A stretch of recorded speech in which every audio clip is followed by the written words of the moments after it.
Dalton, the number one genius of Iron Basin City for centuries, aren't you very powerful? Now I have your most beloved mate beneath me, why don't you come and see her?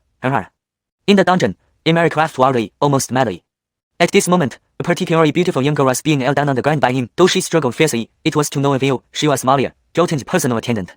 I am going to take her right in front of you. You just open your eyes wide and enjoy it from the side. A lascivious smile spread across Emeric's face. With that, he extended a hand and tore off a piece of Malia's dress. No. Malia struggled, fear evident in her eyes. In the corner, covered in blood, Dalton weakly leaned against the wall. Seeing Emeric's actions, he couldn't help but shout anxiously, Emeric, let Marcy go. If you have anything, direct it at me. He wanted to step forward to stop him but could not move at all. His entire meridian system was broken. Yes, or destiny of his bunny. It was already a miracle he was still alive. Don't worry, after I finish with her, I will certainly pay you back properly. All the humiliation I endured will be returned tenfold, 100-fold. Emeric looked at Dalton, his eyes filled with cruelty. As he spoke, his hands didn't stop, continuing to tear Malia's clothes, behaving like a wild beast venting its beast's instincts. Let her go, let her go. Ah, Emeric, you beast, stop it now, Dalton screamed. His eyes filled with blood. Not only did Emeric not stop, but he became more excited. He wanted to see Dalton's despair, to make him endure endless remorse and pain. By this time, Malia's clothes were almost completely torn off. He started to undress himself, eager to force himself on her, but at this moment, Malia, who was pinned down, somehow burst out with strength and broke free. Master, goodbye. Saying this, Malia resolutely rammed her head against the wall. She preferred Jeff over allowing Emeric to defy her honor. The event was sudden, and no one reacted in time. They tried to stop her, but it was too late. You think time makes everything okay? Naive, today, whether dead or alive, I will have my way with you. Emeric's expression twisted with viciousness. Dalton had been dazed by Malia's action. Hearing these words, his eyes nearly bored out of their sockets, and the anger inside him erupted. Under the impact of extreme fury, it was as if an invisible shackle within him had been shattered. An immense surge of power flowed through his veins, instantly filling every part of his body. Bam! Dalton slapped the ground, and his whole body sprang up to stand. Powerful energy erupted from within him, sweeping through the area. Emeric, just reaching Malia, was flung away before he could touch her. Next, he carried Malia out of the dungeon and headed straight toward the Shaw family cemetery in the backyard. The Shaw family cemetery was large, built into the hillside, where numerous ancestors of the Shaw family were buried. Dalton placed Malia into a red coffin and then buried her in a pre-prepared grave. Marcy, rest here in peace. Those who harm you, I will not forgive any of them. Dalton's eyes sparkled with fierce determination. At this moment, several figures appeared in the cemetery, surrounding Dalton. Leading them was a gray-haired elder radiating the unique aura of an extraordinary martial artist. The others accompanying him were top-notch maintained martial artists at the innate realm. Dalton, what audacity! Not only did you commit the serious crime of stealing family secrets, but you also brutally killed clan members instead of repenting. This is truly madness, the elder shouted angrily. Dalton turned to face the elder. His gaze echoed, Enrico, right and wrong are clear in your heart. Why do you say such things? My grandfather trusted you so much, yet you betrayed him by colluding with Elder One. Where is your conscience? Ridiculous. Even now, you refuse to repent and spat nonsense. Clearly, you are beyond your empire, Enrico sighed. Dalton's gaze turned cold. Stop putting on a show in front of me. Don't think your valdez can remain hidden forever. If anything happens to my grandfather, I will never let you off. Hearing this, a glint of wrath flashed in Enrico's eyes. Obstinate fool, today, I roar. A deafening tiger's roar echoed as a vivid, lifelike blonde tiger coalesced from the bone behind Dalton. Extremely ferocious, blonde tiger true form. He has accurately cultivated the blonde tiger claw to such a realm. Shock filled Enrico's eyes. Despite having immersed himself in the blonde tiger claw for over 20 years, he hadn't grasped this level, making it unimaginable how Dalton had achieved it. Second brother, what are you waiting for? Do you want to let this beast escape from the Shaw family? Enrico shouted. Immediately, a robust riddle-aged destiny emerged beside him, none other than ours. Eyeing Dalton, Parker's eyes squinted dangerously. I never thought you, little brute with your dancing and radiance destroyed, could still stir up trouble. I want to see just what is so peculiar about you. You treacherous creatures, wreaking havoc within the Shaw family. The Shaw family will eventually fall because of you. Anger filled Dalton's eyes. So Destiny Elders had secretly colluded to ambush his grandfather. Deeply saddening him, he believed not all elders had betrayed the family, but those who hadn't were likely in gas traits, or else the Shaw family wouldn't have allowed these traitors to dominate. The victor becomes king, the loser a peasant. What do you know, you little brat? Surrender now or don't blame me for being merciless. Parker's gaze grew even more intimidating. Without another word, Dalton demonstrated his stance through action, unleashing the bone tiger claw as if he were a ferocious bone tiger, lunging directly at Parker. Eyes narrowing, Parker said, if you want to seek death, then I'll oblige you. Harnessing his formidable extraordinary spiritual energy, he covered his entire body, especially focusing on his fists. Deploying the Shaw family's extraordinary martial skill, the rolling boulder fist, ear punch resembled rolling boulders, massive and relentless.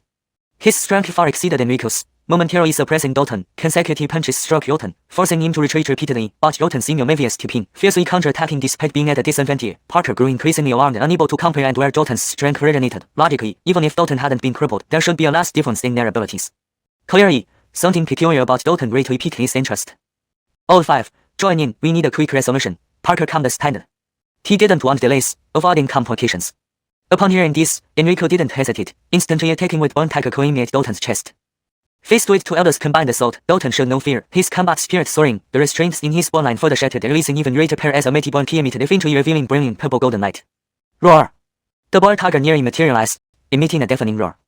Jotun attacked simultaneously with both ends, clashing with Parker and Enrico's strikes. Bang! The powerful force erupted, sending both Parker and Enrico flying back. Jotun staggered, letting out a muffled groan, clearly not unscathed either. His exposed torso was marred with fan cracks, seeping with blood, confirming that channeling this mysterious bone force imposed significant strain. Once I rescue ransom, we'll settle accounts. Leaving these words, Jotun darted away from the cemetery and the Shah family. Both elders wore grim expressions, severely injured, their internal Qi circulation disrupted, rendering them powerless to stop Jotun. As for the others, they were terrified, desperately wishing to flee. That little brat is at his last stand. We can't let him leave, sending people to chase after him immediately. Parker reacted and ordered if Jotun weren't dealt with soon. Given his revealing peculiarities, it won't spell disaster. Boys Kachita, Jotun sprinted out of Iron Basin City into the vast heavenly wolf forest outside. The heavenly wolf forest spanned hundreds of miles, home to towering ancient trees virtually untouched since ancient times, maintaining its primitive allure. Hiding within, it would be incredibly difficult for the Shah family to find him. Running through the forest, Jotun felt his steps grow heavier, his body burning with intense pain. The borderlands released power was too wild, far exceeding his physical limits, gradually tearing his flesh apart. Unsure of how far he'd run, Jotun finally couldn't endure it any longer and collapsed, falling into a dim cave. Next moment, his consciousness sank into endless darkness. At that very instant, the swordship pendant hanging on his chest emitted a strange roar, swiftly merging into his body. Where am I? Jotun looked around, bewildered. Moments ago, his consciousness had sunk. Next thing he knew, he appeared here. It seemed he was inside an immense structure with fertile pillars inscribed with a dragon, white tiger, vermilion bird, in black tortoise, accompanied by countless arcane divine patterns forming a peculiar ray. My master indeed did not deceive me. Barely 10,000 years have passed, yet someone entered here. Just as Jotun scrutinized his surroundings, a lazy voice suddenly sounded. Who is it? Jotun, startled, searched frantically for the speaker. Next moment, a figure appeared on the seat and was dressed in an impeccable white dress, and her face filled, only her star-like bright eyes visible, sparkling with yelp and mischief. First stunned, Jotun promptly bowed deeply. Junior Jotun accidentally intruded. Please forgive my rudeness. I've exhausted my reason to your cover so strength. I'm really tired. I need to sleep for some time. You should hurry up and cultivate. When I wake up next time, if your cultivation doesn't satisfy me, the consequences will be severe. Lord Dustin glared at him threateningly. Jotun wanted to say something more, but before he could open his mouth, he was sent out of the soul temple, returning to his physical body. At this moment, he comprehended everything. The reason he had suddenly unleashed such formidable power was due to the awakening of imperial blood. The imperial blood originated from a peerless emperor who roamed invincible 10,000 years ago. He was the only emperor in the world during the 10,000 years span after the ancient catastrophe. That emperor left his legacy within a primordial sword embryo, awaiting the descendant with pure imperial blood to inherit it. This so-called primordial sword embryo was precisely the sword-eyed pendant hanging around his neck. According to his father, it was left by his mother. He initially thought it was just an ordinary ornament, but unexpectedly, it turned out to be of significant origin. He did not know who his mother was, and since he could remember, he had never met her. When he was 6 years old, his father also left the Shah family to find his mother, but unfortunately, he never returned and disappeared without a trace. Now, the primordial sword embryo had entered his body and embedded itself where the spirit bone randomly grew, wrapped in purple golden imperial blood. It became a unique red bone. Our ancestor truly possessed extraordinary talent. Instead of cultivating radiance and dancing, he took an unconventional path, opening up the mysterious voice stored in the unknown areas of the Udastan body and developing a vast network of phantom veins based on it. This led to the ultimate mastery of Udastan potential, achieving invincibility. Jotun couldn't help but marvel. The moment the primordial sword embryo entered his body, it had already helped him open the void story and derived a perfect network of phantom veins, laying the foundation for his cultivation, which was clearly outrunning by his ancestor. My injuries are too severe. I must recover quickly. Feeling the intense pain in his body, Jotun didn't dare delay any further. Although the revival of the imperial blood had temporarily allowed him to unleash immense power, reveling to senior elders of the Shah family, his frail physique couldn't bear it, nearly destroying himself. Immediately, Jotun struggled to sit in lotus position in the cave, palms facing upward, and began circulating the supreme cultivation technique created by his ancestor. This technique was called the Return to Blood Imperial Structure. Based on the void storage and phantom veins, it assimilated all forces in the world for personal use, extremely domineering. As the technique circulated, the spiritual energy in the air was instantly stirred, flowing toward Jotun from all directions through the phantom veins, entering the void storage. Later heaven, and prior heaven. Each realm was further divided into 9 sub-realms. Most people spent their entire lives cultivating as ordinary martial artists. Ordinary martial artists were merely stronger in physical strength than commoners with no special qualities and lifespans similar to ordinary people, around 100 years. Breaking through the limitations of the physical body, sensing the heaven and earth, drawing spiritual energy into the body marked successful foundation building, thus becoming an extraordinary martial artist. Extraordinary, meaning surpassing the ordinary, involved a fundamental transformation of life, extending lifespan and possessing all kinds of incredible abilities. Cultivating to the highest realms, flying through the sky, diving underground, scorching the heavens, boiling the seas, were all within grasp. The first realm of extraordinary martial artists is foundation building, establishing the base for extraordinary prowess. This realm was crucial, significantly determining the height one could ultimately reach. Following foundation building, the second realm is spirit gathering, condensing celestial essence, purifying the marrow and enhancing the body, deriving divine radiance. The third realm is phantom core, where the core is formed by one's essence, requiring comprehension of one's own Tao. The fourth realm is true core, where the Tao is strengthened, turning the phantom core into a true core. The fifth, the so-called savage beasts, are animals that have embarked on the path of cultivation, wielding formidable power and excelling in all aspects far beyond ordinary wild beasts. The vast Vinny forest is home to dozens such creatures, and Dalton had encountered them before, but this was his first time truly engaging one. He inwardly thanked his luck that he had accidentally fallen into a cavern while unconscious, hiding himself away. Otherwise, he might have become prey for the forest beasts much earlier. The tiger with piercing eyes let out roars in pain, its ferocity unleashed as it wildly lunged at Dalton. Dalton focused his mind, allowing powerful spiritual energy to flow from his void storage through his void veins and gather in his hands. At the same time, the imperial blood was stimulated, making his blood boil instantly. In an instant, a highly condensed blood tiger appeared and collided with the tiger with piercing eyes. Spurt. Accompanied by splashes of blood, the tiger fell heavily to the ground. Dalton immediately placed his hand on the tiger's head and began circulating the Gue Josephine imperial scripture. In no time, he absorbed all the essence within the tiger's body, most of which merged into his flesh, bones, and muscles, significantly enhancing his physical strength. This was intentional, as using the power of imperial blood required a sufficiently strong physique. Most savage beasts possess inherent advantages, particularly their robust bodies and strong combat instincts, making them formidable opponents at the same level. In a mountain gorge, Dalton encountered the seventh savage beast, at the ninth level of the innate realm, displaying unparalleled strength. After more than a dozen exchanges, Dalton critically wounded the savage beast, mainly due to his insufficient combat experience, which prevented him from fully utilizing his own strength. Spurt.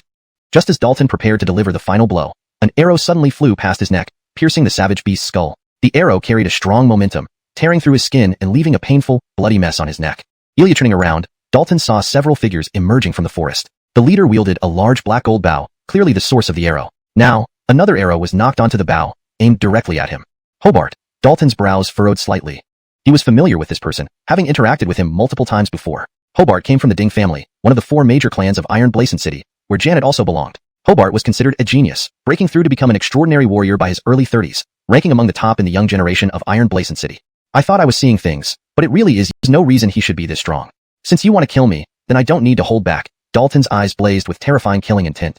Startled, Hobart turned and fled, abandoning his companions without hesitation. Dalton stomped his foot and leaped from the gorge, transforming into a bloodthirsty blood tiger as he pounced forward. Before Hobart's companions could react, they fell dead in a pool of blood. Dalton pursued Hobart relentlessly. Feeling Dalton closing in, Hobart shouted, "Dalton, 3 elders of the Ding family are nearby. If you touch me, they won't let you go. Would they let me go if I don't kill you?" Dalton retorted coldly. The Ding family's support of Janet in seizing his spirit vein had already made them mortal enemies. Hobart's actions had confirmed everything. Whoosh. Hobart abruptly turned, shooting an arrow at Dalton from a devious angle. Dalton didn't attempt to dodge, extending one hand, and with a flick of his finger, a stream of sword chi met the arrow's tip. Unbelievably, upon contact, the arrow exploded. Seeing this, Hobart's pupils constricted. That was a specially crafted tungsten steel arrow, incredibly resilient and capable of slaying extraordinary savage beasts. Chapter 5. The decisive kill of the Ding family's 6th elder. Just as Hobart was in a daze, Dalton caught up to him. Dalton gathered immense strength and unleashed the blood tiger claw, releasing all his power in one blow. Hobart instinctively raised the black gold bow, but it snapped in half, and the blood tiger claw struck him squarely. With just this one hit, he was gravely injured, crashing into a large rock. "Don't kill me. I swear I will never go against you again," Hobart pleaded shakily. Dalton remained silent, walking straight up to him and extending a hand while covertly channeling the void concealment Heim scripture. Immediately, the spiritual energy within Hobart was drawn out, quickly vanishing into the void. "What are you doing?" "No, The forced extraction of spiritual energy filled Hobart with both terror and agony. In moments, Dalton drained all of Hobart's spiritual energy and then cleanly struck him on the head, ending his life. Hobart's eyes were wide open even in death, regret filling his heart in his final moments. Had he known how terrifying Dalton was, he would have avoided him at all costs. Having dealt with Hobart, Dalton didn't linger, immediately retracing his steps to devour the essence of the 9th level innate barbaric beast. He then swiftly left the forest, eager to reach Luoyue Slope without wanting to confront any more Ding family elders. An important reason was that he was likely not yet capable of defeating them. Blazed the Xiao family, each elder had cultivated to at least the spirit-gathering realm, none of whom were ordinary figures. Earlier, if it hadn't been for awakening the berserk power through the imperial blood, Dalton wouldn't have stood a chance against the 2nd and 5th elders. Against his wishes, however, before Dalton could leave far, his path was blocked by another person, Brecken. It was evident that the 6th elder had been nearby and rushed over upon hearing the commotion. "Dalton, did you kill Hobart and the others?" asked the 6th elder, his expression one of surprise. Dalton showed no fear, calmly replying, "Isidros, I did, but they tried to kill me first." "The Xiao family allowed you to live. What do they mean?" The 6th elder frowned. Then, cold killing intent flared in his eyes. "Since the Xiao family couldn't finish the job, let me take care of it. You won't escape justice for killing my family member." As he spoke, an overwhelmingly powerful aura destinated from him, pressing down on Dalton. Naturally, Dalton did not wait idly. He instantly gathered his inner spiritual energy and blood chi, unleashing the blood tiger claw in an attack. Sensing his aura, the The sixth elder sneered. A mere 5th level foundation establishment practitioner dares to challenge me? Foolish and unaware of danger. He was at the 6th level of spirit gathering, indeed having the right to look down on Dalton. But when he countered Dalton's attack, his expression changed slightly. What powerful force. Given Dalton's cultivation, to be able to unleash such potent attacks truly surprised him. No wonder you're the first genius in Iron Blazon City for hundreds of years. Indeed, you surpassed the average. But unfortunately, you haven't grown enough and won't get another chance. The killing intent in the 6th elder's eyes intensified as he launched the renowned Ding family extraordinary martial technique, the mountain-splitting palm. It was a forceful strike, reputed to cleave mountains and rocks. Instantly, Dalton fell into a disadvantage, completely suppressed by the elder. Within a short time, he received several blows. Even though his physical body was stronger than most foundation establishment practitioners, he clearly could not endure, spitting out mouthfuls of blood. Compared to the seasoned extraordinary practitioner of the Ding family, Dalton's lack of combat experience became apparent. His well-practiced extraordinary martial skills failed to exhibit their full power. However, there was nothing for it. Combat experience could only be gained through actual battles and not acquired directly. Isidrot Dalton possessed high battle aptitude, continuously improving and accumulating combat experience much faster than others. Die. The 6th elder barked, his palm glowing yellow, aimed directly at Dalton's chest. Not wanting to prolong the fight, this blow was genuinely lethal, releasing massive amounts of spiritual energy. Bang! Dalton could not dodge, and the 6th elder's glowing palm struck his chest firmly. Just as the 6th elder thought Dalton's death was certain, an extremely sharp sword chi suddenly erupted from Dalton's chest. Puff!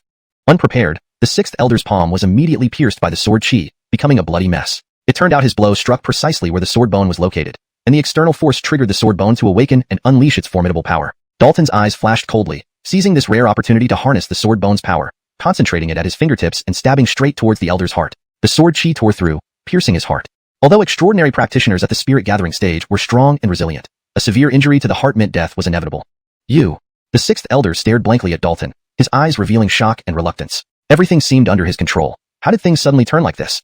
Seizing the moment before the 6th elder's spiritual energy dissipated, Dalton hastily absorbed it, using the void concealment Heim scripture at the fastest speed possible. Being at the 6th level of spirit gathering, the elder's internal spiritual energy to check its contents. Inside, the space measured 5 feet long, 5 feet wide, and 7 feet tall, not overly large but sufficient for daily necessities.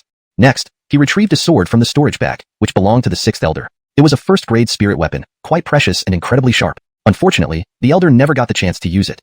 Spirit weapons are divided into 12 ranks, corresponding to the 12 realms of extraordinary practitioners. With a spirit weapon, an extraordinary practitioner's strength can greatly increase, even enabling them to overcome stronger foes. Hashtag Chapter 6, Refining the Imperial Blood. Almost there, we're almost at the Crescent Moon slope. Standing atop a mountain ridge, Dalton gazed into the distance. The sky was gradually darkening, and the temperature had dropped sharply. Fog began to spread through the mountains, turning everything hazy. Bathed in the faint light, Dalton could vaguely make out a colossal mountain range that resembled a giant beast squatting on the earth, exuding an intense sense of pressure. Though he had never been here before, based on the descriptions in his books, he was certain that this mountain range was the Crescent Moon Slope, a notorious perilous area within the Vinny Forest. Just as Dalton prepared to continue moving forward, he suddenly heard some movement. Out of imperial scripture, rapidly absorbing the remaining essence from the corpses. The three had only taken the spirit crystals and valuable items from the beast's bodies, leaving the rest behind due to their sheer size and lack of storage items. This benefited Dalton immensely. The essence within the dozen Foundation establishment beasts was vast, providing a significant boost to his cultivation. In just a short while, Dalton had absorbed all the essence from the dozen beasts, advancing smoothly to the 9th level of Foundation establishment. His physical strength also increased substantially, comparable to a first-grade spirit weapon. The academy they mentioned, could it be the Tianzi Academy? Dalton speculated. He had heard of the Tianzi Academy before. It was a renowned martial sanctuary in the Great Xia Kingdom, on par with the Julu Academy, Judanlong Hall, and the Five Element Sect, collectively known as the 4 great sanctuaries of the Great Xia Kingdom. The Tianzi Academy had a history spanning 1,000 years, older even than the Great Xia Kingdom itself. Its foundation was extremely profound, so much so that even the royal family would send their heirs to be trained there. Dalton couldn't help but think of Dante and Janet. They had gone to the Julu Academy and would surely receive special attention with the spiritual bones and meridians they stole from him. Settling scores with him wouldn't be easy. Though he had awakened the imperial blood and inherited the legacy of the ancient emperor, he realized he might need to rely on, just as he felt he couldn't hold on any longer, a drop of purple golden imperial blood was refined, merging with the small clot of imperial blood around his sword bone. Refining imperial blood is truly difficult. I barely dust an age to refine one drop from absorbing so dustini beast essences. Dalton couldn't help but sigh. Imperial blood greatly assisted in his cultivation of the returning void imperial scripture and nurturing his sword bone. He needed to refine as much as possible. However, refining imperial blood required an enormous amount of essence and the activation of his bloodline. Initially, he had awakened 4 drops of imperial blood, but expended one during his earlier burst of power, leaving him with 3. Now, he had finally refined another drop on his own, restoring the count to 4. Had it not been for the Tianzi Academy students hunting beasts in the area, allowing him to scavenge, refining a single drop of imperial blood so quickly would have been impossible. Finishing his cultivation, Dalton left immediately, now very close to the crescent moon slope. Suddenly, a black shadow darted towards Dalton at lightning speed. Feeling the imminent danger, Dalton sidestepped in an instant, narrowly avoiding the attack. He immediately drew the spirit sword he had taken from the Yusef, eyeing the shadow warily. A spirit-gathering beast, Dalton noted grimly, extension of his own body. He realized this was largely due to the influence of the sword bone, which was extraordinary, originating from a mysterious forbidden zone discovered by his Brandon. The sword bone embodied the fundamental principles of the way of the sword, incomparably wondrous. After a prolonged fight, Dalton finally identified the Black Panther's weakness and seized the opportunity, plunging his sword into its heart with a clean and decisive strike. He immediately channeled the Void Return Heim scripture to absorb the Black Panther's essence at maximum speed, not wasting a bit. As a spirit beast in the spirit-gathering realm, the Black Panther possessed an immense amount of essence. Absorbing it greatly boosted Dalton's cultivation, pushing him to the peak of the 9th-level Foundation establishment realm. His physical body also became stronger, almost comparable to a second-tier spirit artifact. Next, Dalton used his sword to dissect the Black Panther's body and extracted a spirit crystal. Leave the spirit crystal, then you can leave. At this moment, an extremely domineering voice rang out. Dalton quickly turned his head, revealing caution in his eyes. He had been careless, not sensing someone approaching earlier. The speaker was a young Dustin in luxurious attire, exuding remarkable presence and emitting an even stronger aura than the Black Panther Dalton had just killed. The youth approached and stood on a large blue stone, looking down at Dalton. Didn't you hear what I just said? Or do you want me to take it personally? Who are you? This spirit crystal came from a beast I slew. Why should I give it to you? Dalton retorted assertively. Killing the Black Panther had cost him dearly, leaving his body covered in wounds. He wouldn't hand over the spirit crystal easily. The youth's gaze turned cold. Blasting up, my name is Montgomery, a student of Tianza Academy. If you're being uncooperative, don't blame me for not holding back. With that, he unleashed formidable spiritual energy, merging it with the natural elements to form a giant hand that grabbed towards Dalton. Dalton did not retreat, but held his spirit sword and slashed at the spiritual energy hand. The hand contained immense force, pushing him involuntarily backward. Break! Dalton roared, his spirit sword revealing its razor-sharp edge, slicing through the spiritual energy hand. Montgomery snorted coldly, leaped down from the stone, and a cascade of fist imprints bombarded Dalton. Despite his best efforts to defend himself, Dalton took a dozen punches and was sent flying, crashing into a thick tree. The speed of the punches was too fast to accurately track. An ant trying to shake a tree, diluted beyond your capabilities, Montgomery said disdainfully. For a mere 9th-level Foundation establishment realm cultivator to challenge him showed great disrespect. But just as Montgomery was about to take the spirit crystal from Dalton, who lay motionless, Dalton suddenly moved, his spirit sword slashing towards Montgomery's neck. Montgomery's pupils contracted sharply as he hurriedly dodged. However, due to the close proximity and lack of preparation, though he avoided some damage, the spirit sword still cut across his left shoulder, creating a ghastly wound. Fortunately, he had gathered spiritual energy as a shield, or else the slash would have split him diagonally. You dare to injure me? Montgomery raged. At the same time, he was amazed. Taking 12 direct punches, Dalton still retained fighting strength. Knowing Montgomery had not held back, even a regular spirit-gathering realm powerhouse would be gravely injured. Having successfully struck, Dalton did not continue attacking but fled without hesitation. Through their confrontation, he realized he was no match for Montgomery. Further resistance would be unwise. Montgomery, however, refused to let Dalton go. Forcing his wound to heal, he pursued fiercely. If you chase any further, prepare for the poison to take your life, Dalton said without turning back. Upon hearing this, in small places like Iron Blazon City, it was rare for anyone to become an extraordinary martial artist before the age of 20, let alone Dustini such individuals existing. Dalton had broken through to the extraordinary martial artist stage at 18, with a spirit bone and spirit veins emerging, making him the top genius in Iron Blazon City for centuries. However, excluding the spirit bone and spirit veins, Dalton knew that becoming an extraordinary martial artist at 18 wasn't particularly rare in the broader Daxia Kingdom. Many such geniuses already resided within the 4 great martial sanctuaries. I need to find Hansen and figure out a way to enter a martial sanctuary, Dalton decided internally. Martial sanctuaries had abundant cultivation resources and excellent conditions for practice, far surpassing other forces. Convinced Montgomery wasn't pursuing him anymore, Dalton rested under a dense towering tree and began healing. The inheritance from his Brandon was profound, covering various aspects, including secret techniques for healing, the essence returning to Kree, which also released potential in the physical body while healing. Dalton held the spirit crystal he had fought hard to protect, drawing its essence and directing it to his wounds through the essence returning to Kree. The majority of an extraordinary beast's essence condensed within its spirit crystal, making it invaluable for extraordinary martial artists. This taught him that if not necessary, it was best not to interact with them, as it could bring trouble. Leilani, stop running. You can't escape. In the forest, 2 figures were swiftly chasing each other. The one in front was a Wadustin in purple robes, tall and slender, with an icy beauty that seemed otherworldly, like a celestial maiden fallen from the heavens. Behind her was a Dustin in golden robes, 6 feet tall, graceful and dignified, also quite remarkable. The Wadustin's cheeks were flushed, her condition clearly abnormal, her speed gradually slowing down. In an instant, the Dustin in gold caught up, blocking her path. Leilani, I don't want to force you, but you should give in willingly. The golden-robed Dustin advanced step by step, his eyes growing increasingly intense. The Wadustin gasped for breath, retreating backwards while glaring at the Dustin. Apollon, I never thought you would be so despicable. I've misjudged you. Leilani, we've known each other since childhood. My feelings for you are clear, and our families, the Gu and G clans, have always intended a marriage alliance. Why resist? Apollon said with feigned affection. Ingrid remained angry, her voice icy cold. I've told you before, I don't like you. Your persistence is meaningless.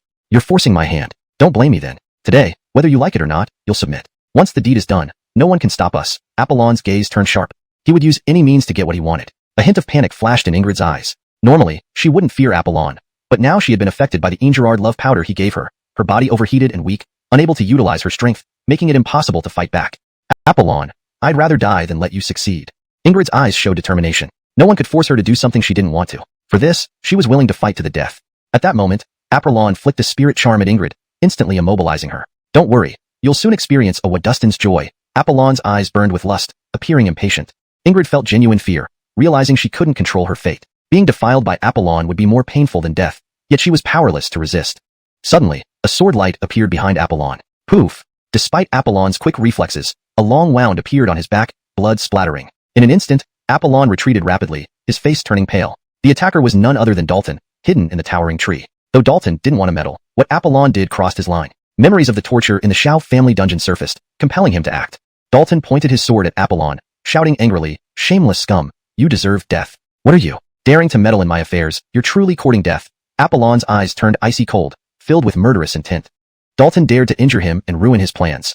This was unforgivable. Ingrid looked at Dalton with strange admiration, never expecting anyone to help her, especially someone unrelated and merely a Foundation Establishment realm cultivator. She felt touched but puzzled why Dalton risked himself. A red spirit sword appeared in Apollon's hand, attacking Dalton ferociously. Apollon was formidable. Even injured, he remained terrifyingly strong, each strike infused with immense power. Upon contact, Dalton was immediately overpowered, forced to defend passively. 8th stage Spirit Gathering Realm, paired with a 2nd grade Spirit Sword, and Apollon's exceptional talent made him nearly invincible. Die! Apollon slashed fiercely, releasing powerful spiritual energy. Though Dalton resisted with his Spirit Sword, a sharp sword chi still struck his shoulder, piercing through his defenses, causing blood to fly. If it were anyone else, their arm might have been severed. Apollon wasn't calm either, astonished by Dalton's resilient physique. A Foundation Establishment realm cultivator shouldn't wounds, and though not fully healed, his abilities weren't significantly impaired. Whatever your identity, meddling with my plans will make you pay dearly. Apollon's eyes gleamed with deadly intent. He resumed the chase immediately. The Ingerard love powder was nearing its peak effect. He had to recover Ingrid quickly or face dire consequences. He couldn't bear for his carefully planned scenario to benefit someone else. It would drive him mad. Chapter 9. A cheap gain? In the dense forest, Dalton stepped swiftly over rocks and trees, continuously darting and dodging. Even with a person on his back, his movements were still as agile as those of a cheetah. He knew very well that the blow he struck just now could not hold Apollon for long. He couldn't afford to linger. He had to escape as far as possible to evade Apollon's pursuit. He sighed inwardly, realizing he couldn't resist getting involved in trouble. But if it happened again, he would still make the same choice. He could not turn a blind eye to matters that touched his principles. You won't get far like this. Apollon is much faster than you. It won't be long before he catches up, Ingrid suddenly spoke up. Dalton immediately asked, then what should we do? 5 miles to the northeast, there's a large expanse of water. Maybe we can shake him off there. Hopefully, we're not too late, Ingrid panted. With no better plan, Dalton followed Ingrid's advice, changing direction and sprinting towards the northeast. Now he didn't care about anything else, squeezing every bit of potential from his body to increase his speed repeatedly. Eventually, tiny cracks appeared on his skin, signaling he had reached his limit. Finally, Dalton saw the body of water Ingrid mentioned. It was indeed vast, misty, and dreamlike. How can we shake off Apollon here? Dalton frowned at the expansive waters. Ingrid's skin had turned red, her body hot and her gaze hazy, indicating her condition was worsening. Hearing Dalton's question, she mustered her strength and gasped, into the water. There's a hidden cave underwater. She had previously hunted beasts here, chasing one into the water and unexpectedly discovering the hidden cave. She never thought it would come in handy now. Dalton's expression changed. He sensed Apollon's aura rapidly approaching. At this point, there was no other choice. Without hesitation, he dove into the water with Ingrid on his back. As an extraordinary warrior, holding breath underwater for a short time was no problem. Moments later, Apollon arrived at the water's edge, his face darkening. He had missed them by just a step. I'll see how long you can stay underwater, Apollon muttered grimly. He decided to wait on the shore, certain they would eventually surface. On the other side, guided by Ingrid, Dalton quickly dived to the bottom, reaching the location of the hidden cave. Soon, both of them entered the cave. Remarkably, despite being underwater, the cave was dry and illuminated by glowing gemstones. Dalton set Ingrid down and sat cross-legged beside her, starting the healing essence art to treat his wounds. As the art worked, the fine cracks on his skin healed rapidly, vanishing within moments. Internal injuries were also gradually mending. Pity. The imperial blood I just refined is already used up, Dalton sighed, feeling a twinge of regret. Such waste of imperial blood was unfortunate. At this moment, Ingrid broke free from the Talus Dustin's restraint but lost her mind, succumbing to her primal instincts. Feeling extremely hot, she began to undress involuntarily. By the time Dalton noticed, her innermost garment was halfway off. Gulp. Seeing this, Dalton couldn't help but swallow. Despite growing up with Janet and considering her his lover, he had never crossed boundaries. Never had he experienced such a situation. Moreover, Ingrid was incredibly beautiful, with a flawless figure that no one could resist. Shaking his head vigorously, he dispelled the distracting thoughts and quickly secured the slipping garment. But as he prepared to dress her properly, Ingrid slipped into his arms, her hand reaching under his tiger-patterned coat. Instantly, Apollon stood on the shore, eyes fixed on the water. His brows furrowed. Why haven't they come out yet? Even for an extraordinary warrior, staying underwater for long was impossible. More importantly, the effects of Ingerard joy powder should have fully taken hold by now. Apollon wanted Ingrid alive, not dead from the drug's effects. Could they have escaped through a special route? Apollon wondered. Upon reflection, this seemed highly likely, explaining why they dove without hesitation. A premeditated plan. After waiting some more, with no movement in the water, Apollon's face darkened further. He almost confirmed that Dalton and Ingrid had escaped. F***ck, Apollon raged. All his careful planning and effort ended up benefiting some unknown wild kid? If word got out, he'd become a laughingstock. I will definitely kill that wild kid. Apollon's eyes blazed with murderous intent. Glancing at the calm water one last time, he left immediately. Time in the trial was running out, and he needed to find Dalton. Much later, the underwater cavern was silent. Ingrid lay on the ground, her clothes disheveled, still sweating from exertion, now deeply asleep. Dalton sat beside her, his skin slightly flushed, looking utterly exhausted as if he had fought 100 rounds. ####Chapter 10, Crisis reappears. A flash of cold light appeared as a long sword was placed against Dalton's neck. What did you do to me? Ingrid asked coldly. Her voice trembled, and so did her body, due to the intensity of her emotions. Immediately, Dalton's neck was cut by the long sword, blood flowing out. Dalton quickly tried to reassure her. Don't be upset. I didn't do anything. You can check yourself thoroughly. Hearing this, Ingrid instinctively perceived her own condition and secretly breathed a sigh of relief. She was indeed still untouched. What happened to my clothes? Ingrid asked again. Dalton immediately explained. It has nothing to do with me. The drug made you take them off yourself, and it wouldn't be appropriate for me to put them back on for you.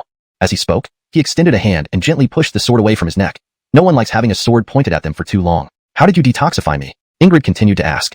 This was what she was most concerned about. Logically speaking, being poisoned by Ingerard aphrodisiac should mean certain death if she didn't harmonize yin and yang in time. In her hazy memory, the drug had fully taken effect within her body, making it even more hopeless.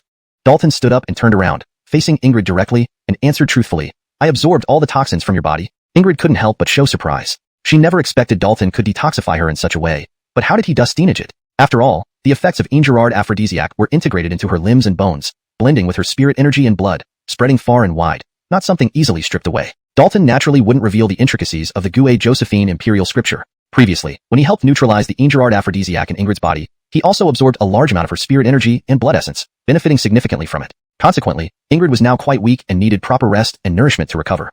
After a long silence, Ingrid looked at Dalton and said, Thank you. Dalton first saved her from Apollon's clutches and then detoxified her, allowing her to survive. A great kindness. Though her character was cold, she was not someone who forgot favors. Thinking for a moment, Ingrid took out a delicate jade emblem from her waist storage bag and said, This is the elite emblem of Tianza Academy. Anyone holding it can enter Tianza Academy and become an elite student directly. Dalton was startled upon hearing this. He realized the value of this emblem. To join Tianza Academy, one must reach extraordinary martial artist status before age 20, but this emblem bypassed that rule. Moreover, it seemed elite students held significant status unless absolutely necessary, as it could cause severe long-term consequences. Damaging the fundamental bloodline was hard to restore. Having burned 2 drops of imperial blood recently, Dalton already felt a special weakness and clearly understood the severity of the problem.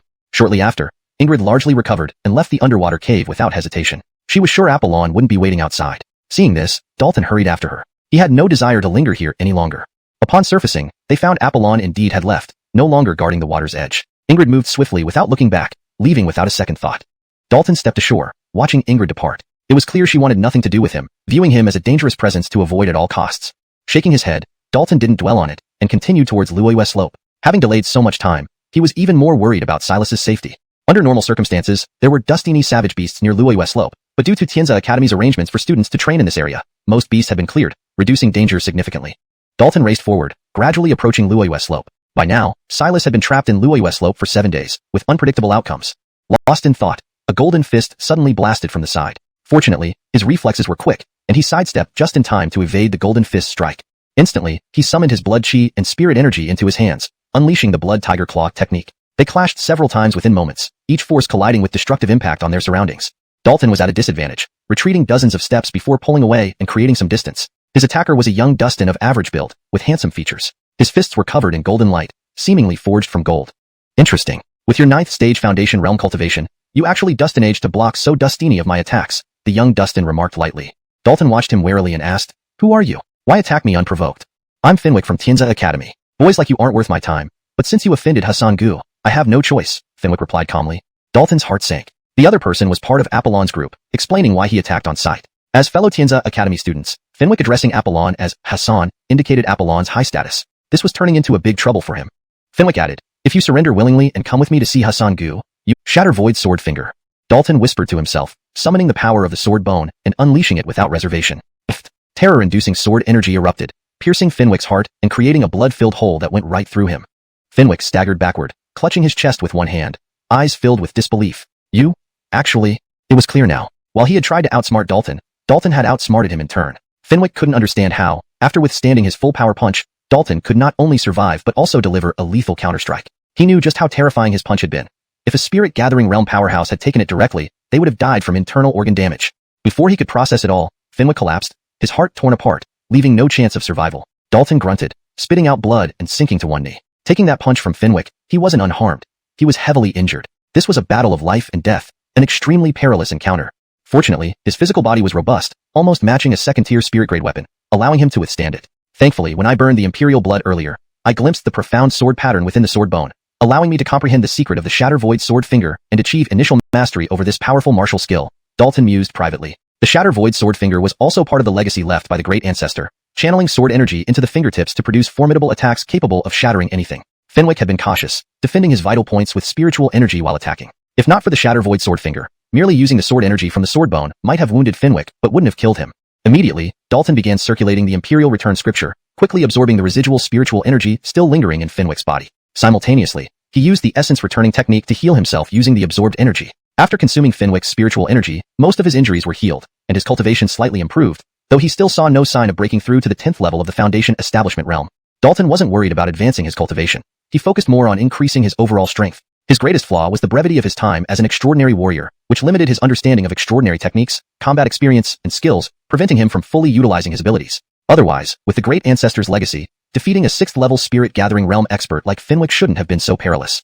These improvements took time, and he needed patience to address his shortcomings. Dalton reached into Fenwick's waist pouch, opening it to inspect its contents. Despite his youth, Fenwick, as a Tianza Academy student, had considerably more resources than the Walker. Just a single second-tier spirit-grade willow leaf saber was worth a significant sum, perhaps 100 origin stones. Origin stones were rare stones containing spiritual energy, useful for cultivation and serving as currency in the martial world. Dalton didn't linger, covering Fenwick's body with a large rock before leaving, avoiding any encounters with other Tianza Academy students. Killing a Tianza Academy student was no small matter. If exposed, it would cause immense trouble. After being ambushed by Fenwick, Dalton became much more cautious. He suspected that Apollon probably didn't send just Fenwick to deal with him. As evening approached, Dalton finally reached Luo Adine Slope and began searching meticulously. Luo Adine Slope was vast, so Dalton first needed to find traces left by Silas to narrow down the search area. Using his powerful soul force, Dalton keenly sensed everything around him. As he passed a nondescript patch of grass, he noticed something. A blood-stained piece of cloth about half the size of a palm. This is Hansen's scent. Dalton's expression changed. Finding this stained cloth here implied danger for Silas. Following the faint trail, Dalton found more fragments of cloth with bloodstains, making his heart tighten. Hansen, please be safe. Anxiously, Dalton continued searching. Finding these clues so quickly was not entirely bad. It was better than aimlessly searching. Boom! A loud sound echoed, and the forest shook violently. Dalton hid nearby, observing carefully. Not far away, a massive boar-like beast thrashed through the forest, knocking down trees. This creature was enormous, over 10 feet tall, resembling a small hill, with thick and hard bristles like steel needles. Swoosh! A golden light suddenly appeared, piercing the beast's head. Dalton turned his gaze to see a middle-aged Dustin with a beard floating in midair. A golden core realm or higher powerhouse. Dalton was astonished. Normally, flight required at least golden core realm cultivation. Dalton hadn't expected to encounter such a powerhouse here in Luo Adine Slope. These strong figures existed only in legends and had never been seen in Iron Blazon City. Is this a powerhouse from Tianza Academy? Dalton speculated. Given the number of students Tianza Academy had sent to this area for training, it was unlikely they didn't have strong escorts. However, sending a golden core realm expert to lead mere spirit-gathering realm students seemed excessive. As he pondered, another figure appeared, also floating in the air. It was a beautiful Wadustin who looked around 30, with a tall and slender build, fair skin, mature and elegant grace. The place where the supreme treasure was born indeed is extraordinary, producing successive golden core realm beasts. This makes me quite concerned, the Wadustin said worriedly. The middle-aged Dustin reassured her with a smile. No need to worry. If any trouble arises, Deputy Dean Pang will handle it. We only need to guard here. That's true, but it's best if nothing goes wrong, to avoid impacting those young ones, the Wadustin murmured softly. As she spoke, her gaze briefly flickered toward Dalton's hiding spot, seemingly noticing him. But fortunately, she quickly redirected her attention elsewhere. Chapter 12. The Emergence of the Ultimate Treasure. Seeing the two individuals leave after collecting the remains of the savage beast, Dalton finally breathed a sigh of relief. He had just killed a student from Tianza Academy and did not wish to face its formidable experts anytime soon. Moreover, this place seemed to hide some great secret. If he were discovered while intruding now, it might lead to his elimination. Could it be that there's an ultimate treasure about to emerge here, leading Tianza Academy to arrange for students to train nearby? Is the trial just a ruse, meant to mislead outsiders? Dalton boldly speculated. His guess was not baseless. First, Tianza Academy was not close to the Vini Forest. Second, why would Spirit Gathering Realm students need experts above the Golden Core stage to guide them? Not only more than one, but also including a vice dean of Tianza Academy in person. As he thought, Dalton also recalled the reason Silas was lured to the Moonfall Slope. It was because several elders of the Shao family informed him that true martial flowers had appeared on the slope, which led him to rush over at all costs. Now that he considered it, it might not have been entirely unfounded. True martial flowers were extraordinary blooms rumored to lay the most solid foundation for extraordinary martial artists, enabling them to go farther in their cultivation. Silas's risky venture to harvest the true martial flower was all for Dalton, trying to provide the best for him. Hansen must still be alive. Dalton's belief became even firmer. Despite the presence of Tianza Academy's experts guarding the area, he decided to take the risk and could not ignore Silas's peril. The Heim scripture of return to void circulated within him as Dalton did his best to conceal his aura in the void, then moved forward. Being weak and exerting utmost effort to conceal his presence, he should not easily attract the attention of Tianza Academy's experts. Following the trail left by Silas, Dalton proceeded. Time had eroded the traces. Tianza Academy's experts were surprised. The continuous emergence of strong beasts suggested they didn't originate from the Moonfall Slope. Some powerful force had warped space, forcibly transporting beasts from elsewhere. A feat beyond imagination. Blazed previous beasts, the new silver wolf showed utter disdain for Dalton, completely ignoring him. Dalton knew that when savage beasts grew powerful enough, they could gain wisdom, transcending their animal form to become Whodustanoid. He believed that, including the silver wolf, the few formidable beasts he encountered likely possessed considerable wisdom and innate pride. Just then, Dalton sensed an intense power surge. Then he saw brilliant treasure light shoot into the sky, illuminating the night. But the light only reached several dozen feet before being halted by an invisible force. Precisely speaking, a powerful barrier enveloped the entire Moonfall Slope, as if a giant bowl had been placed over it. Tianza Academy's experts set up a barrier. Dalton instantly understood. Clearly, Tianza Academy feared others discovering the strange phenomenon accompanying the emergence of the ultimate treasure and had preemptively arranged measures. This barrier was specifically designed to contain the treasure. Whodustans and savage beasts could still pass through. Am I here just as the ultimate treasure emerges? Dalton wondered. Shattering mountains and turning everything to dust. Within a short time, Dalton witnessed enormous savage beasts being split in half by blade light, raining down blood in horrific scenes. Isidrat, the beast survived, its spilled blood coalescing into a shadow that lunged at the Whodustan martial artist, while its split halves rejoined. Dalton found it mind-boggling how powerful the beast was, displaying incredible resilience. His path as an extraordinary martial artist had just begun, and he felt vastly inferior to these powerful beings. Taking a deep breath, Dalton gathered his thoughts and continued advancing. He had more pressing matters at hand. Following the faint trails, Dalton arrived at a rock wall with seemingly no way forward. But soon, he discovered a hidden cave entrance covered by weeds and rocks. Hansen is inside. Dalton felt excited, finally allowing a smile to appear. Given such a well-hidden refuge, he believed Silas must be safe. ####Chapter 13. Reunion of Hansen and Grandson. Dalton did not hesitate for a moment. He immediately moved the rock aside and entered the cave. The cave was very dim, but as an extraordinary warrior with astonishing eyesight, it did not affect him much. Despite his intense desire to see Silas quickly, Dalton did not let his guard down. After all, he had no idea what was inside the cave, and there could be immense danger lurking within.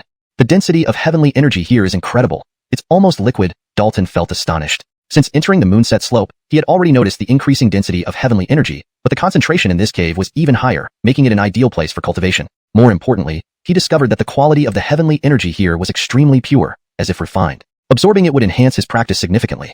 Unable to resist, Dalton began circulating the Return to Voidheim scripture and absorbed the dense heavenly energy around him. His spirit storage was vast and deep, craving more energy that it could hold. As large amounts of pure energy entered his body, Dalton felt incomparably comfortable. Not just his spirit storage, but also his sword bone and blood flesh devoured the energy greedily.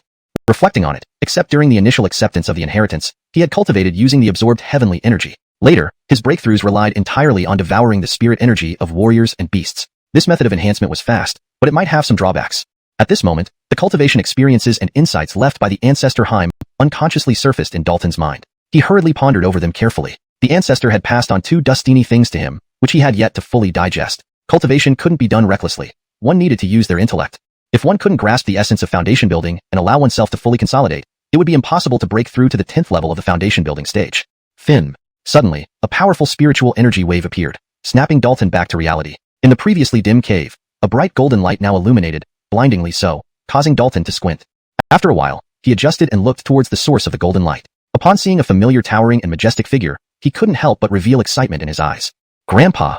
Dalton shouted loudly and ran over quickly. After enduring numerous hardships, he finally found Silas. His perseverance paid off. Silas was indeed alive. Bang! When Dalton was still 3 yards away from Silas, he collided with a golden barrier and had to stop. At this point, Silas turned around. Seeing Dalton, he first froze, then asked, "Sharer, why did you come to the Moonset Slope?" "I came specifically to find you, Grandpa. I'm so glad you're okay," Dalton said excitedly. Silas's expression changed slightly, sensing something amiss, and asked, "Did something happen to the family?" "Indeed, dustiny things have happened." Dalton nodded and recounted everything that had transpired recently. Upon hearing his account, Silas's face darkened. He clenched his fists tightly, his eyes filled with anger. How dare they? A bunch of wolves in sheep's clothing. He didn't care much about the elder plotting to usurp the patriarch position, but robbing Dalton of his spirit bone and spirit veins, nearly killing him, was something he absolutely could not tolerate. "Don't worry, Grandpa. Once we return home, we'll make them pay," Dalton consoled. Silas calmed himself, but frowned and said, "This place is peculiar. I fear it will be hard to leave." "What is this? Why are you trapped inside?" Dalton asked urgently. Silas explained, "I was chased by beastmen earlier and barely escaped. Then I found this cave, hid in it to evade the beasts and recover from my injuries. Luckily, I found a medicinal herb inside the cave. However, when I plucked the herb, golden light erupted from the ground, forming a barrier that enveloped me. No matter how hard I tried, I couldn't break through it. Fortunately, after refining the herb, my injuries healed, and my cultivation advanced significantly." From his tone, it was clear Silas was happy about the rare opportunity. Although he was confined within a powerful barrier, it didn't seem problematic. He was safe and could cultivate using the dense heavenly energy in the cave. Dalton couldn't help but ask, "Grandpa, did you reach the Solid Dan realm?" As far as he knew, Silas had long reached the peak of the Void Dan realm, one of the top warriors in Iron Blazon City, but had always failed to break through to the Solid Dan realm. "Isidros, I broke through, reaching the peak of the Solid Dan realm. It feels like I can touch the Golden Core realm soon," Silas smiled. Hearing this, Dalton was astonished. He wondered what kind of miraculous herb Silas had taken to have such an astounding effect. If Silas returned to Iron Blazon City now, he would undeniably be the city's top warrior. Suddenly, Silas remembered something and took out a small jade box from his storage bag. Dalton recognized it immediately. The jade box was a family treasure made from rare ice jade, specifically used to preserve medicinal herbs, ensuring they remained fresh for longer periods, reducing potency loss. To Dalton's surprise, Silas managed to send the jade box out of the barrier without any hindrance. "Sharer, inside this box is the true martial flower I picked for you. You should refine it as soon as possible," Silas said warmly. He had risked coming to Moonset Slope for this extraordinary flower. Despite facing dustiny challenges and nearly losing his life, Pickett, hoping to smooth the path for Dalton. Dalton secretly circulated the Void Return Heim cannon, carefully sensing the integration of the true martial flower's essence into his limbs and body, meticulously observing the subtle changes within himself. While the true martial flower did not enhance his cultivation level, it corrected and streamlined his physical condition, rectifying any errors that had emerged during his practice. Its significance to him was immense. Additionally, the flower acted as a catalyst, perfectly harmonizing him with his sword bone, making them one as if the bone had grown within him. The sword chi contained in the bone became entirely at his calm destined. To Dalton's surprise, after completely refining the true martial flower, his cultivation level regressed from the 9th level of foundation establishment to the 5th level, losing 4 sublevels, almost halving his strength. But upon reflection, he quickly understood. The true martial flower was solidifying his foundation and eliminating superficial gains. Though his cultivation level dropped, he felt no decline in power. On the contrary, it grew stronger. Undoubtedly, once he recultivated to the same level, his strength would far surpass what it once was, and challenging higher ranks would no longer be an issue. As Dalton was examining these changes, sudden anomalies appeared within the barrier. Strange, intricate runes surfaced on the ground, weaving together into an array, which surrounded Satno, which Earth he resided in, having limited exposure to such knowledge. Dalton was astonished that someone had set up a direct teleportation array to the Cloud Sky realm. Such a feat was beyond imagination. More importantly, once Silas was transported, they would be truly separated, potentially never meeting again. Unfortunately, he couldn't break the barrier or stop the teleportation array. "Don't worry, Grandfather will just be transported away. Nothing bad will happen," Silas reassured him, seeing Dalton's anxious expression. Dalton responded firmly, "Take care of yourself, Hanson. I will find you. We'll meet again in the Cloud Sky realm in the near future." "Good. I'll wait for you," Silas nodded in agreement. Before he could finish speaking, the teleportation array emitted a white light, enveloping him. When the light faded, Silas was gone, and the array dissolved. The cultivation conditions in the Cloud Sky realm are far superior to those in the 12 Earths. Perhaps this is a good thing for Hanson, Dalton thought to himself. Regardless, he intended to reach the 9 heavens eventually, since his mother's lineage originated from there. He wondered why she appeared in the 12 Earths and where she was now, along with his father, who had vanished for so dustiny years. He had a hunch that his mother might have returned to the 9 heavens, and his father may have followed her. To uncover the truth, he needed to grow stronger. Even from a distance, the soothing aroma invigorated Dalton's spirit, causing his pores to open involuntarily as they absorbed the essence destinating from the herbs. Chapter 15. Transformation and Rebirth. The stone pillar was the source of the spiritual energy within the cave, and around it, the spiritual energy had condensed to an almost impenetrable thickness. Confirming there was no danger, Dalton approached the stone pillar for a closer inspection. Various signs indicated that something extraordinary was contained within the pillar, and it seemed the time for its emergence was near. Instead of touching the pillar, Dalton first examined the few spirit herbs growing nearby, each exuding an extraordinary aura.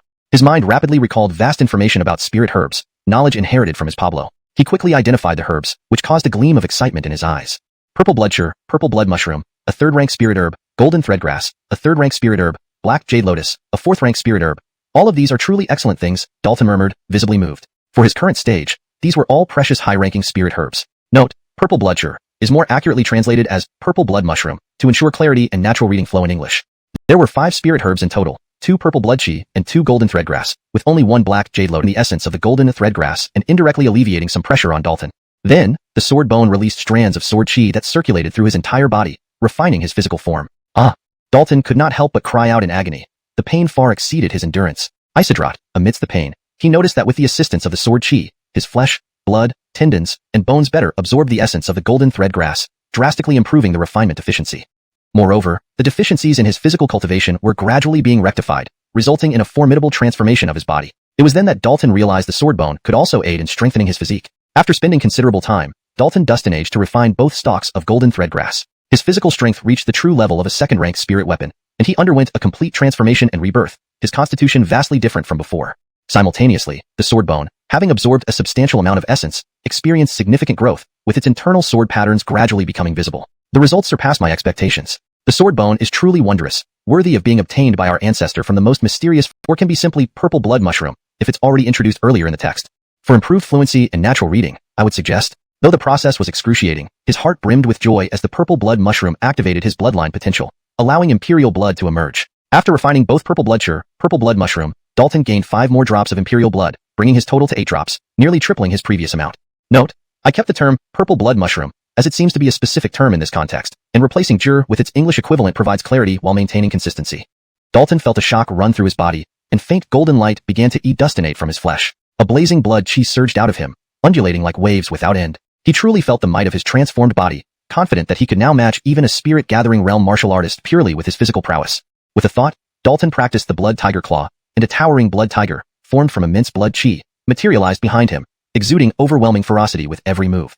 Boom! A distant boulder, several meters tall, exploded upon contact with the blood tiger claw. With the blood tiger claw as a foundation, perhaps I increased. His foundation was solid enough to eliminate bottlenecks, leading to a rapid advancement in his cultivation. Foundation establishment 6th rank, 7th rank. It didn't take long for his cultivation to return to 9th rank, but this time, he felt incomparably stronger, a difference beyond measure compared to his previous state. Delving into the mysteries of the void concealment imperial scripture, Dalton meticulously refined himself, solidifying his foundation and stabilizing his cultivation realm. The foundation establishment realm was crucial for a martial artist's ultimate achievement, warranting additional time and effort. I have finally grasped the secrets of the 10th rank of the foundation establishment realm. With more time and accumulation, I will surely reach this stage, Dalton said, opening his eyes, revealing a deep sense of excitement. Before, he had no idea how to advance to the 10th rank of foundation establishment, but now he was confident. He was grateful to Silas. Without the true Wu flower helping him solidify his foundation and compress his cultivation, it would have taken him an indefinite amount of time, or even forever, to reach this point. Crack! Suddenly, a sound of rock splitting reached Dalton's ears. Is it finally emerging? Dalton instantly turned his attention to the stone pillar, his eyes filled with anticipation. Fin? After refining, Dalton couldn't help but reveal surprise in his eyes. He successfully refined the jade bow and discovered an intricate and mysterious restriction within that he could not activate. Could this jade bow be hiding more secrets? Dalton speculated inwardly. While he wished to unravel all mysteries immediately, his current strength was too weak, so he had to suppress his curiosity for now. Calming his thoughts, Dalton infused his spiritual energy into the jade bow. Instantly, the bow emitted light and formed a bowstring. Then, he pulled the bowstring, and his spiritual energy condensed into a luminous arrow. Whoosh! The light arrow flew out of his hands, piercing through the air and illuminating the dark cave brightly. Boom! In the next moment, the light arrow collided with the stone wall, creating a large hole, showcasing astonishing destructive power. Not a bad spirit weapon, Dalton smiled satisfactorily. This jade bow was undoubtedly very useful for ambushes or long-range attacks. Its only drawback was the considerable consumption of spiritual energy. Fortunately, Dalton's vast reservoir of spiritual energy wasn't lacking in this aspect, making this flaw insignificant for him. With a thought, Dalton stored the jade bow in his spatial storage and nurtured it with his spiritual energy. Typically, spirit weapons needed to reach the 5th or 6th grade before they could be stored within the body, yet still dust an age to survive. Did Tianza Academy succeed? Dalton wondered inwardly. Despite their small number, the members of Tianza Academy were formidable, exhibiting incredible prowess before he entered the cave, enough to make him tremble. As he neared the exit of Luoyue's slope, he sighed in relief, having avoided disturbing those terrifying beasts. What's that? Turning his gaze, Dalton noticed something moving in a nearby crevice. Upon closer inspection, it was a fluffy creature curled up in the crack, shivering, with large, watery eyes filled with fear. He determined it posed no threat and gently picked it up. It's a little wolf pup. Holding the fluffy creature in his hand, Dalton examined it closely. It was a snow-white wolf pup barely a foot long, seemingly born not long ago. Surprisingly, despite its small size, it emitted faint spiritual energy, indicating it was no ordinary breed. He couldn't help but recall the majestic silver wolf he had encountered earlier, both similar in appearance but worlds apart in strength. Next, Dalton noticed a long, unhealed wound on the pup's belly, revealing glimpses of internal organs. So small, alone outside, and sustaining such severe injuries, yet it survived. Dalton marveled internally. Clearly uncomfortable, the pup struggled vigorously, causing the wound to split open again, oozing blood and nearly exposing its internal organs. "If you want to live, stay calm. I won't harm you," Dalton whispered soothingly. Seemingly understanding his words, the pup ceased struggling, tearfully looking up at him, evoking pity. Shaking his head slightly, Dalton used the 9 restoration technique to channel his spiritual energy into the pup, treating its wounds. "These injuries are peculiar." Dalton frowned. Despite using his utmost effort, he couldn't completely heal the pup's wound. He could only stop the bleeding temporarily. Given the miraculous effects of the 9 restoration technique, even severe wounds could be healed with sufficient spiritual energy. Thus, the only explanation was that the pup's injury was not just superficial. By now, the pup, weakened by exhaustion, had fallen asleep. Dalton pondered deeply. If he left the pup here, it would likely not survive. The worsening injuries would lead to certain death. Perhaps this encounter was destined. Dalton murmured, making his decision. Having already begun helping the pup, he did not wish to abandon it halfway. Whether it would survive depended on fate. Seeing the pitiful state of the pup reminded him of himself. Once, he was also reduced to despair. Locked in a dungeon, after having his bones dug out and meridian stripped, beasts within had recently been extremely active. Even in the outer areas, formidable creatures could be seen from time to time. "That's Dalton." Suddenly, someone exclaimed in surprise. Just moments ago, they were discussing Dalton, and now they unexpectedly encountered him. "What are you waiting for? Send the signal," another urged. Hearing this, the person quickly took out a signal arrow, fired it into the sky, and signaled the surroundings. Dalton, who had been swiftly moving, stopped, glancing at the signal arrow in the sky before turning his gaze toward the distant figures. He immediately understood what was happening. "Surround him, don't let him escape," the leader shouted. As he spoke, he charged forward, leading the charge. He knew Dalton was unusual, capable of withstanding blast and condensation realm experts, but he wasn't weak either. He could temporarily restrain Dalton. Without needing much time, others nearby would arrive, encircling Dalton and leaving him no chance to escape. Even before reaching Dalton, he waved his hand and shot several flying daggers. His goal was to restrain rather than engage in direct combat. Dalton moved swiftly, dodging all the daggers, then advanced without retreating, unleashing the blood tiger claw technique instantly. Amazing speed. The Dustin's expression changed, shocked by Dalton's terrifying speed. Before he could think the stage of Foundation Establishment Realm. "Since you, Xiao and Ding families, have shown such cruelty, do not blame me for being ruthless." Dalton's eyes gleamed with a chilling light. Times had changed. Dalton was no longer someone they could bully at will. At this moment, the ground suddenly sank, trapping Dalton's feet and pulling him down. At the same time, a figure leapt down from a towering tree, wielding a golden saber, swinging it down at Dalton. It was a perfect setup, restricting Dalton's movement before delivering the fatal strike. Ding! The golden saber struck, but met resistance, caught in Dalton's grasp. The wielder's eyes widened in shock. This was a rank 1 spirit weapon, incredibly sharp, capable of splitting rocks and cleaving mountains when wielded by a blast and condensation realm expert, yet now held by Dalton's single hand. "Break!" Dalton roared, and the ground beneath him exploded, freeing him instantly. Realizing this, the saber wielder released his grip and retreated rapidly. Unfortunately, it was too late. Dalton moved like lightning, closing in and reversing the golden saber. Before its owner could react, the saber slashed across his throat. He clutched his throat, eyes wide in disbelief, unable to accept that he died by his own weapon. Dalton didn't stop. Turning instantly, he hurled the golden saber. Snap! A towering tree, requiring 2 people to embrace its trunk, was severed at the waist and crashed to the ground. Someone hiding behind the tree was forced out, choosing to flee without hesitation. Dalton's display of power terrified them. Again, Dalton retrieved the jade bow and effortlessly shot a series of light arrows. His attacker sought to kill him, so mercy was out of the question. The Dustin reacted quickly, drawing a spirit sword to block the light arrow just in time. But Dalton continued pulling the bowstring, firing 10 arrows in rapid succession, barely a pause between shots. As the Dustin struggled to defend, Dalton launched multiple arrows simultaneously. Pooh! One light arrow traced a peculiar trajectory, piercing the Dustin's chest. Despite its thin appearance, the destructive force was astonishing, leaving a fist-sized hole, tearing apart internal organs. At that moment, over 20 figures appeared from all directions, encircling Dalton. All were extraordinary martial artists, not all from the Xiao and Ding families, but some drawn by the bounty. Scanning the crowd, Dalton recognized familiar faces, such as Xiao family's Parker, 5th Elder, and Ding family's 3rd Elder, 4th Elder, all glaring at him, revealing unmasked malice. To kill him, the Xiao and Ding families had spared no effort. The situation clashed directly with the Wolf Fang Club. Clang! The force shook fiercely. Dalton stood still while Braden staggered back 2 steps. In terms of physical strength, Dalton was absolutely confident, his body comparable to a second-tier spirit tool, no mere ornament. After pushing back Braden, he immediately followed up, swinging the jade bow and launching an active attack. Braden was astonished by the intensity of Dalton's strength. The relentless strikes from the jade bow pushed him back continuously, almost knocking him senseless. The surrounding spectators were left speechless, all realizing that Dalton emitted the aura of a 9th stage Foundation Establishment realm, yet fought ferociously beyond what should be possible. That was Braden, an 8th stage spirit-gathering realm powerhouse, who was being thoroughly dominated without any chance to retaliate. If they hadn't witnessed it firsthand, they would hardly believe it if told by others. There's something strange about his physical body, he's incredibly strong. And that jade bow in his hand is also extraordinary, analyzed Ares. Dorian's eyes flashed with cold light. What are we waiting for? Attack together and kill that brat quickly to avoid unnecessary complications. A few days ago, he had been injured by Dalton and hadn't fully recovered. He harbored a deep-seated anger, desperate for an desiring to crush him into pieces. Though now far more capable than before, even with his enhanced physical strength, Dalton struggled against the onslaught of 5 powerful opponents. He soon accumulated injuries, his body covered in flowing blood. Despite this, he persisted without resorting to burning Imperial blood as his trump card, instead aiming to unlock his latent potential through external pressure. Ares thrust a sword from behind into Dalton's body, piercing through him. But Dalton ignored the pain, relentlessly charging forward, stabbing the spirit-gathering realm warrior attracted by the bounty. At this moment, the sword vibrated, releasing piercing sword chi that erupted inside the opponent's body. The opponent had no time to react, his body torn apart by the sword chi. Dalton leaned forward, freeing himself from Ares' spirit sword despite the severe injury, a smile spreading across his face. The 4 elders from the Shao and Ding families turned pale. They were 5 powerhouses collaborating but couldn't swiftly defeat Dalton, and one of their own had been killed. This kid was truly outrageous. They couldn't help but feel uneasy, for if they were careless, they might be taken down by Dalton. None wanted to be that person. Consequently, they subconsciously kept some distance from Dalton, avoiding placing themselves in danger.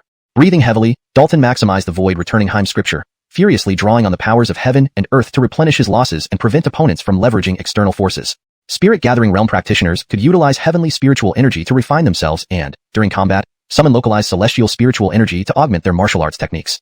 However, due to the dominance of the void returning Heim scripture, the great powerhouses couldn't draw on any celestial spiritual energy after prolonged combat, reducing their effectiveness significantly. Without various means to restrain the opponents, Dalton, at the 9th stage Foundation establishment realm, would not have lasted long regardless of his strong physical body.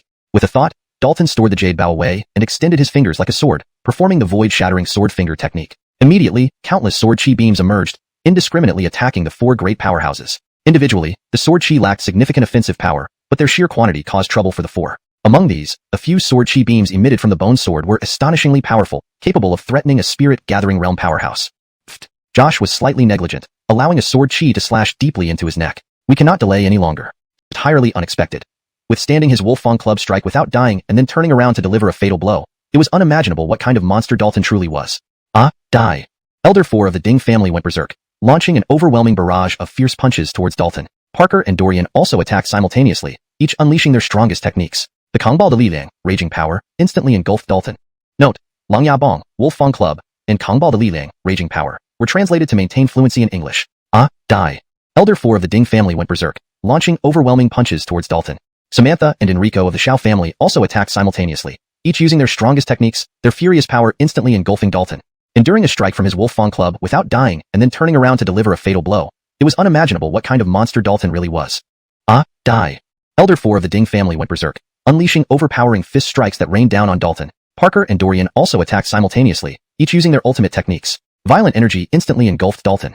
Note, for better context, Wolfang Club is maintained as per your instruction. If further clarification or adjustment is needed, please let me know. Chapter 19. Taking you away. Crack. In the instant when he was overwhelmed by an overpowering force, an invisible shackle within Ferdy's body broke free. Instantly, his spiritual energy surged rapidly, and his cultivation soared dramatically. He finally reached the legendary 10th stage of the Foundation establishment realm, achieving true perfection. At this moment, Ferdy ignited a drop of Imperial blood, using a secret technique to guide his own spiritual energy into a sudden eruption. Boom! A thick blood aura appeared around Ferdy, coalescing into a terrifying blood tiger that shook off all attacks in one fell swoop. What? The 3 powerful figures' faces changed drastically, not expecting Ferdy to unleash such terrifying power. The 5th elder of the Shao family's pupils contracted sharply as he realized Ferdy was charging straight at him, the chilling, killing intent making his scalp tingle. He had no time to think. He could only gather all his spiritual energy and resist with all his might. Puff! The 5th elder of the Shao family failed to withstand Ferdy's attack and was pierced through the chest by a blood claw, dying instantly. Seeing this scene, both the 2nd elder of the Shao family and the 4th elder of the Ding family were shaken to their core. Without hesitation, they turned and fled. They weren't fools. Initially, 5 powerful figures had united to besiege Ferdy, yet now, 3 of them were dead. With Ferdy's berserk state, if the fight continued, they would likely not survive either. Die! Ferdy roared angrily, turning to pounce on the 4th elder of the Ding family. Having ignited the Imperial blood, he wouldn't let these people off easily. The 4th elder of the Ding family wasn't much stronger than the 5th elder of the Shao family, so he met the same fate, unable to escape being killed. Unfortunately for the Shao family's 2nd elder, he managed to escape, along with those responsible for the skirmish who scattered in all directions. Ferdy quickly calmed the rampant blood aura and spiritual energy inside his body, minimizing the damage caused by igniting the Imperial blood. Then, he swiftly acted, devouring the spiritual energy from the slain powerful figures to compensate for his losses while also healing his injuries. Naturally, the storage bags of those powerful figures were also gathered by him. The spoils of war couldn't be wasted. Can't ignite the Imperial blood again anytime soon, or it will truly damage my bloodline essence, Ferdy thought. He had no choice earlier. His injuries were too severe. Not igniting the Imperial blood would have meant certain death. Fortunately, this battle proved highly rewarding. Under immense pressure, he believed Malia wouldn't want to remain in the current Shao family, so he decided to move her to another place for proper burial. Bang! Without any qualms, Ferdy destroyed the grave. As he was about to retrieve the coffin where Malia rested, several figures appeared in the cemetery. Ferdy, what are you doing? Do you dare to show disrespect to our ancestors? A rebuke sounded. Ilya turning around, Ferdy swept his gaze over the group and said coldly, "What I'm doing is none of your business, but if you dare to obstruct me, don't blame me for being merciless. You're too presumptuous." The fourth elder of the Shao family glared at him coldly. Now, with the head elder absent, the second elder and fifth elder having gone to the Vinny Forest, and the third elder loyal to Silas already dealt with, he was the strongest in the Shao family and made decisions accordingly. Having observed that Ferdy was only at the Foundation establishment realm, he didn't take him seriously, believing Ferdy wouldn't be as formidable as before. Before he could finish speaking, the fourth elder of the Shao family launched an attack, using a profound martial skill honed over dusty years. Dozens of palm prints surrounded Ferdy. Bang! A streak of blood flashed, and the fourth elder of the Shao family was thrown back, crashing heavily to the ground, spitting out blood. "I don't want to kill anyone, but if you keep forcing me, I won't mind causing a bloodbath in the Shao family," Ferdy spoke. Frederick and the Ding family's patriarch had left Iron Blazon City to personally escort Dante and Janet to the Jilu Academy, with no definite return date. On the other side, Ferdy brought the redwood coffin out of Iron Blazon City and directly arrived at a beautiful valley filled with birdsong and floral fragrance. "Marcy, this is your favorite place. Today, I'll bury you here, where no one will disturb you again," Ferdy whispered softly. Just as he prepared to place down the redwood coffin, he sensed something unusual. He heard a faint sound, resembling a heartbeat. Could it be? Ferdy's expression changed as he considered a possibility, though the probability was extremely low. Nonetheless, he decided to investigate. ####Chapter 20. Heavenly Cicada Immortal Body. Dalton took a deep breath and pushed open the tightly sealed coffin lid. Inside the coffin, Malia's face was rosy and lifelike, with no signs of death lingering around her body. She looked just as she had a few days ago, as if she were merely sleeping. Dalton gently lifted one of Malia's hands, holding her wrist and carefully sensing her condition. To his astonishment, even after 5 or 6 days, Malia's blood had not coagulated, and her body was not stiff. After a long while, Dalton concluded his examination, staring at Malia in disbelief. Marcy isn't dead. This revelation filled Dalton with both shock and joy, but also self-reproach. He had been too hasty, burying Malia in the Shao family cemetery when she was still alive, nearly causing her real death. Fortunately, he had brought her out from the cemetery to choose another place for burial, giving him a chance to save her. Malia's condition was unique. Her vital signs were door-dustant, barely detectable on the surface. Her heart did beat, but it required a long time between beats, and each one was very weak. If not sensed carefully, one would naturally assume she was dead. Immediately, Dalton began practicing the reverting origin technique to heal Malia. This technique was miraculous. It didn't take long to completely heal the injuries on her head without leaving any scars. How is this possible? Why hasn't Marcy's condition changed at all? Dalton frowned deeply, perplexed. Despite healing the injuries on Malia's head and using spirit energy to harmonize her body, she remained unchanged. Could it be that her physical body and soul essence are damaged? Dalton speculated. After some thought, he retrieved the black jade lotus from its jade box. The black jade lotus was a 4th-tier medicinal herb with extraordinary effects, capable of nurturing one's essence, energy, and spirit, beneficial even to core formation realm experts. Without hesitation, he refined the black jade lotus, channeling its essence into Malia's body. Its medicinal power was gentle enough to avoid harming her. Still, to be safe, he filtered the essence through his own body first, only passing on the purest essence to Malia. In the process, he absorbed some of the black jade lotus essence himself, which helped further heal his own previous injuries. After some time, Dalton completely refined the black jade lotus, transferring a large amount of essence into Malia's body. Though he absorbed some of the essence himself, she showed no changes. The essence seemed to vanish without a trace. Something's wrong. There's an issue with Marcy's body. Dalton realized something was amiss and decided to examine Malia's body more closely, cross-referencing with the ancestral information passed down by the Great Heim. After thorough examination, he confirmed his suspicion. There's no doubt about it. Marcy has the extremely rare Heavenly Cicada Immortal Body. This was a special constitution, innate yet door-dustant, requiring specific circumstances to awaken. Malia had inadvertently activated this constitution after sustaining head injuries, though success was uncertain. Awakening the Heavenly Cicada Immortal Body was extraordinarily difficult, with a high probability of failure leading to death. It involved the release of inner potential. How could Dalton not be worried? On the 22nd day, Malia's condition worsened. Her vital signs weakened further, and the intervals between her heartbeats grew longer.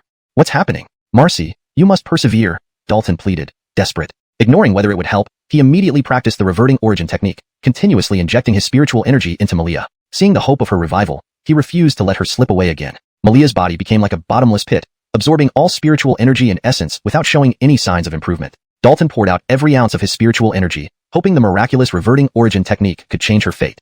Thus, he persisted for an entire day, continuously absorbing natural chi while practicing the reverting origin technique. Today was the final day of the heavenly cicada immortal body's awakening period. Either she would emerge reborn, or she would perish. At a certain moment, Dalton's body stiffened. He could no longer sense any life force in Malia, not even a trace. How can this be? No, Marcy, you cannot die. Dalton was overcome with emotion, unable to accept this reality. Fate had been cruel, offering him hope only to dash it once more. The last time, he watched helplessly as Malia smashed her head against a wall to preserve her dignity. Now, he could do nothing but watch her life fade away. Marcy, I won't let you die. Dalton resolved firmly. This time, he would not give up. He practiced the reverting origin technique again, but this time, he used his imperial blood instead of spiritual energy. He intended to resolve Malia's deadly crisis with the power of imperial blood. The great ancestor was an unparalleled figure, and the imperial blood he passed down held the power to reverse destiny and turn decay into wonders. Dalton no longer cared about the consequences of expending his imperial blood. His only thought was to save Malia. Chapter 21. Ilya turning disaster into blessing. As the imperial blood droplets dissipated, the power to defy nature flowed continuously into Malia's body. Miraculously, the vitality that had vanished from Malia reappeared, and her heartbeat resumed. Just as Dalton had anticipated, the imperial blood indeed possessed extraordinary powers capable of reviving the dead. After Malia's condition began to stabilize, Dalton could no longer support himself and collapsed unconscious on the ground. His spiritual energy had long been depleted, and now he had exhausted all the imperial blood. His body had reached its limits. This time, by transforming the imperial blood, he also dissolved the origin of his bloodline, ensuring that he would never. After some observation, the penny suddenly understood. I get it. Master truly has great intentions. While the imperial blood is indeed powerful, it is also a constraint that can limit ultimate achievement. Only by transcending and voluntarily giving up the imperial blood can there be infinite possibilities. By relinquishing the imperial blood and breaking down the bloodline origin, it not only prompts the awakening of his constitution, but also allows the sword bone to truly and perfectly integrate. She was, however, puzzled by how Dalton had gained such profound insight so quickly after obtaining the inheritance. The awakening of his constitution seemed too rapid. Abandoning the imperial blood and burning the imperial blood were entirely different concepts. The former could stimulate the awakening of the constitution, while the latter would bring significant trouble. Had Dalton burned all the imperial blood during battle, he wouldn't have awakened his constitution but would have severely damaged his foundation. Amazing little fellow. To have cultivated to the 10th level of foundation establishment realm and now awaken his constitution. Master indeed picked an exceptional successor, the penny praised. Then, she returned to her slumber, no longer concerning herself with external matters. For now, she was very satisfied with Dalton's perfordustance. After an unknown period, Dalton awoke from his deep unconsciousness and faint glimpses of Malia's silhouette. However, Dalton quickly looked away because Malia was completely naked, her skin glowing faintly white, appearing extremely sacred. Without direct contact, he could sense the overwhelming vitality within Malia. There was no doubt she had overcome the threat of death, and her current state clearly indicated the awakening of the celestial cicada immortal body. Phew. Dalton breathed out deeply, relief spreading across his face. Everything he had done was finally worth it. With the wonders of the celestial cicada immortal body, Ing should be able to cultivate and become an extraordinary martial artist once she awakens. Thinking of this, Dalton couldn't help but feel elated. As for the cultivation methods suitable for the celestial cicada immortal body, he had them ready to impart to Malia upon her awakening. The Brandon had bestowed him with a vast array of knowledge. Among these treasures was the celestial cicada Tao scripture, created by an ancient-era extraordinary individual who possessed the celestial cicada immortal body and unexpectedly obtained by the Brandon. Seeing that Malia still needed time to complete her transformation, Dalton decided to practice and comprehend the mysteries of the void divine body beside her. One characteristic of the void divine body he had already discovered was its ability to autonomously absorb surrounding elemental energies at any time, nurturing and strengthening the body. In other words, even without deliberate cultivation, his body would continue to grow stronger. Based on the information left by the Brandon, Dalton meticulously verified and familiarized himself with the applications of this constitution. Splash! Dalton extended a hand, and a cluster of black flames emerged. As he increased the output of his spiritual energy, the black flames rose, burning more intensely. This is the void divine flame. Looking at the black flames in his hand, Dalton's eyes sparkled with intense light. This flame originated from the void divine body, extremely extraordinary and possessing strong offensive capabilities. Ordinarily, an extraordinary martial artist would need to reach the void core realm to barely condense true fire, catalyzed by their Wu Dao origin pill. To be able to condense potent true fire at the foundation establishment realm showcased just how powerful the void divine body was. With the void divine flame, I can now attempt to forge my own weapon. Dalton couldn't help but feel impatient. Chapter 22. Danger resurfaces. After carefully rummaging through numerous storage bags, Dalton took out a large pile of items. There were refined spirit weapons and unprocessed spiritual materials. Actually, he realized that this was likely due to his interference. Normally, Malia's body type awakening would have failed, but he used imperial blood to help reverse her fate.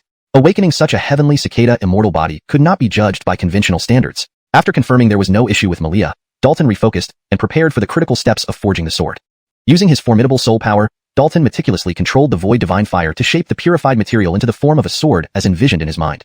Once the sword shape stabilized, he activated the sword bone, generating intricate sword patterns that fused into the sword. This process was complex and left no room for error. Otherwise, the sword might either be destroyed or rendered useless. After a full day of work, the sword was finally forged. Dalton was nearly drained. The newly forged sword measured 7 feet long, its blade jet black and gleaming with a dark luster. Its edge was razor sharp, and mysterious sword patterns appeared intermittently. Given the limited materials, I can only achieve a second-rank weapon, but it will suffice for my current needs. Gazing at the black longsword, Dalton smiled. A sword forged by his own hands was undoubtedly the most suitable for him. I should name this sword. Let's call it Darkblood. Dalton pondered aloud. The sword's blackness symbolized darkness, while its purpose to shed blood during combat made Darkblood an appropriate name. After resting, Dalton swung the Darkblood sword, executing advanced sword techniques from the Absolute Annihilation Sword scripture. Using the Darkblood sword, the same techniques flowed far more naturally than with the previously calm-dust-endeared spirit swords, each move fluid and graceful. So soon, you come to offer your life to consecrate my sword? Dalton's gaze suddenly turned cold as he stepped out of the valley. A chilling voice echoed, "I've finally found you." Speaking was a burly Dustin with thick eyebrows and large eyes, a rugged appearance, and a full beard. He carried a menacing tiger-headed greatsword over his shoulder. His emitted aura was powerful, clearly indicating he had reached the 9th stage of spirit-gathering realm, comparable in strength to the Ares, though his aura surpassed it slightly. Most importantly, the heavy killing intent surrounding him suggested he had lived a life fraught with peril, making him far stronger than the pampered Parker. "Who are you? Why have you come for me?" Dalton asked. The burly Dustin grinned. "I'm a bounty hunter. Someone paid me to borrow your head for a moment. Do you not fear losing your own head?" Dalton retorted coldly. The burly Dustin replied indifferently, "Our line of work is inherently risky. It's either you die or I do. Wealth comes from taking risks. If the bounty wasn't high enough, I wouldn't feel right going after a Foundation establishment realm brat like you." Without waiting for a response, he swung his greatsword. Slash. A terrifying blade chi erupted, lightning fast towards Dalton. The burly Dustin showed no hesitation, delivering his attack decisively. Dalton raised Darkblood to block the blade chi, forced to retreat several steps under the impact. Taking advantage of the dust cloud, the burly Dustin burst forward, breaking the ground beneath him as he leaped up and slashed downward with his greatsword. Reacting swiftly, Dalton sidestepped the tiger-headed greatsword. However, the burly Dustin unexpectedly changed his attack, sweeping horizontally in an attempt to bisect Dalton at the waist. Dalton placed one hand on the wide blade, leaping high into the air. Simultaneously, he thrust Darkblood directly at the burly Dustin's throat. Clang! Darkblood struck the burly Dustin's throat, producing a clear sound but failing to penetrate, not even scratching the skin. "Finn?" Dalton's expression revealed surprise at this unexpected result. "Get lost." The burly Dustin roared, delivering a powerful slap that sent Dalton flying despite blocking with Darkblood. Dalton marveled at how formidable the burly Dustin's defense was. The sharpness of Darkblood did not even leave. He finally understood why Dalton, despite being only at the Foundation establishment realm, had such a high bounty on his head. He truly possessed remarkable strength. Being an entire major realm lower in cultivation, he found it astonishing that he couldn't subdue Dalton within a short period even when he gave it his all. In decades of being a practitioner, he had never encountered anyone like him. If they were at the same cultivation level, he didn't doubt for a moment that Dalton could crush him effortlessly. "Behold my raging wolf blade technique, break." With a roar, the burly Dustin gathered his spirit, chi, and intent, channeled the heavenly energy, and unleashed an incomparably domineering slash. A sinister wolf's phantom emerged, revealing its sharp claws and fangs, lunging toward Dalton. Bang! Although Dalton's formless divine body mitigated part of the impact, he still endured an intense strike, causing him to be sent flying backward, smashing into and shattering a large rock. After enduring this terrifying strike, a crack actually appeared on the Darkblood sword. "I've only just started learning the Extinction Sword canon, and I haven't yet grasped its profound mysteries. Such brute force combat is very disadvantageous," Dalton lamented inwardly. With his current constitution, if his sword skills were stronger, he wouldn't have feared the burly Dustin despite being one major realm lower. "Boy, accept your fate. You're no match for me," the burly Dustin said disdainfully. He believed that once he used his full power, Dalton wouldn't be able to withstand a few strikes. But at this moment, Dalton's eyes flickered with a strange light as he fixed his gaze on the burly Dustin's back. The burly Dustin inexplicably felt a threat approaching, his body hair standing on end. Just as he turned, he felt a piercing pain in his back. His protective mystical art had been broken through. Whoosh! At this instant, a beam of light shot out, instantly piercing the burly Dustin's throat. Clutching his throat, the burly Dustin's eyes filled with resentment. Moments ago, he had been smugly confident in his victory, but now, he met his death unexpectedly. In his final moments, the burly Dustin saw a figure clad in white light, with a pair of transparent wings resembling those of a cicada, akin to a legendary fairy. It was the person who had attacked him from behind. Dalton stood stunned, staring at the white figure. He knew who it was, the recently emerged Malia. "Master, are you alright?" Malia flapped her wings and flew over, landing before Dalton. As she landed, the white light around her dissipated, and her wings transformed into a shower of light, dispersing into the wind. Seeing this, Dalton was momentarily speechless. Realizing the situation, Malia quickly covered herself with her arms and turned away, her face flushed with embarrassment. Dalton cleared his throat twice and hurriedly took out some clothes from his storage bag. "Put these on quickly." 尽管秦宁感到羞涩，他还是立刻接过衣物，急忙穿上了。这是一套男装，穿在他身上很不合身，而且缺少贴身的内衣。但在荒郊野外，萧煞上哪儿去弄女装呢？For a moment, Dalton and Malia were both awkward, unsure what to say. Master, are you hurt? Malia asked softly. Don't worry, I'm tough, Dalton replied promptly. In the next moment, he gently embraced her. Marcy, you're alive. That's great. Malia felt warmth in her heart and returned the embrace with a radiant smile.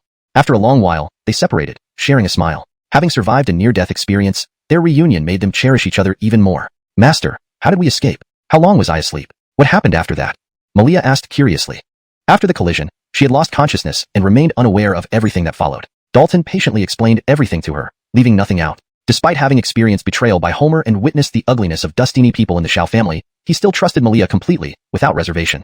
If he couldn't trust someone who would give their life for him, then whom could he trust? Listening intently, Malia was amazed at how much had transpired during her slumber. She couldn't help but feel heartbroken for Dalton, who had endured so much hardship. Marcy, what about those wings on your back? And how did you break that Dustin's protective art? Dalton asked. Malia was somewhat confused. I don't know. When I woke up, I had a pair of wings on my back. Then I saw Master fighting and noticed a glint of gold on his back. I acted instinctively. Dalton was taken aback, realizing the bizarre circumstances. In that case, can you Dustinifest those wings again? Dalton asked. Malia tried but shook her head. No, my energy is depleted. Hearing this, Dalton realized that forming the cicada wings must be a capability of the celestial cicada immortal body, which required spiritual energy. Given that Malia was newly at the foundation establishment stage, her spiritual energy was weak, and maintaining the wings was difficult. I'll teach you a cultivation technique. Try practicing it, Dalton said. Using his soul power, Dalton imprinted the heavenly cicada Tao Codex directly into Malia's mind. Malia closed her eyes and began to study the technique while attempting to practice. Meanwhile, he picked up another item and closely examined it. His intuition told him this was unusual. Chapter 24, Cave Realm Treasure. Held in Dalton's hand was a bright green gemstone that emitted a faint glow and radiated an extremely weak spiritual energy. The reason he felt this item was unusual was because, when he had inspected the items in the storage bag earlier, it had momentarily displayed a strange secret pattern which then vanished. Unconsciously, he tried releasing his spiritual energy into the gemstone. However, no matter how much spiritual energy he infused, it all seemed to disappear without any reaction from the gemstone. Pondering for a moment, Dalton cast the void-shattering sword finger, summoning a terrifying sword chi which struck the gemstone. The gemstone rang loudly under the impact but did not sustain any damage. There wasn't even a trace of harm. So tough. Indeed, it is no ordinary object. A look of surprise appeared on Dalton's face. In the next moment, he unleashed the voidless divine flame, preparing to refine it to uncover its hidden secrets, willing to try any method. There's a reaction. Not long after the voidless divine flame ignited, Dalton keenly sensed a subtle change in the gemstone. Immediately, he intensified the output of the flame and began burning the gemstone with full force. He had patience. As long as this method proved effective, he could afford to spend more time. Affected by the voidless divine flame, the gemstone slowly became translucent. After considerable time, the gemstone became completely transparent, resembling a crystal, establishing a connection between it and Dalton. Fin. The crystalline gemstone vibrated, distorting the surrounding space and pulling Dalton inside. Surprisingly, within the gemstone was a space that could accommodate living beings. The space was not too large, only 1,000 square meters, yet it teemed with life, flowers, trees, a small pond, and a dilapidated wooden hut. It was clear that the hut had been uninhabited for a long time and would collapse at the slightest wind. I didn't expect this to be a mini-cave realm. That person must not have refined true fire, hence failed to refine this. A gleam shone in Dalton's eyes. Cave realms were precious treasures that couldn't be easily crafted by ordinary people. Unlike typical storage artifacts, which could only store lifeless objects, cave realms had no such restrictions. Cave realms could be classified into two types. One fixed in place, another made portable through refinement. The former typically had a larger space, and some sects built their bases within these cave realms. Dalton truly hadn't expected to gain such unexpected fortune by slaying an unknown spirit-gathering realm martial artist. Unfortunately, this cave realm had been sealed for so long that its internal spiritual chi had long since dried up. Now, the flora growing inside were just ordinary plants. Still, the cave realm itself was priceless, and Dalton had no room for complaints. Once unsealed, the cave realm would automatically absorb spiritual chi from the outside, and would soon become very suitable for cultivation. In the future, I can transplant medicinal herbs here, and the little wolf cub will have a place to rest, Dalton smiled. With a thought, he left the cave realm, reappearing outside. He immediately sent the little wolf cub into the cave realm, as it was perfect for its recovery. Seeing Malia still in cultivation, Dalton took out the dark blood sword, looking at its cracks and feeling somewhat pained. His newly forged sword had been damaged in its first battle. He had intended to consecrate it with the Dustin's blood, but instead, the sword nearly got destroyed. Let's re-refine it, Dalton decided. He released the voidless divine flame, enveloping the dark blood sword. After some thought, he also took out the tiger head broadsword. Although it was top tier among second-grade spirit weapons, he still chose to melt it down. After re-refinement, the dark blood sword remained a second-grade spirit weapon but with significantly increased strength, but not this time. This was because both the Shao family and the Ding family had prodigies attending Jilu Academy, giving them powerful backing. Dalton had become a notorious figure in Iron Blazon City again. No one expected him to rise again after being crippled, let alone cause such heavy losses to the Shao and Ding families. Due to his infamy, when Dalton and Malia entered the city, some people recognized him and hurriedly avoided him, even choosing to take detours. Especially members of the Shao and Ding families, who were filled with fear, terrified of any retaliation. Dalton ignored them, leading Malia directly to a clothing shop, where they both needed new attire. After buying clothes, they went to a tavern and had a hearty meal. Dalton was disappointed that so much time had passed, yet neither family sought trouble with him. It seemed they were genuinely afraid of him. However, since the two families dared offer high rewards against him, he couldn't let it pass without consequence and decided to teach them a lesson. The Shao family apothecary was the Shao family's most important industry, a centuries-old apothecary providing nearly half of the family's income. Now, Dalton stood at the entrance of the Shao family apothecary, strolling in casually. He came alone, having placed Malia in the cave realm before entering. Seeing Dalton approach, the dustinager of the apothecary turned pale and wished to escape immediately. His losses, severely weakening them. As if he hadn't heard, Dalton continued to destroy the surrounding ground, gradually isolating the medicine pavilion from its foundation. Although anxious, the extraordinary martial artist did not dare to step forward to stop him, knowing full well he was no match for Dalton. Seize! Dalton barked and activated his grotto realm, releasing power to envelop the entire wooden structure. In the next moment, the wooden pavilion rapidly shrank and instantly vanished into the grotto realm. Witnessing this, the extraordinary martial artist was dumbstruck. He knew matters were grave. Dalton had actually taken the entire medicine pavilion. After accomplishing this, Dalton didn't linger but turned around and walked away directly. Dalton, you can't take the medicine pavilion. The extraordinary martial artist stepped forward, braving a confrontation to destine the return of the pavilion. However, a single glance from Dalton made him feel like he'd fallen into an ice cave, silencing him mid-sentence. In the end, he could only watch as Dalton left, too afraid to stop him. Leaving the Shao family's herbal shop, Dalton proceeded to the Ding family's armory without pause. The Ding family specialized in selling weapons, controlling more than half the market in Iron Blazon City, and even exporting to surrounding cities. In this world that valued martial prowess, the destined for weapons was enormous. The income from the armory was a rare opportunity to forge a spirit weapon, so they wanted to make the most of it. Dalton, why are you here? One of the smiths asked nervously. Ignoring him, Dalton focused on the forge. Through a gap, he saw a piece of crimson copper being smelted. This was no ordinary metal. It bore intricate patterns and emitted a mystical glow, revealing it to be a third-tier spirit material, secret pattern crimson copper. The secret pattern crimson copper appeared to have been smelted for only a short time and had not yet begun to melt. Good find. Dalton smiled faintly and immediately activated his grotto realm. In an instant, the entire forge, along with the secret pattern crimson copper, was drawn into the grotto realm. He fully understood the importance of the forge to the Ding family. Without it, how would they craft spirit weapons? Boom. Losing the forge's suppression, the underground magma fire erupted wildly. Immediately, the forging chamber was engulfed in raging flames. Quick escape. The weaponsmiths rushed out in panic, including the two Foundation establishment-level smiths. Meanwhile, in a tower within the courtyard of the Ding family's armory, a Dustin and a Wadustin had just finished a passionate encounter and were dressing. The Wadustin looked to be in her 30s, with fair skin and a voluptuous figure, exuding mature charm. She was none other than the Ding family's elder, Joy. Despite appearing relatively young, she was already past 60 years old, maintaining her youthful appearance due to becoming an extraordinary martial artist at a young age. Her position as the Grand Elder wasn't due to exceptional strength, but rather her remarkable business acumen, which had brought immense wealth to the Ding family. Her cultivation was merely at the 8th stage spirit-gathering realm, far behind the Parker. The Dustin was a gray-haired, emaciated, elderly Dustin with a long face and sharp features, looking rather lecherous. He was not Joy's husband but Elio, a hall master of the Black River Gang. Joy's face flushed with pleasure, making Elio excited again. Just as Elio was about to continue, an urgent cry came from outside the door. Grand Elder, bad news? Dalton has forcibly intruded.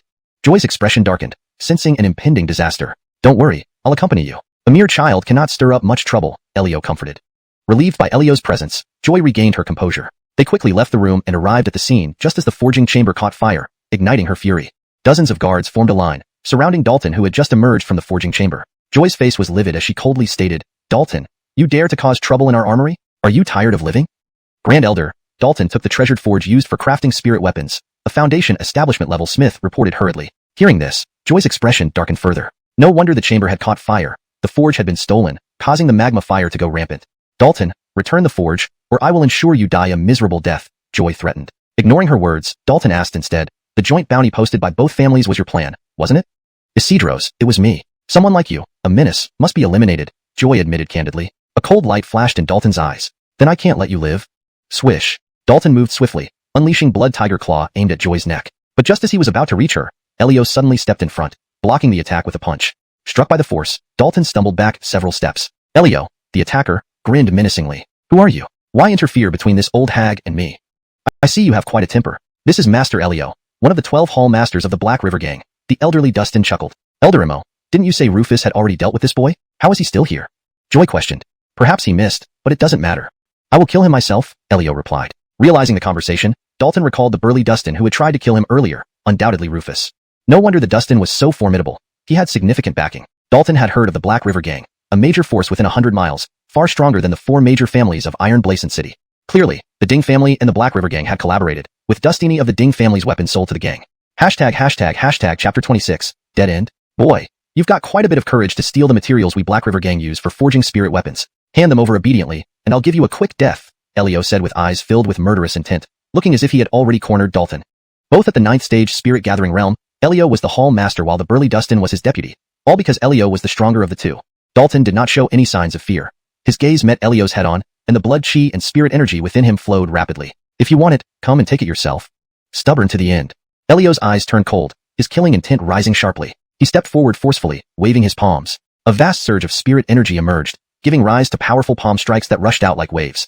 Dalton hurriedly activated his void divine body to neutralize Elio's attacks, simultaneously countering with the blood tiger claw. Boom. Claw and palm collided, and Dalton was hit by an intense force, forcing him to retreat several steps backward.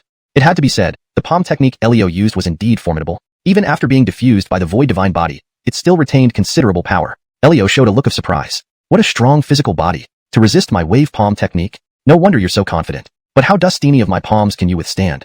Without waiting for an answer, Elio struck again, not giving Dalton a chance to catch his breath. He now took this seriously, pouring his full strength into each palm strike, creating layers upon layers of unceasing force. Wave palm was one of the most famous extraordinary martial techniques in the Black River gang. Elio had studied it for decades, fully grasping its essence and refining it to perfection. Dalton focused his mind, carefully observing the changes in Elio's palm movements. He countered with the blood tiger claw, during which thoughts of the white tiger profound art involuntarily surfaced in his mind, both the cultivation method and the insights and experiences of the ancestor Heim. Based on the blood tiger claw, he unconsciously incorporated some mysteries of the too fast for her to react. Having been pampered all her life, though she wasn't weak in cultivation, her combat strength was far inferior. Dalton revealed himself, executing the void-shattering finger technique, releasing invisible sword chi. Joy retreated hastily, her shirt shredded by the sword chi, revealing a black gold soft armor she wore underneath. Seeing this, Dalton's expression changed slightly. He hadn't anticipated that she would possess such a precious protective artifact. Fear flashed in Joy's eyes. Although the sword chi didn't penetrate the armor, she was still injured, her internal organs impacted. Her physical body simply couldn't compare to Dalton's. Hold it! As Dalton prepared to deliver another blow, Elio's furious roar echoed in his ears. Reluctantly, he chose to abandon the attack, turning to release numerous sword chi towards Elio before changing direction and dashing out of the weapon forge. After exchanging blows with Elio, he was already significantly injured. Continuing the fight would only worsen his situation. His objective was achieved, no need to risk his life against Elio. His only regret was not Dustinaging to kill Joy. Fool, stay behind. Elio roared angrily, chasing relentlessly. It wasn't for the bounty, but to retrieve the secret pattern red copper, too precious to lose. If it were lost, he wouldn't be able to shoulder the responsibility. Dalton knew Iron Blazon City too well, anticipating various scenarios and planning escape routes in advance. He darted between buildings, streets, and alleys, appearing and disappearing, confusing Elio's vision and making it difficult for him to pinpoint his location. Elio dared not attack recklessly in the city, causing frustration. Ultimately, Iron Blazon City wasn't Black River gang territory. He dared not act rashly without fearing the city lord's distinction. However, escaping Elio wouldn't be easy. With rapid movements, Elio remained within 10 paces of Dalton. Had it not been for Dalton's slippery dust maneuvers using buildings and streets for cover, he would have been slapped away long ago. While chasing, Elio fired a signal arrow. Such an important task as forging a Tier 3 spirit weapon couldn't just involve him and Ewing. There were also other capable members of the gang who weren't at the Ding family weapon forge. Upon seeing the signal, they would converge, encircling Dalton. I must leave Iron Blazon City soon, Dalton thought. Iron Blazon City belonged to the Shao and Ding families, plus the Black River gang. Staying there was clearly disadvantageous. If the Shao family, Ding family, and Black River gang mobilized to besiege him, especially given his current injured state, things would turn dire. Worst of all, if the city lord's distinction intervened and collaborated with the Shao and Ding families, Iron Blazon. Seeing Dalton stop, the forces from the three sides rapidly advanced forward, forming a small circle around Dalton. Hand over the secret pattern red copper, and I will leave you intact, Elio said coldly. The Ares also said gravely, Brat, you can't escape now. Quickly hand over the medicinal building without damage. The medicinal building stored a large number of herbs, even more than 10 spirit medicines. There could be no accidents. Return my Ding family's treasure furnace. Otherwise, I'll tear you apart. The Parker of the Ding family threatened fiercely. Dalton glanced around and couldn't help but sneer. You all want my life. How can I give anything to you? While speaking, he took out a storage bag, pretending to throw it into the Baisha River behind him. Upon seeing this, Elio hurriedly stopped him. Don't act rashly. As long as you return the secret pattern red copper to me, I can ensure your life. Fear you don't have enough influence. The Shao family and the Ding family won't spare this troublemaker, Dalton replied calmly. Having said that, he directly threw the storage bag. The Parker of the Ding family immediately leaped from the dike, disregarding everything, trying to catch the storage bag. He was uncertain if the treasure furnace was inside, but he couldn't take the risk. The furnace meant too much to the Ding family. At this moment, Dalton lunged towards the side where the Ding family had blocked, attempting to break through. Hold him! Elio and the Ares shouted simultaneously. The Ding family's experts reluctantly charged head-on to intercept Dalton. A fierce white tiger shadow appeared around Dalton, turning him into a killing machine. His aura was intimidating. Claw shadows flashed. Some of the Ding family's experts were knocked away, and their formation crumbled instantly. Don't let him escape.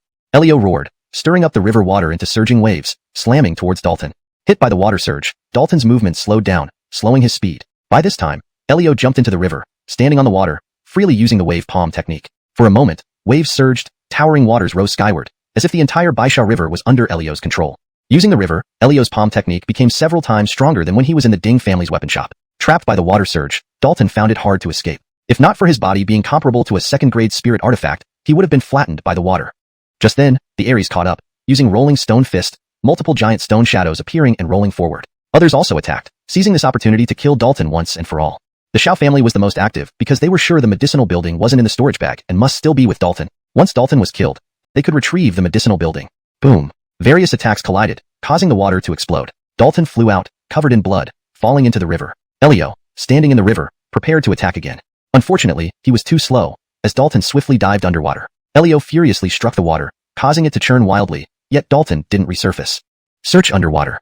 Experts from the three factions entered the water, conducting a thorough search. Dalton was now heavily injured, posing less threat, so there was little to fear. The storage bag is empty. There's nothing inside, the Parker of the Ding family said grimly, picking up the storage bag but having been fooled. He's vanished, nowhere to be seen. After a thorough search, the experts from the three factions frowned, having searched a long stretch of the river with no results. Dalton seemed to have disappeared into thin air. A member of Heiha gang reported, there are strong undercurrents at the bottom of the river. Dalton was likely swept away by them. Search along the river. We need to find him alive or dead, Elio ordered. Everyone sprang into action, some searching upstream, most downstream, while others observed the banks or continued searching underwater. Meanwhile, the Shao family and the Ding family sent people back to gather more reinforcements. This time, they wouldn't let Dalton escape. Indeed, Dalton was swept away by the undercurrents, though not intentionally, which temporarily saved him from the besiegement. The undercurrents were terrifying, trapping him, unsure where he would be taken. Fortunately, as an extraordinary martial artist, he could hold his breath for extended periods. Otherwise, he would have drowned. At one point, Dalton grabbed onto a large rock, stabilizing himself. Then, with all his might, he escaped the undercurrents, quickly surfacing. Finn, am I underground? Surfacing, Dalton was astonished. He had been swept into an underground river, unable to determine his precise location. Well, here I shouldn't be easily found, giving me time to heal, Dalton murmured. His injuries were severe, bones broken, internal organs almost shattered. Had he not pushed his void god body to its limits, absorbing much of the attack, his body would have exploded. Through this, he gained deeper insight into how to use the void god body better. Dalton infused his soul power into the medicinal building within his inner world, searching for healing herbs. Shortly, he gathered a pile of herbs, mostly ordinary, but including 3 spirit medicines. Though more spirit medicines remained, they weren't for healing and shouldn't be used indiscriminately. Releasing void god fire, he refined the herbs, extracting their essences, then swallowed them whole. Subsequently, he activated the essence return art, rapidly absorbing the herb essences, repairing damaged flesh and organs. It proved wise that he had raided the Shao family's medicinal building. Otherwise, he would have no means to heal now. As Dalton healed underground, the 3 factions continued searching, covering hundreds of miles along the Baisha River but finding no trace of Dalton. Baisha River has dustiny complex underground rivers. Dalton was likely swept into one of them. They finally concluded. Underground rivers were numerous and complicated. They dared not send people in randomly. But to retrieve Dalton's loot, they had no choice but to venture into these rivers, bearing the potential losses. 2 Foundation establishment stage extraordinary martial artists from the Ding family entered an underground river, holding lamps to light the darkness. I hope we find Dalton and recover our treasure furnace. That would be a great deed. I think it's best not to find him. Dalton is too brutal. A group of spirit condensation realm experts couldn't kill him. Fear not, he's likely dead already. If not, he must be heavily injured and barely functional. I still worry, this credit isn't worth it. The 2 searched while chatting, their thoughts different. Eternal chi to become extremely chaotic. Seeing this, the other person did not attack, but turned to flee. But before he got far, a light arrow pierced through him, and he fell to the ground. Dalton put away the jade bow, spitting out more blood. The partially healed organs tore apart once again. He struggled to get up, channeling the Gue Josephine Heim scripture to swiftly devour the 2 men's spiritual energy before throwing their bodies into the underground river. We can't stay here. We need to move quickly. Dalton's face grew grave. The delay would certainly raise suspicion outside, and if more powerful individuals entered, his situation would become dire.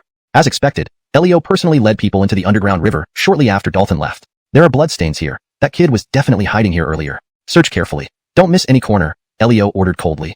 Immediately, the few gang members he brought began searching. Being members of the Black River Gang, they generally had good swimming skills, giving them an advantage in such places. Elio led the charge, chasing along the underground river. He thought it unlikely that Dalton would remain there, and probably fled already. However, what frustrated Elio was that after chasing for a while, the underground river branched out in multiple directions. He couldn't determine which branch Dalton took or where each branch led. Dalton was cautious, leaving almost no trace, making it difficult to track him. Reluctantly, Elio sent people to search each branch one by one, significantly slowing down the efficiency. Meanwhile, Dalton had good luck and returned to the surface via a branch of the underground river. He didn't care where he was. Instead, he found a secluded place to continue healing.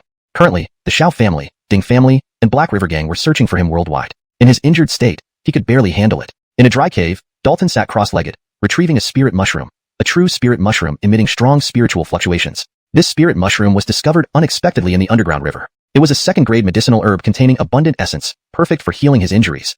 Once I recover, I'll settle the score with you. Coldness flashed in Dalton's eyes. He was enraged. Soon, he calmed down, grabbing the spirit mushroom and eating it in large bites. He was too weak to use the void fire, so he ate it directly. Though unpleasant to eat, tasting like wood, Dalton quickly swallowed it for the sake of recovery. With the essence from the unfinished herbs and the spirit mushroom, Dalton's injuries healed at an astonishing speed, showcasing the superiority of his constitution. Despite this, it still took several days for all his injuries to fully heal. The abundance of essence also strengthened his physical body, significantly enhancing his cultivation, bringing him closer to the great completion stage of the Foundation establishment realm. As Dalton finished healing, he heard some commotion outside. After careful identification, he confirmed that people were searching for him. There were destiny of them, but their strength was average and posed no threat. After a brief thought, Dalton decided to avoid them, unwilling to reveal his location easily, which would invite another major Dustin hunt. Avoiding this group, Dalton immediately moved without staying in place. Instead of fleeing, he chose to return to Iron Blazon City. The most dangerous place is often the safest. Along the way, he saw Destiny search parties. The three forces had indeed spared no expense, conducting thorough searches. Disguised, Dalton quietly infiltrated Iron Blazon City. The Xiao family and Ding family had dispatched most of their forces, leaving their headquarters thinly defended. Late at night, Dalton climbed over a wall, entering the Ding family estate. He had investigated beforehand. The senior elder, Joy, did not leave the city to participate in the operation but stayed to oversee the Ding family. The reason? Joy feared for her life, having been terrified by the attack at the weapon shop. Dalton came precisely for her. She had led the high-priced bounty on him and personally incited the thugs against her. Dalton wouldn't dare to confront Joy. Suppressing his unease, Dalton increased his speed, aware that if he missed this chance, it might be impossible later. Old witch, pay with your life. Roaring, Dalton activated the White Tiger Profound Art, sending a streak of crimson light across the distance. Bang! Joy was hit squarely on her back, staggering forward, almost falling. Her clothes burst open, revealing an Ada Dustin-tight soft armor underneath. Dalton cursed inwardly. This armor was a hindrance, and he hadn't expected her to wear it even while sleeping. Without stopping, he closed the distance, continuously attacking Joy with streaks of crimson light. He wanted to use the Jade Bow, but Joy seemed wary, using buildings to dodge and turning her head unpredictably. Dalton hadn't specialized in archery and lacked precision. Finally, Joy emerged in an open area, with no buildings for cover. Dalton immediately retrieved the Jade Bow, trying to attack with a light arrow. He didn't aim for accuracy, but instead instantly condensed several light arrows, locking onto Joy's aura before shooting them out. Clang! All the light arrows struck Joy, but they all hit her back, blocked by the Ada Dustin-tight soft armor. He fired several consecutive volleys, with over 20 light arrows in total, yet none Dustin-aged to break through Joy's defenses. Finally, a light arrow Dustin-aged to hit the back of Joy's head, but the hairpin she wore emitted a glow, actually deflecting the light arrow. Without doubt, that hairpin was a spirit tool with considerable defensive power. Dalton was at a loss. If her head was protected by a spirit tool, why did Joy keep turning it? Was she intentionally trying to mislead him? Chapter 29. The Ding family's legacy. Joy's face was pale, blood trickling from the corner of her mouth, her eyes wide with terror as she stumbled forward in a desperate attempt to escape. She appeared to have fended off all attacks, yet she was seriously injured. The black gold soft armor only reduced part of the impact force. In essence, her physical body was too weak. Her organs couldn't endure such violent shocks and were already damaged. If this continued, her organs would shatter completely, leaving her no other outcome but death. Finally, Joy arrived at an ancient gray stone tower. Layers of fallen leaves covered the ground, indicating that it had been long since anyone stepped here. A hesitant expression flashed across Joy's eyes. This place was the forbidden area of the Ding family. Even as the elder of the family, she could not enter without permission. But given the current situation, she could no longer consider so much. Anything was worth enduring if it meant survival. With that thought, Joy steeled herself and charged at the stone door like a cannonball. Before, due to his weakness, he had no qualifications to access these secrets. In reality, the four major families might be far more powerful than what was visible on the surface. After all, they wouldn't have dominated Iron Blazon City for hundreds of years without some foundation. Dalton felt relieved that he hadn't overstepped when taking Malia. Otherwise, he might not have been able to leave the Xiao family compound. His speed was incredible, and soon he exited the Ding family compound, the dangerous aura vanishing along with him. They aren't pursuing? Dalton looked puzzled. Based on his speculation, the core formation realm expert within the Ding family was likely in deep cultivation and wouldn't exit easily. Naturally, if he had delayed further and insisted on killing Joy, the situation might have changed, possibly drawing out the core formation realm expert. For safety, Dalton did not stop, rapidly leaving Iron Blazon City. He was both wary of being pursued by the core formation realm expert and worried that the three powers would receive news and return to trap him. After distancing himself from Iron Blazon City, Dalton felt relieved, temporarily safe. My strength is still too weak. Prioritizing my power increase is crucial. Settling accounts with the Xiao and Ding families can wait, Dalton reflected. Since he now knew the Xiao and Ding families possessed powerful reserve region, a monumental achievement. Over the years, Tianza Academy upheld its mission, safeguarding peace, which was commendable. The best route to Tianza Academy was by waterway. Basha River, stretching for over 1,000 miles, flowed right past Boblin City. Near Iron Blazon City, there was a large ferry port with Dustini ferries operating daily, both passenger and cargo. Boldly, Dalton, under the eyes of the three powers, took Malia on a ferry early the next morning, calmly leaving Iron Blazon City. Mainly, this was because Iron Blazon City was in chaos after he infiltrated the Xiao family compound and chased Joy, putting the Ding and Xiao families on high alert, afraid he was hiding within the city ready to strike again. Thus, they withdrew most of their forces. None could have imagined he would simply leave without revealing himself. Standing on the bow, Dalton watched Iron Blazon City gradually fade into the distance, feeling emotional. This was his first departure from Iron Blazon City since returning with his father at age 6. Master, will we come back?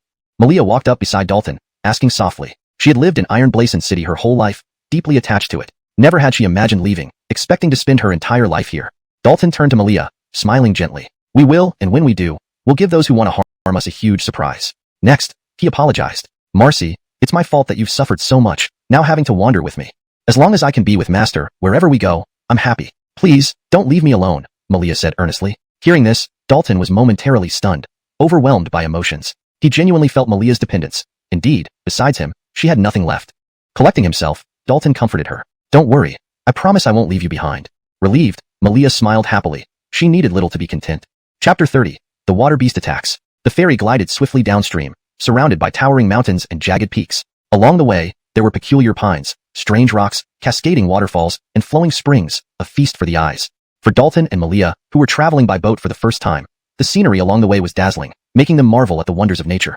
Leaving Iron Blazon City behind, shedding all the grievances and entanglements, Dalton's mood became completely different, unimaginably relaxed and carefree, both body and mind at ease.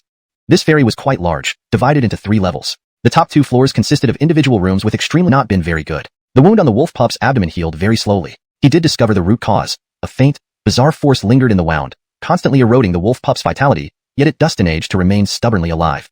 He wasn't foolish. He knew that the little wolf pup was extraordinary and must hold significant secrets. Especially during 2 previous treatments, he had sensed an obscure yet powerful aura emanating from the little wolf pup, similar to the silver wolf he had encountered at Falling Moon Slope. This led him to suspect whether the little wolf pup might be the offspring of that silver wolf. But if that were the case, where had the silver wolf gone? Could it have been killed by Tianzi Academy's strong figures? And how did the little wolf pup escape? Dalton had 2 Dustini questions in his heart, none of which he could figure out. Unfortunately, the little wolf pup couldn't answer them either. Bang! Just as he was thinking, the ferry suddenly shook violently, seemingly having collided with something. Dalton snapped back to reality, quickly sending the little wolf pup into the pocket dimension before leaving the room. What happened? Malia also emerged from her adjacent room. At that moment, the ferry abruptly leaped out of the water, causing a huge upheaval. A passenger was thrown overboard. Bang! The ferry continued to shake violently, showing signs of cracking. Not good. Dalton's face changed, and he immediately jumped off the ferry. Right then, the ferry split in 2, and a massive sea monster leaped out of the water, breaking the ferry into pieces. Ah! Terrified screams echoed as everyone on the ferry was hurled into the water. Strangely, Dustini sank immediately without surfacing again. Dalton stood on a piece of wood, looking around for the water beast. Suddenly, a hand grabbed his ankle from beneath the water, pulling him under. In the water, he saw who had grabbed him. It was a lean Dustin wearing leather armor, trying to drag him into deeper waters, clearly intending to drown him. Instantly, Dalton realized that the appearance of the water beast was no accident, but was being Dustinipulated by someone. An attempted murder for profit. To dare attack a river known for imperial ships, these people had incredibly bold hearts. Thinking quickly, Dalton acted. He reached out, creating a suction force that pulled the Dustin toward him. Grabbing the Dustin by the neck, he quickly surfaced and swam to shore. Bang! Reaching the shore, Dalton casually threw the Dustin onto the ground. Terror filled the Dustin's eyes. He never expected Dalton to be an extraordinary martial artist. They had attacked such large ferries before, but never encountered one before. Typically, extraordinary martial artists would choose faster and more comfortable specialized ferries instead of traveling with commoners. This unexpected situation was hard to foresee. Who are you? Dalton asked. Despite his terror, the Dustin remained tight-lipped, saying nothing. Dalton's gaze grew deep, releasing wuxing de jingsen liang shen tou jin dui fang de nao hai should be. Dalton's gaze grew intense, and an invisible spiritual power dustinated from him, penetrating the Dustin's mind as he employed a simple mesmerizing technique. This ensures the sentence reads naturally in English while maintaining the meaning and style of the original text. That person's eyes showed a look of struggle, but soon his gaze became vacant, appearing very confused. Edits made for natural fluency and coherence in English while preserving the original meaning. Who are you? Dalton asked again. Note. This translation ensures the meaning is accurately conveyed, reads naturally in English, and maintains consistency in terminology and style. That person replied in a dazed Dustiner, we are members of the Black River Gang. Given the context and to maintain fluency in English, it's better to translate Hui Herbong as Black River Gang, and adjust the sentence structure slightly for more natural reading. Dalton was taken aback. He was once again involved with the Black River Gang so soon, truly a case of fate. Chapter 30. The Water Beast Attacks. The ferry sailed downstream swiftly, passing through mountain ranges with peculiar pines and strange rocks, cascading waterfalls and flowing springs. The beauty was overwhelming. For Dalton and Malia, who were traveling by boat for the first time, The scenery along the way dazzled them, leaving them in awe of nature's wonders. Leaving Iron Blazon City behind, free from various entanglements, Dalton felt completely different, incredibly relaxed, and at ease both mentally and physically. This ferry was large, divided into 3 levels, with individual rooms on the top 2 levels offering comfortable living environments. Meals were delivered promptly 3 times a day. Apart from admiring the scenery, Dalton focused on cultivation. He had just broken through to the 10th level of Foundation Establishment Realm and now needed to refine his martial foundation thoroughly before advancing to the Spirit Gathering Realm. Though he longed for power, he didn't act recklessly, learning from the experiences of his ancestor emperors and progressing step by step. Cultivation is like walking. It requires firm footing, steady progress. Malia also cultivated with great enthusiasm because she wanted to grow stronger to keep up with Dalton, so she could stay by his side. Her goal was simple: to be helpful to Dalton, not a burden. Dalton took all the spirit medicines from the medicine tower, most of which he gave to Malia as they were only first rank and of little use to him. While the Shao family did have better medicines, they were stored in the family treasure vault, inaccessible to anyone easily. In his room, Dalton embraced the little wolf pup and used the returning essence art to treat it again. How did you get this injury? Why is it so hard to heal? Dalton pondered. It had been almost a month since he found the wolf pup, and despite his best efforts, the healing was slow. The root cause was a peculiar force lingering in the wound, continually sapping the wolf pup's vitality, yet it destined age to survive. He wasn't stupid and knew the wolf pup was unusual, hiding significant secrets. During previous treatments, he had sensed powerful, enigmatic vibes similar to the silver wolf he encountered at Crescent Moon Slope. This led him to suspect the wolf pup might be its offspring. If so, where was the silver wolf? Was it killed by experts from Tianzi Academy? How did the wolf pup escape? Dalton had destiny questions, but the wolf pup couldn't answer. Bang! Suddenly, the fairy shook violently, seemingly hitting something. Dalton regained his senses, quickly placed the wolf pup in the Taoist heaven, and left the room. What happened? Malia emerged from her room. Standing on a piece of wood, Dalton scanned for the water beast. Suddenly, a hand grabbed his ankle, pulling him underwater. It belonged to a lean Dustin in leather armor, trying to drown him. Dalton realized the water beast's appearance was orchestrated by someone, aiming to rob and kill passengers. Boldly attacking an official river route showed extreme audacity. Dalton reacted instantly, using suction to pull the Dustin up, then swam ashore. Thud. Dalton threw the Dustin on the ground. The Dustin looked terrified, realizing Dalton was an extraordinary martial artist, a rare occurrence on such ferries. Who are you? Dalton asked. The Dustin remained silent. Dalton released intangible spiritual power that infiltrated the other's mind, employing a simple mesmerizing technique. Struggling initially, the Dustin soon appeared dazed and confused. Who are you? Dalton repeated. We are members of the Black River Gang, the Dustin replied blankly. Dalton was taken aback. He was encountering the Black River Gang again so soon. Who are you? Dalton asked again. The Dustin replied mechanically, we are members of the Black River Gang. Dalton was taken aback. It seemed he was destined to encounter the Black River Gang again, sooner than he thought. Chapter 31. No one shall escape unscathed. How dustiny of you are there? What are your strengths? Dalton asked sternly. The Dustin replied, a total of 30 men, plus 1 water monster. There is one extraordinary warrior among us, the rest are mundane warriors. Before he finished speaking, the water erupted and a figure leaped out, brandishing a dagger that plunged toward Dalton's back. Without even turning his head, Dalton casually extended 2 fingers, accurately pinching the dagger. No matter how hard the attacker tried, he could not advance or retract the blade. Then, Dalton's other hand shot out, grabbing the attacker's neck and lifting him into the air. This was the lone extraordinary warrior, at 5th stage Foundation Establishment Realm, appearing to be about 40 years old, clearly indicating his mediocre martial talent. You have guts, Black River Gang, daring to raid river crossings on by Shao River. Aren't you afraid the Imperial Army will come to destroy you? Dalton said coldly. His already poor impression of the Black River Gang grew even worse. The extraordinary warrior, with a gripped throat, struggled and threatened. Since you know we're from the Black River Gang, release us now or you and your family will face dire consequences. Daring to threaten me as death approaches? Do you think I'm easily frightened? A chilling glint flickered in Dalton's eyes. With a crack, he snapped the extraordinary warrior's neck effortlessly, completely ignoring the threat. Then, he dove in with the catfish. Under his orders, the catfish calmed down and swam to the shore. A crude method of beast control, but it'll do, Dalton muttered. Next, he continued to interrogate the first captive using mind-altering techniques, extracting valuable information. After finishing the interrogation, he mercilessly ended the captive's life. Black River Gang, since you've decided to make things difficult for me, no one shall escape unscathed. Dalton's eyes gleamed fiercely. He had learned that nearby was a recently established Black River Gang stronghold, specifically targeting passing ferries. The stronghold housed over 100 members, mostly mundane warriors, with only a few extraordinary warriors whose main purpose was controlling the water monsters. The gang was willing to invest heavily, preparing 2 water monsters, the giant catfish being just one of them. Losing both would undoubtedly be a heavy blow. Wasting no time, Dalton set off toward the Black River Gang's stronghold to prevent them from fleeing. On land, he ran swiftly while the catfish swam in the river beside him. Crossing several hills, he reached his destination, seeing figures of the Black River Gang amidst the wilderness. Let's begin. Dalton masked his face with a black cloth, displaying agile movements as he rushed down from the hill. Given the number of people, avoiding detection was impossible, so he launched his attack openly. Drawing the dark blood sword, he quickly slashed down a few men within moments. Enemy assault.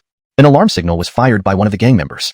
Upon seeing this, over 100 gathered rapidly, focusing their attention on the swiftly approaching Dalton. Kill him.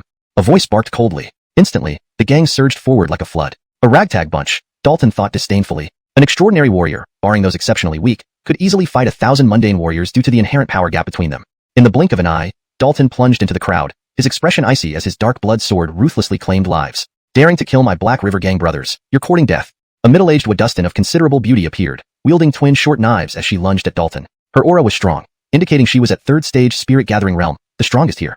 Unfortunately, she met her match in Dalton. In one clash, she was sent flying. Several other extraordinary warriors joined her, but it changed nothing. Dalton's powerful strikes felled them all in just a few sword strokes. Run for your lives. Seeing this, the common gang members were terrified, scattering in panic. Dalton did not chase them. Instead, he drew his jade bow and continuously shot light arrows. These weren't righteous. Seeing the gruesome scene below, the 4 people on the eagle's back changed expressions drastically. Receiving orders, the gray eagle swiftly dove down and landed on a massive rock in the blink of an eye. The 4 rushed off the eagle's back and began inspecting the situation on the ground. Who did this? The denim leading them looked livid with anger.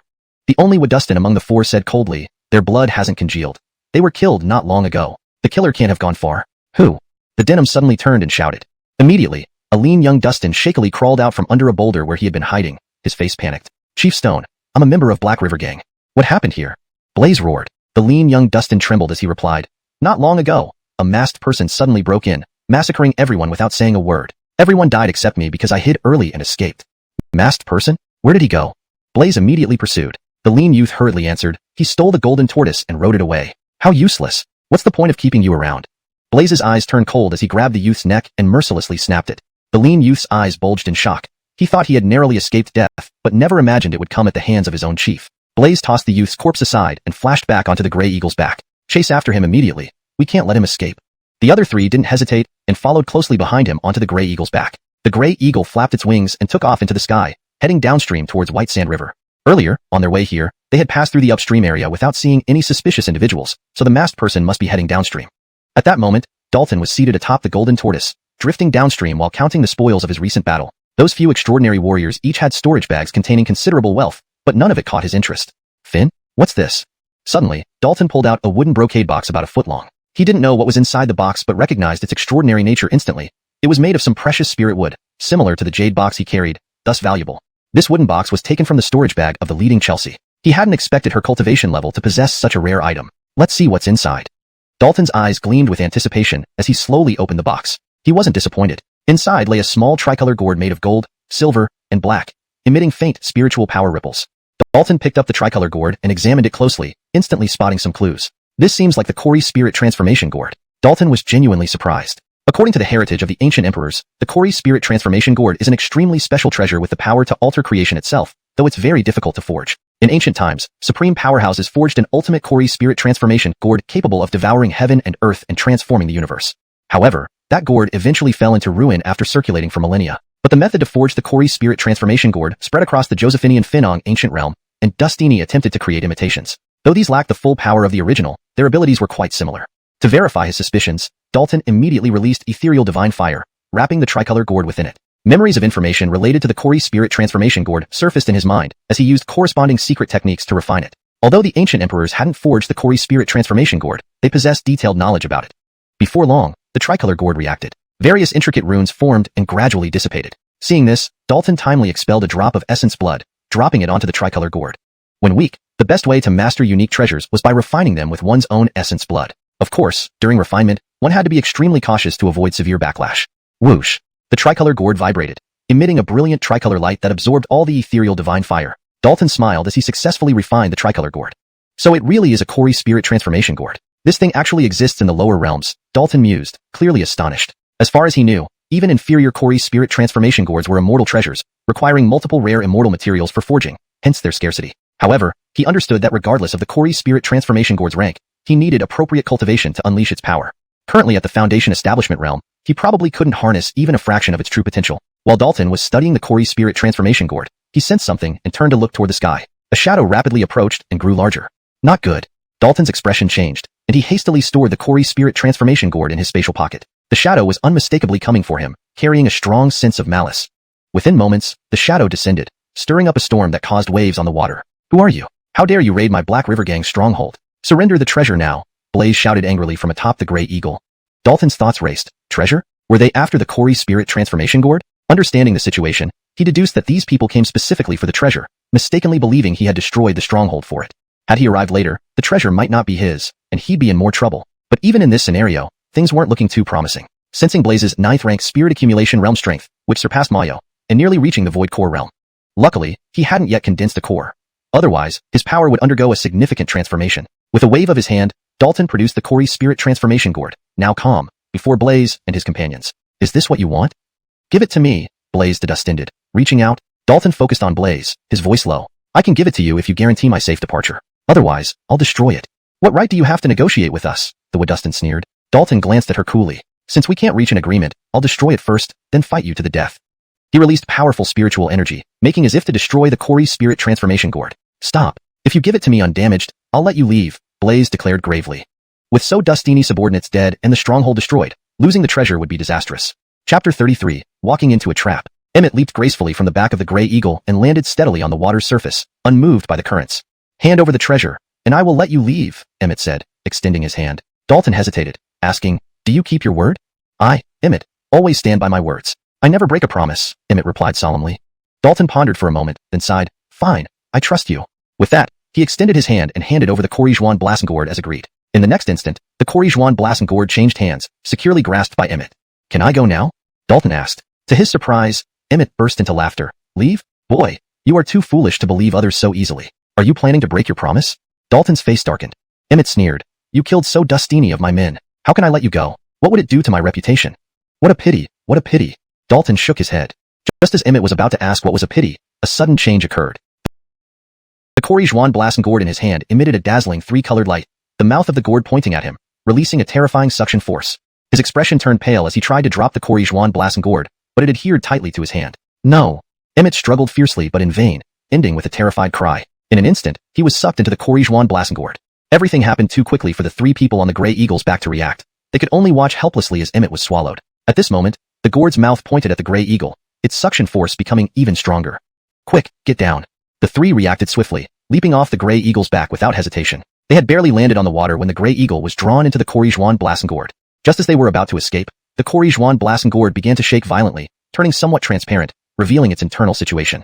Emmett and the Grey Eagle were desperately attacking, trying to break free, while the Corrijuan Blasengord seemed unable to fully suppress them. The 3 exchanged glances, preparing to act and break the gourd's containment. However, Dalton acted faster, instantly reclaiming the Corrijuan Blasengord and infusing it with a large amount of spiritual energy to suppress the chaos within. Seeing this, the 3 scattered and attacked Dalton from different directions. She felt a chill in her chest. Looking down, she saw a hole in her heart, blood gushing out. At that moment, Dalton held the jade bow, having shot a light arrow that pierced her heart. Following this, he swiftly finished off the other 2, absorbing their spiritual energy to consolidate and enhance his own cultivation. Phew. Dalton exhaled deeply, finally relaxing his tense nerves. Fortunately, I have already refined the Corrijuan Blasengord, otherwise, this would have been very troublesome, Dalton thought. Emmett was too strong. In direct confrontation, he was not a match. Moreover, with the Grey Eagle as his mount, escaping Emmett would have been impossible. He never expected Emmett to walk into a trap, being so determined to obtain the Corrijuan Blasengord, ultimately leading to his downfall. Reseating himself on the golden turtle's back, Dalton focused his mind to deal with Emmett and the Grey Eagle trapped within the Corrijuan Blasengord. If they weren't dealt with promptly, they remained a significant threat. Especially Emmett. If he managed to break free unnoticed, the consequences would be severe. Corrijuan Blaseng, refine. Dalton barked, immense spiritual energy flooding into the Corrijuan Blasengord. Instantly, the mystical patterns inside the gourd activated, generating peculiar 3-colored flames that engulfed Emmett. One crucial characteristic of the Corrijuan Blasengord was its ability to refine everything into pure spiritual essence for absorption. Emmett, despite his strength, was helpless against the 3-colored flames and burned to death in a short time. Sometime later, Emmett's essence condensed into a small pill. Dalton stopped the refinement process and took out the pill. The Corrijuan Blasengord is truly miraculous, able to refine anything into a pill while retaining its essence to the maximum extent, Dalton marveled. The pill contained immensely potent and pure spiritual energy, comparable to a second-grade spirit pill, beneficial if refined. However, he did not intend to refine it because it was made from Emmett's essence. Swallowing it would feel like consuming Emmett himself, making him extremely uncomfortable. Thinking for a moment, he summoned the young wolf, feeding the pill to it to assist in its refinement. Seems like it doesn't need my help, Dalton noted. The young wolf was absorbing the pill's essence effortlessly, showing no discomfort, further highlighting its exceptional nature. Seeing this, Dalton ceased questioning and returned it to the hidden realm. Next, he retrieved Emmett's storage bag, finding the jade talus dust and controlling the Grey Eagle. Then, he released the Grey Eagle, which appeared energetic and unharmed. Dalton jumped onto the Grey Eagle's back, saying, although ordinary medicinal herbs had weak effects, they made up for it in quantity. Over time, the accumulated effect should be significant. The Grey Eagle flew at incredible speed, easily covering hundreds of miles in a day in a straight line without detouring, greatly reducing travel time. To avoid any further complications, Dalton did not stop during his journey and arrived near Boblin Mountain by dusk. At this hour, it was obviously impossible to go directly to Tianza Academy. He decided to head to Boblin City first to experience the bustling atmosphere of the largest city in the western region. In the distance, a majestic and imposing city came into view, its entire structure bathed in golden light under the setting sun, resembling a gigantic golden beast sprawled across the land, delivering an intense visual and psychological impact. Is this Boblin City? Truly magnificent. It lives up to its reputation as one of the major cities of the Daxia Kingdom. Dalton couldn't help but marvel. He had heard long ago that Boblin City was dozens of times larger than Iron Blazon City, with a population exceeding several million, numerous prestigious clans, and countless martial cultivation experts. In Iron Blazon City, those who reached the Gathering Essence realm were already considered strong, yet in Boblin City, even the Void Core realm experts were not uncommon. Seeing the city from afar, Dalton put away the Grey Eagle into his inner world to avoid attracting unnecessary attention. Boblin City had towering walls patrolled by military personnel at all times. Anyone entering or leaving the city could only do so through the 4 gates, east, south, west, and north.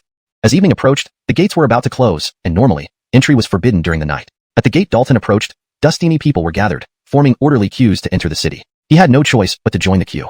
Thud, thud, thud. The ground shook as if thousands of troops were charging towards them. Dalton turned around and saw dust rising far off in the distance, revealing dark shapes, the unmistakable signs of galloping massive beasts. These are the Ming family's iron rhinoceros guards. Someone spoke aloud. Dalton now clearly saw that these giant beasts were indeed iron rhinoceroses, each standing over 10 feet tall, covered in metal-like armor, with armored figures seated atop each beast, resembling an organized army. The iron rhinoceros guards are supposed to be stationed in the Great Wasteland. Why are so Dustini returning to Boblin City all of a sudden? Mobilizing over 100 iron rhinoceros guards must signify a significant event, yet we haven't heard of anything happening with the Ming family recently. It's not necessarily that something has happened to the Ming family. It could also be something occurring in the Great Wasteland. Don't close the gates, let us in first. Many people still queuing panicked and shouted out desperately. However, the city guards ignored them, forcing everyone outside and forcibly closing the gates. There were no qualms since it was certain that no influential personages were waiting outside the gates. If there were, they would have already entered the city without delay. Almost immediately, intricate runes appeared on the massive walls, intertwining to form a formidable barrier isolating Boblin City from the outside world. This completely cut off any hope for outsiders to enter, as the barrier was incredibly resilient. Even a Golden Core realm expert could not breach it. It's over. We're doomed this time. Damn iron rhinoceros guards. No wonder they were in such a hurry. They've encountered the dark tide. Who would have thought we'd never return after venturing out? What use are the spirit medicines I obtained through hard work? For a moment, Dustini voices roared out in despair, spreading quickly among the crowd. Dalton, too, found himself blocked outside the city gates, unable to enter. He hadn't expected his first visit to Boblin City to result in such a rebuff. What is this dark tide? Why are you all so afraid? Dalton asked someone nearby. That person glanced at him in surprise. You don't even know about the dark tide? I'm from out of town and just arrived at Boblin City, Dalton explained. The person sighed. Your luck is truly poor, encountering the dark tide on your first visit. The dark tide originates from Boblin Mountain and is a thick, pitch-black aura, hence its name. This kind of aura is extremely dangerous and contains unspeakably sinister entities that can kill silently. Now that the dark tide has come, we may not survive this calamity. Dalton was taken aback, realizing why Boblin City had activated the barrier for defense. Tianza Academy is within Boblin Mountain. Why aren't they taking action against the dark tide? Dalton continued to ask. The person replied, if not for Tianza Academy's presence, the dark tide would be much worse. However, the dark tide originates underground and is unpredictable. Tianza Academy cannot suppress it entirely, so occasional outbreaks happen. That's why Boblin City closes its gates at night. It's been years since the last dark tide, yet it happens to be today. Such is our fate. It was evident he felt utterly hopeless, believing the dark tide to be an insurmountable force. Chapter 35, Physical Immunity. The dark surge is here. Someone shouted in a trembling voice. Dalton quickly turned his head, and at the horizon within his line of sight, there appeared a vast expanse of pitch-black aura, surging forward like an incoming tide. This black chi was unbelievably thick. Hasanade is almost here. If we act fast, there shouldn't be any problem, the squad leader pondered aloud. Just as he was about to create a gap in the barrier, several people walked onto the gate tower, stopping him. Hassan Tianqua, the squad leader respectfully greeted. He referred to Todd, an exceptionally handsome young Dustin clad in golden armor, radiating heroic charisma, and coming from one of the 7 major families in Boblin City, the Ming family. Todd glanced at the scene outside and coldly remarked, we cannot open the barrier. This dark surge is ferocious. The slightest mistake would lead to a catastrophe. But Hasanade, this concerns the safety of the entire city. Can you take responsibility if something goes wrong? It doesn't matter if it's Ade outside. Even if it were the G family's patriarch, the barrier absolutely must not be opened, Todd sternly rebuked. Hearing this, the squad leader dared not argue further. He indeed couldn't shoulder that responsibility. If anything went wrong, they would bear the brunt first, facing dire outcomes without a chance to take responsibility. Seeing that he had successfully stopped the squad leader, Todd couldn't help but reveal a mocking smile, locking his gaze on a figure atop a beast outside the city. That figure was an outstanding young Dustin in white, exuding an elegant and detached demeanor despite the imminent danger, none other than Ade himself. At that moment, Ade lifted his head, meeting Todd's gaze. Todd's smirk deepened, filled with provocation. He wanted Ade to know that he was deliberately hindering him yet powerless to retaliate. In a blink, Ade, accompanied by the remaining few guards, reached the city gate, only to find the barrier unopened, cutting off their escape route. "Sir, what do we do?" one of the guards asked. Ade turned his gaze to the encroaching dark surge, his eyes becoming surprisingly calm. "Let's leave it to fate." It was futile to struggle any further. They couldn't resist the dark surge. Although being swallowed by it usually meant certain death, there were occasional exceptions, relying entirely on luck. With a tremendous roar, the black surge crashed heavily against the barrier, shaking it violently, showing just how terrifying its power was. Everyone outside the city gate was engulfed by the dark surge, none escaping. Witnessing this, Todd's icy smile grew even more intense. He truly didn't believe Ade could survive this ordeal. "Let's go have some drinks. I'll treat you," Todd declared loudly before descending the gate tower, no longer concerned about the situation outside. After all, regardless of how intense the dark surge was, it posed no threat to the inner city of Boblin. The group of guards looked somber, knowing this incident would likely bring serious repercussions for them. The outcome remained uncertain. The dark surge relentlessly battered the barrier, turning the area outside into a vast sea of black, covering a massive area as if endless. Each impact made the guards' hearts tremble. Over recent years, the dark surge had become increasingly fearsome. If the barrier ever failed, the vast Boblin city might turn into a hell overnight. After a prolonged duration, the dark surge gradually receded, merging into the mountains. Strangely, despite its ferocity, the dark surge had little visible impact on the surrounding flora and fauna, as if they were immune. Outside the city gate, everything became desolate, everyone having been swept away by the dark surge. "It looks like Hassan Ade is doomed," the squad leader muttered in a low voice. If held accountable, he would surely suffer the most. But what could he do? He did not doubt that Todd intended to doom Ade, but didn't dare risk the safety of the whole city. No matter what, he would inevitably bear the blame. The dark surge retreated swiftly, soon reaching a secluded canyon within a short time. The canyon did not connect to the outside world, ending in the mountain belly, remarkably spacious as if artificially excavated. Upon entering the open space within the mountain, the dark surge calmed down like a giant, returning to its lair. At this moment, Dalton was submerged within the dark surge, floating and sinking martial artists to resist. Once touched, there was only death. #####Chapter 36, A Heart of Compassion. Crack. The golden light dome emitted a crisp cracking sound, shattering into a cascade of light rain before disappearing completely. Instantly, the remaining individuals were exposed, engulfed by the dark tide, as eerie and terrifying evil chi crazily invaded their bodies. Apparently, the obstruction of the golden light dome had caused a massive accumulation of evil chi, which erupted upon its destruction, making its corrosive power even more astonishing. The bodies of these few people rapidly disintegrated as if being gnawed away by something, exposing skeletal remains within moments. Only one person was special. Although also affected by the evil chi, his flesh did not immediately disintegrate. Brilliant divine light erupted from within him, temporarily repelling the evil chi. This person was none other than Ade. However, this situation did not last long. Accurately speaking, just after a brief moment, the divine light within Ade could no longer hold back the evil chi. It finally invaded his body, turning his skin a grayish-white color and rapidly depleting his vitality. Dalton wanted to save them but was hampered by the overwhelming surge of evil chi in the area, making it extremely difficult for him to advance. Though the distance seemed only several yards, he struggled to bridge it. Just as he thought Ade would be swallowed by the dark tide, an anomaly occurred. A sacred immortal light bloomed within Ade's body, akin to a resurrected sun, instantly filling his entire being and driving out all the invading evil chi. Special constitution awakened? A strange light flickered in Dalton's eyes. He was quite surprised. Under such circumstances, Ade's potential had been unleashed, awakening a special constitution. But recalling his and Malia's own awakening of their special constitutions during crises, it dawned on him that this was a form of self-preservation. He is too weak now. Even with an awakened special constitution, he cannot withstand the evil chi. Dalton frowned, discerning Ade's condition clearly.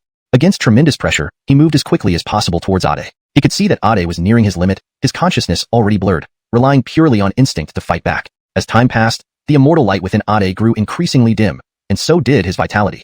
Just as the immortal light was about to extinguish, Dalton finally reached Ade's side, grabbing him with one hand and channeling the Guishu Heim scripture to devour.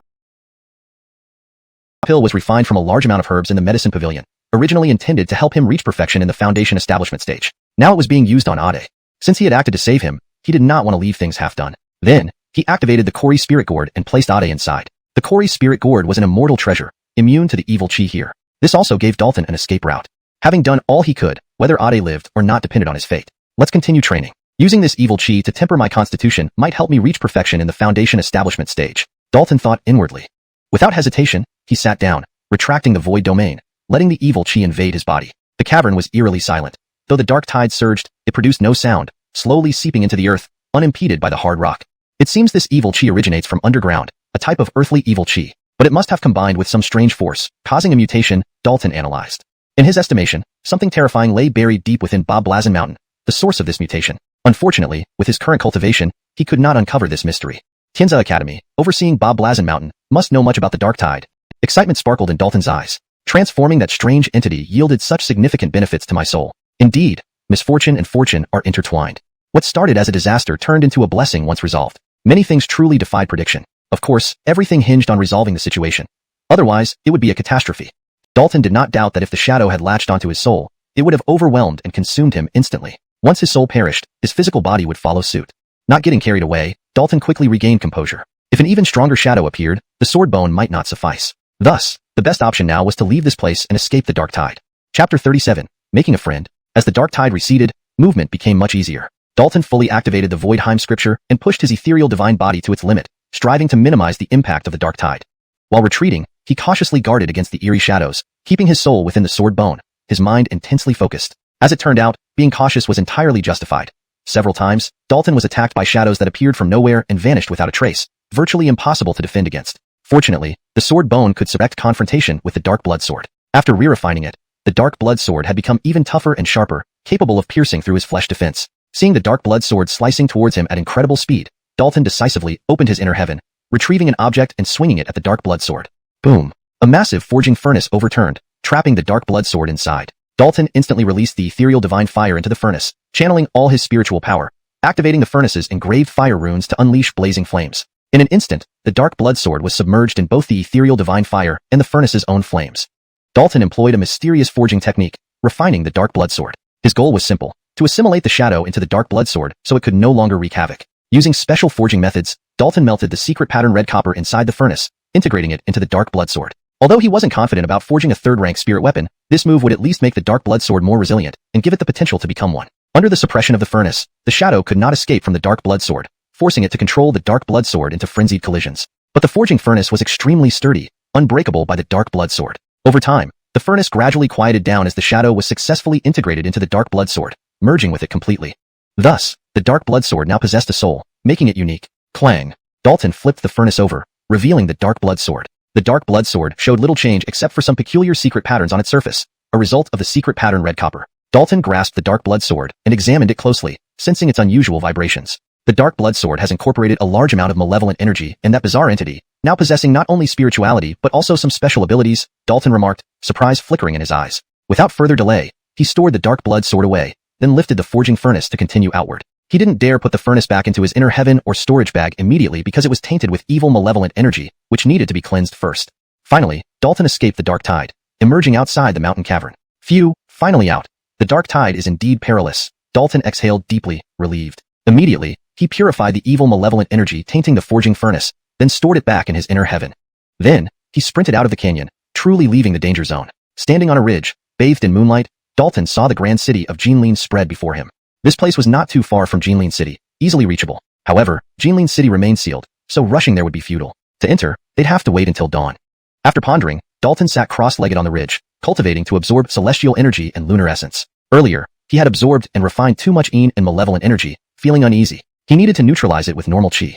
Before long, a great deal of lunar essence gathered around Dalton, making him shine brightly like a celestial being descending to Earth. The pure, sacred lunar essence repeatedly cleansed his flesh and soul, completely relaxing his body and mind. At one point, Dalton suddenly woke from his cultivation state. He retrieved the Zodiac Soul Flask and, with a thought, Kevin, who was placed inside, was immediately released. Finally, it wasn't all for nothing. A smile appeared on Dalton's face. Kevin had survived and was recovering quickly, showing signs of awakening. Soon enough, Kevin opened his eyes and sat up from the ground. Confusion lingered in his eyes, clearly confused about what happened. After a moment, his eyes regained clarity, and he glanced at Dalton beside him. Did you save me? Seems there's no one else here besides us. Dalton smiled lightly. Kevin stood up, bowing earnestly. Thank you very much, little brother. How may I address you? My name is Dalton. No need to be so formal, Brother G, Dalton replied. Kevin looked at Dalton warmly and said, I'll call you younger brother Xiao. Your skills are truly impressive, able to withstand such overwhelming dark tide. You flatter me, Brother G. It was merely a treasure that helped me barely withstand the dark tide, Dalton modestly responded. He dared not mention his immunity to the dark tide to avoid unnecessary trouble. It was better to remain low profile. Kevin continued, younger brother Xiao, your benevolence in saving a stranger like me is greatly admired. May I ask if we can become friends? If Brother G doesn't mind, I'm delighted to have you as a friend, Dalton smiled. Upon hearing this, Kevin laughed. Being friends with younger brother Xiao is indeed fortunate. Let's celebrate heartily. It's almost dawn. We'll head back into the city for a hearty drink. Dalton didn't refuse. Originally, he planned to enter the city anyway. Moreover, having promised friendship with Kevin, rejecting him wouldn't be courteous. Additionally, as a Daryl unfamiliar with the area, having Kevin's company would ease Dustini difficulties. Hashtag Chapter 38.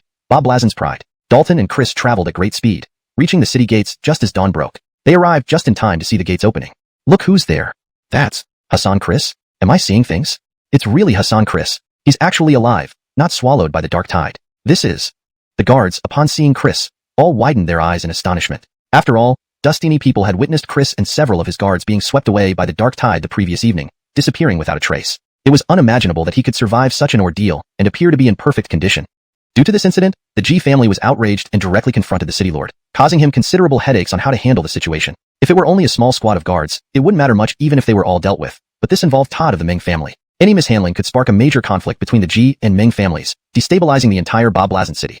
Boom. At this moment, a huge commotion erupted within the city as a large group of people charged out. These people rode various mounts, looking ferocious. The guards at the gate quickly stepped aside, not daring to obstruct them.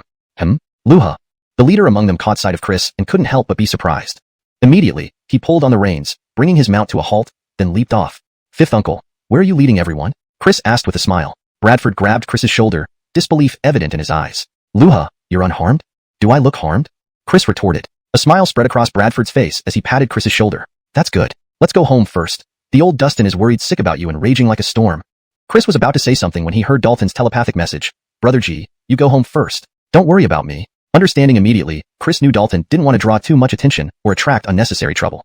Brother Xiao, you take care of your business first. We'll meet at Jidanjian Tower tonight, Chris replied telepathically. Then, he mounted one of the guard's beasts and joined the imposing procession entering the city. Seeing them leave, Dalton breathed a sigh of relief. He truly didn't want to stand out or invite unwarranted attention. I'll just stroll around Bob Blazin City for now and ask Brother G about the Tianza Academy tonight before making any moves, Dalton decided quickly. After registering at the gate and paying the entrance fee, Dalton finally entered Bob Blazin City. Entering Bob Blazin City isn't easy. Dalton couldn't help but marvel. He wasn't sure whether to call his luck good or bad. The rare occurrence of the dark tide that he encountered upon arrival almost cost him his life. And it was all because of the Ming family's iron rhinoceros guards cutting in line and rushing to close the city gates, disregarding the lives of those outside. Moreover, Dalton noticed yesterday that Todd seemed deliberately targeting Chris. This was what concerned him. If Todd found out he saved Chris, the consequences were unpredictable. He didn't want to seek trouble needlessly. Shaking off these thoughts, Dalton began wandering through Bob Blazin City, which was massive and bustling with activity, filled with carriages and people everywhere. Despite the intense dark tide outside the city walls yesterday, everything inside remained unaffected, business as usual. Is this your first time in Bob Blazin City? As Dalton looked around, a voice suddenly spoke up beside him. Ilyatrining. He saw a tall, thin Dustin approaching, smiling and lightly stroking his mustache. He didn't seem like a trustworthy individual. Without responding, Dalton prepared to leave. But the tall, thin Dustin hurriedly followed, still smiling. Blassel brother, don't misunderstand. I have no ill intentions. Bob Blazin City is vast, and Darrells can easily get lost. I happen to have the most comprehensive map of Bob Blazin City. You might need it. Do you sell maps? Dalton turned and asked. The tall, thin Dustin touched his mustache. Selling maps is just part of my services. I also help people rent housing, hire guards, and gather information, among other things. What do you need, little brother? Give me a map first. Instantly, the thin Dustin retrieved a 3-foot-long scroll from his storage bag. Top-grade oxhide, durable for long-term use. 10 taels per copy, fair price. Dalton promptly paid with a piece of silver and took the scroll. Unrolling it, an extremely detailed map appeared before him, almost dizzying in complexity. With his keen eyesight, Dalton quickly located the words Jidanjian Tower, simplifying his task of finding directions. Just then, the thin Dustin handed him another item. What's this? Dalton asked. The thin Dustin explained, for your promptness, this is complimentary, a very useful item. If you need anything in the future, come to Judingfeng's studio with this token for a 20% discount on any service. Handing over a custom-made black iron token, the thin Dustin waved goodbye and left. Looking down at the black iron token, Dalton raised his head only to find the thin Dustin already gone. A master, Dalton's eyes gleamed. From the start, he scrutinized the thin Dustin closely, but couldn't read him at all. His aura was completely concealed, making him seem like an ordinary person, vividly, surpassing celestial grace. More importantly, he recognized one familiar figure, Ingrid. According to the booklet, Ingrid was under 18, a direct offspring of the G family, Chris's younger sister, ranking first among the 10 beauties. So, Brother G is indeed related to her. Dalton shook his head. Perhaps this was fate.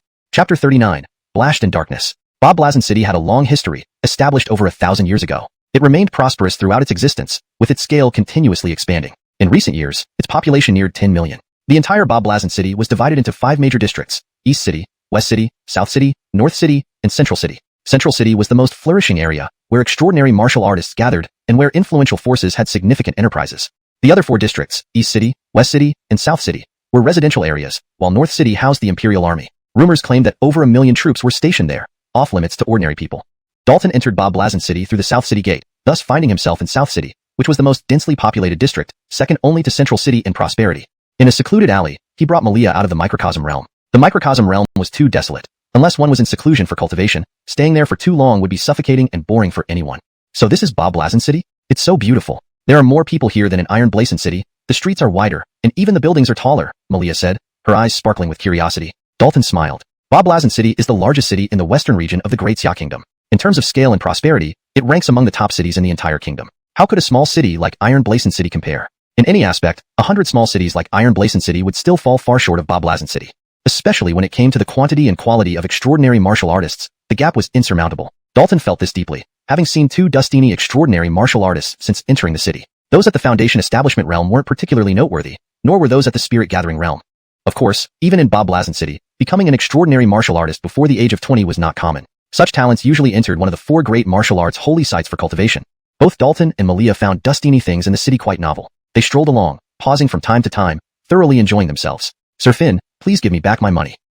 He also noticed the coldness of Hudustinity. Despite the numerous passers-by, none paid attention to the boy, perhaps having become accustomed to such scenes. Malia quickly approached the boy and asked, Blassel brother, are you okay? I'm fine, but my grandfather is dying, the boy sobbed. Don't worry, we can help you. What's wrong with your grandfather? Malia consoled.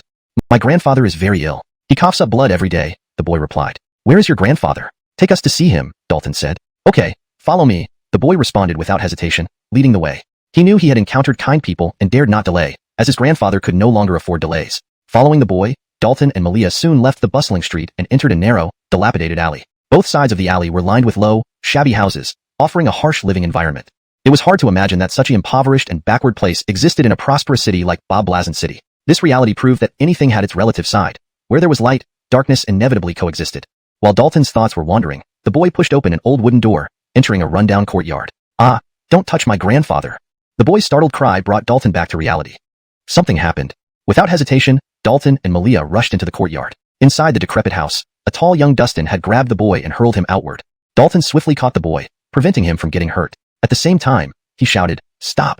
Several small-time hoodlums emerged from the house, each looking unfriendly. The leader, a middle-aged Dustin smoking a pipe, glanced sideways at Dalton and sneered, What kid showed up here and dared to meddle in Sir Hayden's affairs? Are you asking for a beating? Then his gaze shifted to Malia, revealing a lecherous smile. What a pretty little girl, a virgin maybe. Come play with Sir Hayden. Do you want to die? Dalton's eyes turned icy. The middle-aged Dustin growled, Boy, have you gone mad? What are you all standing there for? Attack him, and teach him a lesson. Isidros, Sir Hayden. The hoodlums immediately lunged at Dalton. However, before they could get close, they were sent flying and scattered. The middle-aged Dustin's eyes widened. He hadn't seen how Dalton struck, it was too fast. But in the blink of an eye, he attacked personally, his hands transforming into eagle claws and lunging toward Dalton. He was a mundane martial artist at the innate stage, confident in his abilities, believing he could handle a mere youngster. Pong! Dalton casually kicked out, sending the Dustin sprawling to the ground. An extraordinary martial artist. Realizing Dalton's strength firsthand, the middle-aged Dustin dropped to his knees, pleading, I didn't recognize you, sir. Please spare me. Who are you, and what are you doing here? Dalton ended coldly. We are just small-time hoodlums, collecting protection fees. We didn't mean to offend you, sir. I promise we won't bother you again. Leave. Isidros, yes, I'm leaving. Relieved, the middle-aged Dustin immediately fled the courtyard with his henchmen. End of chapter. Chapter 40, Parting and Death. Grandpa, what's wrong with you? The little boy ran into the room, looking very anxious. Dalton followed in and saw an emaciated elder lying on a dilapidated bed, his hair gray and his body enveloped in a thick aura of death. He was now unconscious. Dalton approached and placed one hand on the elder's wrist to examine him carefully. As he examined, his brow furrowed deeply. The situation was far worse than he had expected. Without delay, he activated the Return to Origin formula, infusing spiritual energy into the elder's body. Under the treatment of the Return to Origin formula, the elder slowly regained consciousness, and even a hint of blood color appeared on his pale face. Grandpa, you're awake, that's great. The little boy exclaimed joyfully. The elder continued, I know it's a lot to ask, but I have no other way. Gerald is a pitiful child. 7 years ago, on a stormy night, I found him nearly frozen to death outside the city walls. I thought he would die, but he survived despite all odds. Because of him, I had a reason to live.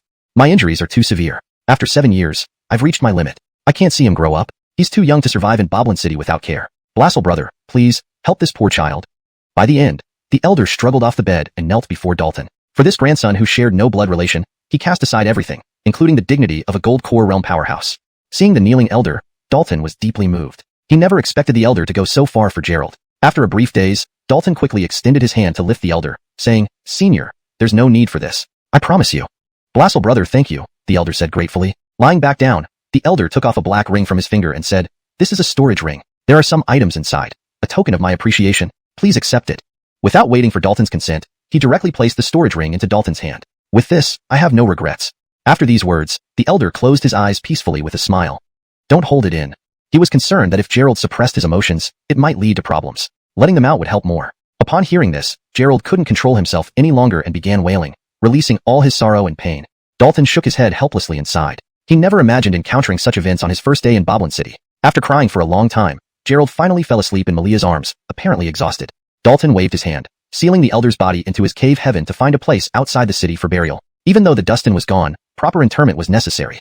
But just as they were about to leave, someone blocked their path. The earlier troublemaker returned with reinforcements, looking aggressive and clearly hostile. It's this kid who hurt us and dared to threaten to kick Fong Master out of Boblin City, the middle-aged Dustin embellished. Charles, another middle-aged Dustin, short and ugly-looking with features almost melded together, glared at Dalton. Where did you come from, kid? To run wild on my turf? Don't you know who I am? I have no interest or time to tangle with you. If you don't want to die, scram, Dalton replied coldly. Charles narrowed his eyes. Quite arrogant, aren't you? But I'm more so. On my turf, you'll do as I say. With that, he attacked, his palms up. He cried for a long time by the grave. Losing someone so close had a significant impact on his young heart. Egan, your grandfather hopes you will be happy, not constantly grieving. Do you want him to depart unhappily? Dalton squatted down and comforted him. Egan shook his head. No, Egan listens to Hansen best. Then put aside your sorrow. If you live each day happily from now on, your grandfather's spirit will surely be pleased. Dalton continued to soothe him.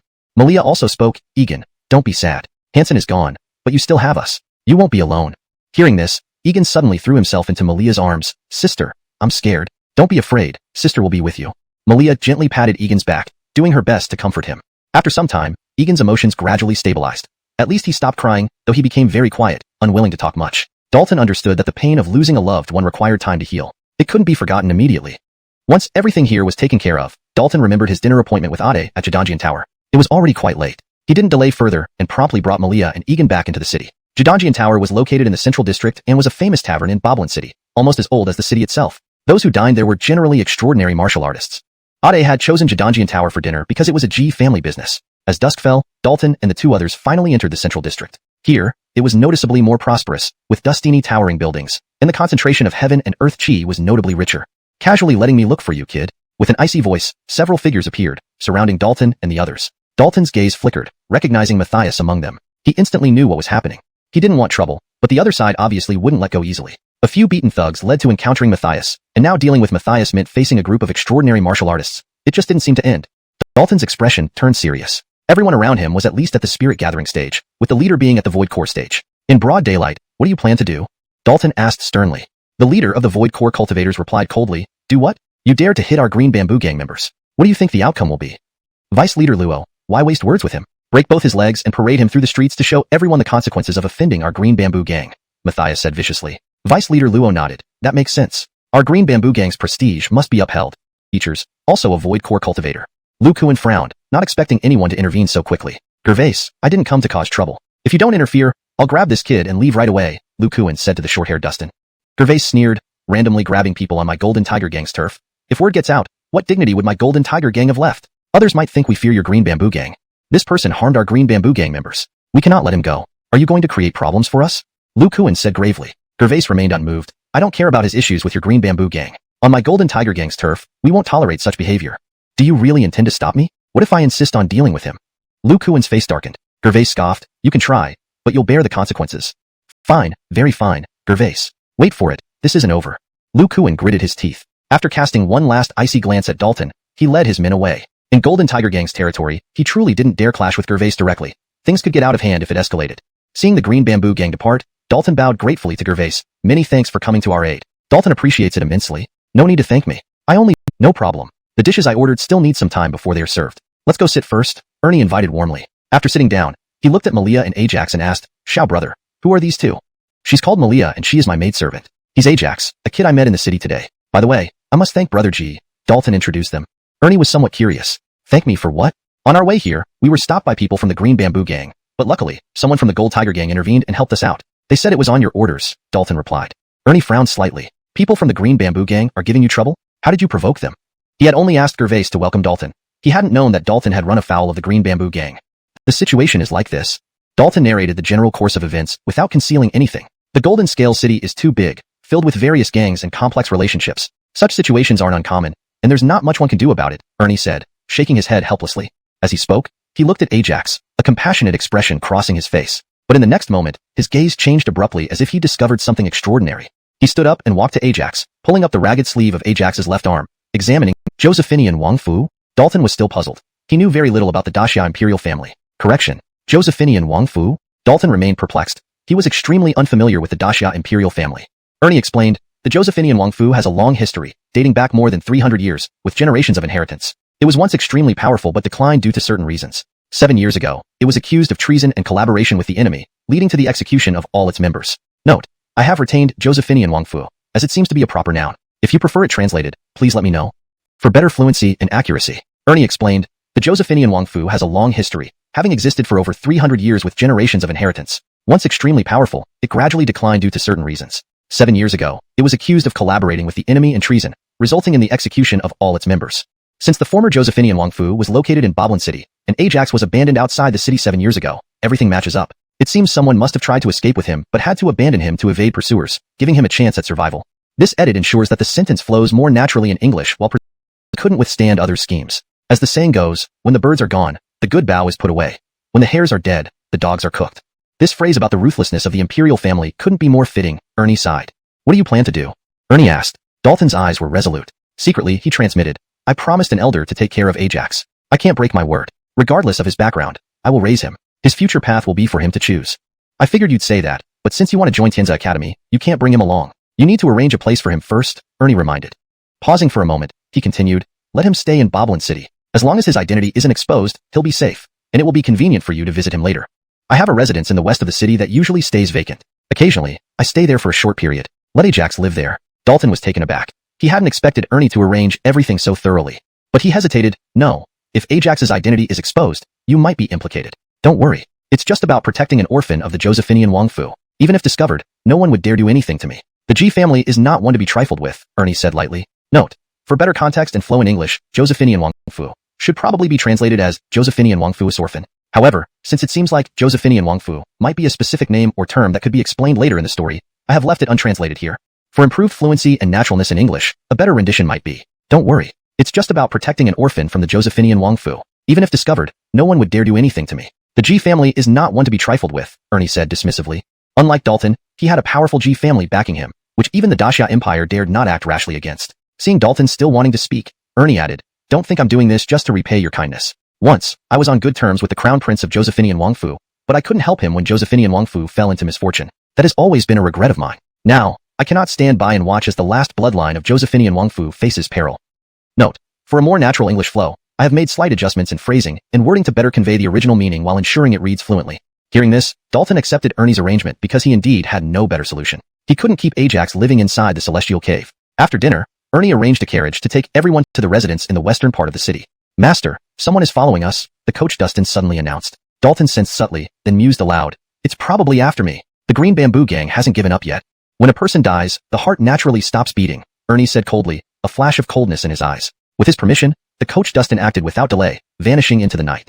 A short while later, the coach Dustin returned, reporting, Master, only a few low-ranking followers were tracking us. I've taken care of them, even daring to follow my carriage. The Green Bamboo Gang's boldness has grown. They seem to think the entire Boblin City belongs to them. We need to teach them a lesson. Have the Gold Tiger Gang do something, Ernie snorted coldly.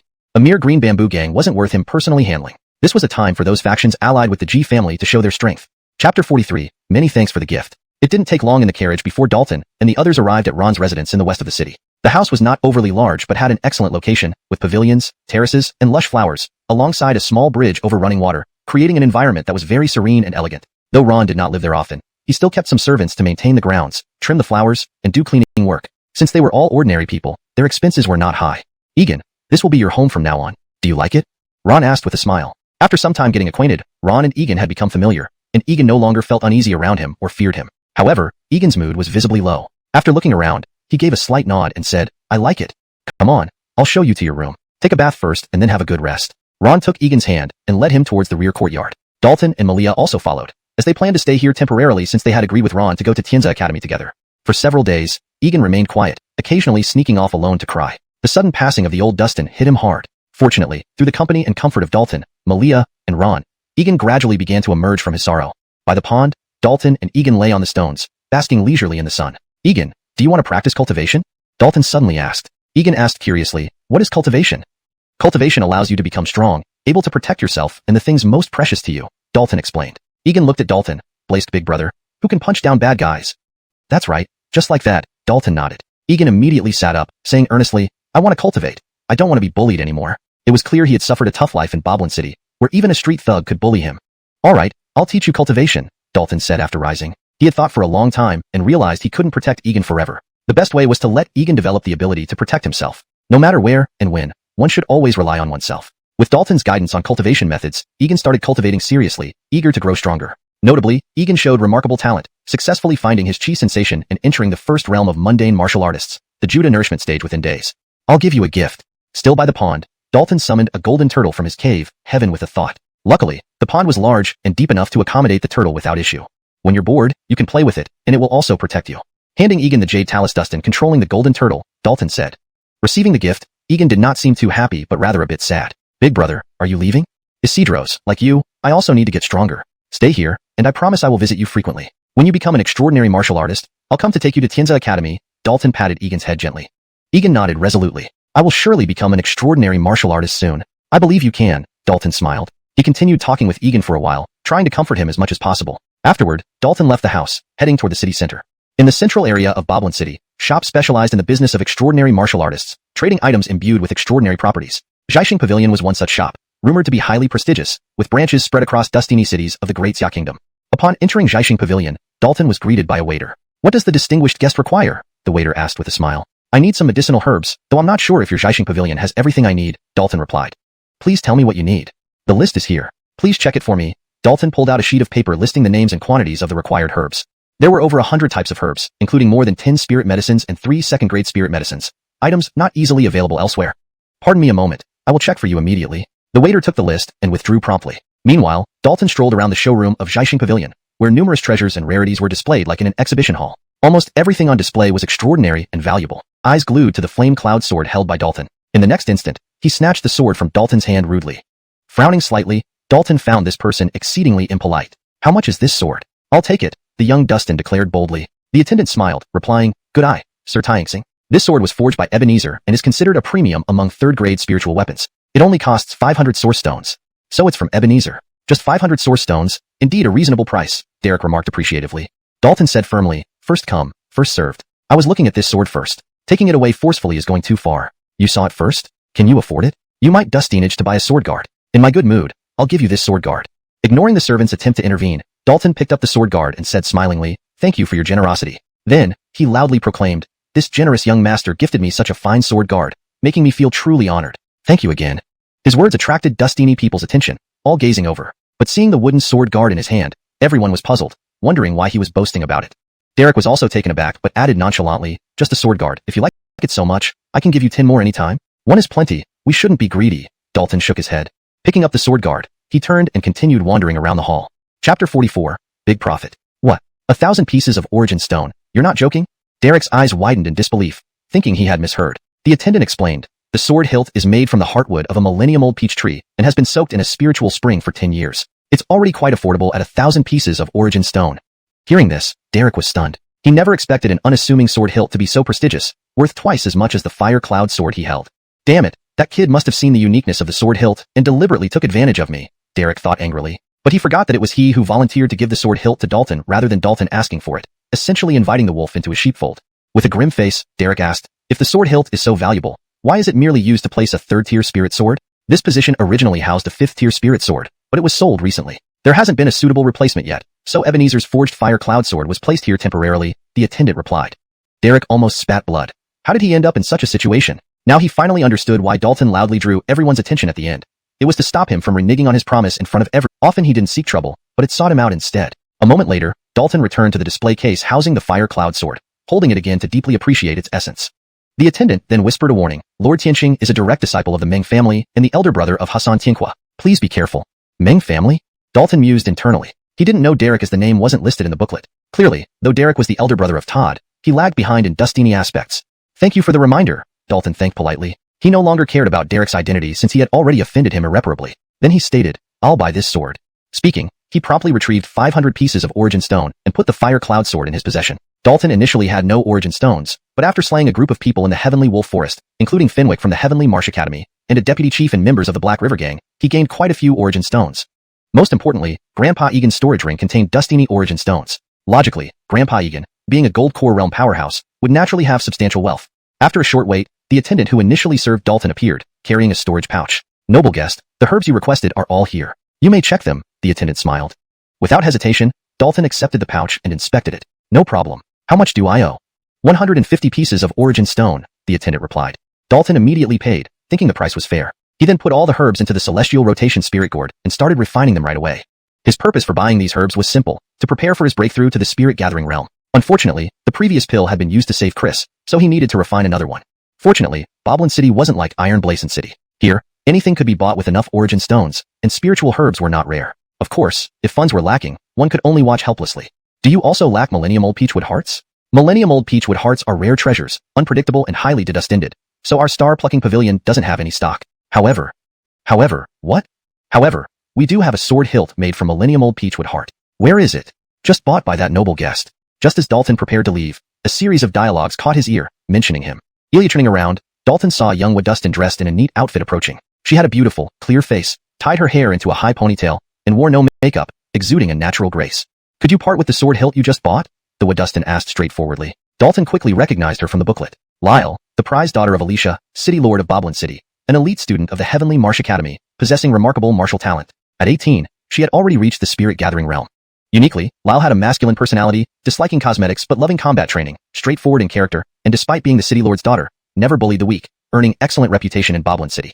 Thinking briefly, Dalton smiled gently. The sword hilt is of great importance to me, so I can't give it up. I don't want to force you, but I urgently need the Millennium Old Peachwood Heart. Please let it go, and I'll pay double. Dalton looked into Lyle's eyes, pondering for a while before saying, fine, since you need it, take the sword hilt. No payment is necessary since I got it for free anyway. No, I cannot take your valued item without compensation. I said double, and I will pay double, Lyle insisted firmly. Soon, she learned the hilt's price from the attendant and paid Dalton 2,000 pieces of origin stone. Thank you for your understanding. I have urgent matters to attend to, so I'll take my leave.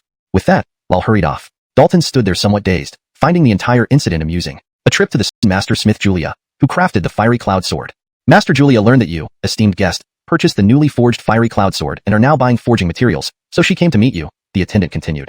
Hearing this, Dalton did not dare to be negligent and hurriedly saluted with clasped hands. Junior Dalton greets Master Julia. There's no need for formalities. You haven't answered my question yet, Master Julia said, staring intently at Dalton. Under her gaze, Dalton felt a bit uncomfortable and replied, Junior unexpectedly acquired a forging furnace and has merely scratched the surface of weapon forging, so I wanted to give it a try.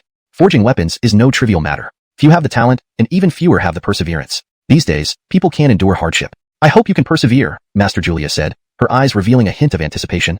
She had achieved much in the art of forging and was passionate about it. She very much hoped that this craft would flourish, but reality often disappointed her. Dalton responded, Thank you for your guidance, Senior. I will surely apply myself wholeheartedly. Our meeting is a form of destiny. Here, take this smithing dustinual. Master Julia turned her hand and produced a book wrapped in animal skin. Dalton quickly declined. This is too precious. I cannot accept it. Once I give something away, I never take it back, Master Julia said before turning around and leaving. Regaining his senses, Dalton loudly thanked her. The attendant nearby looked envious and said, Master Julia is nearly obsessed with forging, dedicating all her thoughts to it. She also cares deeply for the young smiths of our Zhaixing Pavilion, but unfortunately, none of them can satisfy her. Only then did Dalton understand Master Julia's intention. Disappointed with the young smiths of Zhaixing Pavilion, she had given the dustinual to an outsider. However, honestly speaking, he possessed the legacy of an ancient emperor and mastered numerous profound and mysterious forging techniques, so Master Julia's dustinual wasn't particularly useful to him. Nonetheless, this was Master Julia's gesture, and he would appreciate it. Her ability to support an outsider demonstrated a breadth of character few possessed, earning him additional respect for her. After spending over 200 source stones, Dalton obtained the spirit medicines and materials listed on his list. Source stones were important. Despite having a considerable amount now, he did not waste them recklessly. Good steel must be used on the edge. Leaving the Zhaixing Pavilion, Dalton prepared to return to his residence. But he hadn't gone far when he sensed someone following him. Is it Judong's gang or Derek? Dalton pondered. He thought the latter was more likely, considering Derek had just lost 1,000 source stones and would surely hold a grudge. If he were in Derek's shoes, he wouldn't be able to let this go either. As he considered his options, Dalton was troubled by the impending complications. He noticed, truly alert, a cold voice suddenly echoed. Several figures emerged from different directions, encircling Dalton, all at the gathering spirit realm. What do you want? Dalton asked. One of them chuckled. Have you forgotten whom you offended? Surrender peacefully, and you'll suffer less. Otherwise, my brothers won't go easy on you. Don't waste time. Recently, Bob Tiger Gang has been targeting our Judongza gang aggressively. "We can't be found here," another warned sternly. Dalton was surprised. These were indeed members of Jadong's gang, driven by Derek. He deduced that Jadong's gang was likely backed by the Ming family, explaining their conflict with Bob Tiger Gang, supported by the G family. Despite Boblin City's multitude of forces, they ultimately boiled down to the power struggles among the 7 great families, with few forces remaining neutral. "Go. Maim him, but ensure he's brought alive as per Hassan Tianqing's orders," one of them ordered impatiently. Dalton's eyes turned fierce, instantly activating the White Tiger mystic art as he engaged them. The battle was one-sided. In mere moments, several Jadong's gang members lay incapacitated. He hadn't used lethal force. After all, this was still Boblin City, and he didn't wish to attract more trouble. Without delay, Dalton quickly left the scene. Atrocious, unable to handle a mere Foundation Establishment realm individual. "I have to deal with it myself." Derek appeared from the end of the street, scowling. Dalton frowned, not expecting Derek to wait here personally after sending Jadong's gang members after him. "Break his limbs. Anyone who deceives me deserves to suffer," Derek condescended. Suddenly, someone blocked Dalton's retreat path. Without hesitation, Dalton accelerated toward Derek. Sensing a formidable Void Core realm presence behind him, he knew better than to face that opponent. Derek sneered. He was at the 9th level of Gathering Spirit realm while Dalton was merely Foundation Establishment realm. For Dalton to attack him was reckless. With that, Derek decided to apprehend Dalton himself. Bang! In the first clash, Derek's expression changed dramatically as he felt Dalton's terrifying strength. Shocked, he was pushed back several steps, hearing his arm crack. Dalton pressed his advantage, extending a tiger claw formed from his combined blood chi and spirit chi, aiming for Derek's neck. During their brief exchange, Dalton saw through Derek's shortcomings. Despite decent cultivation, his combat skills were lacking. His upbringing likely spared him any practical combat experience, making his martial techniques purely ornamental. However, just as the tiger claw reached Derek, a burst of fire struck and shattered it. Simultaneously, Dalton sensed a powerful attack from behind. Reacting instinctively, he blocked the strike. Bang! Clashing palms sent Dalton flying backward. The force was overwhelming, and even his divine physical constitution couldn't fully counter it. Had his body not been exceptionally strong, his arm would have snapped under the impact. "Kill him!" Derek, enraged by being injured, roared ferociously, his only desire now to see Dalton dead. Chapter 46, just passing by. Seeing the Corlistan realm powerhouse charge at him, Dalton quickly got up and unhesitatingly chose to retreat. The previous collision had already injured him. His arm was trembling uncontrollably. "Don't let him run. Kill him for this, young master." Derek roared madly. His arm was ruined, with bones shattered, almost exposing bone fragments, causing him unbearable pain. The Corlistan guard didn't hesitate, bursting into a rapid speed and pursuing Dalton without any delay. Regardless of Dalton's peculiarities, they were useless in the face of such a vast strength disparity. In the blink of an eye, Dalton was caught up with and unable to shake off the pursuit. With gritted teeth, he suddenly changed direction, pulling out the jade bow and releasing an arrow all in one fluid motion. At such close range, there was no need for deliberate aim. He only needed to lock onto the other party's aura. Boom! The Corlistan realm expert reacted incredibly fast, punching right into the light arrow and causing it to explode on impact. Seeing the opponent drawing near, Dalton swung the jade bow and smashed fiercely towards the attacker. However, the strength gap between them was too great. His attack was effortlessly blocked, inflicting no significant damage. Instead, he was repeatedly driven back by the opponent, spitting out blood from his mouth. A sudden surge of intangible divine fire enveloped the Corlistan realm expert. Next, Dalton fully activated the sword bone, concentrating powerful sword chi and using the void-shattering sword finger, striking out. Pfft. The sword finger was unstoppable, instantly tearing through the enemy's defense, causing blood to spurt. But in the next moment, Dalton was struck by a fist covered in crimson flames, spraying blood as he was sent flying backward. The black intangible divine fire dissipated, revealing the figure with blood flowing from the left shoulder, but obviously unharmed. While the essence of intangible expert's expression changed. At this moment, Dalton also recognized his rescuer. It was the tall, thin Dustin who sold him the Bob Blazin city map when he first arrived. Hill stroked his small beard, turning to look at Dalton with a smile. "Blassel fellow, we meet again. Why are you here, senior?" Dalton asked. "Just passing by. Happened to see you getting beaten. How are you? Are you alright?" "Alright, these injuries won't take my life." Dalton Dustin-aged to stand up while saying. Hill teased. "You have a sturdy body. Not beaten to pieces after all that." Beside them, the Corlistan realm expert looked very grim. Dalton and Hill were completely ignoring his presence. "Still hanging around? Want to wait for me to finish you off with a single slap?" Hill suddenly said coldly. Upon hearing this, the Corlistan realm expert, feeling pardoned, immediately turned and retreated without hesitation. He had long wanted to leave, but didn't dare until Hill gave the word. "Deal with your own problems. If you want revenge, make yourself stronger," Hill said solemnly. If he acted, killing the Corlistan realm expert would be effortless, but he had no obligation to do so. Finished speaking, he prepared to leave, as if truly just passing by. Dalton hurriedly asked, "Senior, why did you help me?" "Just didn't like seeing someone bullying a junior," Hill casually replied. Dalton wanted to say more, but Hill's figure flashed and disappeared in an instant. Dalton couldn't help but fall into deep thought. Was everything really just coincidence? He felt something was off, but couldn't put his finger on it. Shaking his head, Dalton decided not to dwell on it. He believed these matters would eventually become clear. Without lingering, he left, returning to his residence as quickly as possible. Meanwhile, the Corlistan realm expert returned to report to Derek. "What? He escaped? You couldn't handle a Foundation Establishment realm person. What good are you?" Derek roared angrily. That Corlistan realm expert was inwardly annoyed, but dared not speak up. He said, Hill intervened and saved him. Who? Hill? Derek showed surprise. Isidro's, exactly him.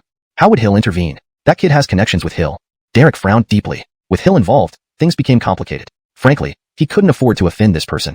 The Corlistan realm expert pondered, maybe the kid isn't closely related to Hill. From their conversation, they didn't seem familiar. Hill was just passing by. Is that so? Then thoroughly investigate this kid. This matter won't end so easily. Derek said with vicious intent. He was the type to repay every slight. Dalton swindled him out of 1,000 origin stones and injured him. This score needed to be settled properly. Ade was quite surprised. It was actually Abelardo who saved you? That's indeed surprising. Since it's your first time in Boblin City, not knowing Abelardo is understandable. But let me tell you this, Abelardo isn't an ordinary individual. He is widely acknowledged as a dangerous person. Dangerous person? He seemed quite approachable to me. When I first entered the city, he even sold me a map of Boblin City, Dalton said, looking puzzled. Ade shook his head and said, that's just surface level. You have no idea what he has done in the past. Even our 7 major families in Boblin City are wary of him and try not to provoke him easily. Upon hearing this, Dalton was even more astonished. Could that slender, tall Dustin with an innocent-looking mustache really be as fearsome as Ade described? After their 2 meetings, he had not sensed anything unusual about him at all. Seeing Dalton's disbelief, Ade earnestly continued, 10 years ago, Abelardo single-handedly attacked Whitehead Mountain and completely wiped out the Black Wind Fort, which wasn't an ordinary bandit gang. They had formidable strength, hundreds of extraordinary martial artists, several core formation experts, and their leader was even a great cultivator at the soul transformation stage, yet none of them escaped. 8 years ago, the leader of the Blood Lake gang provoked Abelardo. They fought on top of mystic Iliatrital Lake for hundreds of rounds, but ultimately the Blood Lake gang leader lost and was chased with expression, unable to figure it out. The Black Iron Token is a good thing. With it, Judingfeng Cottage can do dustini things for you, though you need to pay a price. Judingfeng Cottage was established by Abelardo. Though only a few decades old, its depth cannot be underestimated. Many major powers seek favors from it. Due to his extraordinary status in the G family, he had access to dustini things others couldn't, and thus he knew how terrifying Abelardo could be and understood the immense value of the Black Iron Token. Getting a Black Iron Token from Judingfeng Cottage was extremely difficult. As far as he knew, over several decades, Judingfeng Cottage had only issued dozens of such tokens, all depending on Abelardo's mood. Dalton thought deeply. Hearing Ade's words, he increasingly felt there was something significant about this gesture, but he genuinely couldn't figure out why Abelardo would look favorably upon him. Keep the Black Iron Token safe and don't reveal it easily. It can also bring disaster, Ade warned. Dalton was too weak. Once the token was exposed, he might not be able to protect himself. Ade continued, being favored by Abelardo isn't bad either. Don't overthink it. By the way, I came here to tell you that we leave in 3 days. Heal up quickly and let me know if you need anything. All right, I'll make all preparations, Master, Egan said in a bright voice. Dalton paused. What did you call me? Master. Hansen told me that the one who teaches me is my master, Egan answered. Dalton laughed, touching Egan's head. All right, from now on, you're Dalton's disciple. Train hard. Next time I return, I'll check your progress. Okay, I'll work hard, Egan nodded vigorously. Looking at Egan's earnest expression, Dalton couldn't help but think back to his own childhood. Back then, he trained diligently to avoid disappointing his grandfather, and to become stronger so he could find his parents. What was the purpose of cultivation? Was it purely to grow stronger, pursuing immortality and godhood? Or was it to protect everything he cared about? Clearly, everyone's motivations and pursuits were different, but only by staying true to one's original intentions could they achieve their goals. Chapter 48, each with their own agenda. Exiting the courtyard, Dalton and his 2 companions mounted their silver-scaled steeds. These were docile but powerful beasts, tamed by Dustins long ago. They surpassed ordinary horses in both speed and endurance. I need to stop by the Star Plucking Pavilion first to retrieve a custom-made treasure I've been waiting for, Camillo said. Dalton replied, I also have some business at the Star Plucking Pavilion. Having agreed, they did not delay further and immediately set off toward the pavilion. Master Tianqing, we found that boy's trail. A member of the Green Bamboo Gang reported to Derek. Derek, holding one arm in a sling, had been leisurely sipping tea, but he stood up abruptly upon hearing the report. Where is he? Gather people immediately and take care of him. He's in the Central District and has entered the Star Plucking Pavilion, the gang member answered quickly. A cold gleam flashed across Derek's eyes. Gather forces immediately. We'll strike as soon as he leaves the pavilion. That might be difficult, the gang member hesitated. Why is it difficult? Derek dudusted. The boy is with Hassan Camillo, and they're riding silver-scaled steeds, seemingly heading somewhere, the gang member replied nervously. A flicker of surprise crossed Derek's face. Camillo? So, he's connected with Camillo. I see. They must be going to the Tianza Academy. Excellent. Once at the academy, Camillo can't protect him forever. Then I'll find ways to get even, making his life a living hell. Though Derek's talent couldn't compare with his younger brother, Todd, he still became an extraordinary warrior by his late teens and was admitted into the Tianza Academy. However, he couldn't bear the hardships and found the academy life boring, so he spent most of his time in Boblin City. The academy's dustinagement was relatively relaxed, giving students considerable freedom without dustindatory residence. However, those who wanted to be nurtured by the academy couldn't afford to be too lax. Derek had now decided to go to the Tianza Academy to settle accounts with Dalton. On the other side, Dalton and his companions arrived at the Star Plucking Pavilion and met Ebenezer soon after entering. Ebenezer personally handed over a dark golden spear to Camillo, a masterpiece crafted with much effort. This spear is called Dawnbreaker. It's a 5th-rank spirit weapon with 5 layers of spirit patterns. Fully activated, it can unleash its maximum power, Ebenezer explained. Camillo infused his spiritual energy into the spear, waving it a few times with satisfaction, showing his fondness for it. Thank you, Ebenezer. The spear was specifically crafted by Juliag under his supervision, using materials chosen by him and designed according to his requirements. Though he was currently only at the Void Core stage, a third-rank spirit weapon would suffice, yet he commissioned a fifth-rank spear for long-term use, confident that he would soon reach Solid Core and beyond. Dalton produced the book, smiling. Ebenezer, this is a refining technique I came across. I hope it will be useful to you. The book recorded a highly sophisticated forging method he had copied recently. This gesture was a return favor. You're thoughtful. Ebenezer accepted the book without pretense, recognizing the value. Didn't you say the academy was dull? Why do you want to go with me now? Todd asked curiously. He and Camillo had taken a month's break together from the academy and were due to return. Derek chuckled lightly. Staying in Boblin City gets old too. Let's switch things up at the academy. But you shouldn't rush. You should heal properly first. By the way, who injured you? Should I help? They were full siblings with a deep bond despite differing personalities. Derek's eyes hardened. It's my problem. I'll handle it. His pride wouldn't allow him to fail against a Foundation establishment practitioner. Seeing his determination, Todd didn't press further. He focused on Camillo instead, a long-time rival, constantly clashing openly and covertly. This time, he nearly succeeded in eliminating Camillo using a dark current. Despite efforts, Camillo survived. Don't give me another chance. Next time, you won't be so lucky, Todd thought. Meanwhile, Derek devised plans against Dalton. Boy, I'll make your life a nightmare. Both brothers harbored secret intentions, none being simple individuals. Translation note. The translation preserves the original narrative structure, character names, using pinyin, and maintains the tone and style of the original text while ensuring natural fluency and grammatical correctness in English. ##### Chapter 49. Newcomers to the Academy. The journey to Tianzhou. You're correct. In recent years, the number of students recruited by Tianzhou Academy has decreased by at least 40% compared to before, benefiting the other three great martial sanctuaries. And if things continue to deteriorate, the number of students Tianzhou Academy can recruit will further decrease. The situation is quite dire. As a member of Tianzhou Academy, he naturally hopes that the academy will develop better, but such matters aren't within his control as just a Void Core Realm student. Pausing briefly, Marshall teased, after hearing this, are you regretting your decision? No, not at all. Fewer people might be good. We might get more cultivation resources, Dalton replied with a light laugh. Marshall agreed, you're right. Fewer people mean less competition. As long as you excel, the academy won't hesitate to invest resources in your cultivation. Blaisk himself, who is now an elite student at Tianzhou Academy, he receives decent cultivation support, but he hasn't been satisfied with just that, he aims higher. With the protection of two core formation realm experts, Dalton, along with Marshall and Malia, arrived at Tianzhou Academy safely by evening. Tianzhou Academy was vast, encompassing over 100 mountains of varying heights. Each mountain was picturesque and exuded a sacred and harmonious aura, unaffected by the dark tides. Marshall, familiar with the area, led Dalton and Malia to a 3-story ancient building adorned with a plaque reading, "There's one last step, please extend your hands." Without hesitation, Dalton and Malia extended their hands. A jade talus dustin appeared mid-air, emitting strange light, casting it on the backs of Dalton's and Malia's hands. Instantly, they felt a slight pain as a drop of blood flew out, absorbed by the talus dustin. Next, the talus dustin emitted mysterious symbols, each entering their bodies. That's done. Your information has been recorded by the academy. The symbols within you serve as identity markers, allowing access to various places within the academy and enabling communication with other students. One of the women smiled and explained. Marshall approached, adding, we should leave imprints on each other. This way, we can easily stay in touch. These symbol patterns are very capable, allowing contact within a 1,000-mile radius, except in special locations. Upon hearing this, Dalton and Malia activated the symbol patterns, leaving imprints on Marshall. Senior brother Blash, can we also leave imprints with you? The two women looked at Marshall expectantly. Normally, Marshall would have directly refused, but considering they had just helped register Dalton and Malia, he couldn't refuse now. Reluctantly, he agreed. Thank you, Senior brother Blash. The two women were delighted. They had come to the new student hall for duty and stumbled upon such a good opportunity. If their sisters knew, they'd surely be envious. Chapter 50. An unreliable mentor. Apollon stared at Dalton from a distance, icy coldness flickering in his eyes. If looks could kill, Dalton would have been killed by him countless times. Apollon, what's wrong? One of his companions asked. Apollon withdrew his gaze and replied calmly, nothing, just saw an acquaintance. Do you want to go over and say hello? Another companion asked. No need, we have important matters to attend to. Let's not linger here, Apollon urged. Hearing this, the few companions said no more. Indeed, they had important things to do, and time was not on their side. Apollon glanced at Dalton once more before leaving with his companions. In his heart, he was already planning how to settle accounts with Dalton, whom he'd been eager to find, but now came seeking trouble on his own. He wasn't in a hurry anymore. After all, they were both in Tianzhou Academy, and there would be plenty of opportunities. Dalton's brows slightly furrowed. It seemed entering Tianzhou Academy wouldn't avoid Destiny disputes, but he was not afraid. There is always a way to handle difficulties as they come. Why hasn't the inner courtyard mentor arrived yet? Has something happened?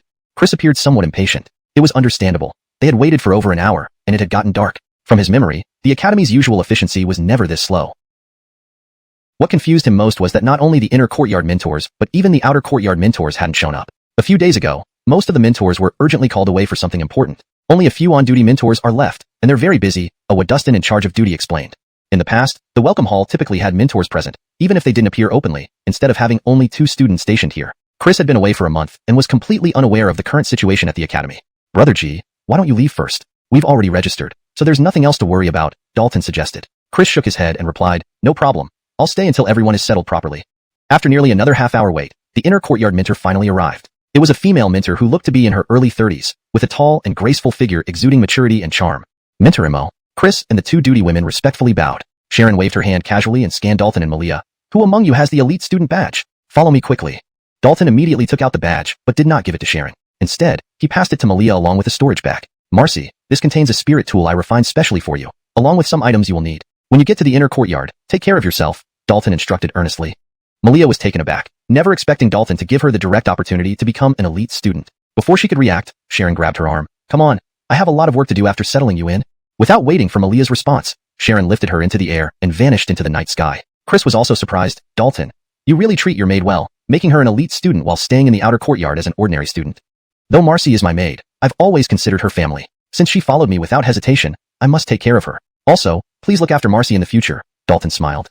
Chris nodded and reassured him, don't worry, Marcy won't be bullied in the inner courtyard. Rather, it's you who might have a hard time in the outer courtyard. I'm prepared for that, Dalton replied calmly. He didn't know the specific situation at Tianza Academy, but given the conflict with 2 Tianza students in the Skywolf Forest, troubles would inevitably seek him out. Plus, Derek wouldn't make life boring. Late into the night, an outer courtyard mentor finally arrived lazily at the welcome hall. It was a middle-aged Dustin with disheveled hair, stubble on his chin, and a large wineskin hanging from his waist. An image that hardly fit the description of an academy mentor. Waking me up this late, such a bother, the middle-aged Dustin complained unhappily. Upon recognizing him, the 2 duty women were quite astonished. Mentor Elliot, how did you come? Do you think I wanted to? All the others disappeared somewhere, so I had to take the shift. Where are the new students? Nelson grumbled. One of the duty women hurriedly pointed at Dalton. That's him, Dalton, 18 years old, 9th level foundation establishment realm. Not bad. Come with me, don't delay my sleep, Nelson yawned, urging him on. Dalton turned to Chris. Brother G, I'll leave first. Go ahead, contact me if you need anything, Chris nodded. Dalton then bowed to the 2 duty women. Thank you, senior sisters. Move faster, really troublesome, Nelson urged again. Dalton didn't dare to delay further and hurriedly followed. Better to keep a low profile upon entering Tianza Academy and not offend the mentor. Seeing Dalton leave with Nelson, one of the duty women shook her head. This junior brother Dalton has terrible luck, encountering mentor Nelson. Isidroa, who would have thought Nelson would be on duty today? Wasn't it said he hadn't mentored any students for 10 years? The other agreed. Chris frowned too. This was also an unexpected turn of events. According to Tianza Academy rules, the mentor who takes in a new student continues to guide them. A good mentor would provide numerous benefits. Unfortunately, Nelson, who took Dalton, was the most criticized mentor in the outer courtyard. His eccentric personality and poor record, having not mentored a single elite student in all his years, made him less than ideal. On the bright side, he himself didn't enjoy mentoring, thus fewer students were negatively impacted. An important rule in Tianza Academy, failure to reach the Void Core Realm within 10 years results in expulsion. Normally, becoming an elite student meant reaching the Void Core Realm. However, exceptionally talented individuals like Ingrid and Apollon could achieve it earlier. Without proper background support or dedicated mentorship, achieving the Void Core Realm was extraordinarily challenging. Dalton will surely be fine. If not, I'll find a way to help him, Chris silently resolved. Chapter 51. Mysterious Void. Walking along the stone-paved path, a gentle breeze brushed his face, calming Dalton's mind and relaxing him completely. He also quietly observed Eliader Nelson, who was walking ahead. Compared to Eliader Scarlet before, Nelson was vastly different.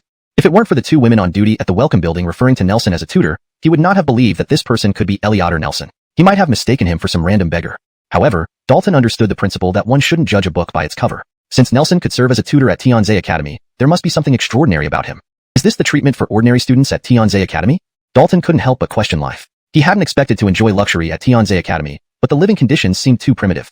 Taking a deep breath, Dalton began cleaning using his extraordinary warrior abilities to remove the dust and cobwebs. He didn't mind the lack of bedding. Since accepting the inheritance of the Hal, he no longer slept. Instead, he spent his nights in cultivation.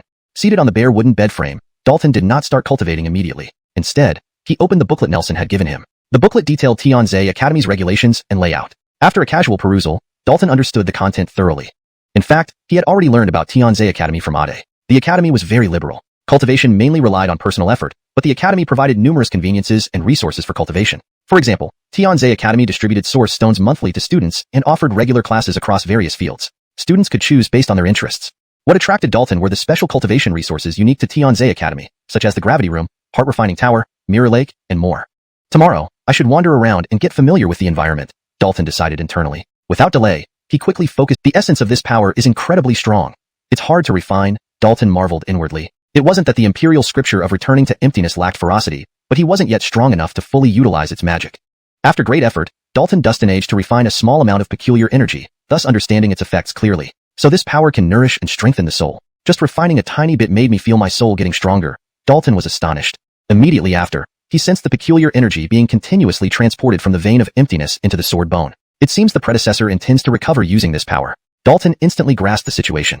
Within the sword bone lay a profoundly mysterious soul temple where the penny who helped him gain the inheritance was resting. Since awakening the void god body and perfectly integrating it with the sword bone, Dalton could sense the existence of the soul temple. Unfortunately, without the penny's permission, he couldn't enter.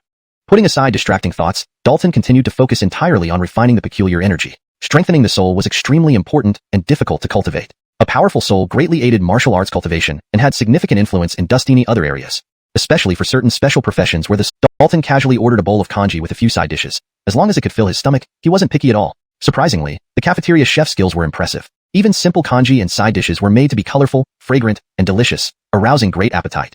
While eating, Dalton suddenly felt something was off. A few people approached him, surrounding him. "Do you seniors need anything?" Dalton asked politely. He had just entered Tianza Academy yesterday, making him a fresh Dustin. Addressing these people as seniors was natural. One of them stepped onto the chair and looked down at Dalton, coldly rebuking. "Who allowed you to sit here? Don't you know this is our exclusive spot?" "Sorry, I didn't know. I'll move right away," Dalton replied immediately. However, another person pressed his shoulder, saying in an unfriendly tone, "Do you think moving is enough? This is our custom-made white crystal jade table. You actually ate such coarse food on it, defiling it. So what do you want?" Dalton asked. The person who held his shoulder sneered, "Simple. Compensate for our loss. Just 100 origin stones." Hearing this, Dalton frowned instantly. He could tell that this was nothing but extortion. A table was only a table, yet they wanted him to compensate with 100 origin stones. They clearly considered him an easy target. That poor fresh Dustin encountered the gang of 4 bullies. He's surely going to be badly treated. Every time a new student arrives, they find ways to bully them. Once you fall into their trap, there's no escape. How disgusting. True scoundrels. When I first entered the academy, they also tricked me. I wish I could beat them up. Many people feel this way, not just you. But they are not someone to mess with easily. Let's mourn for that fresh Dustin. With sharp hearing, Dalton heard what some bystanders were saying, instantly understanding the situation. Apparently, these 4 guys targeted freshmen regularly, and Dustini had fallen victim to their tricks before. Knowing who they were, Dalton didn't intend to be polite anymore. "Compensation, huh? Then how much should you compensate me for ruining my breakfast mood?" Dalton said calmly. "Did I hear wrong? You dare ask us for compensation? Are you insane?" One of them sneered. Another coldly warned, "Boy, don't fool around. If you don't compensate, don't expect to leave the dining hall today or have an easy life after." The 4 looked fiercely at Dalton, ready to take action. "The same goes for you. If each of you doesn't give me 100 origin stones, face the consequences," Dalton responded strongly. They exchanged looks, taken aback. This was the first time they encountered such a tough fresh Dustin, treating them without respect. "Boy, since you're so brave, let's talk outside," one said, placing a hand on Dalton's shoulder. With so Dustini eyes watching, they couldn't afford to lose face. Dalton brushed his hand off, indifferent. "Talk later. Finish my meal first. You're too distracting." "What?" "My temper." One person glared, wanting to attack. "Bohan, stop, no fighting in the canteen." Another hastily stopped him. Past experiences told them fighting in the canteen had serious consequences. Bohan calmed down instantly, recalling past events, shuddering involuntarily. He glanced at the kitchen and saw a robust-looking middle-aged Dustin serving porridge to students. She looked more masculine than men. This was Michaela, head of the canteen and chief cook. She was usually gentle but could get furious when angered, which nobody could withstand. Seeing she wasn't paying attention, Bohan gestured for the others to back off temporarily. Although surprised, Dalton didn't inquire, continuing his breakfast leisurely. Watching him eat leisurely enraged Bohan and the others. No fresh Dustin had ever acted so arrogantly before them.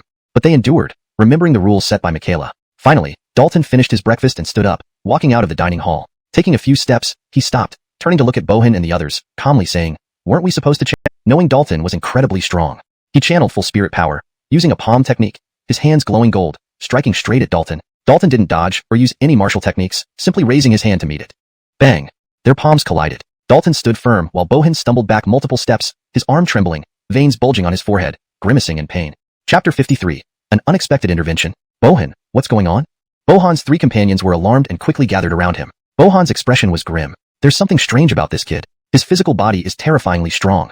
My arm almost broke."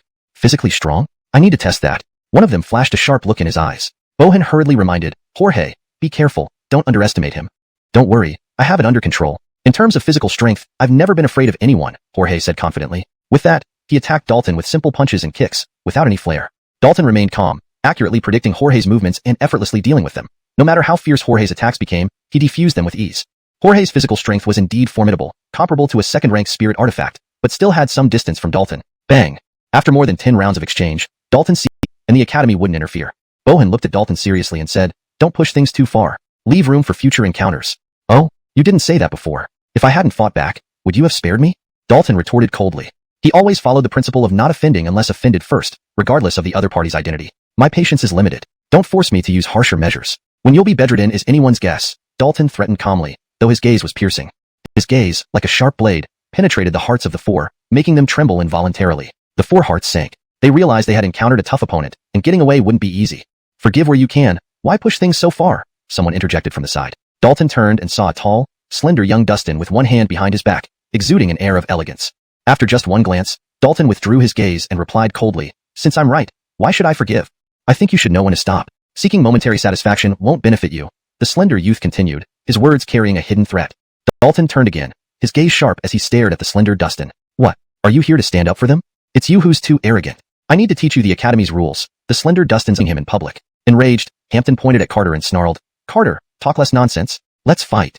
"Fight sure, but I have no interest in fighting without purpose. How about we bet 10 hours of heavy gravity chamber training time? Dare you?"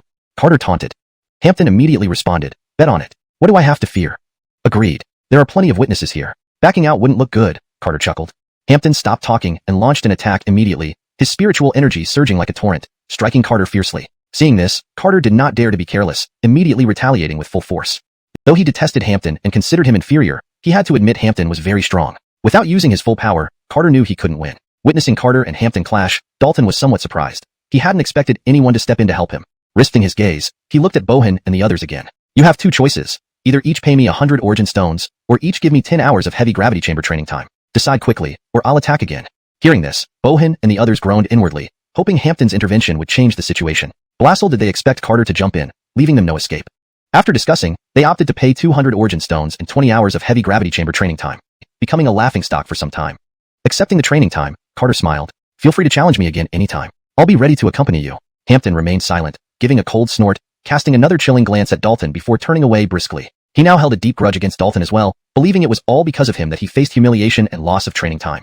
What a wonderful day. Got to loosen up early in the morning and reap some benefits too, Carter laughed heartily. Dalton bowed respectfully. "Thank you, Senior Brother Carter, for your timely help. Just a small matter. I've always found Hampton's despicable attitude unbearable and wanted to teach him a lesson. Rarely do such good opportunities come by. I should thank you." Carter chuckled. Pausing, he continued, "Are you new here? Want me to show you around the Outer Academy? How can I trouble Senior Brother? What's there to fuss about? Anyway, I have nothing else to do. Come on."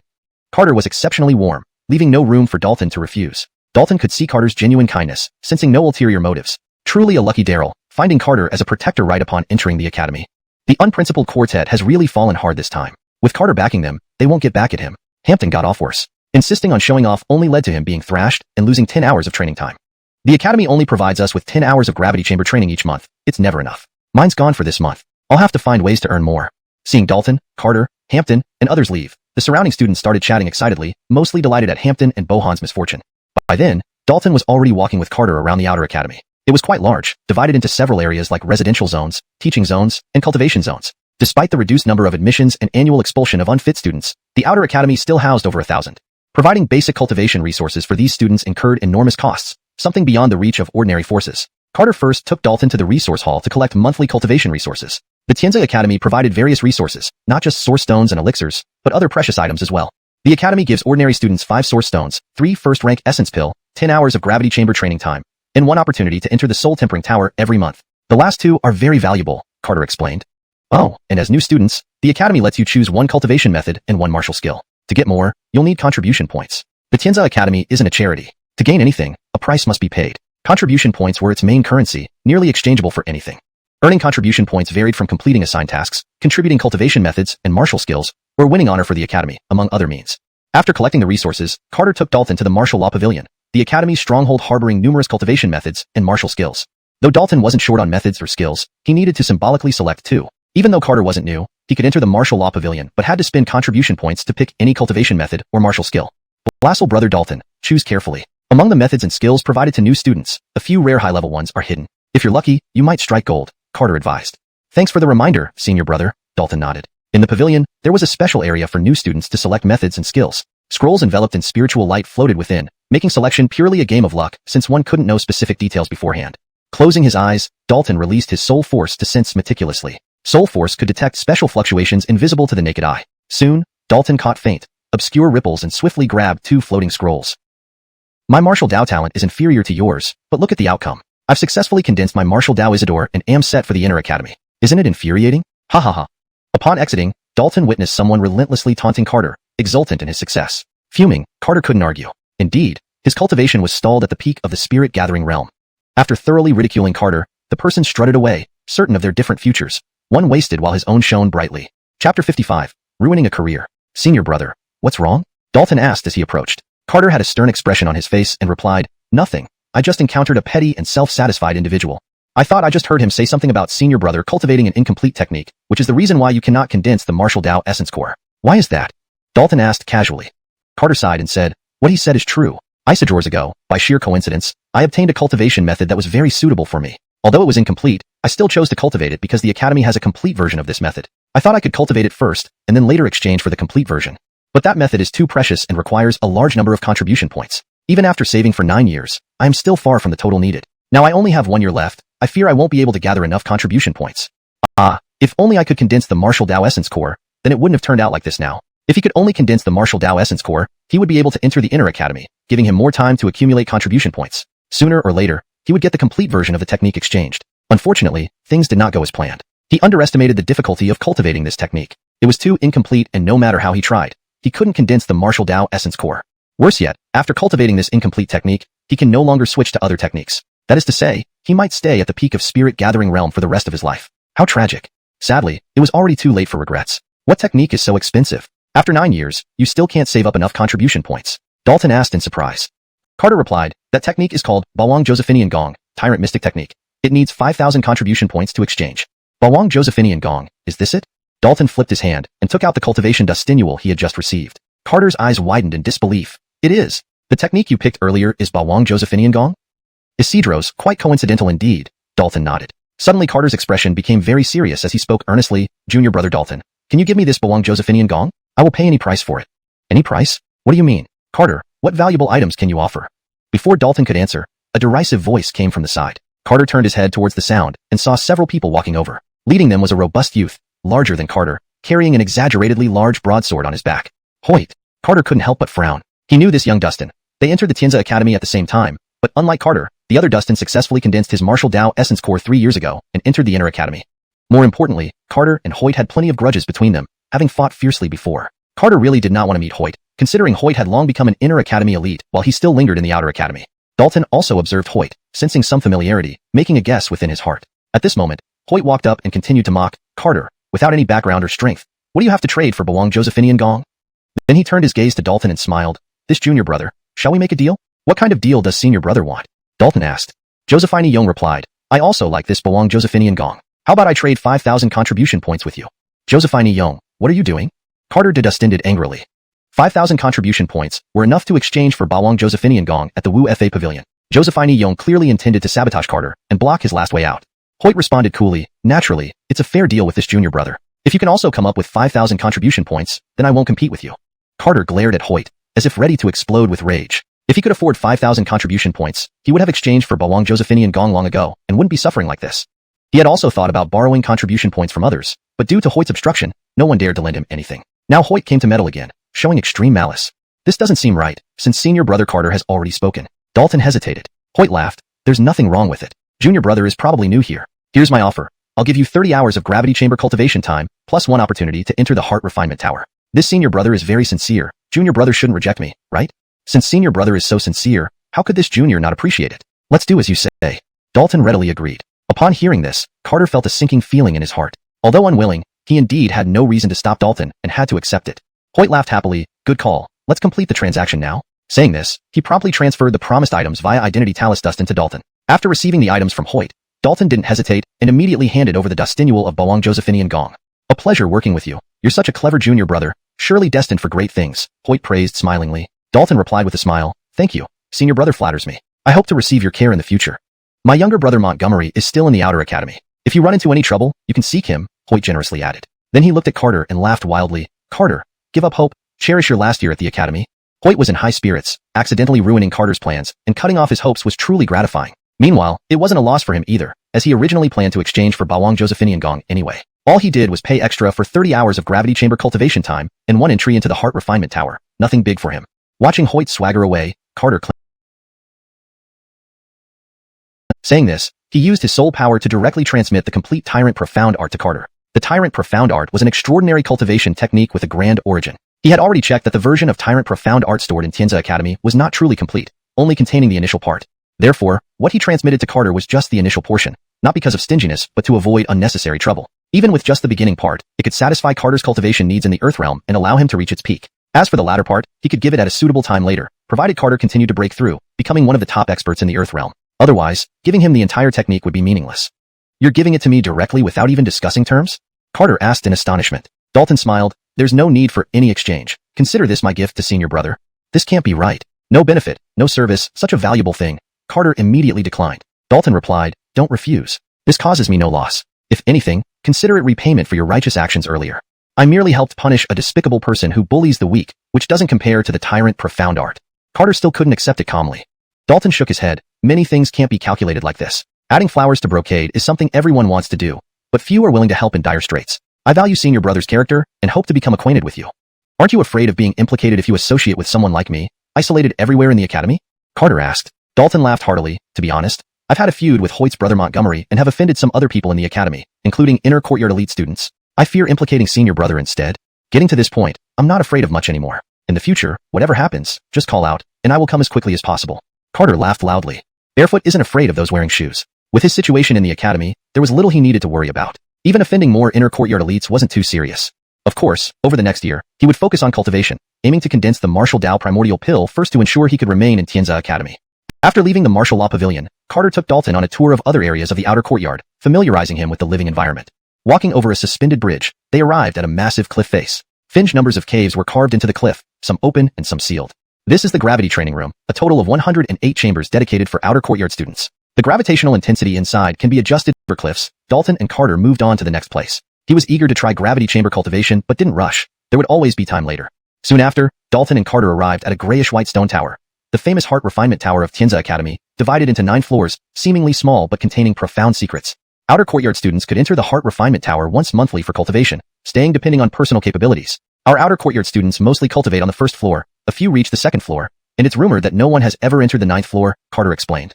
Dalton looked up, seeing the 9th floor of the Heart Refinement Tower dim and dusty, indicating its long-time disuse. Floors typically inhabited activated secret patterns, glowing brightly and clearing dust. How dustini contribution points are required to enter the Heart Refinement Tower for cultivation? Dalton asked. Carter replied, much more expensive than gravity chambers. Each entry costs 100 points. Over the years, I've rarely used it. Dalton nodded slightly. Considering this, Hoyt was quite generous, providing him with 5,000 points, 30 hours of gravity chamber time, and 1 entry to the Heart Refinement Tower, worth 400 points combined. Clearly, earning points should be easier for inner courtyard. He had a feeling that this was not going to end well. Mentor Nelson, what kind of medicine are we testing here? Dalton cautiously asked. Nelson replied, this is a type of medicine I just concocted. You'll know its effects after you try it. Even the specific effects are unknown? Dalton exclaimed, involuntarily stepping back. He could tell that the medicine in the cauldron was something Nelson had brewed without clear effects, and now he was being used as a guinea pig. His heart naturally resisted. Who knew what consequences testing the medicine might have? Nelson glared and said, with me here, what are you afraid of? Though this is a new drug, at worst it will only make you suffer a bit. It won't kill you. Without waiting for Dalton's response, he grabbed him with a powerful force, restraining him completely. Before Dalton could react, he was thrown into the boiling black liquid in the cauldron, disappearing beneath the surface. Ah! Dalton struggled to emerge from the liquid, screaming in pain. It was scorching hot, far hotter than boiling water. Even though his body was comparable to a second-grade spiritual weapon, it couldn't endure such extreme heat. Nelson continued stirring the potion with an iron rod, enveloping Dalton with a skillful force, making it hard for him to move. Dalton couldn't help but wonder if Nelson intended to stew him alive. Stop wailing like a banshee. Quickly activate your cultivation technique and absorb the essence of the potion. I've put in quite a few valuable ingredients. Don't waste them, Nelson grumbled. Dalton realized this wouldn't solve anything and immediately tried to calm himself, fully focusing on running the Imperial Void Scripture. Despite his efforts, he still grimaced in pain. This was the first time in his life he felt like he was being stewed. However, he soon began to feel the benefits. He had already cultivated to the 10th layer of Foundation Establishment Realm, yet now, his cultivation seemed to improve. His martial arts foundation strengthened, and his potential was further unlocked. But the medicinal liquid's power was too overwhelming for ordinary people to bear, risking internal damage or even death if not handled carefully. Perhaps now is the time to try the Spirit Control Art, Dalton thought inwardly. The Spirit Control Art was a very special martial skill, mainly serving auxiliary functions and covering multiple aspects, including enhancing one's potential and strengthening martial arts foundations infinitely. The initial stage of the Spirit Control Art was relatively easier to cultivate, involving gathering celestial essences and inscribing primal patterns of heaven and earth onto both body and soul. This not only strengthened the body and soul but also allowed better utilization of celestial forces. Focusing his mind, Dalton began to perceive nature, attempting to capture the mysterious celestial patterns. He continued stirring the potion with the iron rod using special techniques to enhance the efficacy of various ingredients, ensuring Dalton absorbed everything completely. Throughout this process, Nelson closely observed Dalton's changes, knowing he needed to understand the exact effects of the potion. Though he had a rough idea, he still needed to analyze based on actual conditions. As time passed, the potion gradually became clearer, all the essence within having been absorbed by Dalton. Not bad. It took only one night for him to absorb everything without any issues. He's definitely a talent worth cultivating, Nelson evaluated internally. Then, he reached out and pulled Dalton out of the cauldron. Dalton steadied himself, landing on his feet firmly. How do you feel? Nelson asked. Dalton carefully examined his state and answered, my cultivation has improved, and my martial arts foundation has stabilized significantly. Seems like this medicine has been successfully developed, Nelson smiled contentedly. Dalton hesitated and suggested, Mentor Nelson, I think the medicine's power is too overwhelming. People with weaker constitutions might not be able to handle it. New medicines always have some problems and need continuous improvements. Don't worry about that, Nelson calmly replied. He then retrieved a small porcelain bottle and tossed it to Dalton. Drink this. It can eliminate some side effects from the new medicine. Dalton wanted to refuse, reluctant to drink an unknown substance, but under Nelson's gaze, he had no choice but to gulp it down. The bottle contained only a drop of thick, green liquid, which tasted cool with a faint floral aroma. After drinking it, Dalton instantly felt refreshed and noticed a significant boost in his vital energy. He immediately understood that Nelson was concerned about the potential damage from last night's potion, and had thus used secret medicinal formulae to restore and repair him. However, Nelson underestimated his constitution. He hadn't sustained any damage. I should let you know that I'm not good at teaching cultivation methods. So while you're with me, your cultivation will largely depend on yourself. But if you have questions, feel free to ask. Also, if you're interested in alchemy or drawing talus dustins, I can teach you. Nelson stated sternly. He really didn't want to take on students, but since Dalton was following him, he felt obliged to clarify certain matters. Dalton pondered for a moment and replied, my cultivation level is still too low, so I'll focus on cultivation for now. Alchemy, drawing talus dustins, and other skills can wait until later. Good thinking. Whatever you do, a strong cultivation base is fundamental, Nelson nodded. Then he fetched a book and handed it to Dalton. You can read this when you're free. It contains basic talus dustin drawing techniques, durable not just for others, but even for himself. Worse still, there was no water in the courtyard to wash off the smell. With no other choice, Dalton had to leave and find a place where he could clean himself. Fortunately, he didn't have to walk far before discovering a pond. The water was clear and steam rose from it, revealing it to be a hot spring. Without hesitation, Dalton jumped into the hot spring and started scrubbing vigorously, hoping to quickly rid himself of the medicinal scent. The pool had an opening through which water flowed continuously, ensuring that the water remained fresh. After thoroughly washing himself, Dalton enjoyed a relaxing soak, feeling completely at ease. Changing into a fresh set of clothes, Dalton headed towards the cafeteria, planning to eat breakfast before heading to the gravity chamber for cultivation. With available resources, it made sense to utilize them. Why does today's porridge taste so strange? Did you put medicine in it? Don't talk nonsense, or you'll face consequences if Crystal hears about it. He isn't talking nonsense. The porridge does taste a bit off. Dalton had just scooped a bowl of porridge and was about to eat when he overheard some discussions. He leaned in closer to sniff the porridge carefully. The moment he did, his expression changed instantly. He recognized a familiar yet faint scent. In an instant, Dalton understood what happened. It turned out Crystal used his bathwater to cook the porridge. He had already guessed that the hot spring on the mountain was connected to the cafeteria's water supply. When he went to bathe, it was very early in the morning before dawn. At that time, Crystal must have collected water for cooking the porridge. It was just a series of unfortunate coincidences. Dalton felt a headache coming on. He knew he had messed up by bathing in the source of the cafeteria's water supply, especially with such a strong medicinal scent. Finn? Medicinal smell? Nelson, you damn son of a bitch, how dare you tamper with my water source? As Dalton was thinking, he suddenly heard a roar-like voice reverberating through the air. Only Nelson's residence was near the hot spring, and knowing Nelson's fondness for experimenting with alchemy, Crystal immediately blamed him. In the next moment, Crystal emerged from the cafeteria wielding a gleaming kitchen knife, looking furious. Oh no. A chill ran down Dalton's spine as unease filled his heart. Not daring to delay, he dashed out of the cafeteria and hurried towards the cliffside where the gravity chambers were located. Eliodor Nelson, I'm sorry, but you'll have to take the blame for this one. After all, if you hadn't made me test those medicines, I wouldn't have gone to bathe, Dalton muttered silently. Before reaching the cliffside, Dalton sensed an intense spiritual energy fluctuation coming from afar. Ilya turning around, while peacefully asleep. This old hag hits hard without holding back. She broke 3 of my ribs, and in such a short time, she has become even stronger. Looks like I need to train harder too and can't let her bully me forever, Nelson said, wincing in pain. To him, the water source was just an excuse. Crystal simply wanted to show off her strength in front of him and make him lose face. Given this situation, becoming a laughingstock was inevitable. Looking at his nearly ruined courtyard, Nelson felt helpless and lost his shelter from the elements. Meanwhile, inside the gravity chamber, Dalton had put aside all distractions and began cultivating. Cultivation time here was precious and could not be wasted. A gravity chamber, as the name implies, had extremely strong gravity, creating immense pressure. In this environment, cultivation efficiency greatly improved, particularly for physical training. Gravity intensity could be adjusted individually, ranging from 10 times to a maximum of 100 times normal gravity, depending on one's tolerance. Although Dalton's physique was strong, he could only endure 50 times the gravity. Any more than that, and he wouldn't be able to cultivate effectively.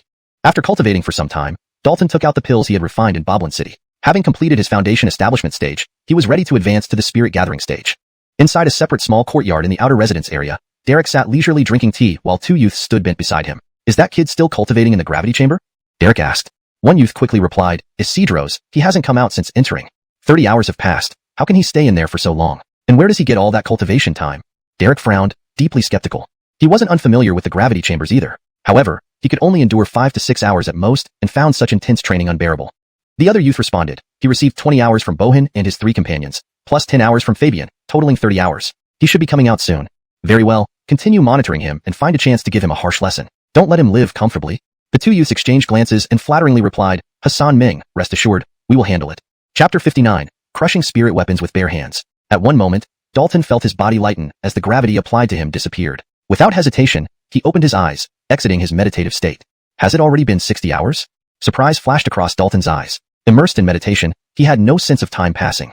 By his senses, it felt like only a few hours had passed. He could still use contribution points to extend his cultivation time, but he didn't intend to continue secluding himself. Cultivation required balance and shouldn't be overly taxing on oneself. The results of this secluded cultivation far exceeded expectations, so it was time for a break. Seeing the door of the gravity room open, Dalton didn't hesitate to stand up and walk out. A full 5 days had passed. He entered at dawn and came out at dawn again, as if it were still the same day. Right now, he felt just one thing. He was very hungry. Although he had taken the essence pill provided by the academy, which ensured he wouldn't feel hunger for 3 days, the remaining 2 days he was deeply immersed in cultivation, thus not feeling hungry. Extraordinary martial artists are still Whodustin beings who need sustenance to satisfy their hunger. Unless one reaches the golden core realm and can live off the air, there's no escaping eating. Looks like I should stock up on essence pills. They'll be useful during my secluded cultivation, Dalton thought. Essence pills were only first-grade spirit pills, quite common. One could be exchanged for 10 contribution points, or purchased externally for around 10 origin stones.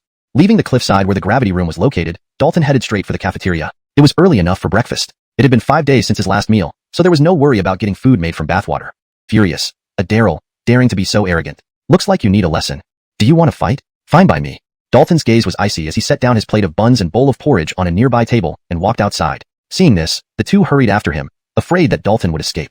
Outside the cafeteria, Dalton stopped and turned to face the two pursuers. If you want to fight, get on with it. Don't delay my breakfast. This is on you. Don't blame us. One of them, eyes gleaming fiercely, raised a hand and struck Dalton. Dalton stood his ground, not intending to move, watching calmly as the blow approached.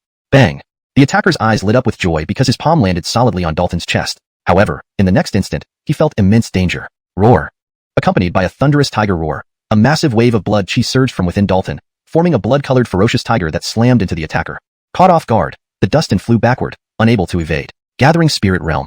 The other's face changed as he realized Dalton was no longer at the Foundation Establishment Realm but had reached the Gathering Spirit Realm. Certainly reaching the Gathering Spirit Realm wasn't extraordinary, but what truly shocked him was the terrifying power Dalton displayed. Standing motionless, he had forced back a fellow Gatherer Spirit 8th level. Ilya turning his gaze, he saw blood at the corner of his companion's mouth, the arm used to strike trembling uncontrollably. Realizing Dalton's formidable nature, he dared not act and wanted to help his injured friend leave. Just like that? Have you asked my permission? Dalton's cold voice echoed. The uninjured one frowned. What more do you want? 2 choices. Either apologize and make amends or lie in bed for a few months, Dalton said calmly. As he spoke, he released an overwhelming wave of blood chi, forming a lifelike blood-colored tiger behind him, intensifying the oppressive atmosphere. With frequent practice of the white tiger profound technique, his understanding deepened, allowing him to wield its essence more freely. Such a terrifying Daryl, just breaking through to the Gathering Spirit Realm, yet his aura rivals that of a peak gatherer.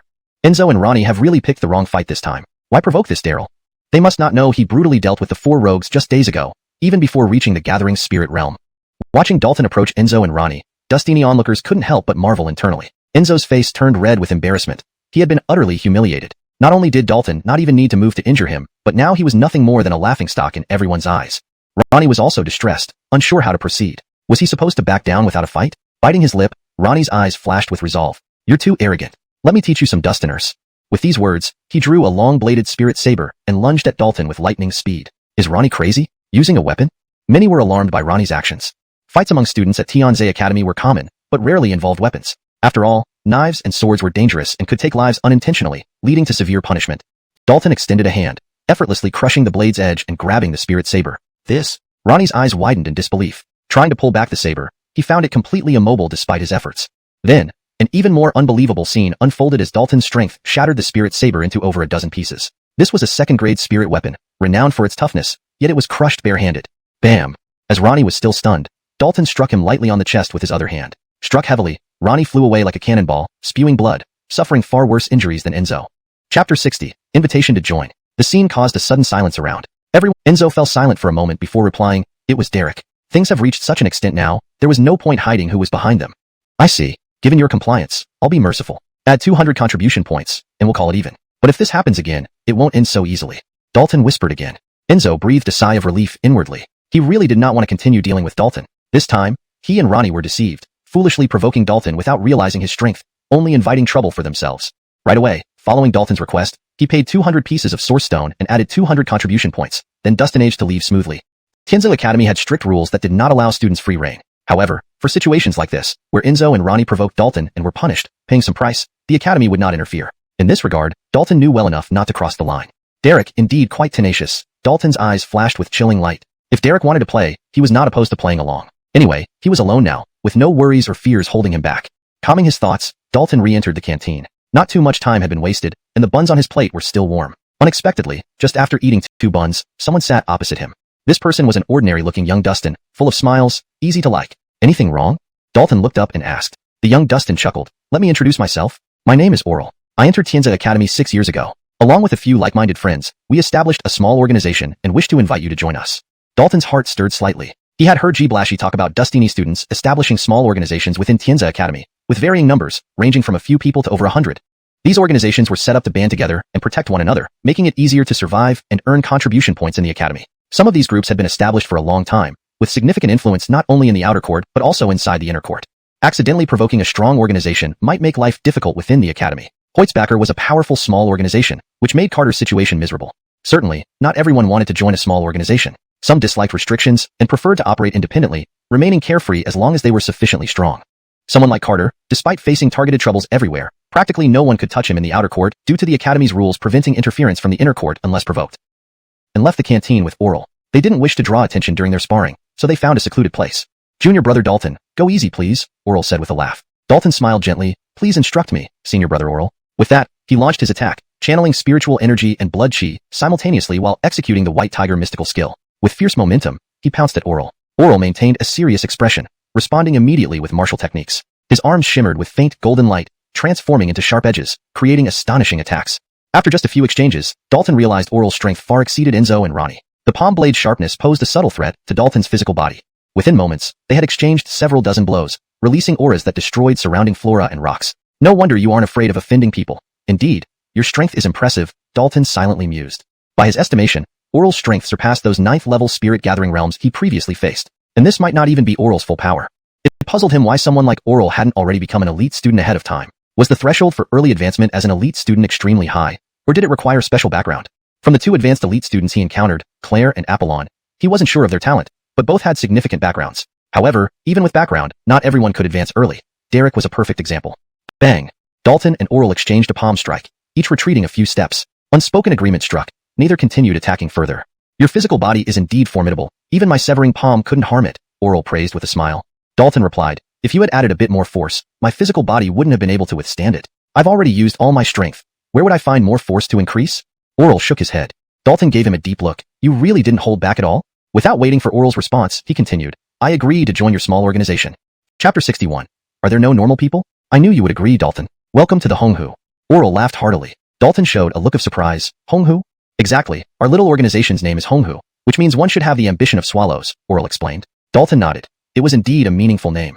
"Come, let me introduce you to the other like-minded partners," Oral said as he put his hand on Dalton's shoulder.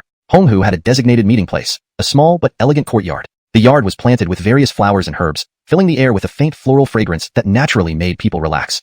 Oral quickly brewed a pot of tea while pouring some for Dalton, smiling as he said, "I've already messaged the other 4.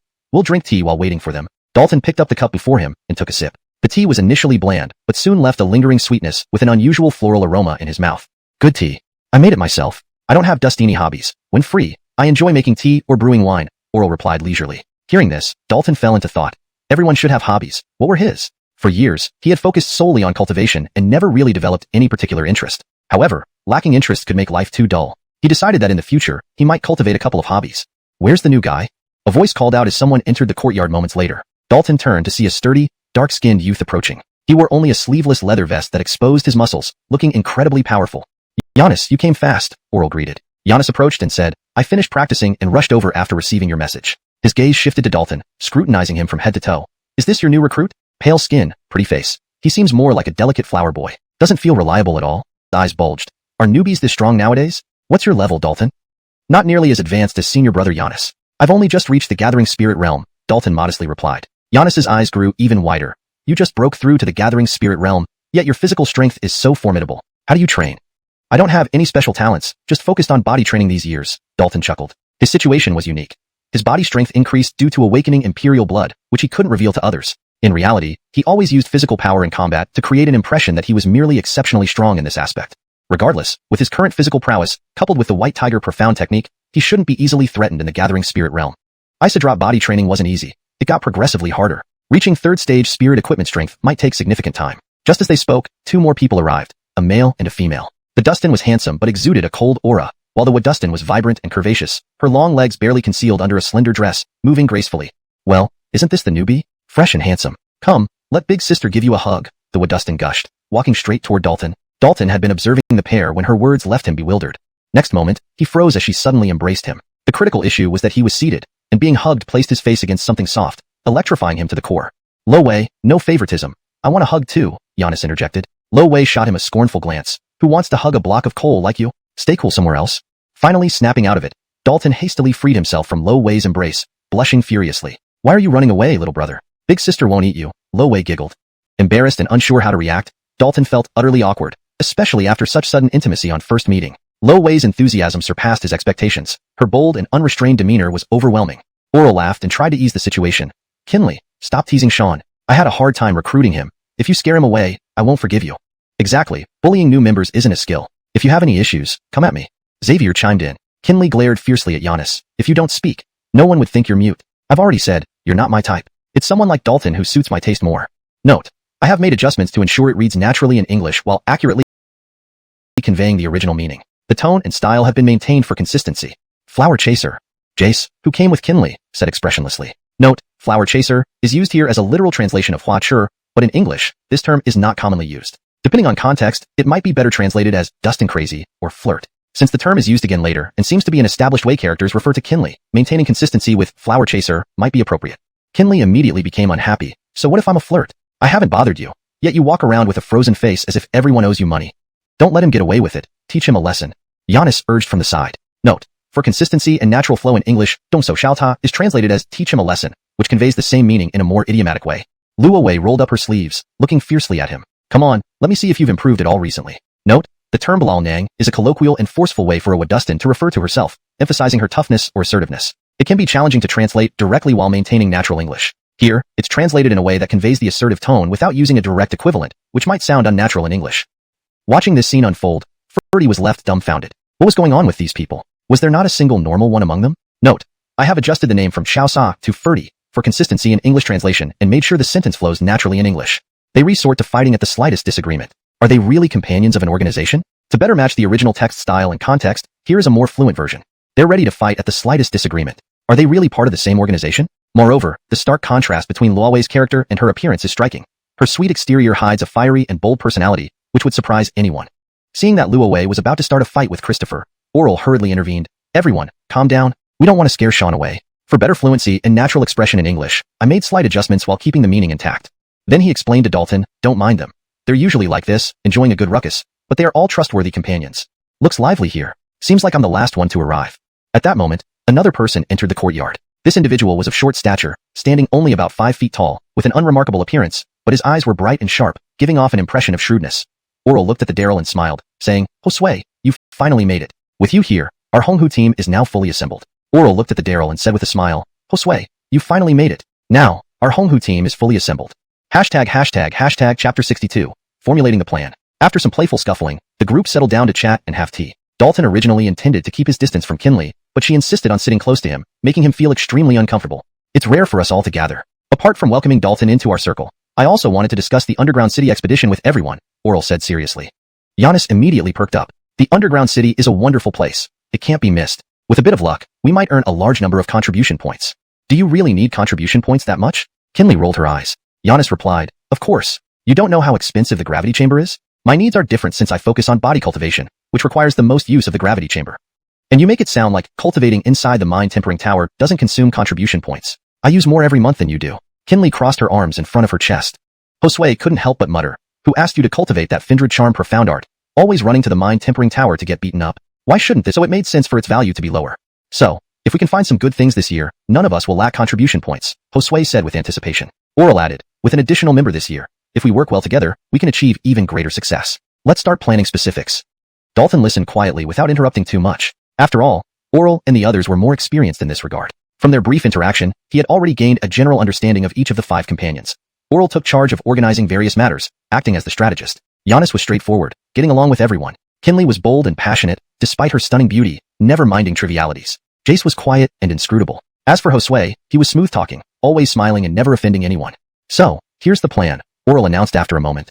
Giannis and Dalton will handle defense, Jace and I will dustinage offense, Josue will be in charge of treasure hunting, and Kinley will assist adaptively. This arrangement was reached after discussion, so no one objected. Each role was assigned based on personal strengths. Giannis and Dalton, both body cultivators, excelled in physical strength and were suitable for defense. Oral and Jace specialized in powerful martial techniques, coordinating seamlessly with swords and spears. Josue had a unique talent for finding treasures, sensing the location of valuable items. Kinley possessed versatile abilities, making her best suited to support Josue.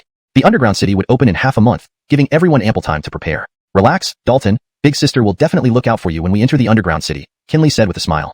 Dalton frowned. Can you stop calling me little brother? I'm not that young. Really? Then let big sister take a look and check, Kinley said with a mischievous twinkle in her eye. Dalton felt black lines creeping up his forehead. He quickly backed away a few steps to distance himself from Kinley. He truly feared her. Being around her was too much for an innocent youth like him to handle. Kinley, stop fooling around. My willpower isn't that strong. If I can't control myself and something happens, it wouldn't be good, Dalton said earnestly. To his dismay, Kinley giggled. Come on, I'm not afraid. Unable to resist any longer, Dalton fled in embarrassment. Kinley laughed even harder at his distressed expression, her laughter causing nearby flowers to tremble. Giannis watched her with wide eyes. Stop staring, or I'll dig your eyeballs out, Kinley snapped. Giannis pouted. Why are you so gentle with Dalton but so mean to me? It's unfair. Oral chuckled beside them but was inwardly surprised. Soon, Dalton followed Nelson to the stone chambers, which were indeed bare. Dalton immediately set to work expanding the space and creating stone beds, tables, stools, and niches, ensuring basic necessities were met. After arranging the stone bed, Dalton laid down. Exhausted, he needed to rest. The underground city holds dangers, and competition among students will be fierce. I need to boost my strength before it opens, Dalton thought to himself. His foundation in the Foundation Establishment realm was solid. Over the next half-month, he aimed to advance to the second stage of Gathering Spirit realm. Besides increasing his cultivation level, improving his martial skills would also significantly enhance his power. He decided to intensively practice the martial techniques he had mastered, aiming to elevate them to new levels. Chapter 63, First Collaboration. In the wilderness, Dalton stretched his limbs and practiced various martial techniques under the morning sun, fully engrossed in his training. To seize opportunities in the underground city, he meticulously planned his cultivation and made full use of every moment of the day. Phew. Having completed the White Tiger Profound Art, Dalton paused to take a deep breath. My blood chi is still not strong enough. My White Tiger Profound Art falls short due to this. I need to go to the resource hall in exchange for some spiritual medicines that enhance blood chi. Dalton murmured to himself. Without delay, he headed straight for the resource hall. He had been there before to collect cultivation resources, so he was familiar with the place. The resource hall was bustling with activity, with dustini people exchanging treasures or contributing points for their treasures every day. On one wall of the resource hall, numerous tasks set by the academy were listed. Completing these would earn corresponding contribution points, serving as the primary way for students to gain them. The amount of contribution points varied greatly based on the difficulty of the task, from as low as 10 to as high as tens of thousands. Undoubtedly, tasks that offered more contribution points were extremely challenging, sometimes remaining unfinished for years. For instance, one task required obtaining the horn of a primordial white jade rhinoceros, which could earn 30,000 contribution points. Another involved collecting a hellfire lotus from the underground lava lake, which could earn 40,000 contribution points. These tasks were indeed tempting in terms of contribution points, but were too difficult, with some remaining uncompleted for over a decade. After exchanging for the spiritual medicines he wanted, Dalton came to this wall to look for any tasks he could complete. Tasks offering too few contribution points naturally didn't interest him, and he didn't want to waste time on them.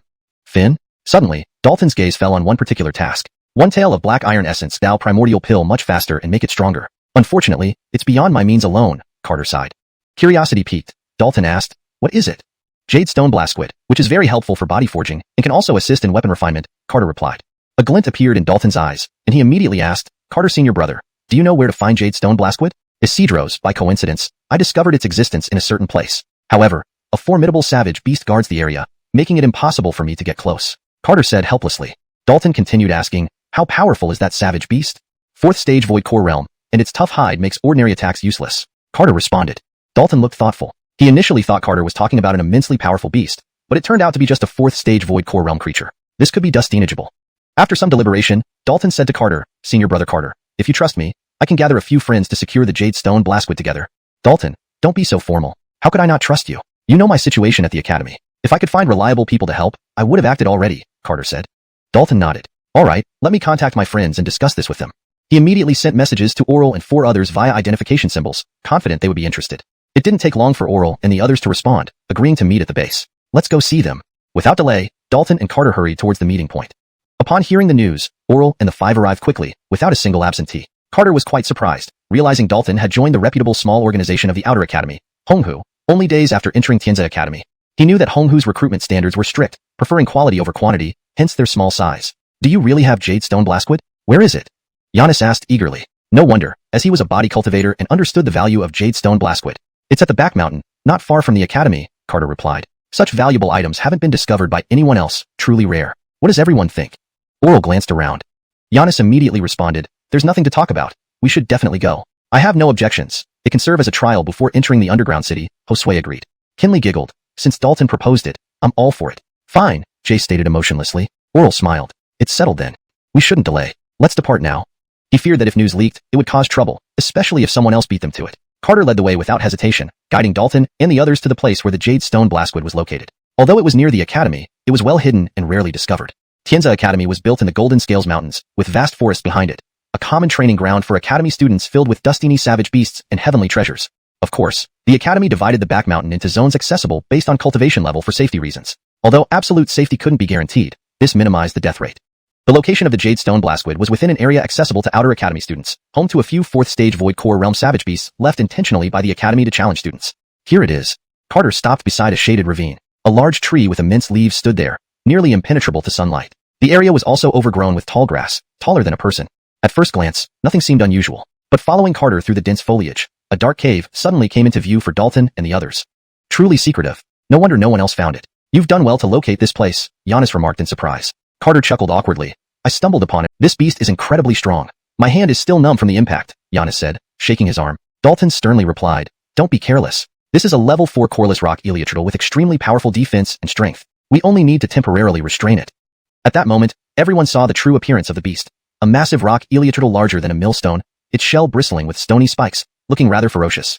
Giannis flipped his hand and produced an enormous wolf-toothed club, smashing it down on the rock Eleotrital with great force. Upon seeing this, Dalton and the others did not hesitate. They each attacked using their respective methods, launching a coordinated assault on the rock Eleotrital.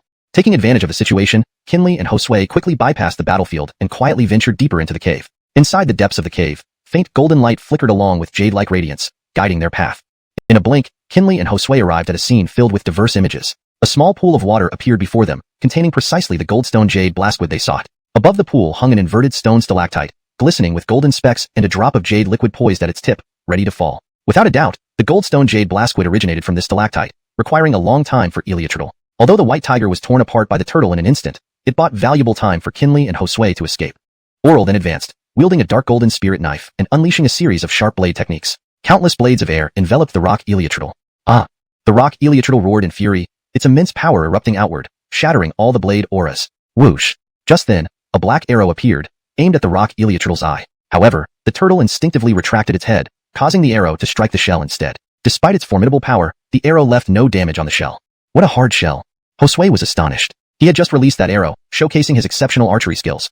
One of his best assets, capable of threatening even a coreless realm expert when given the chance. This is a racial ability, and it must have refined itself using goldstone jade blastwood, further strengthening its shell. Even a 4th-rank spirit tool might struggle to break through, Oral remarked seriously. Dalton drew the 3rd-rank Firecloud sword and charged toward the rock Eleotrital. Not only did he infuse it with spiritual energy but also secretly activated the Void Divine Fire, combining it with the sword's inherent flames. Immediately, intense flames surged around the Firecloud sword, spreading like wildfire toward the rock Eleotrital. The turtle, clearly afraid of fire, involuntarily retreated. Dalton took the opportunity to activate his sword bones, emitting terrifying sword auras enhanced by the Firecloud sword. For a moment, flames intertwined with sword auras, completely submerging the rock Eleotrital. Dalton is really impressive. Josue couldn't help but widen his eyes. Kinley also felt amazed, admiring Oral's discernment. Dalton's expression remained solemn as he urged, "Finry, and collect the goldstone jade blastwood." "Oh, right away." Josue snapped back to reality. Oral and Kinley also swiftly acted, helping Dalton contain the rock Eleotrital. Oral unleashed his blade techniques without holding back, forming a web of blade auras that effectively suppressed the rock Eleotrital in tandem with Dalton's attacks. Meanwhile, Kinley produced a long, flexible whip, striking the soft parts of the rock Eleotrital, forcing it to retreat entirely into its shell. On the other side, Josue returned to the small pool and extracted a jade bottle, rapidly collecting all the goldstone jade blastwood, even capturing the drop that hadn't yet fallen. As he prepared to leave, he noticed something. Suddenly, he struck the pool with a palm, shattering it to pieces. Hidden beneath was a clump of faintly glowing jade marrow, crystalline and exuding a refreshing fragrance. Goldstone jade marrow. Josue's eyes gleamed with excitement. He recognized it, the precious substance formed from vast amounts of goldstone jade blastwood over millennia, far more valuable than the liquid itself. Fortunately, his keen perception allowed him to notice this rare treasure, which others might have overlooked. Collecting the goldstone jade marrow into the jade bottle, Josue quickly called out to the others, "We've got it. Let's pull out." They hastened out of the cave as previously agreed. Seeing this, Dalton and the others began to withdraw systematically, evading the two powerful rock Eleuturals. Dalton was the last to exit the cave. At the moment of his departure, he used the White Tiger mystical technique to unleash a powerful blow, not at the turtles, but at the cave entrance itself. Boom! The cave collapsed under the impact, blocking the entrance with numerous large boulders. The seven then regrouped and immediately fled the area without stopping. Although the rock Eleuturals were indeed stronger, their slow movement speed was a significant disadvantage. As long as they could escape, they wouldn't need to worry about being caught. "Everyone all right?" Oral asked. "No problems," the group responded. "We should head back to the academy first and then distribute the rewards," Oral smiled, pleased with how smoothly the mission went. It was fortunate they brought everyone on this trip. Encountering an extra rock Eleuturtal would have been troublesome otherwise. People ahead. Before they left the vicinity, Dalton and the others encountered a group heading their way. Most importantly, there were familiar faces among them, more than one.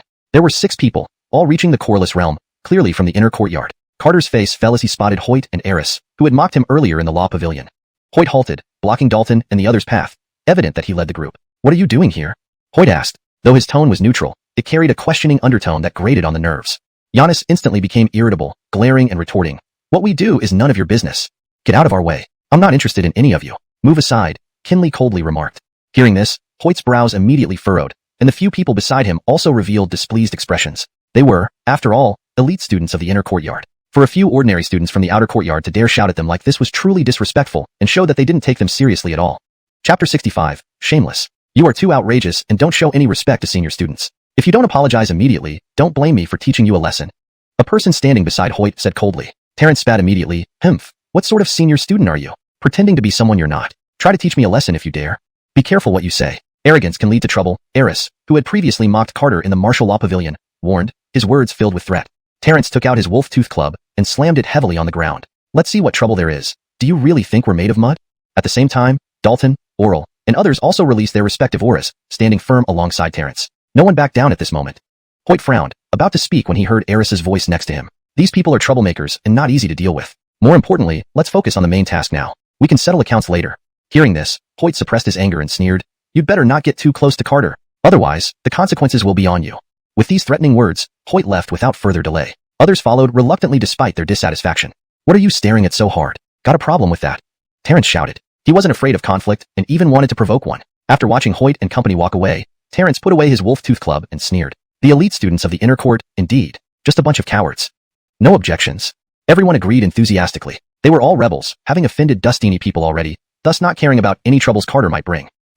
Before Carter could respond, there was a huge commotion from the forest. All eyes turned towards the source of the disturbance. "They are also after the golden jade elixir," Dalton deduced instantly.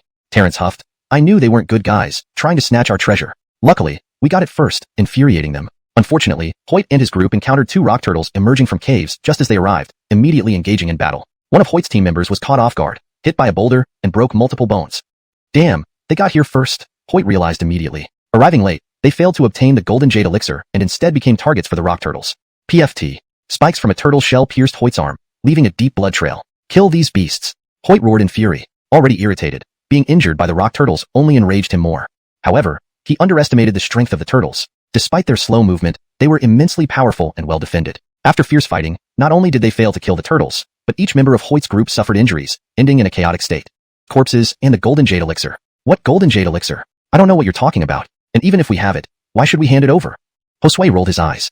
Dalton called out, "Let's go. Why waste time talking to them? We have things to do." Kinley is right. Why waste time here? Let's go back and do something productive, Kinley echoed. Immediately, Dalton and the others prepared to leave, completely ignoring Hoyt and his group. Enraged, Hoyt snarled, "If you don't hand over the beast corpses and the golden jade elixir, none of you will leave here today." "Frightening who? We are leaving, and what can you do about it?" Terrence challenged. Hoyt's eyes flashed menacingly. "Hold them." However, Eris and the others hesitated. Attacking outer court students was a significant taboo in Tianze Academy, causing major trouble. It made sense because, without restrictions, inner court elites bullying outer court students would cause chaos in the academy. Go ahead. I'll take full responsibility, Hoyt urged. He planned to handle everything within limits and blame Dalton and his group for initiating the confrontation. Disgust flooded Dalton's face. Hoyt and Montgomery truly lived up to being brothers, both shameless and despicable, lacking any decency. Chapter 65. Shameless. You are too outrageous and don't show any respect to senior students. If you don't apologize immediately, don't blame me for teaching you a lesson. A person standing beside Hoyt said coldly. Terrence spat immediately. Humph. What sort of senior student are you? Pretending to be someone you're not. Try to teach me a lesson if you dare. Be careful what you say. Arrogance can lead to trouble, Eris, who had previously mocked Carter in the martial law pavilion, warned, his words filled with threat. Terrence took out his wolf-tooth club and slammed it heavily on the ground. Let's see what trouble there is. Do you really think we're made of mud? At the same time, Dalton, Oral, and others also released their respective auras, standing firm alongside Terrence. No one backed down at this moment. Hoyt frowned, about to speak when he heard Eris's voice next to him. These people are troublemakers and not easy to deal with. More importantly, let's focus on the main task now. We can settle accounts later. Hearing this, Hoyt suppressed his anger and sneered. You'd better not get too close to Carter. Otherwise, the consequences will be on you. With these threatening words, Hoyt left without further delay. Others followed reluctantly despite their dissatisfaction. What are you staring at so hard? Got a problem with that? Terrence shouted. He wasn't afraid of conflict and even wanted to provoke one. After watching Hoyt and company walk away, Terrence put away his wolf-tooth club and sneered. The elite students of the inner court, indeed. Just a bunch of cowards. My temper won't tolerate such nonsense.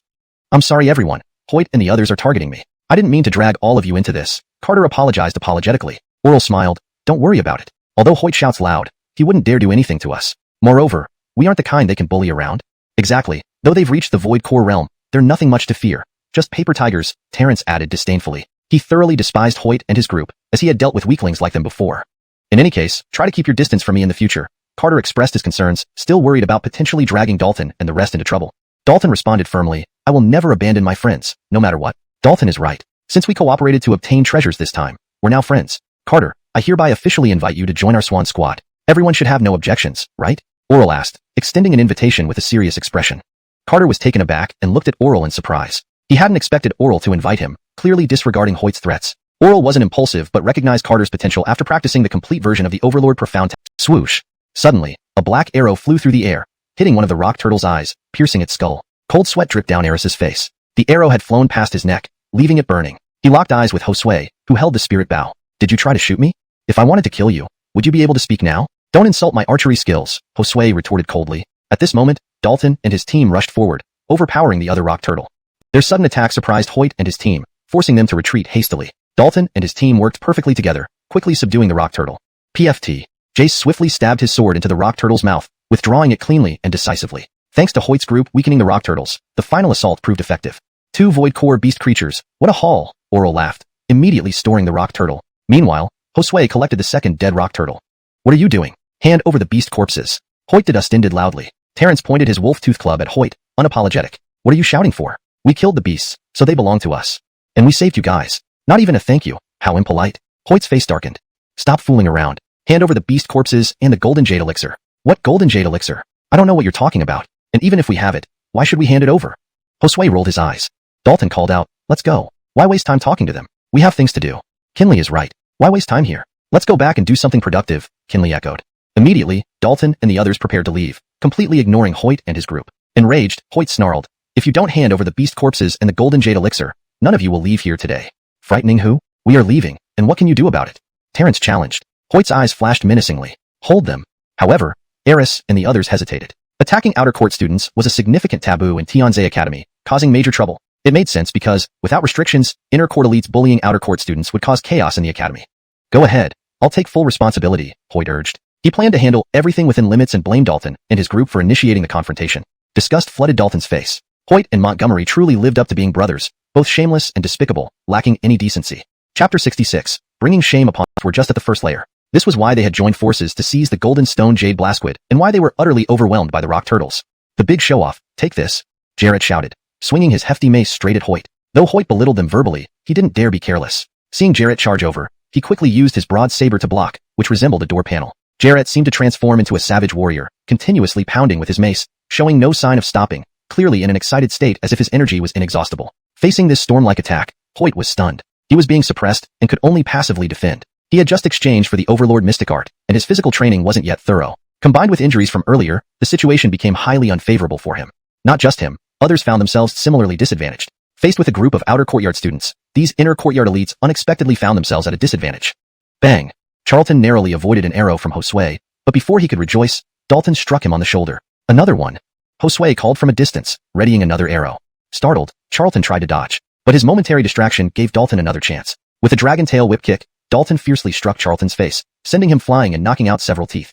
Nicely done, Josue couldn't help but give a thumbs up. He had intentionally scared Charlton to expose a vulnerability, allowing Dalton to strike. Charlton's face was flushed red and burning hot. Even his ears went temporarily deaf from the shock. Before he could regain his senses, Dalton appeared before him, unleashing White Tiger Mystic Art, a menacing white tiger dustinifesting behind him.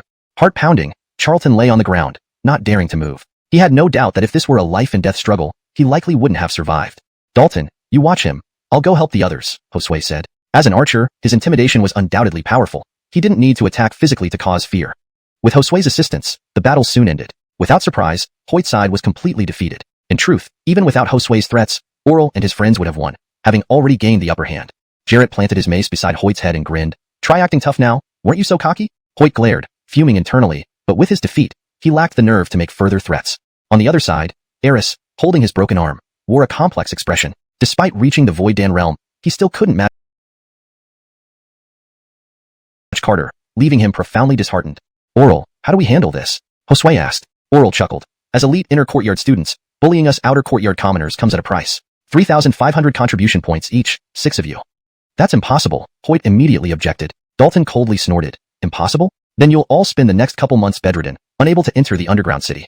Hoyt's expression changed abruptly. Lying in bed for 2 months was dustinageable, but missing out on opportunities in the underground city meant significant losses. He was eagerly anticipating earning a fortune there. I'm specialized in this. One hit from my mace will shatter their limbs, definitely taking more than a couple months to heal, Jarrett laughed nastily.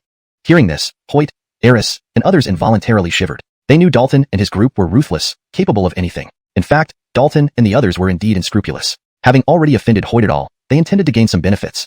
Ultimately, Hoyt's group conceded. The 6 pooled together 3,500 contribution points and handed them to Oral. Can we go now? Hoyt's expression was dark as thunder, practically dripping water. Oral smiled. Of course, go ahead. Finf.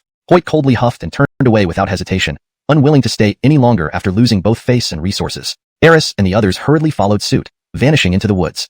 This is satisfying, very satisfying. I've been wanting to deal with these bastards, Jarrett grinned widely. Oral shook his head. It feels great now, but trouble will surely follow. We should aim for solid preparation before advancing to the inner courtyard.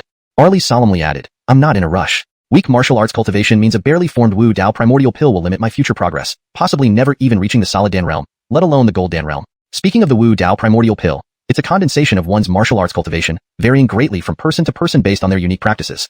Let's return to base, Oral suggested, and the group headed back promptly. After returning, Josue retrieved the jade bottle, drawing everyone's attention and anticipation.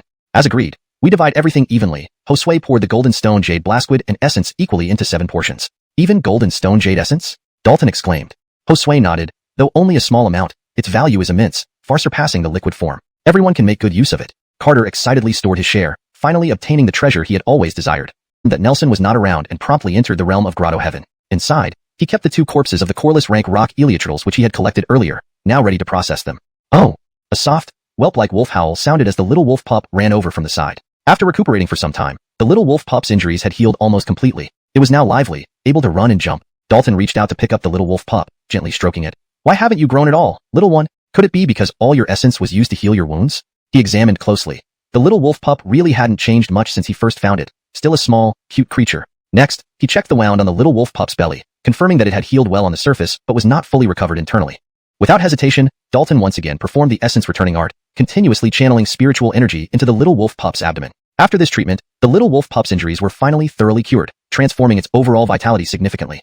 Finn? Dalton showed an expression of surprise, because he saw that the little wolf pup's entire body radiated a moonlit glow, with a silver crescent mark appearing on its forehead, reflecting in the air. In the next moment, he bought the Firecloud sword because he discovered that it contained traces of black iron essence, a material extremely valuable for crafting 5th-rank spirit implements. Though he paid 500 source stones for the Firecloud sword, this alone was worth thousands of source stones and was highly sought after.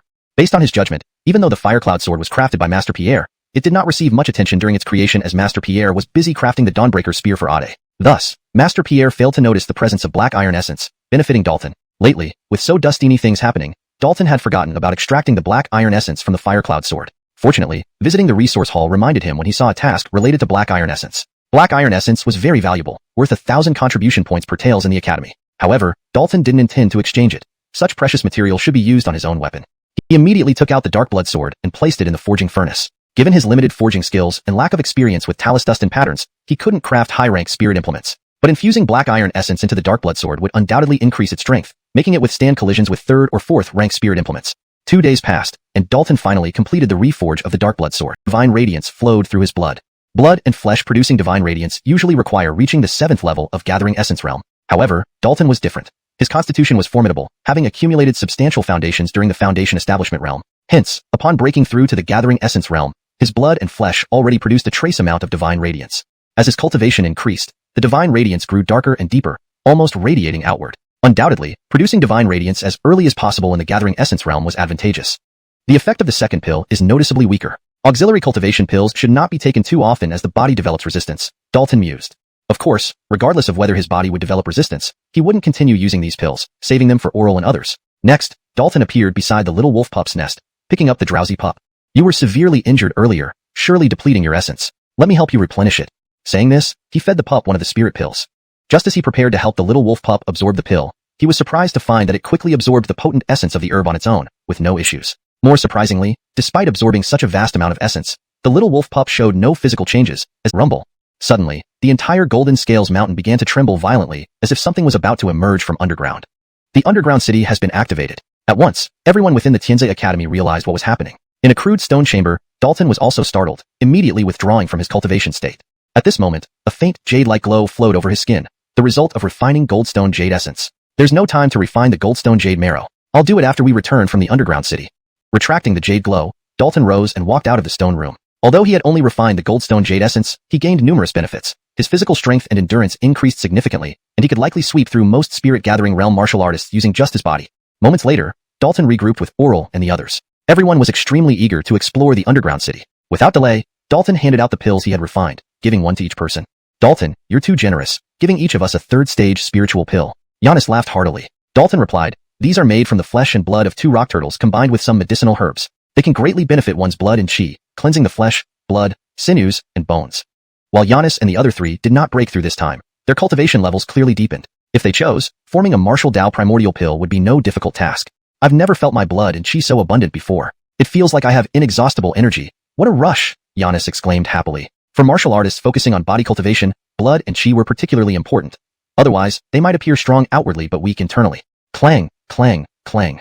Just then, resounding bell sounds echoed throughout the academy. The academy is summoning the students who will enter the underground city. Let's hurry, or we won't get in, Oral urged. Without hesitation, the group left the courtyard and headed towards the gathering point. It didn't take long for Dalton and his group to reach the outer court's training ground. They weren't among the earliest to arrive. Dustini others had already gathered, filling the square. Not all students could enter the underground city. According to Tianze Academy rules, one must reach at least the spirit gathering realm to qualify. The outer court had over 1,000 students, with more than 70% reaching the spirit gathering realm. Following tradition, the majority would enter the underground city seeking opportunities, so the turnout was substantial. This was mainly because the underground city offered plentiful opportunities and relatively low danger, resulting in few casualties. Such chances were hard to miss. Boy, what a coincidence. You actually entered Tianze Academy? Suddenly, a voice full of hostility rang out. Dalton turned around to see a familiar face, the same Montgomery from the Heavenly Wolf Forest. Daring to harm me and deceive me, I'll settle this score with you, Montgomery growled viciously. To be humiliated by someone under the Foundation establishment realm was a disgraceful embarrassment to him. Dalton calmly replied, you accuse me first? If you hadn't tried to steal my spirit crystals, none of this would have happened. No matter how smooth your tongue is, it won't change anything. For daring to provoke me, I will make sure your death is ugly, Montgomery sneered. Bang! Giannis pulled out his wolf tooth club and slammed it into the ground. Stop spouting nonsense and scram before I teach you what living without self-care means. Though the others didn't speak, they all cast unfriendly glances at Montgomery, ready to act if needed. Finf, let's see how this plays out. Montgomery huffed and moved away without further ado, aware that Oral and the others were formidable and not worth confronting at the moment. Coward. He's all talk and nothing else, Giannis said scornfully. Whether it was Hoyt or Montgomery, he looked down on both brothers. If Montgomery had stayed longer, he would have shown him the true meaning of pain. Oral patted Dalton's shoulder. Don't worry about it. As long as we're within the academy, Montgomery won't dare to misbehave. Why fear him? We've already fought his brother. If anyone should worry, it's them about potential retaliation, Josue said nonchalantly.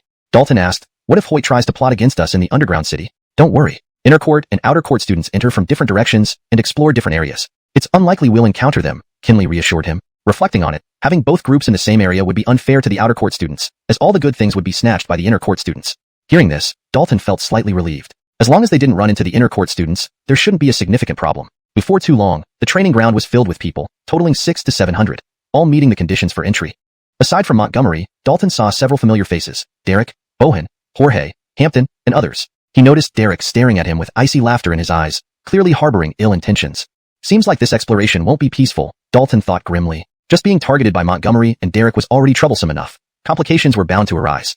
Suddenly, 3 figures descended from the sky, 2 men and a Wadustan, hovering in mid-air. The Wadustan appeared to be in her early 20s, slender and beautiful, exuding a transcendent grace as if she were a celestial maiden. She stood in the middle, levitating on her own.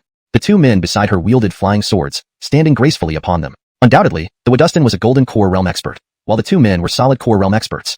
This time, the Outer Court's chief instructor personally leads the team. Quite unusual indeed, Josue remarked in surprise. The lecture hall was where martial arts theory was taught, with instructors regularly giving lectures on various topics. Any interested student could attend. The chief instructor of the lecture hall held a high status in the Outer Court. Named Alice, she wasn't old, choosing to come to the Outer Court from the Inner Court a decade ago. Her strength surpassed Dustini Inner Court instructors. Alice was usually very mysterious, rarely appearing publicly. This was her first time leading a team into the Underground City in years, a rare occurrence indeed. Chapter 69. Important areas of the Underground City. The annual opening of the Underground City is very special this time. The duration of its opening will last for a whole year, providing you with more opportunities to gain fortunes. Make the most of it, because from now on, the Underground City may be sealed off for a long time and no longer open. Alice addressed the Outer Court students, explaining the general situation. Upon hearing this, everyone showed shock, not expecting this opening of the Underground City to be so different from previous times. Missing this opportunity would undoubtedly lead to immense regret. Great. This time there's enough time to gain fortunes.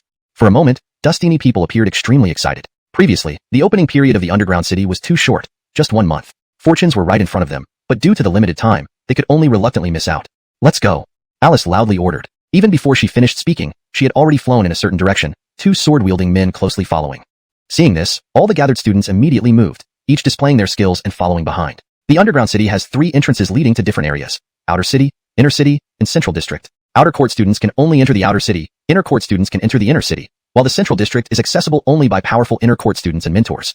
Primarily, the Underground City's conditions are complex, with stronger guardian forces as you venture deeper. Without sufficient strength, not only can you not gain fortune, but it might also be difficult to even move forward. Correspondingly, the deeper you go, the more valuable and numerous the fortunes become. Of course, even within the Outer City, some major opportunities do exist. It depends on whether you can seize them. After a short while, hundreds of Outer Court students were brought to a hill in the Academy's rear mountain where the entrance to the Underground City is located. Alice waved her hand, sending intricate seals into the hill. Boom. Immediately, the hill cracked open, revealing a tunnel extending downward into the underground. So cold. At this moment, everyone felt a strong chill. The reason for this is that the underground released icy, malevolent energy, covering the entire hill in a layer of frost. Without hesitation, everyone activated their spirit power, forming protective shields around their bodies to resist the invasive cold energy. Dalton was an exception. He did not defend against it, but instead started cultivating the Return Voidheim scripture, actively absorbing the cold malevolent energy. To him, this energy represented a higher grade force that greatly benefited cultivation. So cold. As the malevolent energy continuously entered his body, Dalton couldn't help shivering. But he didn't stop because he confirmed that he could indeed refine this kind of malevolent energy. Meanwhile, Dalton was also collecting pure malevolent energy to cultivate the White Tiger Profound Art. The White Tiger Profound Art requires extreme metal attributes, along with malevolent and killing energies to achieve supreme killing techniques. Such pure malevolent energy. It seems the Underground City is very suitable for my cultivation, Dalton thought, feeling secretly hopeful. Even the stray malevolent energy escaping from here is of such high quality. It's easy to imagine how extraordinary the malevolent energy lingering within the Underground City must be. He decided to adapt first so he could gradually draw in stronger malevolent energy later. After careful observation and confirming there were no issues, Alice spoke up, "Everyone, go inside. The Underground City's conditions are unpredictable. If you encounter insurmountable dangers, activate your identity Talus Dustin to be instantly transported out, but this will disqualify you from continuing exploration." Due to this safety measure, the Academy allows students to explore the Underground City with peace of mind. Though occasional accidents still happen, these minor casualties are insignificant and do not deter anyone. Following Alice's words, those at the front immediately moved, entering the tunnel leading to the Underground City. "We should follow closely, don't get separated," Oral advised. Exploring the Underground City involves Dustini changes. Teaming up is better for mutual support. The underground passage was deep and winding, fortunately lit by oil lamps along the way, dispelling darkness and illuminating the stairs. Gulgi. A strange sound echoed through the silent underground space. "What's that noise?" asked some first-timers anxiously. "It's the sound of subterranean beasts. No need to panic. We're not in a graveyard. There are no ghosts here," explained a veteran student. "Even if there were ghosts, so what? We're living beings. Why fear the dead? With so Dustini of us, our positive energy is blazing hot. Ghosts would avoid us. I'd like to see what ghosts look like, how they differ from us, and if they're truly as terrifying as legends say. I heard that over a decade ago, the inner court was haunted. An ancient well was opened, and at night, songs came from it. For a while, Dustini people were drained of their life force and became weak. It took a vice principal to resolve that evil spirit. People continued chatting about ghosts and evil spirits, growing more animated. Feeling the cold wind, Dalton chuckled inwardly. Most people have heard ghost stories in childhood, but few have truly seen ghosts. Actually, ghosts and spirits are not easily formed. Many so-called sightings are just wandering spirits without substantial form or power, posing no real threat. Ghosts can be good or evil and should not be generalized. There's no need to fear them. The underground city has arrived, said Oral, pulling Dalton back to reality. Using the light from the oil lamps, Dalton saw the rough outline of an ancient city beneath the ground. Strangely, despite being sealed underground for who knows how dustini years, it was remarkably well preserved without any signs of decay. The ancient city emitted peculiar light, revealing various scenes within it. Dalton, see that scripture library? It's one of the most important places in the outer city. It houses numerous extraordinary texts, any of which can exchange for thousands of contribution points. Josue pointed at a 9-story building glowing with glass-like light. The 9-story building stood tall, reaching 100 feet, making it highly visible even from a distance. Dalton shifted his gaze. Last year, Oral and others must have obtained the Baime Profound Art from that library, worth 8,000 contribution points.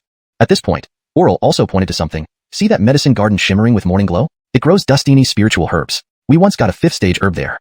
And the divine weapon hall over there. There are dustini treasures inside. With luck, you might obtain high-ranking spirit weapons, Kinley added. Xavier grinned. I got my wolf-tooth mace from there. Though it's only a 3rd-stage spirit weapon, it's incredibly tough and suits me perfectly. Inferior to my sword, Jace interjected, divided into various zones by moving barriers. These barriers were alive, constantly shifting and changing, with all regions continually moving around. In short, the entire ancient underground city was like a giant maze, making it easy for anyone to get lost inside. Whether one could find significant opportunities entirely depended on luck.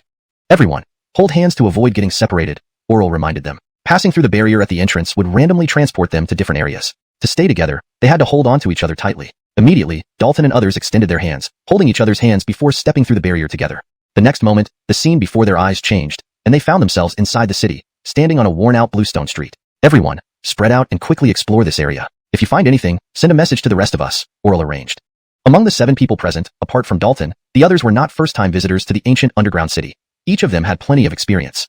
Kinley smiled charmingly and said, Dalton, I'll be in the alley next to you. Just call me if anything happens. Leaving behind a fragrant breeze, she quickly darted into an alley. Seeing this, Dalton did not hesitate and immediately entered the adjacent alley. On both sides of the alley were old buildings, all made of earth and stone. Despite being abandoned for dustini years, there were no signs of decay.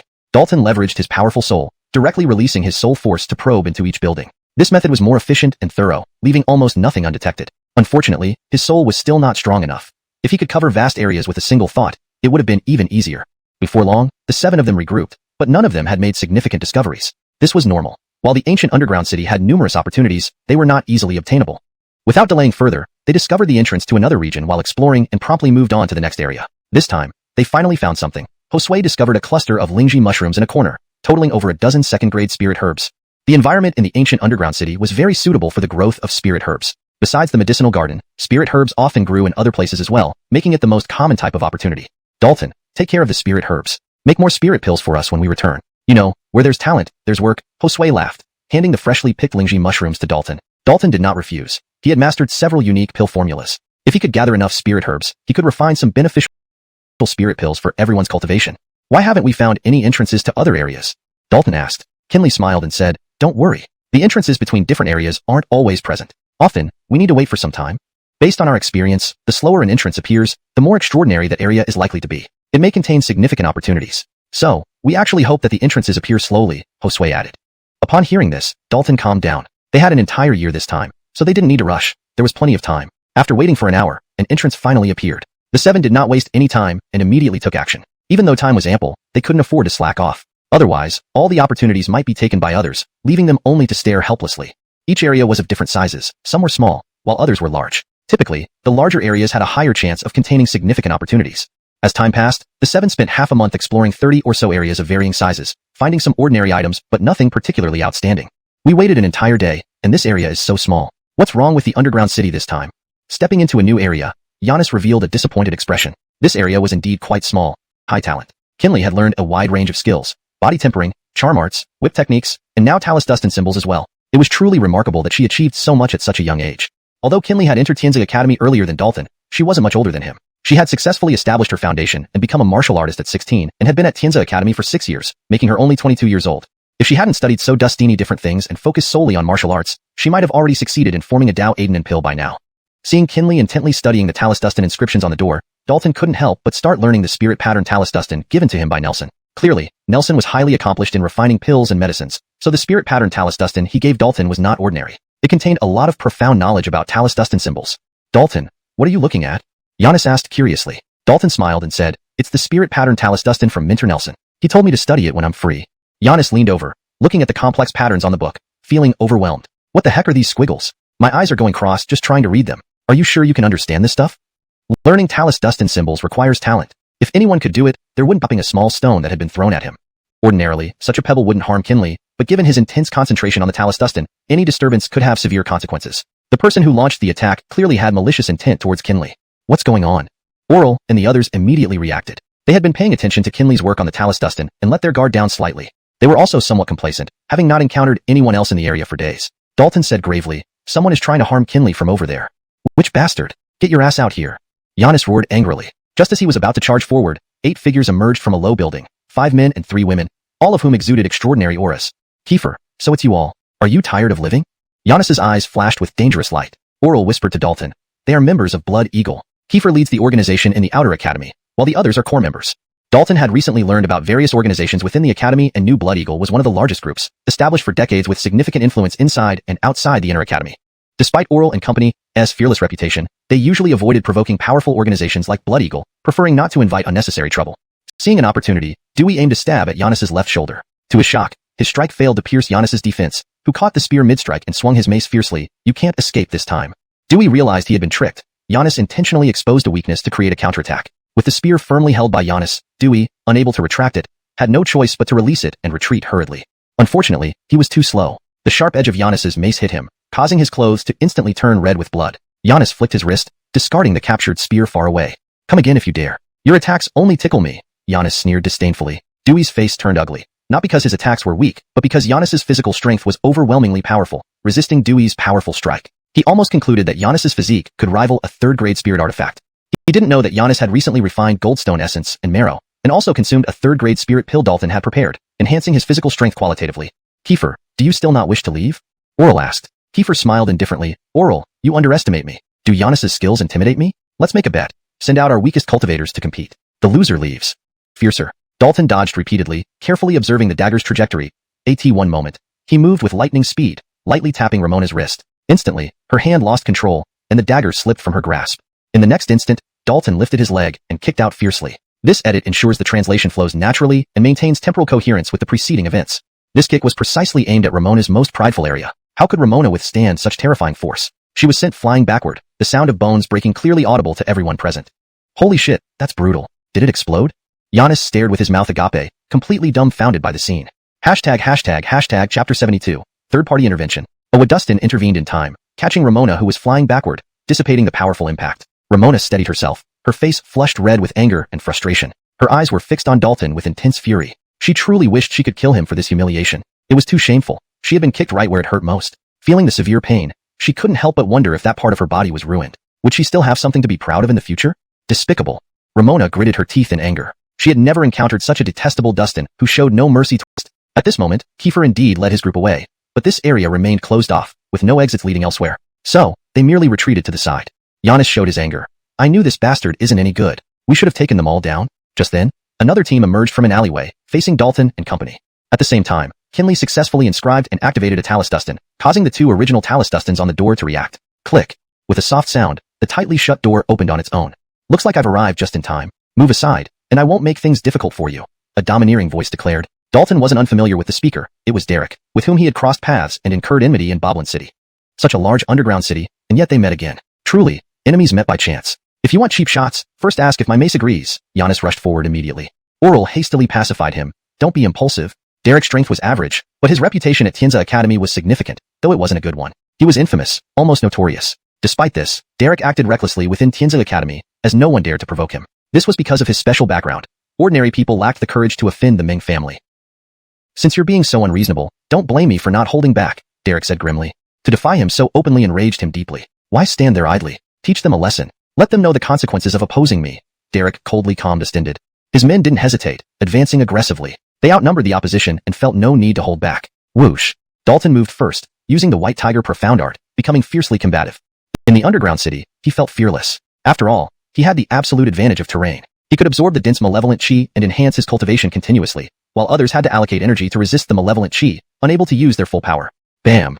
With his first strike, one opponent flew out and slammed into a wall heavily. Had Dalton not held back, the Dustin likely wouldn't have survived. Don't be so arrogant. One person bellowed, gathering earth-colored spiritual energy and charging at Dalton. Attack! Knock them all down. Giannis yelled, swinging his mace and rushing out. He was always the first to charge into a fight, never lagging behind. Seeing this, the others didn't hesitate either, attacking together to disrupt the enemy formation. Though they were 7 against 20, each member faced 3 opponents, making the pressure considerable. Derek stood aside, smirking. At this moment, he wouldn't personally join the fray. That was why he brought his followers. He knew the Honghu team wasn't ordinary, but he wasn't too concerned. His people weren't weaklings either. This fight would go as expected.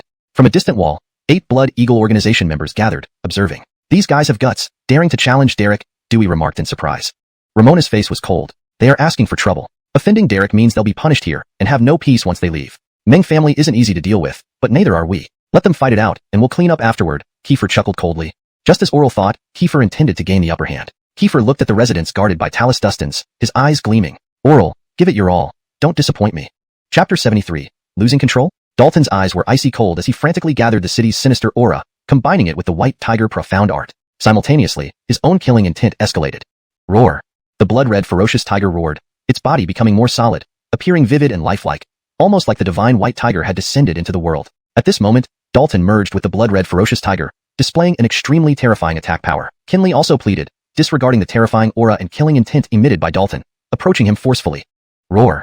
The blood-red ferocious tiger roared, its wild energy shooting out recklessly, instantly leaving dustiny wounds on Kinley's body, blood flowing out. Despite this, Kinley didn't stop, steadily stepping closer to Dalton.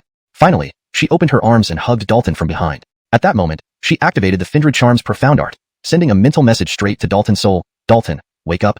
Dalton shuddered, his consciousness suddenly clearing, the redness in his eyes quickly fading. By this time, Derek was almost strangled to unconsciousness, his eyes rolling back, looking like he wouldn't make it. Dalton steadied his mind, stopping the white tiger profound art, letting the surrounding malevolent energy and killing intent dissipate completely. Bang! Dalton let go. Derek collapsed on the ground, already in a daze. Seeing this, Derek's subordinates hurriedly came over, carrying him away, truly scared out of their wits. If anything happened to Derek, none of them would escape blame. Given Derek's methods, none of them would likely have a good outcome. Sister Kinley, I'm fine now, Dalton said awkwardly. Feeling the softness on his back, his heart raced, his blood surged, and his breathing quickened. Kinley let go, taking a deep breath. I'm glad you're okay. You really scared me just now. Seeing Kinley's numerous injuries, Dalton felt deeply guilty. Sister Kinley, I'm sorry for hurting you. Just minor injuries. Don't worry, I'm not so fragile. As long as you're okay. I'm relieved. Kinley smiled indifferently. Xavier walked over, looking astonished at Dalton. What was going on with you? That was too scary. Did you lose control? Fortunately, Dalton was still able to distinguish friend from foe and didn't act recklessly. Otherwise, they might have ended up like Derek's men. Dalton knew everyone was concerned and explained, I'm fine. Just got influenced by the malevolent energy and momentarily lost my senses. He was also shaken by what had happened. Without Kinley, his consciousness might have been predestinately lost. He underestimated the severity of the city's underground malevolent energy. Carelessly channeling too much of it had trapped him inside. This made him realize that his mental willpower was too weak and needed improvement. Otherwise, as the White Tiger profound art advanced, he might lose control and suffer serious consequences. You sure have guts to recklessly use the underground city's malevolent energy, Josue said in surprise. Dalton replied, Derek was after me, and I was anxious, wanting to resolve all the troubles alone. That's where you went wrong. We are companions. When problems arise, we should face them together, Oral said sternly. Xavier agreed. Exactly. You didn't treat us as true companions. Do you think we're afraid of trouble? If you can defy Hoyt for my sake, why can't I defy Derek for you? If you thought that way, it means you underestimate me, Carter said unhappily. Hearing their reproach, Dalton felt warmth in his heart, sensing their genuine concern. He sincerely apologized. Sorry, it was my mistake. I promise it won't happen again. That's better. Remember, you're not alone. You have us. Kinley smiled warmly and continued. The door is open. Let's hurry in and see what's inside. After all that effort and fights, we better not have wasted our time. Hearing this, everyone perked up, almost forgetting the task at hand. Without further delay, the 7 pushed open the wooden doors and stepped into the courtyard. Far away, Kiefer and others looked solemn, especially Hayden She, who felt fortunate Dalton hadn't gone berserk, or else her impressive assets would have exploded, possibly costing her life. None of them expected the seemingly weakest member of the team, Dalton, to be so terrifying, thinking even Void Core Realm martial artists would get crushed here. Thankfully we didn't confront them. Otherwise, we'd be the ones suffering, Kiefer sighed in relief. Provoking Dalton into madness could result in severe injuries, or even death. Look, there's treasure light in the yard and strong spiritual energy fluctuations. It must be something valuable, one beside Kiefer exclaimed excitedly. Kiefer said grimly, forget it. No matter how precious, it's not for us. Focus on the barrier entrance. Once it appears, we leave immediately. Everyone fell silent, all members of the Blood Eagle organization's outer court, never having acted so cowardly. The thought made them feel stifled. On the other side, Derek, recovering, flew into a rage. Damn it, I will kill him. He was genuinely furious. This experience had brought him dangerously close to death, barely escaping with a snapped neck. Besides fear, an overwhelming killing intent toward Dalton arose. Someone like Dalton, posing a significant threat, couldn't be allowed to live. He must be eliminated by any means necessary. Chapter 74. The Birth of a Fierce Corpse. Inside the courtyard, Dalton and his 6 companions were all captivated by a brilliant beam of light destinating from within. The radiant light originated from an ancient well inside the courtyard. The water was dark and icy cold, and they could not yet see what object was emitting the light. Josue urgently warned. Although the others did not fully understand, they immediately retreated without hesitation, putting some distance between themselves and the well. At that moment, the water suddenly erupted into a towering spout several feet high. A figure emerged from the well, wielding a gleaming saber, the source of the radiance. It was a Dustin, clad in tattered clothes, his skin a pale gray, exuding a thick aura of death. Oh no, it's a corpse transformation. Oral's face turned pale. Anyone could tell this Dustin was no longer alive. He had died countless years ago, buried at the bottom of the well. Somehow, his body had not decomposed and had now undergone a strange transformation, becoming a fierce corpse. With a swift motion, the fierce corpse leaped into the air, swinging the saber toward Giannis. Giannis, shocked, hurriedly raised his wolfsbane mace to block. The speed of the corpse's strikes was astonishing, leaving Giannis on the defensive with no chance to retaliate. Worse still, after several dozen strikes, his wolfsbane mace began to crack, losing one of its sharp spikes, much to Giannis's dismay. Dalton rushed forward first, brandishing his Firecloud sword to aid Giannis. The others reacted swiftly as well, converging on Giannis to fight the fierce corpse together. The dead energy is terrifying. Oral, why isn't it working? Derek was bewildered. Despite activating his identity rune, it failed to teleport him away. This was true for everyone else too. They all tried but to no avail. Derek fell back hastily, using his subordinates as a shield, unwilling to face the deadly saber-wielding corpse himself. Desperation set in as he kept trying to activate his identity rune. It was a survival instinct. Kiefer and company panicked as well, attempting to activate their identity runes, knowing this place was no longer safe. What's going on? Why aren't the identity runes working? Dewey looked frantic. Kiefer frowned. Why hasn't Elliot or Alice intervened? The reason Tianze Academy sent tutors with the team was to monitor the entire underground city, ready to intervene in emergencies. Isidrat now, with such a disturbance and even students being killed, the tutor had yet to act, indicating a significant problem. Either the tutor was restrained by something else, or was unable to intervene. A dire situation either way. Don't just stand there. Soon we'll all be dead. One of Derek's men shouted to Kiefer and company. However, Kiefer and the others had no intention of helping, rapidly retreating instead. The fierce corpse was too fearsome. Charging in would mean certain death. Even experts at the Void Dance stage would be powerless against the fierce corpse. Derek, Dalton, and the others felt their hearts sink. They hoped the fierce corpse would follow into the other area, ensuring their temporary safety. Unfortunately, it stayed behind, meaning they were about to be in grave danger. Indeed, the fierce corpse instantly turned and darted towards Dalton and the others, carrying its terrifying dead energy and murderous intent. We have to fight it head-on. Giannis roared, his fear disappearing. There was no place left to run. The boundary entrance had appeared once and wouldn't reappear anytime soon. They were trapped with nowhere to go. Chapter 75. Unparalleled. Seeing Giannis confront the corpse, Dalton and others naturally wouldn't abandon him. They all lunged at the corpse. But the corpse grew stronger every moment. They couldn't defeat it before, and now it was even more unassailable, completely overwhelming them. Whoosh. Josue's arrow struck one of the corpse's eyes, the most vulnerable part of its body. However, he was disappointed as the arrow failed to inflict any damage, instead further enraging the corpse. Jace seized a golden opportunity, brandishing his sharp sword in an attempt to decapitate the corpse. Isidrat, the result mirrored Josue's. Though his sword was sharp, it failed to cut through the corpse's skin on its neck, only leaving a shallow white mark. Seeing the corpse about to slash Jace with a knife, Kinley rapped it with her whip, pulling it backward with all her might. I'll smash your head. Giannis leaped into the air, wielding a spiked mace, smashing it down onto the corpse's head. But the corpse's head remained intact while several spikes on the mace were chipped, and cracks appeared in the main body of the weapon. Roar. With the corpse's roar, violent energy burst forth. A crack echoed as Kinley's whip was violently snapped by the corpse. Then, the corpse punched Giannis directly in the chest. Everyone clearly heard the sound of bones breaking. Giannis's chest collapsed inward, and blood gushed from his mouth. Pang. Giannis was thrown back, crashing through a wall, buried under bricks and stones. Giannis. Dalton and others' eyes turned red. Such a blow likely meant grave danger for Giannis. They were both shocked and furious. The corpse was too strong, having no weaknesses. Even using their full capabilities, they posed no threat. Must we truly perish here? All felt bitterly resigned and unwilling. Watch out, Dalton warned. Simultaneously, he swiftly moved to shield Kinley, delivering a powerful punch. Pang. Dalton's fist collided with the corpse's, the horrifying force instantly deforming his arm. Enduring excruciating pain, Dalton released Void Divine Fire. Black flames raced up the corpse's arm, enveloping it instantly. In the next moment, Dalton's divine power surged. A faint light gathered at his fingertips, striking the corpse's chest. Poof! Unbelievably, a small hole appeared in the corpse's chest. This was a Void Divine Body attack, transforming everything into nothingness, extremely domineering. However, Dalton was still too weak, only dustinaging a faint Void Divine Blast, thus limiting its lethality.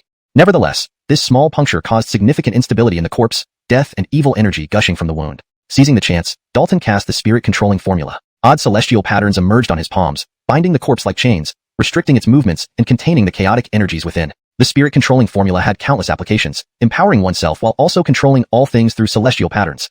Is it finished? Josue asked uncertainly. Not so simple, Dalton replied solemnly. I've only temporarily restrained it. This won't last long. If he could Dustinifest ample void divine blast, he could gradually extinguish the corpse. But unfortunately, he couldn't do so. Thankfully, void divine fire could consume all the evil energy dustinating from the corpse, complemented by the spirit-controlling formula, momentarily subduing it. Kinley, give me your best Talus Dustin brush, ink, and paper, Dalton said, turning to Kinley. Without hesitation, she handed over the items. Dalton took them and continued, hold the corpse off as best you can, allowing me time to draw a corpse-sealing Talus Dustin. Upon hearing this, Oral and others immediately acted. Oral, Josue, Jace, and Carter held the corpse's limbs while Kinley used her broken whip to bind its neck. In these critical moments, they trusted each other absolutely. Dalton didn't delay, darting into the courtyard. At a stone table, he laid out the Talus Dustin paper, dipped the brush in ink, recalling detailed information about the corpse-sealing Talus Dustin. Though new to Talus Dustin drawing, he had no choice but to try. The ancient Heim's legacy of corpse-sealing Talus Dustins was highly complex, divided into Dustini forms, yet even the lowest tier was not simple. Focusing, Dalton studied the ancient Heim's inscriptions, translating them into his own understanding. Despite the urgency, he did not rush, adjusting his state of mind for clarity. Finally, Dalton reached a tranquil mental state, free from distractions, and began to draw. Merely sketching the shape would be easy, but infusing it with spiritual vitality was difficult. Evil energies, affecting both their bodies and souls like relentless ant bites. Moments later, they all neared their limits. Kill. Jace used his last strength to thrust his sword into the corpse's chest wound. Afterward, he was slammed away. Josue aimed to shoot an arrow but was sliced sideways by the corpse's knife, barely deflecting it with his spirit bow, suffering a deep wound nearly splitting him in two. Die. Oral, with piercing eyes, shoved a cherished spirit Talus Dustin into the corpse's mouth. Before seeing its effect, he was knocked away. Meanwhile, Carter was trampled underfoot by the corpse, his chest collapsing, blood gushing from his mouth. Poof. Thus, they fought on against overwhelming odds. Jace's spiritual sword pierced through the bloody hole in the corpse's chest, drawn by the malevolent energy, and in one swift motion, it pierced Kinley's body, pinning her to the wall behind. Note, the sentence structure has been slightly adjusted for fluency in English while preserving the meaning and impact of the original Chinese text. Chapter 76, A Matter of Blast and Death. Roar. The malevolent corpse fully broke free from its bindings, letting out a series of fierce howls as the surrounding malevolent energy surged towards it. Nourished by this malevolent energy, the bloody hole in its chest rapidly healed, becoming whole within moments. Meanwhile, Oral and his companions were all exhausted and severely injured, lying among the rubble, barely able to move. The malevolent corpse took a single step and appeared before Kinley, opening its mouth and starting to devour her life essence. No. Oral and the others widened their eyes, screaming loudly but to no avail. They could only watch helplessly as Kinley's body withered away. Just as Kinley was about to perish, a figure suddenly darted out from the courtyard. It was Dalton. Boom. Dalton retrieved the forging furnace and slammed it upside down on the malevolent corpse's head. Flames blazed inside the furnace, cascading down like water and engulfing the corpse. The corpse went into a frenzy, releasing powerful energy that shook everything around it. Crack. The sturdy forging furnace exploded into fragments, unable to withstand the force of the malevolent corpse. After all, it was only a third-tier spirit artifact. But at the moment the corpse broke free, Dalton swiftly placed a spirit Talus Dustin on its forehead. The Talus Dustin emitted a brilliant glow, seeping into the corpse's body. Instantly, the corpse became still. It worked. Seeing this, Oral and the others couldn't help but show signs of relief. Dalton had not let them down. He had successfully inscribed the corpse binding Talus Dustin in a short time. Buzz. The corpse's body trembled, emitting a malevolent aura that seemed to want to break free from the Talus Dustin's seal. Dalton's expression turned serious as he immediately fetched the inscription brush and began drawing runes on the corpse's body. He did so meticulously and swiftly, ensuring each part connected seamlessly, directing power toward the corpse binding Talus Dustin. Finally, the corpse completely stilled, closing its eyes, with the malevolent and death energies fading away, as if it had fallen into a deep slumber. Dalton exhaled deeply, showing clear signs of exhaustion. The consumption of spiritual energy wasn't what concerned him. It was the immense mental strain that almost overwhelmed him. Without tending to his own recovery, Dalton carefully withdrew his sword and gently lowered the nearly lifeless Kinley. With a thought, he retrieved the medicinal herbs he had previously collected and began circulating the Void Heim scripture to draw out their essence. At the same time, he performed the essence return technique, continuously injecting the essence into Kinley's body. Admittedly, the healing effect of the essence return technique was remarkable, miraculously pulling Kinley back from the brink of death. Kinley's injuries visibly healed, and her emaciated body rapidly restored itself. After confirming that Kinley would be fine, the celestial pattern etched on his soul activated autonomously, emitting a dazzling light and voraciously absorbing this energy to replenish the depleted soul. On the other side, the Void God body also fully activated, displaying its miraculous ability to harness nature's power in conjunction with the Void concealment technique, drawing endless malevolent energy into the body. The Void domain automatically expanded, enveloping both Dalton and Giannis, isolating them from the world and stabilizing Giannis's condition. Unconsciously, Dalton's body began to circulate the Azure Dragon mystic art, generating currents of wood essence, releasing a powerful life force. Azure dragons are associated with wood, symbolizing life. Dalton, focused on saving lives, had pushed the essence return technique to its limits, inadvertently activating the Azure Dragon mystic art and achieving an unexpected breakthrough. Finally, Giannis's soul stabilized, and his vitality gradually strengthened. His life was saved. After ensuring Giannis was out of danger, Dalton proceeded to heal Oral and the others. During this process, his disfigured arm also recovered. Having completed these tasks, Dalton finally allowed himself to exhale deeply. Despite the arduous journey, he had just managed to save all his companions. Dalton, thank you. I owe you my life. Underground City. This blade was truly won at the cost of their lives. Compared to the students killed by the malevolent corpse, they were relatively lucky. Having experienced such horrors, they all harbored intentions to leave the underground city. But the identity rune marks were still inactive, preventing their relocation. Stowing the knife away, Dalton sat down to meditate, restoring himself. This experience had its silver lining. With his body and soul operating beyond their limits, his potential was unleashed. Not only did he resolve the crisis, but he also gained a stronger adaptability to the malevolent energy permeating the underground city. Suddenly, Dalton's body quivered, releasing a powerful aura. His cultivation had advanced another stage, reaching the 4th level of Spirit Gathering Realm. More vibrant and radiant divine light emerged within his flesh and blood, along with clearer celestial patterns inscribed upon him. To achieve a breakthrough under such circumstances, Oral and the others were visibly stunned. Dalton had suffered the same heavy injuries as them, and then spent his energy healing them. To advance without losing cultivation was impressive enough, but to make further progress left them utterly amazed. Chapter 77. The situation gets out of control. Am I still alive? Kinley gradually awoke, feeling somewhat bewildered. She only remembered being drained of vital essence by the malevolent corpse and then losing consciousness. She had assumed that she would inevitably die. It was Dalton who saved you. Oral spoke up. Dalton? Did he succeed? Kinley asked. Josue said, if he hadn't succeeded, we probably wouldn't be meeting here in the netherworld now. Her gaze shifted as Kinley looked at the lying Giannis. How is Giannis? He's fine. Dalton went all out to save him. You have no idea how terrifying it was when Dalton saved him, Josue replied. To be honest, the bizarre phenomenon Dalton exhibited while saving Giannis genuinely gave them a huge shock. They could all sense that Giannis's life force was almost depleted. Under those circumstances, for him to be saved truly counted as a miracle. As they were talking, Giannis woke up as well. He was even more dazed than Kinley, truly believing he was dead. Why do I feel my physical body has become stronger? Could it be that when Dalton healed me, he also strengthened my physical body? Giannis felt very surprised. Barnabas said, not just you. All of us felt our bodies become stronger, and our constitution significantly improved after being healed by Dalton. It looks like getting hurt more often and then letting Dalton heal me might be more efficient than training my body on my own, Giannis remarked with a gleam in his eyes. Oral, speechless, said, what? Asked anxiously. Dalton pondered, let's give it a try. Saying this, he directly released the ethereal divine fire, enveloping both the main body of the war club and the broken spikes. The forging furnace had been shattered by the malevolent corpse, so now he could only forge it by hand. Fortunately, his ethereal divine body had recently undergone transformation, and the ethereal divine fire had become stronger. Otherwise, he couldn't melt Giannis's war club. Meanwhile, he had just comprehended some of the mysteries of rune patterns, which could now be put to use. Seeing Dalton's actions, Oral and the others couldn't help but be amazed. They had already been surprised when they learned Dalton knew alchemy, but they never expected he could forge weapons without any tools. Most importantly, Dalton, at the Spirit Gathering Realm, could already condense true fire, and they could feel that this flame was extremely powerful, capable of posing a huge threat to them. They realized they were finding it increasingly difficult to fathom Dalton, unsure of how Dustini's secrets he held. But they actually didn't mind these things. They knew one thing, that Dalton was their companion, a trustworthy friend who could entrust his life to.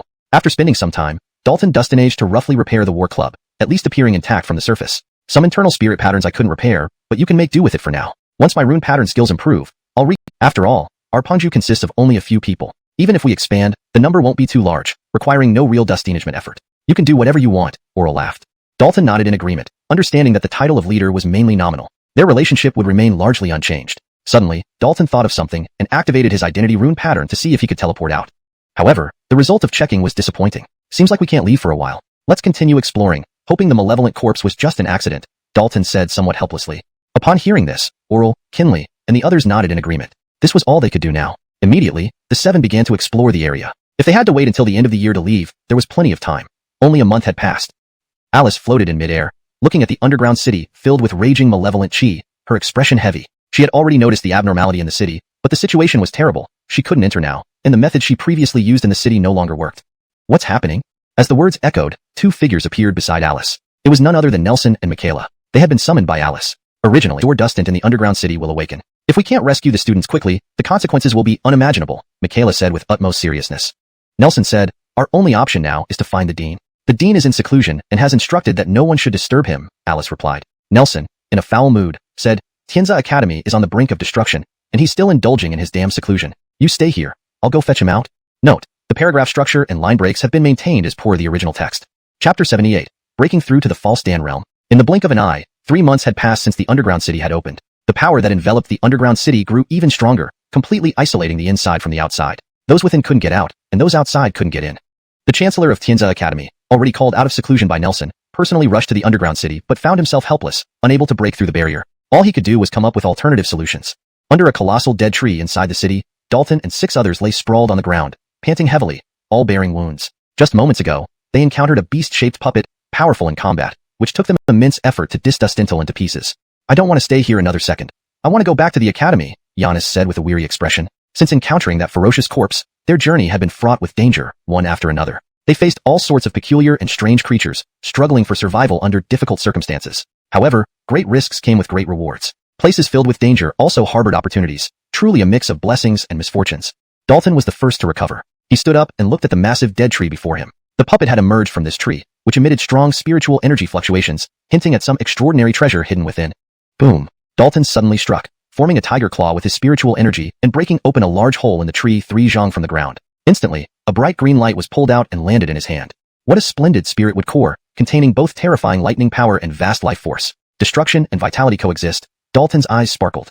The materials for refining the nourishing essence pill are finally gathered. We can all start preparing to condense our martial Dao essence stand now.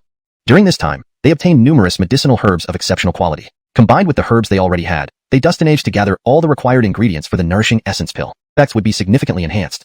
While we wait for the pill to be refined, let me impart you all a secret technique for condensing the martial Dao essence stand. You can start comprehending it. Saying this, Dalton utilized his soul power to transmit a profound secret technique to Oral and the other 5. Condensing the martial Dao essence stand is a delicate matter. Grand Fernando had collected Dustini's secret techniques, from which Dalton selected one. Any secret technique collected by the Grand Fernando was undoubtedly remarkable. If Oral and the others used this as a foundation, they could certainly condense an extremely powerful martial Dao essence stand, allowing them to advance further in the future. How did you obtain such a profound secret technique? Giannis asked curiously. Kinley glared at him. Now that you have it, just focus on comprehending it. Why ask so Dustini questions? I was just asking casually. What's your problem? Giannis pouted. The efficiency of the Kori rotating spirit gourd was high, and in just 3 short days, 9 nourishing essence pills were successfully refined. Dalton distributed 1 pill to each person, keeping the remaining 3 for himself. His own cultivation had naturally progressed but remained at the 6th stage of gathering spirit realm, far from the requirement to condense the martial Dao essence stand. Giannis, Jace, Josue, and Carter immediately ingested the nourishing essence. Cut the nonsense. If you keep saying that, I'll end up having to marry you, Kinley snapped sarcastically. Rolling his eyes, Giannis retorted. Blake, you wouldn't if Dalton agreed. What do you mean? Are you saying I can't find anyone? Don't think just because you're in the false Dan realm now, I can't deal with you. Seeing tensions rise, Dalton hurriedly mediated. Kinley, calm down. You're so beautiful, there are countless people mad for you. Well, I need to approve of someone. Men should rather be picky than settle. If I can't find a suitable match in the future, I'll make you responsible, Kinley said proudly. Dalton was taken aback. Me responsible? Of course. Aren't you our leader? It's your duty. Don't tell me you disdain me? Kinley stared into Dalton's eyes. Dalton hastily denied. No, not at all. Dalton, I really feel sorry for you. Giannis patted Dalton's shoulder sympathetically but with evident amusement. Dalton was speechless, wishing he could punch Giannis for being so talkative. Enough fooling around. A boundary entrance has appeared, Oral interjected at the right moment. Hearing this, they all turned towards a direction where a boundary entrance was rapidly forming, leading to another area. Through the entrance, they could already glimpse parts of another region. That's the Divine Armament Hall. Recognizing the outline of a building, Josue couldn't help but exclaim. Indeed, in the outer city of the underground city, the Divine Armament Hall was one of the few critical places. Weapons forged in the Divine Armament Hall were all crafted with ancient methods, each piece a masterpiece with a minimum grade of 3rd stage. Everyone coveted them. Kinley's eyes sparkled with sharp light. Her whip had been completely destroyed in the battle with the ferocious corpse, and she was eager to get a better one. What are you all standing around for? Finry up and go. The boundary entrances to important areas usually don't last very long, Giannis urged. As he spoke, he was already the first to move, dashing over at top speed. Seeing this, the others didn't hesitate either, following closely behind. Chapter 79. The Temptress Fox. The area where the Divine Armament Hall was located was quite vast. Just the hall itself was immense, covering over 100 acres, with several streets around it, suggesting that it had once been very prosperous. Within moments, Dalton and his 6 companions arrived in front of the Divine Armament Hall, which had a single gateway as the only entrance. Before they arrived, however, others had already reached the location and in considerable numbers.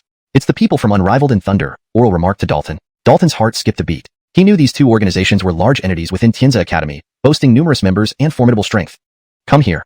I want to see you run naked again and show everyone the butterfly birthmark on your butt. That's truly art, Giannis said brazenly. Kyle said nothing more and lunged at Giannis. His eyes were filled with fury, as if he wanted to tear Giannis limb from limb. Giannis showed no fear. He had just broken through to the Void Dan realm and wanted to test his abilities. Coincidentally, Kyle had also broken through, so their sparring wouldn't be seen as an unfair fight. Giannis and Kyle have a significant feud. Once, Giannis was betrayed by Kyle in a severe dustinner, which is why Giannis's insults are so venomous, Oral explained to Dalton.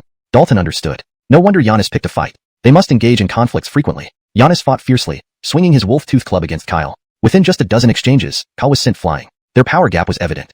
Kyle crashed into a wall, momentarily stunned. Previously, when they were both in the gathering spirit realm, they had been equally matched. Why had the gap widened so much upon reaching the Void Dan realm?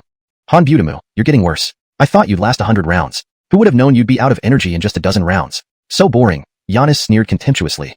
He felt greatly pleased, having humiliated Kyle in public. Ah! Kyle roared and lunged at Giannis again. He couldn't accept defeat and hated Giannis's smugness even more. However, no matter how resentful he felt, he simply couldn't win. This time, he was knocked away by Giannis's 3 strikes. Han Butamu, you're so weak. Are you sure those female monkeys didn't drain you? Giannis sneered more disdainfully. Just as Kyle was about to lose control, the leader of the unrivaled team, Isidore, stepped forward and sternly warned, Giannis, don't go too far. If you keep talking without restraint, I won't be lenient. This is between Han Butamu and me. It's none of your business. You can help him if you have the power, Giannis responded forcefully. They were all at the first level of the Void Dan realm, so Giannis wasn't afraid, even if outnumbered. Isidore's expression darkened. He was never one to tolerate such provocation. As tensions escalated and a confrontation seemed imminent, the Divine Armament Hall's door suddenly began to open slowly. You take your time fighting. The opportunity in the Divine Armament Pavilion will be left to Thunder, Bob Wooming from the Thunder team said with a grin. Josue retorted, Bob Wooming, stop dreaming. The Thunder team can't handle the opportunities in the Divine Armament Pavilion. Coming early isn't as good as coming conveniently. We've come just right. At this moment, another voice echoed. Everything, the aspiration adds new members. Quite handsome, makes one's heart race. Kinley immediately stood protectively in front of Dalton, coldly stating, Blasana, quit flirting. Stay away from him. Hey, I was just greeting this junior brother. Why the reaction? Is he your lover? Blasana pretended to be surprised. Kinley's gaze turned icy. Watch your tongue. Not everyone is as loose as you. Kinley, don't slander Junjayu. Someone from Blasana's group rebuked. Others glared at Kinley, ready to act. They were all protectors of Blasana and wouldn't tolerate any mistreatment of her. Dalton stepped forward, shielding Kinley, calmly saying, Senior sister, please step aside. You're blocking our path. Upon hearing this, Blasana's smile vanished. Senior sister? She couldn't endure being called old, no matter how graceful she might be. Moreover, Dalton's gaze was eerily calm and unperturbed, as if he was completely unaffected by her alluring techniques. With her cultivation at the 6th level of the Gathering Spirit Realm, she had never anticipated encountering such formidable willpower. In the next moment, Dalton walked straight past Blasana, treating her with utter disregard. Initially, he had no particular prejudice against Blasana. However, upon their first meeting, she immediately used her enchanting charms on him, making it difficult for him not to feel repulsed. Had it been a different setting, he would have given her several slaps to snap her out of her antics. Chapter 80, Defy and Confront. Blasana was inwardly annoyed but did not show it. The most crucial matter now was to gain an opportunity within the Divine Armament Hall. In no time, over 50 people from the 4 teams all entered the hall. The Divine Armament Hall was indeed vast, with numerous halls interconnected within. Gaining an opportunity in this place was simple. Choose any hall and enter it. What one might obtain depended entirely on individual luck. Wish everyone good fortune. Xavier spoke these words and became the first to enter one of the halls. No matter what, he was always the most proactive. Observing this, others began moving as well, aware that they couldn't predict how long the hall would remain open. Within moments, only Dalton remained in the main hall. He wasn't in a hurry to choose, instead closing his eyes and carefully sensing something. Guided by his intuition, he walked step by step towards one of the halls. Upon entering, the door closed behind him, and the once dark hall lit up immediately, opening up the field of vision. This hall was huge yet rather empty inside, with its layout easily discernible. Dalton immediately saw a massive forging furnace situated at the center of the hall, towering 3 zhang high and engraved with the image of a vermilion bird. For even the most complex formations, and instantly grasped their essence. Dalton belonged to the latter category. Under immense pressure earlier, he had drawn a corpse-suppressing symbol, awakening his potential. Since then, his learning speed in rune and formation arts had accelerated continuously. However, the spirit formation here was exceptionally complex and intricately designed, seemingly derived from the entire Divine Armament Hall, making it challenging to comprehend. Deeply intrigued, Dalton immersed himself completely, feeling the mystery of the spirit formation. As time passed, people who had entered the Divine Armament Hall were successively transported out. Some smiled, filled with joy, while others looked dejected, clearly indicating varied experiences within the hall. What did everyone gain? Oral asked. Xavier replied, I obtained a spirit artifact, though unfortunately, it's not my preferred type. With that, he took out a black spear. The spear shimmered with a dark luster, featuring mystical patterns that hinted at its exceptional nature. Carter, you use spears, right? Here, take this spear. Xavier threw the black spear directly to Carter. Carter caught the black spear but changed expression. This is a 4th-tier spirit artifact, forged using ancient methods. It's worth at least 5,000 contribution points. Too valuable. I can't accept it. Take it if I give it to you. Stop arguing, Xavier snapped. Carter knew Xavier's temperament and accepted the spear, saying, thanks. Arlie retrieved a jade lotus flower. I got this. It's defensive rather than offensive. A 5th-tier defensive spirit artifact, that's quite valuable, everyone remarked. Generally, defensive artifacts were rarer and often more valuable than offensive ones, sometimes even doubling in value. Oral took out a dagger and said with a smile, "My luck wasn't bad either. I got a weapon suitable for me." His original dagger was a 3rd-tier spirit artifact, whereas this new one was a 4th-tier ancient forged dagger, vastly superior in every aspect. Jace, Josue, and Carter didn't have much to show, which was normal. The probability of obtaining treasures from the Divine Armament Hall was not high, typically yielding treasures for only 2 or 3 out of 10. "Hey, where's Dalton?" Josue asked in surprise. They had been out for some time, and members from other teams had also come out, yet Dalton hadn't appeared. The Divine Armament Hall isn't dangerous, so Dalton must have encountered some delay, Oral analyzed. Isidore sneered. "Who says it's not dangerous? Dalton probably triggered a spirit formation inside and was killed." "It's possible. Acquiring treasures comes with risks," Blisana said lightly, obviously gloating due to her previous annoyance with Dalton. Xavier angrily rebuked. "If you can't speak nicely, then don't speak. Who says you're mute? How dare you curse Dalton? Want to see me tear you apart?" "Xavier, you're too presumptuous. Do you think I'm afraid of you?" Isidore retorted coldly. Xavier pulled out a mace and slammed it on the ground. "Bring it on, one and all. Whoever dares not fight is a coward." Upon hearing this, Isidore couldn't tolerate it and drew a crescent-shaped blade, attacking immediately. Clang! They clashed without delay, striking each other with their respective weapons. No one intervened, choosing to watch as spectators. Isidore, being the leader of the Peerless team, naturally possessed strong capabilities. He had a solid foundation but didn't want to advance early to the Void Core stage. However, the sudden changes in the underground city forced him into breaking through. In fact, those present who broke through to the Void Core stage were compelled by circumstances. Most wanted a more robust foundation, but the underground city's dangers necessitated enhanced strength for survival. Carter was perhaps an exception, eagerly anticipating the breakthrough since staying longer at Tianza Academy required it. "Don't just stand there. Finno's people are too arrogant. Let's all attack together, beat them up." Colin cited his own team. Bang. In just one exchange, someone from the Unparalleled team was sent flying. Following this, more and more members of the Unparalleled team were being knocked back, the situation completely turning in favor of Oral's group. Oral and his 4 companions fought fiercely, fighting outnumbered, yet still maintaining an overwhelming advantage. Witnessing this, the 2 teams observing from the sidelines were utterly stunned. They couldn't believe what they were seeing, rubbing their eyes as if thinking it was a mirage. Chapter 81. Taking the entire cauldron. Moments later, over a dozen people lay on the ground, all belonging to the Wushuang organization, including Isidore. On Oral's side, everyone stood proudly without even a single scratch. "So weak, and yet you dared to cause trouble. You're just asking for punishment," Giannis said disdainfully. He felt an intense sense of satisfaction after giving Isidore a good beating. Hearing these words, Isidore felt his face burn with shame. Never in his life had he been so humiliated. He wished he could find a crack in the ground to hide in. Cal was even more mortified. It was bad enough that he was defeated by Giannis earlier. Now he had been soundly lectured by Oral as well. A Judah Gathering Realm Cultivator couldn't defeat a Spirit Gathering Realm Cultivator. It was laughable. "Let's go," Isidore said in a low voice. In such a state, they had no face to stay any longer and wanted nothing more than to leave immediately. Huang said, "You think you can just walk away like this? You deliberately provoked us and tried to overwhelm us with numbers. If you leave without paying a price, won't anyone be able to come and urinate on our heads?" Upon hearing this, Isidore's expression darkened. He knew that there would be no peaceful resolution today. "Kyle, you caused this mess, so it's up to you to fix it," Isidore said gravely. Kyle froze. Why were all the responsibilities suddenly being pushed onto him? He was about to protest when he noticed all his companions staring at him with unfriendly expressions. They did not give him room to refuse. "Take off your soft armor and add 3,500 contribution points," Josue deducted directly. Kyle panicked upon hearing this. The contribution points didn't matter to him, but the soft armor he wore was something he had just obtained from the Divine Armament Hall. It was a 4th-rank protective spirit tool and extremely precious. He refused to hand it over. "If you don't want to give it, then don't blame me for getting rough." Giannis brandished his spiked club, ready to give Kyle a few blows. It was true that one had to lower their head when under someone else's roof, especially since the underground city was isolated from the outside world and the academy mentors could not intervene here. After some deliberation, Kyle wisely removed his soft armor, which made him feel quite pained. Then, he looked at Montgomery beside him and said with an iron-gray face, "You pay the contribution points?" Montgomery dared not argue because he was the one who had secretly encouraged Kyle to act earlier, never expecting it to end this way. In the end, Montgomery borrowed some contribution points from his companions to make up the total of 3,500, which he handed over to Josue. Having paid the price, Isidore and company finally dusted an age to escape, fleeing as fast as they could. Seeing this, Bob Wooming and Blisana also hurriedly led their people away. They had already realized that while the Honghu group had fewer members, their combat power was explosive, and they seemed eager for battle, clearly a volatile bunch ready to explode at the slightest provocation. With their departure, the area grew quiet. How long has it been? What is Dalton doing inside? Oral and others couldn't help but worry as they waited for Dalton to emerge. Unfortunately, after being teleported out, they could no longer enter the Divine Armament Hall and thus couldn't search for Dalton. "Retreat quickly!" Kinley suddenly shouted. A loud rumble followed. The massive Divine Armament Hall shook violently, releasing a powerful force that caused raging flames to rise and envelop the entire building. "What the heck is happening?" Giannis exclaimed in shock. They had been to the Divine Armament Hall before but had never seen what treasure. Oral and others were all very curious. 3 of them had also absorbed treasures, but even Kinley's absorption of a 5th-rank defensive magical treasure had not caused any commotion. Dalton waved his hand. revealing a huge, forging furnace towering 3 zhang tall in front of everyone, radiating intense heat that made them involuntarily step back.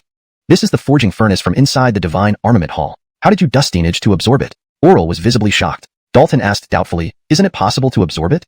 To my knowledge, there are 10 forging furnaces inside the Divine Armament Hall. The treasures we obtain are forged by these 10 furnaces. Many have tried to tamper with the furnaces, but they are guarded by strong rune arrays, making it impossible to touch them, Oral explained. Dalton showed a stunned expression. He truly didn't know this. He saw only one forging furnace inside the hall, and naturally decided to absorb it. Moreover, absorbing this forging furnace required immense effort. Cracking the rune array was difficult, and the furnace had a special connection to the Divine Armament Hall, adding to the challenge. After Dalton finished recounting his experience in the Divine Armament Hall, Oral and others were all dumbfounded, looking at him in disbelief. After a long pause, Giannis swallowed hard and gave him a thumbs up. You're ruthless. To actually forcibly remove a forging furnace from the Divine Armament Hall. Others come to get a bite, but you took the entire cauldron. If there were more people like Dalton who could remove all 10 forging furnaces, the Divine Armament Hall would be ruined. Others also gave him thumbs ups, knowing they wouldn't dare dream of such a feat, but Dalton turned it into reality. Part of Dalton's luck was entering the specific hall containing the forging furnace on his first try, a rare occurrence. Dalton chuckled. Seeing something valuable, you naturally try to take it. Why return empty-handed? Oh right, the furnace is currently forging a treasure, nearly complete. In the shape of a cudgel, I can modify it slightly for Giannis's new weapon. Hearing this, Giannis laughed immediately. That sounds great. Following you always works out. By the way, what rank is this treasure? It should be 5th rank. 5th rank. Haha, we're rich, we're rich. Giannis couldn't stop laughing, excitement gleaming in his eyes. Among their group, only Kinley possessed a 5th rank spirit tool, and the rest used only 4th or even 3rd rank tools. Owning a 5th rank spirit tool would mean he wouldn't need to change weapons for a long time. At this point, the others couldn't help but reveal envious looks. Who wouldn't want a 5th rank spirit tool? Everyone also realized the extraordinary nature of the forging furnace. Clearly more precious than a 5th rank spirit tool.it could autonomously refine a 5th rank spirit tool, and if controlled by a person, it was entirely possible to refine even higher rank spirit tools. Seeing the gleam in everyone's eyes, Dalton instantly understood what they were thinking and said, this forging furnace, once removed from the Divine Armament Hall, and without the rune array driving it, can no longer autonomously forge spirit tools. And with my current forging level, I can only refine up to 3rd rank spirit tools. Don't worry about that. Once your forging skills improve, you can naturally refine high rank spirit tools for us, Josue chuckled. Kinley and the others nodded in agreement, fully endorsing this view. They had not the slightest doubt about Dalton's talent. Chapter 82. An unexpected encounter. Time passed quickly, and in the blink of an eye, another 3 months had gone by. The underground city had been accessible for half a year now. Thanks to the efforts of the Academy's strong members, some students dustinaged to recover their identity runes functionality and could be transported out of the underground city. However, during this period, Dustini students unfortunately lost their lives, perishing within the underground city. In a large residence, Dalton and his 6 companions had just experienced a fierce battle. They had initially found some spiritual medicines and a stone tablet, and the function of the identity runes might fail again, which would be problematic. A few moments later, enveloped in spiritual light, they were instantly transported to the outside world. Where is Dalton? Why didn't he come out? Kinley's expression changed. Oral replied solemnly, his identity rune must have had an issue, and he deliberately kept it a secret, letting us leave first. What should we do now? Giannis asked. Oral responded, there's nothing we can do. We can only wait. I believe Dalton will be fine. Good people always have good luck. Dalton has more hidden cards than we do. He will surely turn misfortune into fortune, Kinley added. Though she said this, her eyes clearly showed worry. Could Dalton, alone, really handle all kinds of dangers? How are there only 6 of you? Where is Dalton? Did he die in the underground city?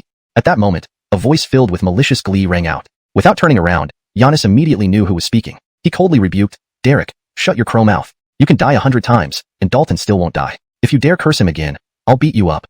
Giannis, don't get too cocky. Have the guts to touch me, Derek retorted firmly. Outside the underground city, he wasn't afraid of Giannis and others. Outside, he had plenty of people at his comm dustin. As Derek spoke, a few people immediately moved to his side, protecting him and ready to act on his behalf at any time. Unable to contain himself, Giannis was about to attack but was stopped by Oral, who said, the most important thing right now is waiting for Dalton to come out. There's no need to quarrel with Derek. Get lost. Don't be an eyesore here, Giannis coldly snorted. From the bottom of his heart, he despised Derek. If not for the Ming family background, Derek wouldn't be anything. Derek was savvy enough not to provoke further, fearing that Giannis might lose control and charge at him regardless of the consequences. If the few people beside him couldn't stop Giannis, Derek would suffer. In any case, seeing that Dalton hadn't come out improved his mood. In his view, even if Dalton was temporarily alive, he wouldn't be able to survive alone in the underground city.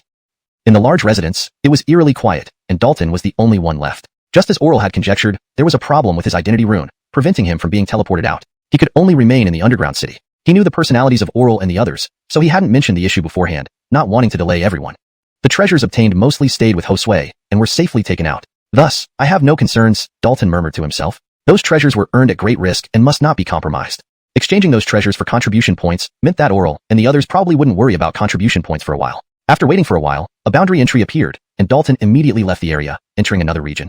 That tree. Dalton's eyes widened in surprise. He knew where he was. It turned out to be the medicine garden, one of the key areas of the outer part of the underground city. When outside the city, he had seen a towering tree growing within the medicine garden, standing out prominently. He didn't know how such a tree grew underground. The entire medicine garden shimmered with colorful light, exuding a mysterious aura. Seeing the medicine garden before him, Dalton naturally wouldn't miss the opportunity and hurriedly headed there.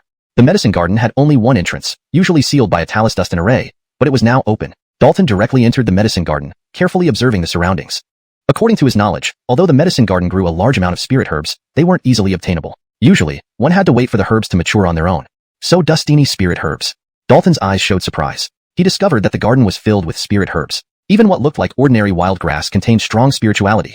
Ordinary spirit herbs lacked talus dustin array protection and were easy to harvest, albeit with less value. Dalton's void divine body lay between innate and acquired, resulting from the combination of imperial blood and the Guishu Heim Sutra, making it an exception. Resting his gaze, Dalton looked at the towering tree in the center of the medicine garden, the most prominent feature of the entire place. Strangely, he sensed no spiritual energy from the tree, as if it were just an ordinary tree. Isidrot, even a blade of grass in the medicine garden, was a spirit herb. Such a massive tree certainly couldn't be ordinary. It simply didn't make sense. Just as Dalton pondered, he suddenly sensed someone entering the medicine garden and turned his head. However, during this period, Dustini students tragically lost their lives within the city's depths. In a large Dustintion, Dalton and 6 others had just experienced an intense battle. They had initially found some spiritual medicines and a stone tablet inscribed with a profound cultivation technique and were overjoyed. Suddenly, a few fierce corpses emerged from the ground, catching them off guard. Despite Dalton being prepared with corpse-sealing talus dustins, the fight was still very challenging, leaving everyone injured. It wasn't all for nothing. The weapons used by these corpses are of high quality and can be exchanged for a lot of contribution points, Josue said with a smile. They would only keep the weapons that suited them best, trading the rest for contribution points, which were more practical than anything else within the Tianza Academy. It seems our identity runes can be used again, Carter suddenly said. Hearing this, everyone hurriedly checked their own identity runes. Indeed, they can. Upon confirmation, everyone couldn't help but smile. Although they had gained much over the past half year, they also encountered numerous dangers, especially recently, with the frequency of peril increasing. It was clear this place was no longer suitable for prolonged stays. Let's go. It's time to leave the underground city. Our gains have been substantial enough, and we should be content, Oral smiled. Everyone nodded in agreement. They truly felt satisfied. Immediately, they activated their identity runes, leaving as soon as possible, fearing that the runes might lose functionality if they waited any longer. A few moments later, they were enveloped in a spiritual light and teleported outside. Where is Dalton? Why didn't he come out? Kinley's expression changed. Oral said solemnly, there must be something wrong with his identity rune. He probably concealed it intentionally, so we could leave first. What do we do now? Giannis asked. There's nothing we can do except wait. I believe Dalton will be fine. He always has luck on his side, Oral said. Dalton has more hidden cards than us. He will surely turn things around, Kinley added. But her eyes betrayed her obvious worry. Could Dalton unable to transport him out? He had chosen not to disclose this, not wanting to delay everyone. With most treasures safely secured by Josue and already taken out, I have no regrets, Dalton muttered. These treasures were hard-won, and he wanted to ensure they were safe. By converting them into contribution points, Oral and the others wouldn't need to worry about contribution points for a while. After waiting for a while, a portal appeared, and Dalton promptly left the area, entering a new region. That tree. Dalton's eyes widened in surprise. He recognized where he was, the herb garden, one of the most critical outer regions of the underground city. He remembered seeing the towering tree inside the garden while outside the city walls. Despite its prominence, how it grew beneath the surface was unknown. The entire garden shimmered with a mystic glow, exuding an air of mystery. Seeing the garden before him, Dalton wasted no time and rushed towards it. The garden had only one entrance, usually sealed by an array, but it was now open. Dalton entered, carefully observing the surroundings. As he knew, though the garden grew abundant spiritual herbs, obtaining them wasn't easy and often required waiting for the herbs to mature naturally. So dustini spiritual herbs, Dalton murmured in amazement. He saw countless spiritual herbs everywhere. Even ordinary-looking weeds possessed potent spiritual energy. Dalton's void divine body straddled both innate and acquired realms, born from imperial blood and the return void imperial scripture, a unique case. Turning his gaze, Dalton looked at the towering tree in the garden center, the most prominent object. Strangely, he detected no spiritual fluctuations from the tree, making it seem like an ordinary plant. Isidrot, even the smallest plants here were spiritual herbs. How could such a large tree be ordinary? It was illogical. As Dalton pondered, he sensed someone entering the garden and turned to look. Suddenly, a familiar face caught his eye. Her breathtaking beauty and ethereal demeanor left him momentarily stunned, irresistibly drawn to her. How could she be here? Dalton felt extremely surprised, never expecting to encounter the intruding beauty in this place. Note: I have maintained the paragraph structure and line breaks as per the original text while ensuring the translation is natural and fluent. Chapter 83: The Four Symbols and the Five Elements. At the entrance of the medicinal garden, Ingrid felt a strange sensation and turned her head, just in time to meet Dalton's gaze. Seeing Dalton, Ingrid's expression flickered with a myriad of complex emotions. Dalton was momentarily dazed but quickly regained his composure. He greeted her with a smile. "Senior Sister Leilani, what a coincidence. Why are you here?" Ingrid asked coldly. Dalton replied, as an outer court student, is it strange for me to be here? Actually, shouldn't senior sister Talia, being an inner court student, be inside the inner city instead of the outer city? Here is the outer city? Ingrid's face changed slightly. Dalton nodded. Isidros, this is the outer city's medicinal garden. That tree serves as the largest landmark. Hearing this, Ingrid glanced at the towering tree in the center of the garden and immediately realized the problem. She had once stayed in the outer court and accompanied other students into the outer city, so she was familiar with the layout. How did I get from the inner city to the outer city? Ingrid murmured, as if questioning herself or someone else. Such an occurrence had never happened before in the underground city. The inner and outer cities were distinctly separate, completely isolated from each other. However, considering the recent anomalies in the underground city, Dustini things could no longer be judged by conventional logic. Suddenly, Ingrid seemed to recall something and asked, why are you still an outer court student? What about the elite badge I gave you? I gave it to someone else, Dalton replied, rubbing his nose. Upon hearing this, Ingrid's expression visibly changed, revealing traces of displeasure despite her efforts to control it. She didn't say anything more, ignoring the tree which, though initially unremarkable, now underwent a sudden transformation, extending branches like vines to entangle them. Dalton's face turned grim. As he suspected, this tree was not ordinary, merely hidden too well. However, he hadn't anticipated that a tree would attack, possibly having gained some form of intelligence. Swiftly, Dalton retrieved the dark blood sword, engraved with runes and array symbols to enhance its power, reaching the third tier. With only a few parries, Dalton's dark blood sword was knocked away, revealing a huge disparity in strength between him and the monstrous tree. Finri run! Dalton unleashed his spirit energy, pushing Ingrid toward the exit. At that moment, a branch wrapped around him, immobilizing his limbs. Similarly, Ingrid was also ensnared. The two were dragged back by the tree, its trunk splitting open like a gaping mouth, swallowing them whole. In an instant, they found themselves within the tree's body, surrounded by darkness. A peculiar toxin released by the tree paralyzed their bodies, halting their spirit energy flow. Trapped in such tight proximity, their bodies pressed uncomfortably close. They could feel the tree gradually draining their essence, intending to absorb them as nutrients. To die as nourishment for a tree was unbearably humiliating. We must not give up. There must be a way out. Dalton's mind raced frantically. Though his body was paralyzed, the void deity body began to counteract it, allowing his spirit energy to slowly return. He immediately intensified his practice of the Guishu Imperial Cannon, harnessing its ability to absorb all essences and attempted to devour the tree's essence. The Guishu Imperial Cannon was incredibly powerful, capable of assimilating all forces, but now it faced a formidable opponent in the monstrous tree. Sensing changes within, the tree emitted sinister aura, intensifying its digestion process. Dalton and Ingrid both struggled, especially Ingrid, who had no resistance and rapidly lost her essence. Is this the end? Ingrid's consciousness blurred with frustration and helplessness. Meanwhile, Dalton also felt immense pressure, unable to match the tree's efficiency in absorbing essence. Just as Ingrid lost consciousness, her body transformed, radiating pure water elemental force, causing ripples. So pure, water element origin power. Has she awakened a special constitution? Dalton instantly understood. He recalled Ade, who also awakened a special constitution in a crisis, drawing similarities between the siblings. While Ade survived fortuitously, what fate awaited Ingrid? Dalton swiftly made a decision. He comprehended some of the secrets of the void deity body and the Tungsha mystic art, evolving an expanse of earth from nothingness and condensing the true form of Tungsha. In this way, he successfully achieved the transformation and balance of the 5 elements, and a faint 5-colored divine ring began to coalesce behind him. The 5 hues slowly circulated, symbolizing the continuous cycle of the 5 elements. Note, the paragraph structure and line breaks are maintained as per the original text. Chapter 84, Let's Be Friends. Dalton fully immersed himself in a wondrous state of cultivation. The 4 symbols mystical art and the flying snake mystical art autonomously operated within him, evolving supreme mysteries. A diagram of the 5 elements gradually materialized, floating above Dalton's head, slowly expanding from the trunk of the strange tree, enveloping it completely. The strange tree struggled violently, releasing boundless sinister energy, yet it could not break through the 5 elements diagram. Instead, it found itself more tightly constrained by it. It now regretted its actions and wished to expel Dalton, but it was unable to do so. It could only helplessly watch as its essence was devoured by Dalton. As time passed, the strange tree gradually weakened. Its lush leaves turned yellow and fell off, and its thick branches slowly withered. Meanwhile, the 5 elements diagram evolved by Dalton became increasingly solidified, and the 5-colored divine light behind him shone even brighter. One could see the true forms of the 4 symbolic beasts and the flying snake appearing on the 5 elements diagram, lifelike, with an aura of sanctity spreading all around. Boom! At one moment, the dried trunk of the strange tree exploded, and 2 figures broke free from inside. Dalton's eyes sparkled with vitality. Not only had he remained unharmed, but his cultivation had also improved, reaching the 9th level of spirit gathering realm. His foundation had become 10 times more solid than before, surpassing years of hard practice. Ingrid was in a coma but was otherwise fine. With Dalton's help, he replenished her with a large amount of pure water attribute essence, allowing her unique constitution to awaken perfectly. These siblings are quite interesting. One has awakened the heavenly fire profound body, and the other has awakened the weak water profound body, which exactly counteract each other. Dalton chuckled lightly. Camilla was able to barely withstand the dark tide due to awakening the heavenly fire profound body, which made his body extremely young and tough. Dalton turned his head to look at the strange tree with a huge hole in its trunk. It was now thoroughly dead, devoid of any vitality. This tree was corrupted by evil energy, giving birth to evil intelligence. If it weren't for my accidental mastery of the four symbols mystical art and the flying snake mystical art, along with the evolution of the 5 elements diagram and the 5 elements divine blast, and having a special constitution to restrain it, this time would have truly been dangerous, Dalton murmured to himself, feeling a lingering fear. Of all the dangers he had encountered, this was certainly the most perilous. Without Ingrid awakening the weak water profound body to assist him in mastering the black tortoise mystical art, he would likely have become the tree's nutrient.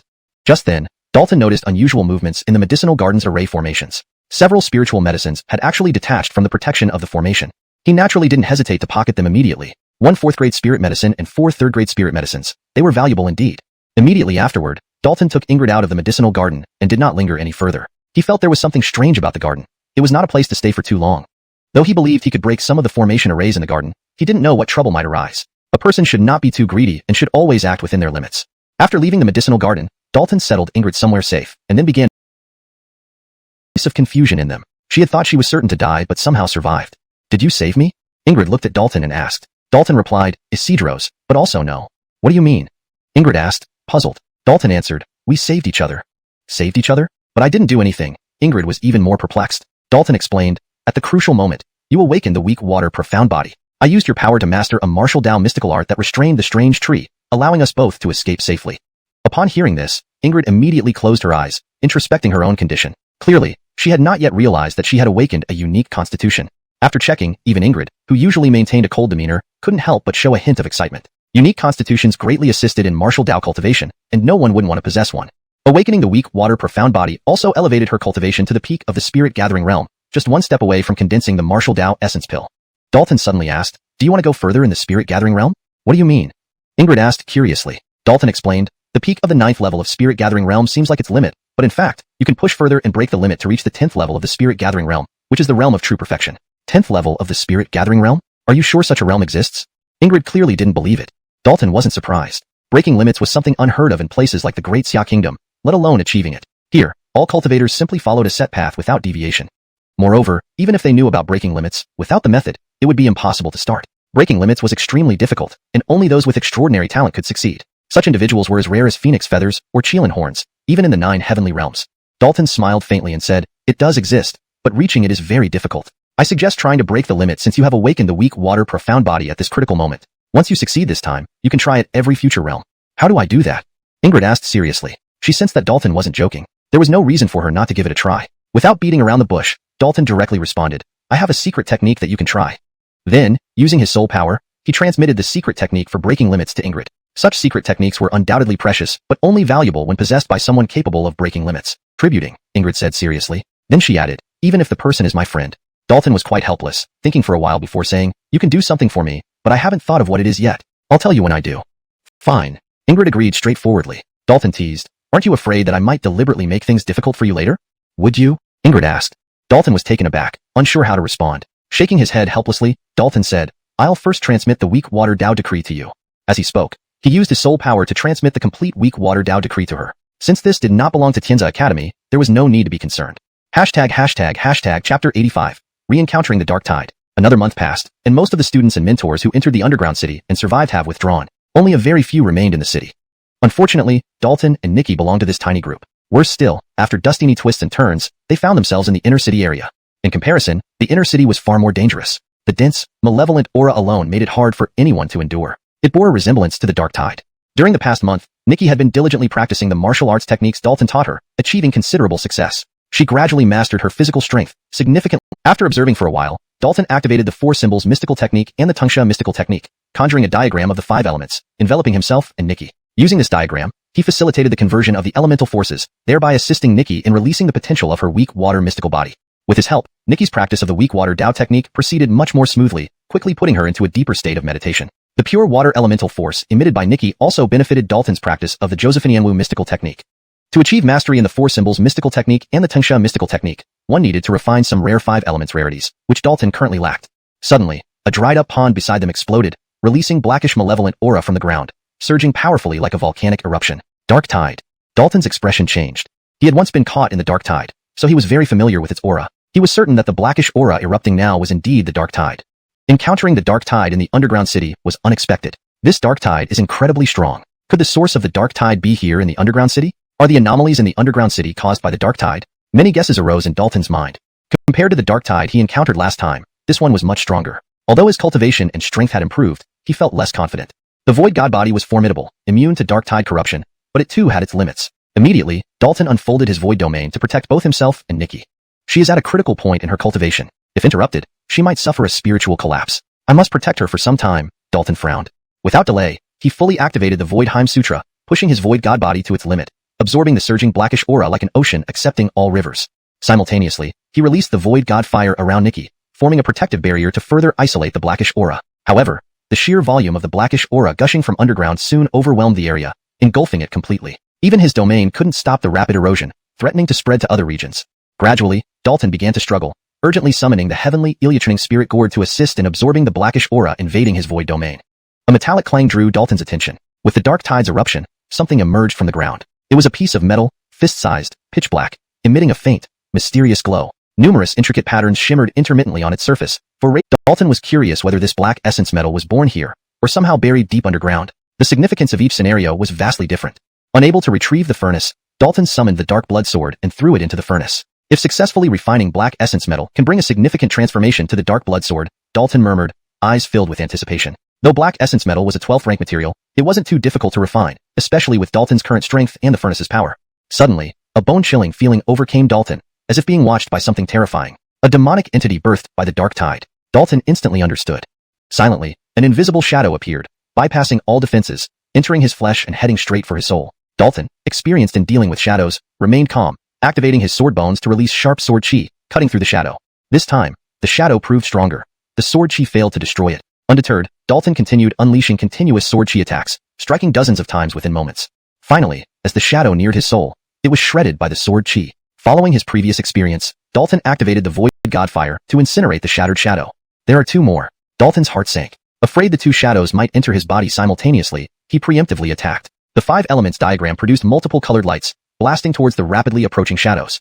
However, under the impact of potent evil aura, the lights disintegrated, doing little harm. Seeing another shadow about to enter his body, Dalton struck instantly. The concentrated Void God blast at his fingertip erupted, annihilating everything it touched. On contact, the shadow exploded, fragmenting into nothingness. But taking advantage of this opportunity, another shadow slipped into Dalton's body and immediately pounced toward his soul, releasing sinister forces that sought to engulf it. Celestial spirit patterns, bind. Dalton's soul emitted a glow, and dozens of intricate celestial spirit patterns appeared like chains, tightly wrapping around the shadow. The shadow was an intangible entity, but now it was restrained by the celestial spirit patterns. No matter how much it struggled, it couldn't break free. Celestial spirit patterns indeed have an exceptionally strong restraining effect on entities like soul forms, Dalton thought inwardly. Bang! Under the constraints of the celestial spirit patterns, the shadow burst apart in an instant. Immediately after, the celestial spirit patterns refined the pure soul energy contained within the shadow, extracting it for Dalton to absorb. However, before Dalton could revel in his success, he felt a chill down his spine. It was as if he had disturbed a nest of these malevolent shadows. Now they were gushing out from the ground like a geyser, one after another, their sheer number causing his scalp to tingle with unease. Chapter 86, Sacrificial Protection. Facing the countless dark shadows before him, Dalton's heart turned cold. Even though he had means to suppress the shadows, there was no way he could deal with such a terrifying number of them. Not only him, even a practitioner at the Solid Dan realm, or even the Golden Dan realm might not be able to handle it. Boom. The diagram of 5 elements couldn't withstand the attack from the shadows and evil energy, instantly shattering. Just as Dalton and Nikki were about to be engulfed by the shadows and evil energy, the suspended forging furnace started shaking violently, then released an extremely powerful devouring force. A dark vortex appeared, spinning rapidly, crazily devouring everything around it. The shadows and evil energy were the first hit. Dalton looked at the forging furnace and immediately understood what was happening. The black gold Xian Sha had been successfully smelted into the dark blood sword, merging his hand as spikes grew from the hilt and pierced through his palm, blood spurting out. But the spouting blood did not drop down but was absorbed by the dark blood sword. He didn't loosen his grip nor stop the sword from absorbing his blood. Only, he discovered that the dark blood sword required a huge amount of blood. In a flash, it absorbed 1/3 of his blood, making him feel exhausted. Without hesitation, Dalton promptly took a spirit pill he had recently refined. It replenished chi and blood. Now was just the right time to use it. After swallowing the pill, Dalton immediately ran the Void Return Heim cannon to stimulate bone marrow's blood production, allowing new blood to be produced rapidly. This way, the original blood in Dalton's body was almost entirely absorbed by the dark blood sword, forcing him to undergo a major blood replacement. This was not necessarily a bad thing for him. Rather, it was good. The new blood was purer, giving birth to a more brilliant divine radiance. But the consumption was too high, leaving his body hollow, the potential power within being depleted. Dalton decisively ate the 4th stage medicinal herb, harvested from the garden, to compensate for the physical depletion. For martial artists, the foundation was extremely important. He absolutely would not let his potential be depleted, which would ruin his future. The spiritual force contained in the fourth stage medicinal herb was immense and its power was very overbearing. This consumed different cultivation resources. Even without absorbing other natural treasures, after the dark blood sword was forged with black gold Xian Sha, it would grow step by step into a 12th grade magic weapon over time. Storing the dark blood sword in his body for nurturing, Dalton looked at the cave, broken open at the bottom of the dried-up pond. It seems the trouble has been temporarily resolved.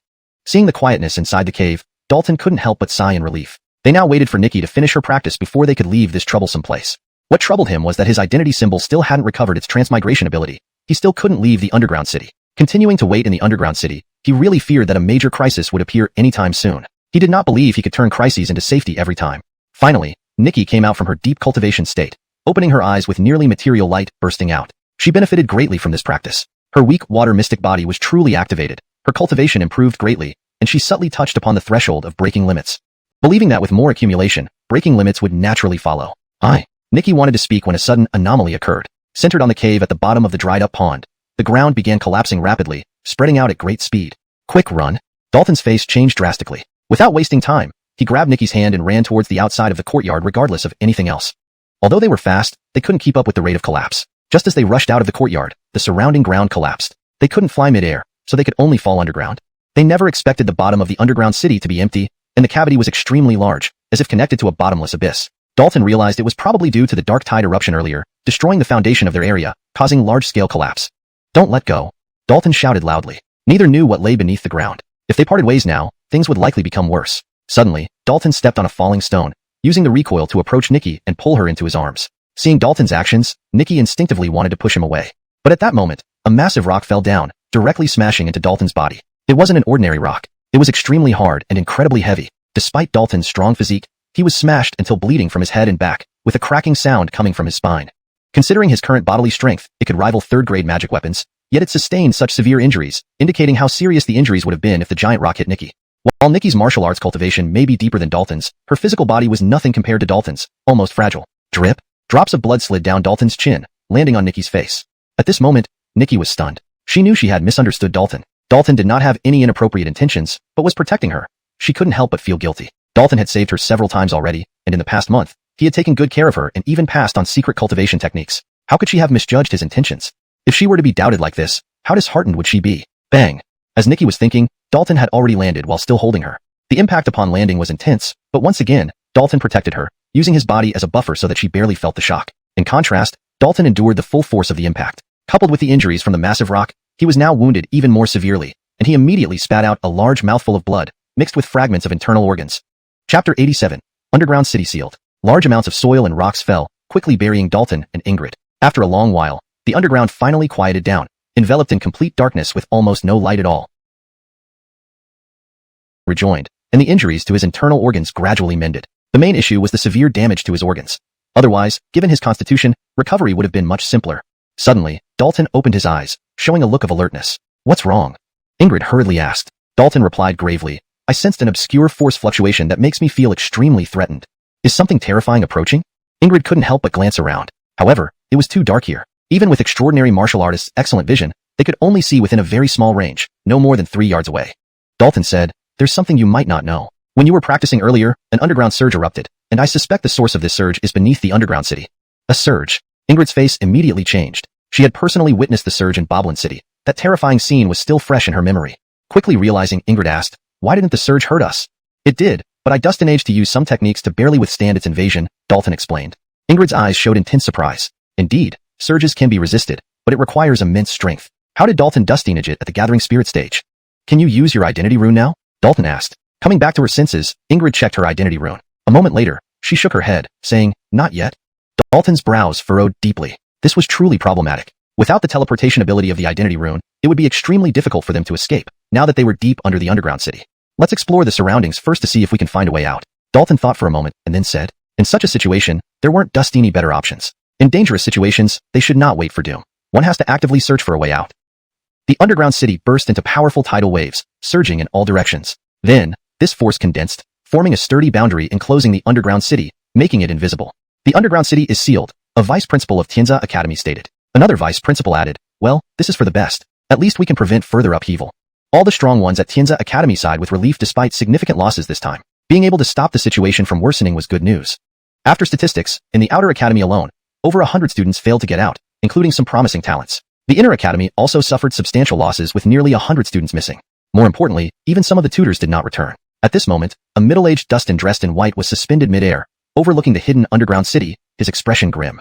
He was none other than the principal of Tianza Academy, Elwin, the cornerstone of Tianza Academy. After Nelson Ching came out of seclusion, he tried various methods to stop the anomaly in the underground city but failed miserably. This underground city was too formidable for him to control. True Dustin and Dwayne will stay behind with me to guard this place for a year. The rest of you can retreat, Elwin declared. The two people mentioned were both vice principals of Tianza Academy. Tianza Academy had 4 vice principals, each with unique specialties, but without exception, they were all immensely powerful, holding great renown in the Daxia Kingdom. When they learned that the underground city was sealed, Oral and others were stunned. According to the tutors, once the underground city was sealed, anyone trapped inside, dead or alive, would not likely come out again. Why did this happen? This outcome was hard for Oral and others to accept. If I knew this would happen, I should have stayed in the underground city with Dalton, Giannis lamented angrily. Dalton had saved his life. Leaving Dalton behind in the underground city weighed heavily on his heart. Kinley approached Nelson and asked, Mentor Nelson, is there really nothing that can be done? Are we just going to abandon Dalton? I understand your feelings. I think highly of Dalton too. But right now, I genuinely don't have a solution. However, principal and 2 vice principals are guarding the underground city. If any new incidents arise, they will intervene. Let's hope for Dalton's safety, Nelson said regretfully. He felt bad too. Rarely did he take on a student, and now it was gone just like that. Was he truly a disaster magnet? Unfortunately, the underground city was too strange. Even the principal had no way to deal with it. He could only watch helplessly. If he had a way, he would storm into the underground city to rescue the person. On the other side, Camillo lost control, wanting to re-enter the underground city desperately, as Ingrid hadn't returned. No, Leilani must be safe. She's alive. I need to save her, Camillo said emotionally. Several companions tried to stop him but failed. Bang! A tutor appeared, striking Camillo's nape with a chop, rendering him unconscious. This tutor, named G. Josephinian, also came from the G family but rarely intervened in family affairs after joining Tianza Academy. However, he always showed concern for his clan's descendants studying at Tianza Academy. Sighing helplessly, Eliader G. Josephinian carried Camillo and left the back mountain. Soon, led by the tutors, the inner and outer academy students returned to the academy, enveloping their bodies and dragging them toward the source of the screech. In the blink of an eye, Dalton and Ingrid were pulled into a semi-enclosed cave. Here, black mist swirled densely, as thick as ink, surging powerfully, a sign of a high-level undercurrent. In this environment, Dalton and Ingrid instantly came under its influence. Despite their special constitutions, they couldn't resist. Strangely, while the black mist flooded into their bodies, it didn't disintegrate their physical forms. Instead, it seemed to strengthen and transform them in an unconventional dustiner. Waking up one after another from the pain-induced unconsciousness, they found themselves seated on a strange altar made entirely of piled white bones. Not far away stood another altar, on which sat a shriveled figure who looked long dead. But as Dalton observed, the mummy-like figure moved, opening his eyes, which met Dalton's gaze with profound depths. Dalton's heart raced. The Dustin's eyes seemed like black holes, ready to devour his soul. Finally, you've come, the mummy-like Dustin croaked, his voice hoarse. Dalton immediately asked, Who are you? What do you intend to do to us? Who am I? Too long ago, even I forgot. Oh yes, I am Berkeley, once a student at Tianza Academy, just like you. The mummy-like Dustin replied. Ingrid's eyes widened in shock. You're Berkeley? Berkeley, who shook the great Xia Kingdom centuries ago. You actually know me? Truly unexpected, Berkeley said, clearly taken aback. Confirming his identity, Ingrid found it difficult to remain calm. She never imagined she would encounter such a legendary figure at the bottom of the underground city. According to legends, Berkeley mysteriously disappeared at the peak of his fame. Had he not vanished, he might have become the current head of Tianza Academy. His talent was extraordinary, among the most gifted in Tianza Academy's history, and even centuries later, tales of his brilliance still circulated within the academy. Ingrid couldn't understand why Berkeley was here, or why he looked like this now. Have you been here all these hundreds of years since you disappeared? She asked. Berkeley replied, Isidros, by chance, I entered the underground city during a non-opening period. Fortunately, I received the supreme inheritance of the underground city, so I eagerly began cultivating it. But I underestimated the difficulty of this cultivation. A slight mishap led to a mutation. As he spoke, large amounts of black mist and shadowy figures emerged from Berkeley's body. Did you create these things? Dalton immediately asked. They are the result of my cultivation of the supreme inheritance. The mutation made me more powerful, giving me revered by countless students. How can you become like this? Ingrid's eyes filled with sorrow. She admired Berkeley immensely, seeing him as her goal to aspire to. His transformation deeply hurt her. He is no longer the Berkeley you knew. He has lost his nature through cultivating evil powers and has become a great demon, Dalton said solemnly. What's wrong with being a great demon? It allows me to do as I please, unrestrained. This is my true self, Berkeley said coldly. With that, he began to fully activate the bone altars beneath Dalton and Ingrid, infusing his strength into their bodies continuously. Cultivating the yin-yang bodies required first transforming their physical forms to perfectly align with his soul. Berkeley's power was immense, leaving Dalton and Ingrid powerless to resist. They could only watch helplessly as their bodies were invaded by Berkeley's power, a truly desperate situation. Fin. The strange stone altar beneath Berkeley trembled, emitting sacred light. Suddenly, visible glowing chains appeared around Berkeley, formed not from substance but from mystical runes that restrained both his form and spirit. You have imprisoned me for hundreds of years, but you can no longer hold me now. Berkeley struggled fiercely, his face twisted with madness. Initially, he was completely bound, but over time, the altar's restraining power weakened. In the last few decades, he had released his strength, forming undercurrents that scavenged life essence to bolster himself. This made him increasingly powerful, finally able to challenge the altar. Though still unable to break free, he had devised a method akin to escaping like a cicada shedding its skin.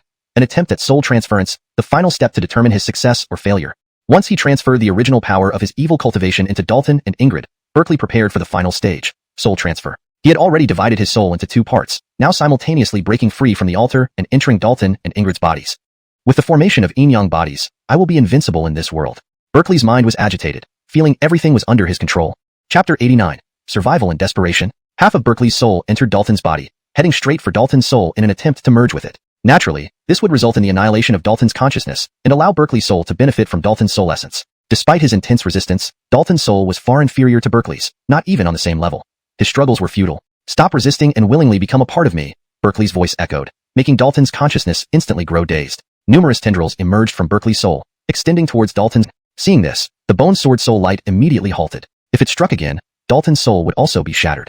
Despicable trick. Do you think I have no way to deal with you?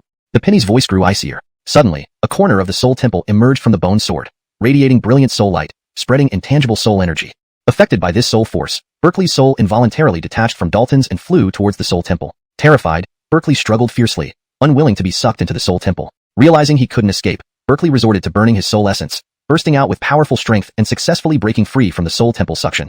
Immediately, he fled without looking back, abandoning his plans to seize Dalton's body. Just kidding, if he didn't leave, this part of his soul would be destroyed. Do you still plan to escape? The penny's voice rang out again, followed by an extremely terrifying beam of soul light. Bang! Having just burned part of his soul essence and thus weakened, Berkeley couldn't resist and exploded on impact. But he was incredibly resilient. Even after exploding, his soul continued fleeing, consciousness intact. Unfortunately, the soul temple once again captured him, and this time, he had no power to resist. In a blink, all his soul fragments were absorbed. Dalton endured the soul pain and urgently said, "Senior, he still has half of his soul," attempting to seize control of another person. The penny did not respond, but released another powerful beam of soul light, directly attacking Ingrid's body. In fact, when disturbances arose around Dalton, Berkeley's other half-soul sensed it. Thus, when the penny launched her attack, Berkeley's other half-soul attempted to flee, only to be too slow. Berkeley's other half-soul was blasted out of Ingrid's body, nearly shattering. Without hesitation, the wounded half-soul combined with the black gas permeating the cave and rapidly disappeared underground. The white bone altar supporting Dalton and Ingrid seemed drained of its essence, collapsing completely into bone powder. Dalton regained consciousness and control over his body, while Ingrid fell unconscious. Although Berkeley's soul was partly destroyed and partly escaped, the crisis for Dalton and Ingrid was not resolved. Berkeley's evil power still lingered within them. This evil power was terrifying, wildly eroding their bodies, attempting to transform them into demons. Worst of all, the evil power had seeped into their bones, merging completely with them, making it hard to separate. This is indeed troublesome. The penny intervened again, condensing a mystical symbol from soul energy and embedding it into Dalton's flesh. Miraculously, the rampant evil power inside Dalton calmed down. I have used the 10,000 transformation symbol to suppress the evil power in your body. Over time, it will dissipate and strengthen your martial foundation, the weary voice of the penny explained. Dalton felt relief, thanking her. "Thank you for saving me, senior." Quickly realizing something, he added, "Please save her as well. She is unrelated to me. Why should I expend my essence to save her?" The penny refused outright. Dalton couldn't help but feel anxious. He could see Ingrid's condition was dire. Without suppressing the evil power, even her soul would be eroded beyond recovery. Thinking rapidly, he blurted out, "She is my Wadustin." "Your Wadustin? So what? I am under no obligation to save your Wadustin." The penny remained unmoved. Dalton earnestly pleaded, "I beg you, senior. If you can save her, I will agree to any conditions." "Any conditions? It seems you truly care for her." The penny was clearly surprised. After a moment's thought, she replied, "Fine. I'll help you save her, but remember what you said. I will make you fulfill this promise." With that, she condensed another 10,000 transformation symbol, injecting it into Ingrid's body. Undoubtedly, the 10,000 transformation symbol was miraculous. Despite Ingrid's severe condition, the crisis was instantly resolved. "Thank you, senior. Regardless of any conditions, I will never refuse if I can meet them," Dalton vowed earnestly. In his view, agreeing to a condition from the penny was worth saving Ingrid. If he had a chance to save her and didn't take it, he would live in regret forever. The penny said more wearily, "This time I've exhausted my recovered soul power and consumed part of my soul essence. Recovery will take an unknown amount of time. Take care. I can't save you again if you cause trouble." "I understand. I will definitely seek rare treasures to nourish your soul for you," Xiaozhe assured her sincerely. She replied, "Your willingness does not go unnoticed, but my condition is unique. Ordinary things are useless to me unless you find immortal or divine herbs." Dalton was speechless. This was the Earth realm. Where would he find immortal or divine herbs? Even top-tier medicinal herbs were hard to find. "Oh, I need to remind you about Berkeley. There's a major problem with him. Behind him may be a terrifying existence. This time, escaping with half his soul and discarding his physical body, he will likely fully transform into an evil spirit. Be cautious in the future, the Penny warned seriously. Hearing this, Dalton couldn't help but feel a jolt in his heart. He believed that the Penny was not speaking carelessly. She must have discerned some hidden truths. Without even considering the terrifying existence behind Berkeley, just the fact that Berkeley was lurking in the shadows was enough to make him cautious. Berkeley had suffered a huge setback this time, and would certainly not let it go easily. At this moment, Dalton felt immense pressure, but this pressure also fueled his drive to train harder. He could only hope that Berkeley's retaliation would come a little later, giving him time to grow stronger. Next time they met, he wouldn't be as passive and vulnerable as he was this time. Chapter 90, Beautiful Things. Dalton adjusted his breathing, and the piercing pain in his soul gradually faded. Although his soul had been attacked by Berkeley, he was protected by the inheritance mark left by the Pablo, so there were no serious consequences. In general, this encounter was quite fruitful. Half of the pure evil power cultivated by Berkeley had entered his body. Under the influence of the myriad transformation seal created by the Penny, the evil power would be transformed to benefit his martial arts foundation, enhancing his potential with a profound impact. After confirming that Ingrid was unharmed, Dalton shifted his gaze to the peculiar stone altar that had restrained Berkeley. After his strength and soul were separated from his body, Berkeley's shriveled flesh had turned in the same place. Was it intentional? Recalling what the Penny had said about a terrifying entity behind Berkeley, it might not have been coincidental for Berkeley to turn to the dark side. Perhaps someone was guiding him in secret. Chi. Dalton waved his hand, releasing ethereal divine fire that clung to the stone wall and burned fiercely. It was best to destroy such harmful evil arts to prevent others from falling into the trap. Dalton himself had no interest in such evil arts. No matter how powerful they were, they couldn't compare to the void-returning imperial canon inherited from the Pablo. However, the martial art mysticism contained in the altar was indeed excellent. If handed over to the Academy, it could likely exchange for Destiny contribution points. Crack. Suddenly, the peculiar stone altar crumbled into pieces. A jade token glowing with a divine light flew out, half palm-sized, one side engraved with a lifelike Qilin pattern, and the other side with an ancient character, Dao. In an instant, the jade token's divine glow dimmed, appearing ordinary without any special characteristics. Dalton caught the jade token and examined it closely, trying to infuse his own spirit power into it, but nothing happened. However, he sensed its extraordinary material and detected deep and unfathomable Dao essence flowing within. This item must have a significant origin. Thinking for a moment, he stored the jade token away, planning to figure out its origins later. Risking his gaze, Dalton saw a faint golden glow amidst the broken stones. He swept them aside with a wave of his hand, revealing the source of the golden light. A egg.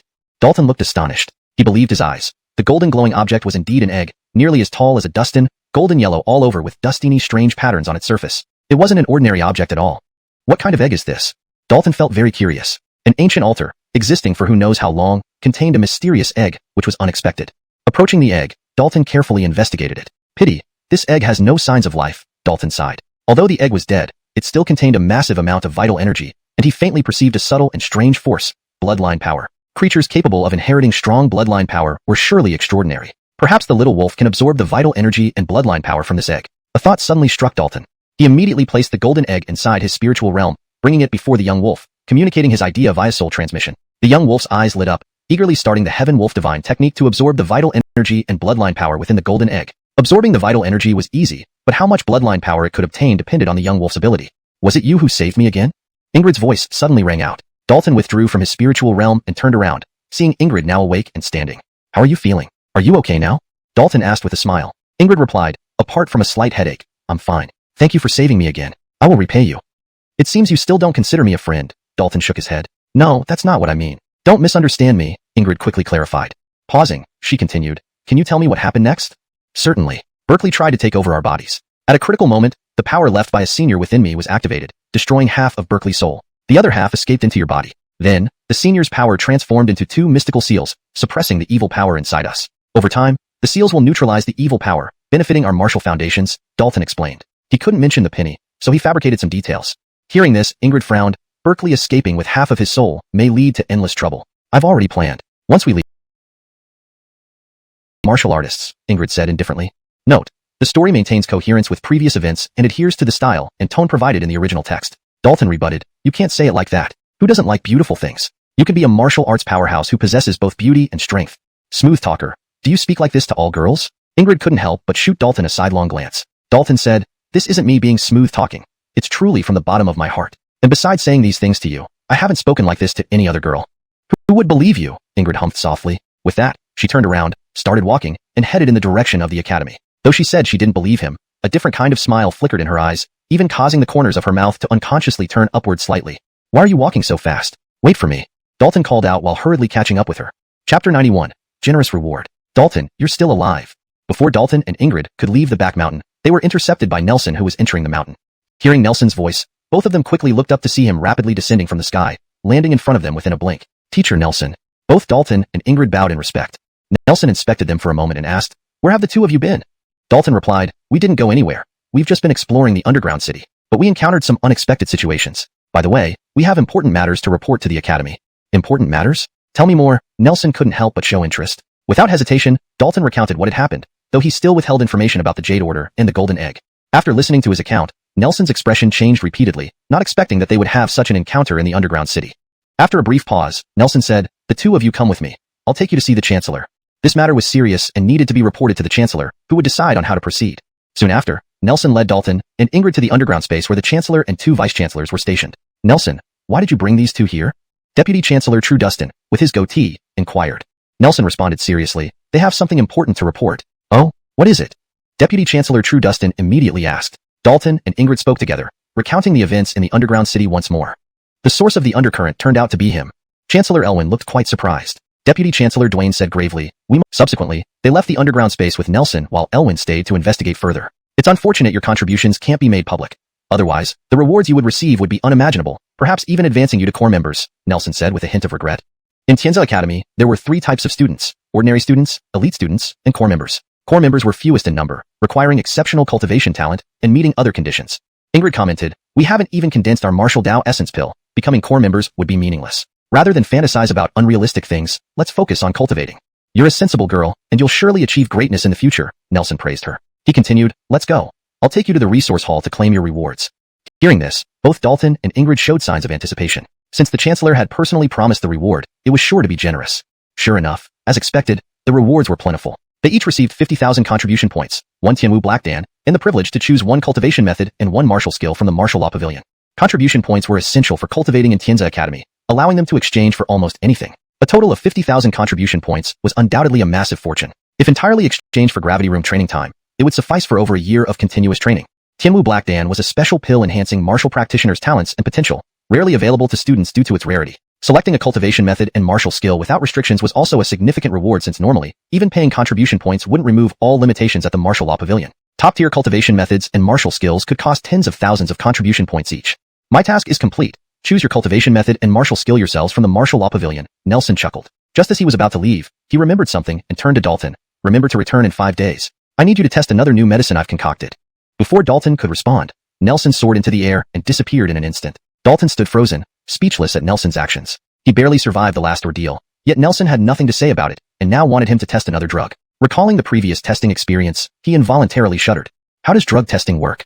Ingrid asked. Dalton explained, "As it sounds, Teacher Nelson has concocted some strange medicines and needs me to test their effects." "Why are you with Teacher Nelson?" Ingrid asked curiously. She had heard that he was the worst mentor at Tianza Academy, bringing misfortune to any student he took under his wing. Why did he suddenly start mentoring again? Dalton replied helplessly, "What could I do? When I entered the academy, no mentors came to take charge until finally, only Teacher Nelson arrived." "Is it true he doesn't teach his students anything?" Ingrid pursued.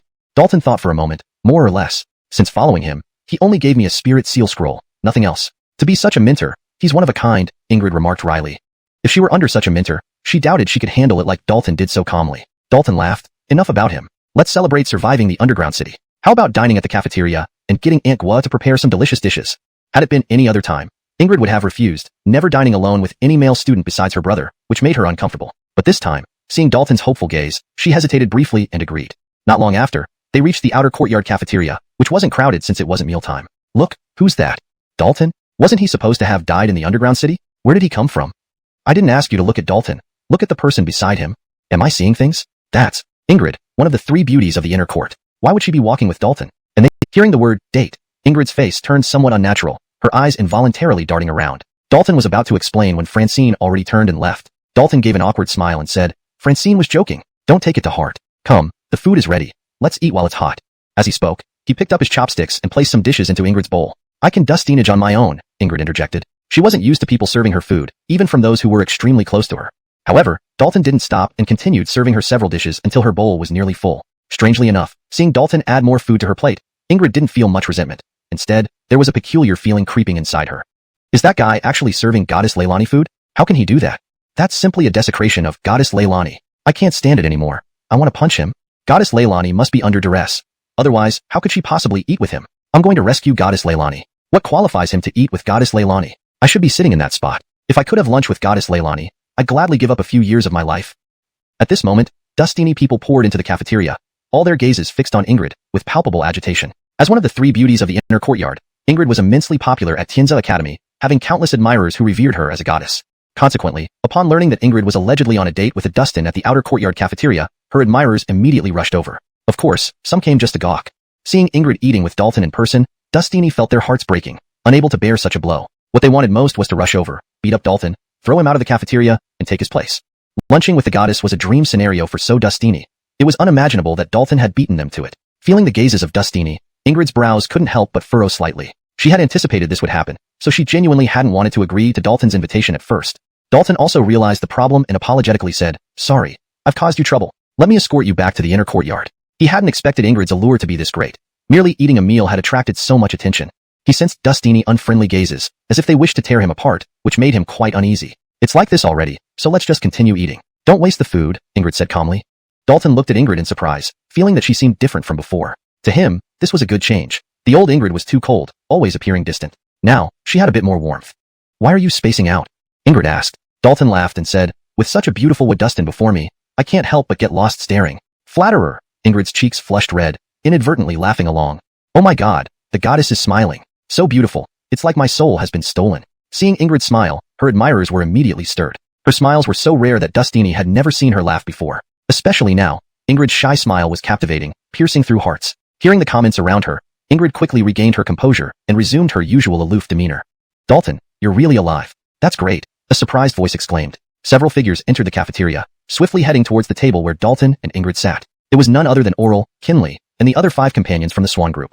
Upon learning that Dalton had appeared at the outer courtyard cafeteria, they gathered immediately and rushed over. "Dalton, that's not very nice of you. You didn't come find us after coming out of the underground city," Giannis complained.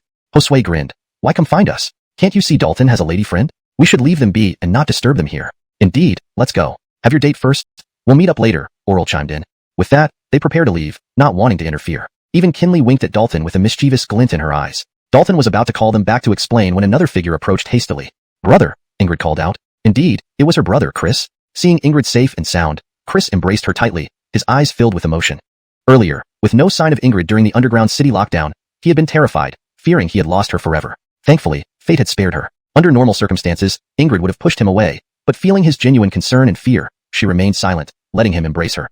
After a long while, Chris released her, his bottled-up emotions finally vented, making him feel much lighter. Only then did he notice Dalton sitting opposite, and he couldn't help but ask, "Dalton, what are you two doing here together?" Before Dalton could respond, Chris added, "Are you pursuing Leilani?" Dalton was momentarily dumbfounded, unsure how to answer. He felt that explaining might only complicate things further. "It looks right. Leilani coming here with you for a date is unprecedented. Seems you have a chance. I support you," Chris continued unabashedly. Not only did he not object, he seemed supportive, almost eager to set them up. Ingrid glared and scolded, "Brother, don't make things up. We're just here to eat. Nothing happened between us. Do you think I'd believe you? If nothing happened, you wouldn't react this way," Chris replied confidently, clearly knowing his sister well. Growing up together, no one understood Ingrid better than him. Every subtle change escaped his keen eye. Ingrid stood up abruptly, irritably saying, "Stay here and eat with him." With that, she turned and left without hesitation, finding it unbearable to stay. Others might be fine, but her own brother's involvement was too much, especially his tactless remarks. Who knew what else Chris might say if she stayed? Dalton was bewildered, not expecting Chris's arrival to upset Ingrid. What kind of situation was this? Chris smiled and explained, "Leilani is just shy. Don't mind her. I didn't think it through. I shouldn't have brought her to the outer courtyard cafeteria, causing her unnecessary trouble." Dalton shook his head and said. Ade brushed it off casually, "None of that matters. Since you're pursuing Leilani, you should pursue her openly and without hesitation. However, as a friend, I must remind you, Leilani is the pearl of our G family. If you want to be with her, you need to be exceptional. Otherwise, the old fossils in our family will never approve." Dalton was taken aback again, feeling that Marshall was being too enthusiastic, thinking so far ahead for him. On second thought, he couldn't help but feel deeply moved. At least Marshall genuinely cared for him, and such sincerity was rare. In a corner outside the cafeteria, Apollon glared at Ingrid's retreating figure, his face dark with anger. He had been pursuing Ingrid all along, even treating her as his exclusive possession, untouchable by anyone. A year ago, he finally got his chance to take advantage of her, but Dalton ruined everything. Now, Dalton dared to have a public date with Ingrid, which was not only a slap in his face, but felt like a knife stabbing into his heart. "You despicable couple, I will not let you get away with this." Apollon gritted his teeth, his eyes filled with intense hatred and fear. Chapter 93 Special Spirit Martial Techniques. "Dalton, you're in trouble now. Scheduling a date with one of the inner court's 3 beauties, Goddess Scarlet, will make countless people hate you to no end. Get ready for challenges from her admirers. Josue said in an entirely gleeful dustinner. He wasn't exaggerating. That scenario could genuinely happen next. Giannis was unconcerned as he remarked, "What's there to fear? It would be better to die under the peony bush and remain spirited even after death. If I had such good luck as Dalton, more challenges wouldn't matter." What nonsense is this? Can you stop talking so cheaply? Talking about yourself like some starving ghost lecher. Kinley replied with obvious displeasure. Dalton could not stand it any longer. He explained, "You've got it all wrong. Scarlett and I are just friends. We were having a casual meal." The Dustin did not really care much about what others might say about him, but if this incident continued to ferment, it could cause serious damage to G. Scarlett. Oral seriously stated, "Goddess Scarlett is famously aloof and unapproachable. Becoming her friend isn't easy. And for her to agree to eat with you at the outer court cafeteria is unprecedented. I think there's real hope for your relationship to advance." "Hold it, I don't want to discuss this anymore. Let's talk about the underground city instead." Dalton rolled his eyes. Oral et al. Did not continue teasing. Instead, they started sharing information regarding casualties and gains related to the underground city exploration. After centuries of exploring the underground city, this time had the highest number of casualties. Combined, both inner and outer courts lost over 200 individuals, including several renowned geniuses. Though there were heavy losses, the harvest of students and tutors in the underground city was also unprecedented, leading to some extraordinary opportunities for some. Kinley obtained a 5th-ranked defensive treasure, and Giannis got a 5th-rank offensive treasure. Though he did not lack cultivation techniques or martial arts, since Tianze Academy had offered rewards, there was no reason not to take them. He intended to inspect their collection and appreciate their depth. Initially, Dalton planned to hand over the powerful inheritance obtained in the underground city to Tianze Academy, but after careful consideration, he changed his mind. This inheritance, although remarkable, posed significant problems. If mishandled during cultivation, another Berkeley disaster could ensue, a grave catastrophe. Upon entering the martial law pavilion, Dalton activated a special rune pattern, summoning an elderly scholar in robes almost instantly. The elder appeared ordinary, devoid of any spiritual energy fluctuations, evidently reaching a state of ultimate simplicity. "Greetings, Lewis." Dalton bowed deeply, showing utmost respect. He knew from Nelson that Lewis was of high seniority, revered even by the dean. As the absolute core of Tianze Academy, responsible for guarding crucial inheritances, Lewis was undoubtedly formidable. "I have lifted the restrictions. All cultivation techniques and martial arts are available for your selection. Please proceed," Lewis said calmly. Dalton bowed again. "Thank you, Lewis." He entered the repository and began reviewing the vast collection. Tianze Academy's archives spanned multiple categories, neatly organized on shelves, making it easy to browse. Tianze Academy actually has several complete immortal-level scriptures. Surveying the area, Dalton could not help but show astonishment. Cultivation techniques and martial arts were classified into 3 broad categories: spirit level, immortal level, and divine level, corresponding to different cultivation stages. Spirit level matched extraordinary warriors within the 12 Earth realms. Immortal level corresponded to extraordinary warriors who surpassed the limits of the 12 Earth realms, able to transcend and reach the 9 celestial realms. As for divine level, only legendary figures attained that stage. Dalton was genuinely surprised that an academy established in such a remote area could possess immortal level scriptures, indicating profound strength. However, cultivating these scriptures would be challenging and prohibitively expensive, each requiring astronomical contribution points for exchange. Furthermore, these immortal level scriptures likely remained hidden except for rare exchanges. Dalton found that the spirit technique, essence he previously acquired, was categorized as unknown level, clearly due to limited knowledge among the academy's experts. Essentially, essence was a divine martial technique, but only if the beginner, intermediate, and advanced sections were mastered. Separately, the beginner section was classified as a spirit martial technique, but significantly more difficult to cultivate. After thorough examination, Dalton discovered that some of the spirit-level scriptures in the archive were incomplete immortal-level texts, such as the Tyrant Profound Art. After careful thought, "I'll choose these 2. Having selected 2 scriptures, Dalton exited and presented them to Lewis. Lewis waved a hand, reactivating the restrictions and concealing some texts. "These 2 scriptures you chose?" Dalton handed over the scriptures for Lewis's review. Lewis scrutinized the 2 texts before pausing on one. "This soul transformation technique is perilous. A minor misstep can harm the soul. Exercise caution during cultivation," he advised solemnly. Dalton nodded. "Thank you for your guidance, Elder. I will remember your words carefully." Lewis produced a dustinule using spiritual energy. "Here are my experiences and insights on soul transformation. Perhaps they may aid you." Dalton accepted it gratefully, realizing its immense value. An act of mentorship from the Elder. "Go forth and aim to master soul transformation before achieving primordial spirit." Lewis smiled warmly. With the 2 scriptures and the dustinule, Dalton bowed respectfully to Lewis and left the martial law pavilion. Watching Dalton's departing figure, Lewis's eyes couldn't help but reveal a profound expression. He murmured to himself, "Though soul transformation is merely a spirit martial technique, its cultivation difficulty rivals that of an immortal martial technique, and perhaps even exceeds it. There hasn't been anyone who successfully cultivated it for several hundred years. I hope he can dustinage." In the entire Tianze Academy, he was now the only one who had successfully cultivated soul transformation. Rarely encountering someone choosing to cultivate this special spirit martial technique, he offered guidance and generously shared his cultivation notes. With his cultivation notes as guidance, even if Dalton doesn't succeed in cultivating it, there shouldn't be any significant issues. This could be considered a form of protection for Dalton. ##### Chapter 94. Wanting to cry but unable to shed tears. Dalton had just stepped out of the martial law pavilion when he was blocked by a group of people walking toward him. "Dalton, let me give you a piece of advice. Keep your distance from the goddess Blaschan, otherwise, Tianza Academy won't have any place for you, one person said outright, his threat unmistakable. We should teach him a lesson first. He's an ordinary outer courtyard student, and yet dares to touch our inner courtyard goddess. It's sheer recklessness, another person chimed in angrily. All of them were from the inner courtyard, their cultivation at the void core stage, which gave them ample confidence to look down on Dalton. Dalton frowned. These people were indeed audacious, disregarding the academy. Roar. Accompanied by an earth-shaking roar, countless sharp golden lights burst forth, shooting out in all directions. Pfft. All three were thrown back, their bodies riddled with cuts from the golden light, which easily tore through their protective spiritual barriers. Undeniably, they were void core cultivators, but compared to Dalton, their strength fell far short. Wanna bully me? You'd better check if you're actually capable, Dalton said coldly. He disliked inviting trouble, but that didn't mean others could bully him. Thinking he was an easy target was a huge mistake. Each of you leaves behind 1,000 contribution points, then get lost, Dalton continued. If they wanted to bully him, there would be a price to pay. He intended to make an example out of them to prevent future trouble. The four felt indignant but powerless. They indeed couldn't defeat Dalton, and thus reluctantly handed over the contribution points. Did my eyes deceive me? Is Dalton really that powerful? Indeed, Finong Judah and the others couldn't match him at all. How can a gathering essence practitioner be this strong? Strong enough to dominate void core cultivators? This is too unreasonable. The key is, he's only been in the academy for less than a year. When he first came, he was just at the foundation establishment stage. How did he train? Near the martial law pavilion, onlookers stared in disbelief, Dustini sucking in their breath in shock. Some of them originally planned to cause trouble for Dalton but now reconsidered, intimidated by his terrifying strength. And this was exactly what Dalton wanted to achieve. Otherwise, he wouldn't have acted so forcefully. Grr. Apollon gritted his teeth. This was not the outcome he wished for. Dalton's growth was too fast. Despite his reluctance to admit it, Dalton was now stronger than him in terms of strength. Fortunately, Apollon had sent others to test Dalton rather than confronting him personally. Otherwise, he would have embarrassed himself in public. Clearly, dealing with Dalton required a different approach. While he could ask stronger individuals to handle Dalton, it would be considered a serious violation of academy rules and wouldn't be tolerated.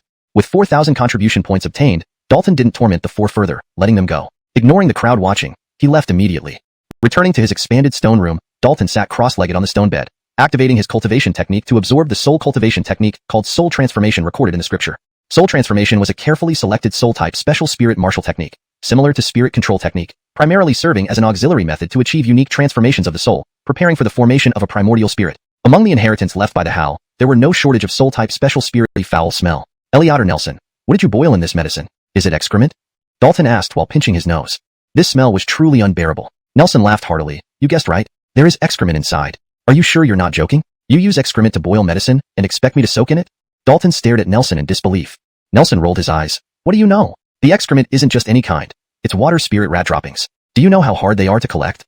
To sum it up, it's still excrement, and specifically, rat droppings. Dalton's face showed deep reluctance. Nelson corrected, not just any rat droppings, but water spirit rat droppings. I don't care whether they're water spirit rats or fire spirit rats. I can't accept this. Find someone else for the trial. Dalton shook his head, clearly wanting to retreat.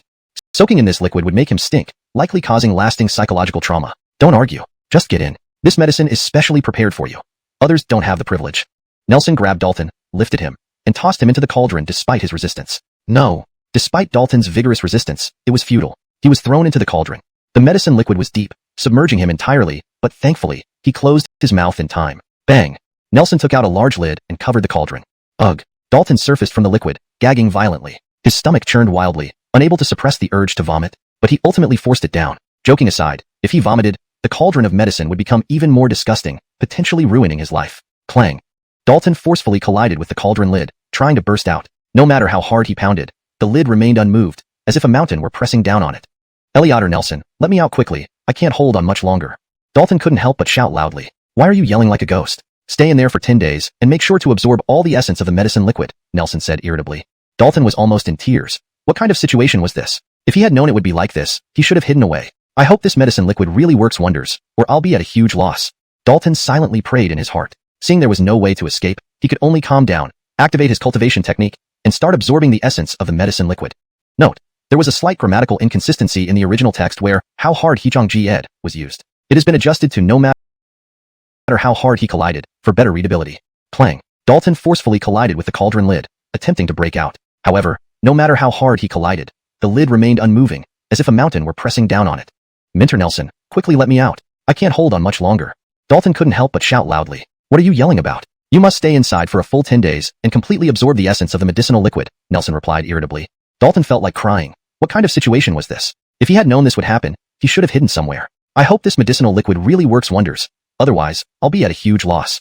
Dalton silently prayed to himself. Realizing there was no escape, he could only calm down, activate his cultivation technique, and begin absorbing the essence of the medicinal liquid.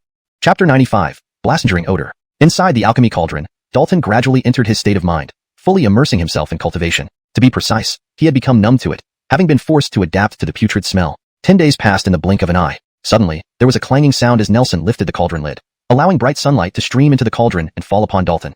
Dalton opened his eyes and with a swift movement, leapt out of the cauldron. How do you no longer focused on cultivation, and the pungent odor hit him again. He needed to find a place to clean up urgently. Wait, don't rush to condense your martial path essence pill. In a month, I'll prepare another potion for you. Nelson's voice echoed behind him. Hearing this, Dalton ran even faster. Admittedly, the effects of Nelson's potions were indeed potent. It was just that the stench was unbearable. Dalton hadn't mentioned how the potion aided the manhua seal in neutralizing evil forces much more efficiently, greatly increasing his potential and deepening his cultivation, bringing him closer to breaking through his limits. Moreover, this potion significantly benefited his practice of the spirit-controlling incantation and soul transcendence technique, yielding far more benefits than expected. Soon, Dalton arrived at the water pool where he had bathed before, but chose not to enter it again. He still vividly remembered Francine's outburst last time. Although Nelson had taken the beating, if she traced it back to him this time, he'd be in trouble. Instead, he selected a huge rock by the side and chiseled it into a large bathtub. Using his skills, he directed the hot spring water into the tub. Then, he eagerly plunged in and began cleaning meticulously. Determined to cleanse thoroughly, he repeated the process over a dozen times, nearly scrubbing off his skin. By the time he finished, it was already getting dark. Dalton looked up at the sky, seeing a nearly full moon slowly rising. With the clear night sky, the moonlight shone especially brightly. I could absorb moon essence to aid in practicing the soul transcendence technique, Dalton thought. Immediately, he found an open cliffside, sat down cross-legged, and started channeling the moonlight into his body using the Voidheim scripture. The scripture could refine all worldly forces for its own use, including solar and lunar essence. Each had unique applications, but gathering them was extremely difficult, which is why few people utilized them. As he channeled the silver moonlight towards him, it soon engulfed him. Unavoidably, Dalton began cultivating the soul transcendence technique. This secret method gradually transformed his soul until it underwent a qualitative transformation. Initially, Dalton felt intense pain as if his soul was being torn apart. But he did not stop because this was normal. Transforming the soul would inevitably cause suffering. Simultaneously, the special space connected to the void meridian vibrated, transmitting a great deal of soul-nourishing force. According to the legacy left by the ancestor Heim, this space was called the primordial soul realm, containing primordial soul chi. The primordial soul realm existed in an extremely peculiar space, usually untouchable. Only through specific methods could one draw primordial soul chi from it. Dalton, born with an exceptionally powerful soul, destined to establish this connection earlier than most. After a night of cultivation, Dalton could distinctly feel his soul becoming stronger, and the cultivation of the soul transcendence technique went smoothly. The martial market is opening. I should meet up with Sister Kinley and the others. Standing up, a glint of anticipation shone in his eyes. Arriving at the meeting point with Oral and others, Dalton realized he was the last to arrive. Everyone was excited since the martial market rarely opened. Dalton, you're too slow. Missing the start means losing good opportunities, Giannis complained. Apologizing, Dalton replied, sorry, cultivation took longer than expected. Sorry to keep you all waiting. Still on time, let's go, Oral smiled. The martial market occurred biannually at designated locations, established dozens of years ago. Participants used contribution points instead of source stones for transactions. Initially, only students participated, but later the academy joined, establishing rules to ensure better exchange among members. Now, each market opening drew instructors who maintained order and brought various items for sale. Why do you still have an odd smell? Giannis suddenly commented. Dalton froze. He had washed thoroughly and spent a night in the cold. Most tutors wouldn't invest so much effort in their students. After all, they weren't obligated to do so. On the surface, Nelson didn't directly guide Dalton's cultivation, but in reality, he had invested heavily in his development. Upon reflection, perhaps Nelson's reluctance to provide direct guidance stemmed from his belief that cultivation should be self-guided and deeply introspective, mirroring his own past experiences of finding his path through trial and error. Do any of you have a way to get rid of this stench more quickly? Dalton asked, turning to the group for help. Go to her. Immediately, everyone pointed at Kinley. Kinley giggled and linked arms with Dalton. I naturally carry a special fragrance with me. Spend some time around me, and that foul smell will naturally dissipate. Fragrance? I've never noticed it, Dalton replied, curiosity piqued. That's because I usually keep the fragrance locked in, not letting it escape, Kinley explained. Why would you lock it in? Wouldn't it be better to let it out? Dalton was puzzled. Kinley gave a mysterious smile. You'll understand soon enough.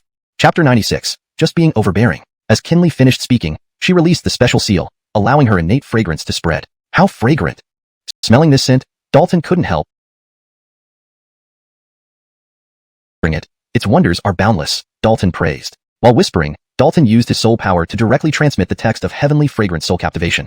Heavenly Fragrance Soul Captivation required a highly special constitution to practice, which matched Kinley perfectly due to her innate fragrance. Kinley quickly digested the content of Heavenly Fragrance Soul Captivation, her eyes suddenly glowing with keen insight. I never thought such a special secret art existed in the world, seemingly custom-made for me. Tell me, how does your sister intend to thank you?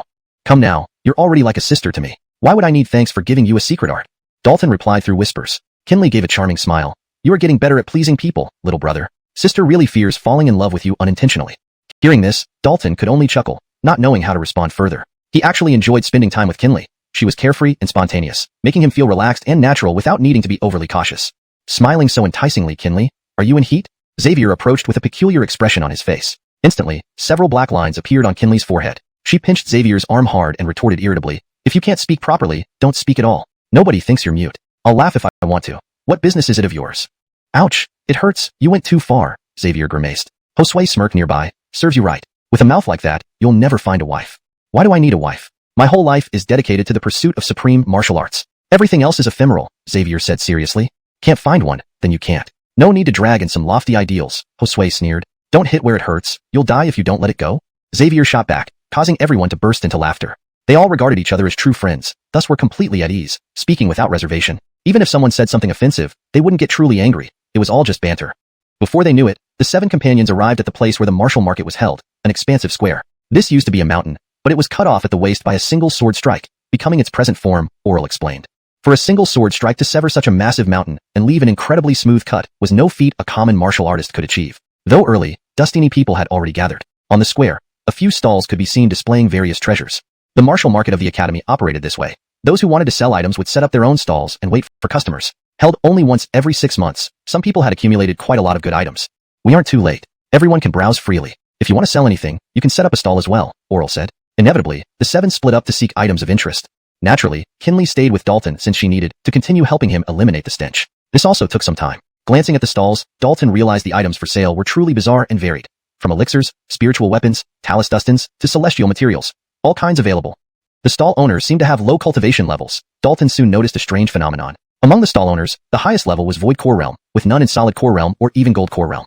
Could it be that the Solid Core Realm and Gold Core Realm students didn't bother attending the martial market? Kinley smiled. That's because the higher level cultivators care about their dignity and don't personally run stalls. They let their subordinates handle it. I see, Dalton instantly understood. Setting up a stall in public wasn't something high-level students could do without losing face. After all, they were all geniuses, proud deep down. A spirit-connected flower. Stopping at a stall, Dalton paused. His gaze locked onto a lily-like spirit flower, its petals snow-white with faint golden veins. A third-stage spirit medicine, yet exceedingly rare, growing only in special conditions with strict blooming times. It was generally difficult to harvest. What's the price for this spirit-connected flower? Dalton asked directly. The owner, a tall and thin youth at 3rd level Void Core, responded with a smile upon seeing a customer, only 500 contribution points. A 3rd stage spirit herb for 500 contribution points. Isn't that a bit steep? Kinley frowned. The tall youth hastily explained. But this is a spirit-connected flower, one of the rarest 3rd stage herbs. Its value can't be assessed like ordinary herbs. I believe Dalton Jr. brother understands this. Recognizing himself, Dalton was somewhat surprised. When did he become famous? The spirit-connected flower is indeed precious. Let's go with the price you quoted. Dalton agreed straightforwardly. Just as he prepared to pay the contribution points, someone intervened. This spirit-connected flower, I'll take it. Isn't there a principle of first come, first served? I've negotiated the price with this senior brother. You're too late. Dalton frowned slightly. Unbeknownst to him, the Dustin coldly laughed. Too late? Not from my perspective. Today, I must buy it. Hearing this, Dalton clearly understood the Dustin's intent. He was deliberately causing trouble. Considering his recent offenses, someone stirring trouble wasn't surprising. But such behavior, he absolutely wouldn't tolerate. The Dustin, without giving Dalton a second thought, reached out to grab the spirit-connected flower, intending to forcibly pay the contribution points to finalize the purchase. Julian, what are you waiting for? The Dustin urged. The tall youth looked troubled. This? Logically, having negotiated with Dalton, he shouldn't change his mind. Isidrat, he didn't want to offend the person before him, hence his dilemma. Finry up, I don't have time to waste here with you. The Dustin urged again. Behind him was a powerful small organization. He had come to spoil Dalton's plans on someone else's instructions, so he had no qualms at all. As long as he intimidated Julian into giving in, buying the spirit-connected flower would be effortless and wouldn't violate any rules. Dalton couldn't do anything about it. Seeing the other party act so arrogantly, Dalton's expression gradually darkened. He had never encountered such blatant bullying before. Did they really think he was a clay figurine without a temper? Don't lose control. Fighting is forbidden in the martial market, and anyone who violates this rule will be severely punished. Kinley tried to soothe him. She didn't want to see Dalton make a mistake here and invite unnecessary trouble. The Academy's punishments were no joke. You have no authority to interfere. He knew Chris came from a powerful background, one of the most famous geniuses of the Inner Academy, yet he wasn't scared either because there were people backing him up. You think I can't interfere? Julian, do you think I can? Chris shifted his gaze to Julian beside them. To everyone's surprise, Julian nodded and said, of course Hassan Luha has the authority to interfere. Upon hearing this, Christo's face turned incredibly ugly as he sternly asked, Julian, what do you mean? Are you going back on your word? Think we Wu Shuang can be bullied? Wu Shuang was one of the strongest small organizations in Tianzi Academy. Someone like Julian would dare not openly oppose Wu Shuang. You don't need to threaten Julian. Let me tell you the truth. This spirit-communicating flower was mine all along. I merely entrusted Julian with selling it. I can sell it to whomever I please, and if I don't want to, no one can force me, Chris continued indifferently. Hearing this, Christo was momentarily stunned. He never imagined such a situation. Others might fear oppression from powerful small organizations, but someone of Chris's background wouldn't care who dared to oppress a G family genius? So far, Chris hadn't joined any small organization and still thrived in the inner academy. In any environment, only those without background would resort to group support for warmth. Just like the Honghu organization where Dalton belonged, which was established by several like-minded individuals without strong backgrounds. Since Hassan Luha doesn't wish to sell the spirit-communicating flower, I won't insist. With that, Christo turned and left decisively. Staying any longer would only embarrass him. At this moment, Dalton and Kinley returned, both looking curiously at Chris. They didn't expect the true owner of the spirit-communicating flower to be Chris. Chris handed over the flower he had retrieved from Christo and said with a smile, "Since you need the spirit-communicating flower, I'll give it to you." "This can't be done," Dalton immediately refused. But Chris forcefully shoved the flower into his hands, saying, "You saved Leilani and me. A spirit-communicating flower means little, and I don't need those few hundred contribution points." Dalton couldn't argue further and had to accept the flower. "Thanks. I'm preparing a special medicine and the spirit-communicating flower is a key ingredient. It'd be hard finding another one if I missed this one." Dalton smiled. Chris couldn't help asking, "Do you need any other herbs? Do you want me to help gather them?" "Indeed. I need a few more rare herbs. Not sure if I can find them in the martial market," Dalton replied, listing the required herbs. These were third-grade spiritual herbs, not exceedingly precious but quite rare. Chris grinned and said, "I don't know about Dalton understood instantly. Marjorie must have seen Malia's special constitution and deemed her cultivatable. This was good news. He didn't have to worry anymore. With Marjorie's guidance, Malia's growth rate would be very fast and might even surpass him. It was entirely possible. Don't forget, Malia possessed the top-tier Heavenly Cicada immortal body and cultivated the Heavenly Cicada approach path skill most suited for her body. With ample cultivation resources and sufficient diligence, her speed wouldn't be slower than anyone else's. Deputy Dean Marjorie only took 3 disciples over a few hundred years, and Marcy is the 4th, becoming a closing disciple directly. She's really lucky," Chris sighed. Marjorie excelled at teaching. Each of his previous 3 disciples achieved remarkable success. One held a key position in the Great Xia Kingdom, another founded a powerful sect outside, and the third became an elder at Tianza Academy. Elders in Tianza Academy were the real upper echelon, wielding significant power and serving as the backbone of the academy. Of course, elders enjoyed great rights but also needed to fulfill their duties, remaining predestinately part of the academy. Other individuals, including various tutors, had more freedom and could choose to leave Tianza Academy at any time. "Brother G, have you been taken under any deputy dean or elder's tutelage?" Dalton smiled and asked. He knew Chris awakened the heavenly fire so large as to be unimaginable. "We're here. It's just ahead," Ade said, pointing to a stall up ahead. Dalton quickly composed himself and shifted his gaze. A graceful figure came into view, and at the same time, melodious music reached his ears, instantly calming his previously agitated heart. Chapter 98. You have a problem. Awadustin, as beautiful as Kinley, sat behind a stall playing the guqin. Her enchanting music had drawn Dustini people who gathered around the stall. The sight of a stunning beauty playing the guqin was certainly delightful, but it seemed peculiar for her to do so while running a street stall. One couldn't deny that the Wadustin's mastery of the guqin was remarkable, and the audience couldn't help but immerse themselves in her music. After a long while, when she finished playing a piece, she revealed a gentle smile and said in a very tender voice, "Fellow disciples, please give me your kind patronage." "This voice is too enchanting," Dalton muttered under his breath. With such an enticing voice, how Dustini men could resist? Kinley rolled her eyes and said, "You men are always easily deceived. Stella isn't as gentle as you think. When she's angry, few can withstand her." "Even scarier than you, Sister Kinley?" Dalton asked immediately. Kinley glared at him fiercely. "Can you talk properly? When have I ever been scary? I am a lady." Dalton shut his mouth instantly, not daring to say more. He had heard from Oral and others privately that when Kinley was angry, it was truly terrifying. Even tough-skinned Giannis couldn't endure it. His comment just now was a slip of the tongue that nearly caused big trouble for himself. Aiden walked up and said with a smile, "Senior Sister Shu, a friend of mine wants to buy something from you." "What does he want?" "Since you're asking for a friend, I will definitely give a good discount," Stella replied with a beaming smile. Aiden answered, "Yini Inko, silver feather grass." "What? The Yini Inko? That's impossible." Stella rejected without hesitation. Aiden looked taken aback. "Senior Sister Shu, can you make an exception? Even a couple of leaves would be fine. Do you know how difficult it is to grow Yini Inko? It took me 8 years to cultivate just 3 leaves. No discussion on this matter." Stella was adustant, showing no room for negotiation. Aiden scratched his nose, embarrassed as he stepped back. He thought he could secure a couple of leaves by speaking on behalf of his friend, but Stella didn't show any leniency. He knew well that Stella considered Yini Inko her prized possession, making it almost impossible to persuade her otherwise. Therefore, he had told Dalton earlier that it all depended on luck. Failure to purchase the herb was anticipated. Dalton, however, didn't leave right away. Instead, he kept his gaze fixed on Stella, as if observing something. "Don't stare anymore. That Wadustin has a stubborn temperament. Once she sets her mind on something, no one can change it," Kinley remarked. Aiden nodded in agreement. Kinley is right. Senior Sister Shu is very stubborn, especially regarding things she values highly. Offering anything else won't convince her. Those familiar with Stella understood her stubborn nature. It was not easy to sway her once she made up her mind. Without a word, Dalton approached Stella directly. Aiden and Kinley exchanged glances, curious about what he intended to do. Didn't they already explain everything clearly? Senior Sister Shu, you have a problem, Dalton said earnestly, staring at Stella. Taken aback, Stella's expression darkened instantly, replying irritably, you have a problem. Your entire family has problems. Aiden was stunned. He hadn't expected Dalton to speak like that to Stella. Wasn't he deliberately asking for trouble? To everyone's surprise, Dalton continued, you really do have a problem. Don't think just because you're handsome, I'll hesitate to strike you. Stella gritted her teeth, her eyes blazing. Publicly calling her problematic sounded like an insult. How could she tolerate this? Seeing Stella furious, the crowd watching nearby treasures hastily retreated, fearing involvement. Dalton is courting death, provoking this tigress. We're in for a spectacle, was what everyone was thinking. Even Aiden and Kinley felt a headache coming on. They had warned Dalton clearly. Why wasn't he listening? Provoking Stella could have severe consequences. In a different setting, Stella might already have taken action. Despite Dalton's strength, he wouldn't stand a chance against her. Then, Dalton's next move left everyone sweating bullets. He took a step forward, closing the distance between him and Stella. Under Stella's fiery glare, Dalton remained calm, saying, Senior Sister Shu, may we speak privately? You better explain yourself clearly. Otherwise, once we leave the market, I'll make sure you regret it, Stella threatened. The two moved aside, away from the crowd. Dalton released his immense spiritual energy, creating a barrier that enveloped both of them. Seeing this, Stella coldly snorted, say what you must, don't waste time with flattery. Senior Sister Shu, recently when you practice, have you felt a hidden pain in your chest and lower abdomen? With a burning sensation in your chest and icy chill in your lower abdomen? Dalton asked. Hearing this, Stella's expression changed dramatically. How did you know? This was her personal secret, never disclosed to anyone. She couldn't figure out how Dalton knew.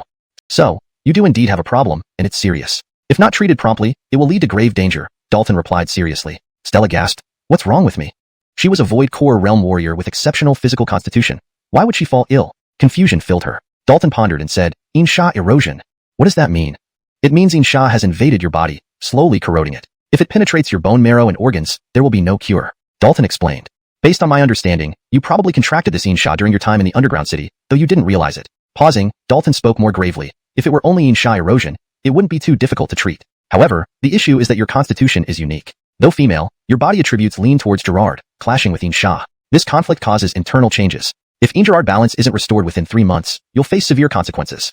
From the moment he first saw Stella, he noticed something unusual. After thorough observation, he confirmed the issue with her condition. Handling Stella's case would be challenging, even for a divine soul realm expert. No wonder I've struggled to focus on cultivation recently. Whenever I practice for a few cycles, my chest and lower abdomen start hurting, feeling like fire and ice. So, this is due to the Insha from the underground city. Stella finally understood everything. After Dalton's explanation, everything became clear. She then looked at Dalton, solemnly asking, you can help me, right? Isidros, but I can't guarantee success, Dalton replied. Stella exhaled lightly. As long as you can heal me, name your conditions freely. Freely? Dalton was slightly surprised. Stella sincerely said, I'm trustworthy. Besides, I know you want Yin Co. Regardless of whether you can cure me or not, I'll give you 2 leaves. Agreed then. Dalton accepted. His goal was achieved. 2 leaves weren't much, but should suffice for his purposes. The Yin Co. was only needed as an ingredient, not as the main component. Releasing the barrier, he smiled and walked towards Aiden and Kinley. I've reached an agreement with Senior Sister Shu. She will give me 2 leaves of Yin Co. Dalton chuckled. Aiden's eyes widened in disbelief. What agreement did you reach with her? She actually agreed to give you 2 leaves of Yin Co.? Did you compromise your integrity for it? Dalton's forehead was instantly covered with black lines. What was he thinking? Was he that kind of person? It's impossible. Stella has no interest in men. Dalton would have no chance even if he threw himself at her, Kinley negated. Hearing this, Dalton's face turned nearly black. Was he really that shameless? And was he so undesirable that even if he threw himself at her, she wouldn't want him? Those words were too hurtful. Then, seeing Aiden about to say more, Dalton quickly interrupted. Stop, don't speculate anymore. It's nothing like what you're thinking. If you really want to know, go ask Senior Sister Shu yourself and see if she's willing to tell you. Saying this, he rubbed his temples and walked away. He couldn't bear the gossip from Aiden and Kinley any longer. They were usually very serious people. How could they suddenly become so nosy? Hashtag chapter 99. Treasures that dazzle the eyes. As time passed, more and more people gathered, making the Wu market increasingly bustling. A glance around the vast square revealed hundreds of stalls set up, each brimming with an astounding variety of treasures. Dalton, Kinley, and Zechariah strolled leisurely through the market, searching for useful treasures. Dalton's luck seemed to hold. He discovered several items he needed one after another. However, his luck also seemed to falter as those who possessed the items refused to trade with him. It was obvious. Those he had offended were meddling behind the scenes, using this method to retaliate, which could be considered despicable. Consequently, Dalton's enthusiasm waned. There was little fun in browsing a market where transactions were impossible. Don't leave just yet. The Academy's stall has just opened. Just as Dalton was about to leave, Zechariah spoke up. Dalton turned his gaze toward the direction Zechariah pointed, noticing a 3-story wooden building appearing in the distance. It stood out prominently on the square, catching everyone's attention. A glint of interest flashed in Dalton's eyes. The Academy's stall was indeed different, setting up an entire building like this. He felt his curiosity piqued. At other stalls, he couldn't buy what he wanted. But no one could stop him at the Academy's stall, right? Let's go see what good things the Academy has prepared this time. If I'm not mistaken, there should be quite a few treasures from the underground city, Kinley suggested. After all, the underground city had only closed off about half a month ago, so the timing was perfect. Many people were already gathering toward the 3-story wooden building, clearly interested in the treasures the Academy planned to sell. Traditionally, the Academy seldom disappointed. They needed to act fast before others snatched up the best items. The treasures sold in this 3-story wooden building vary in value. On the ground floor, items cost less than 3,000 contribution points. On the second floor, they range from 3,000 to 10,000 points. On the third floor, everything costs over 10,000 points, Kinley explained as they approached.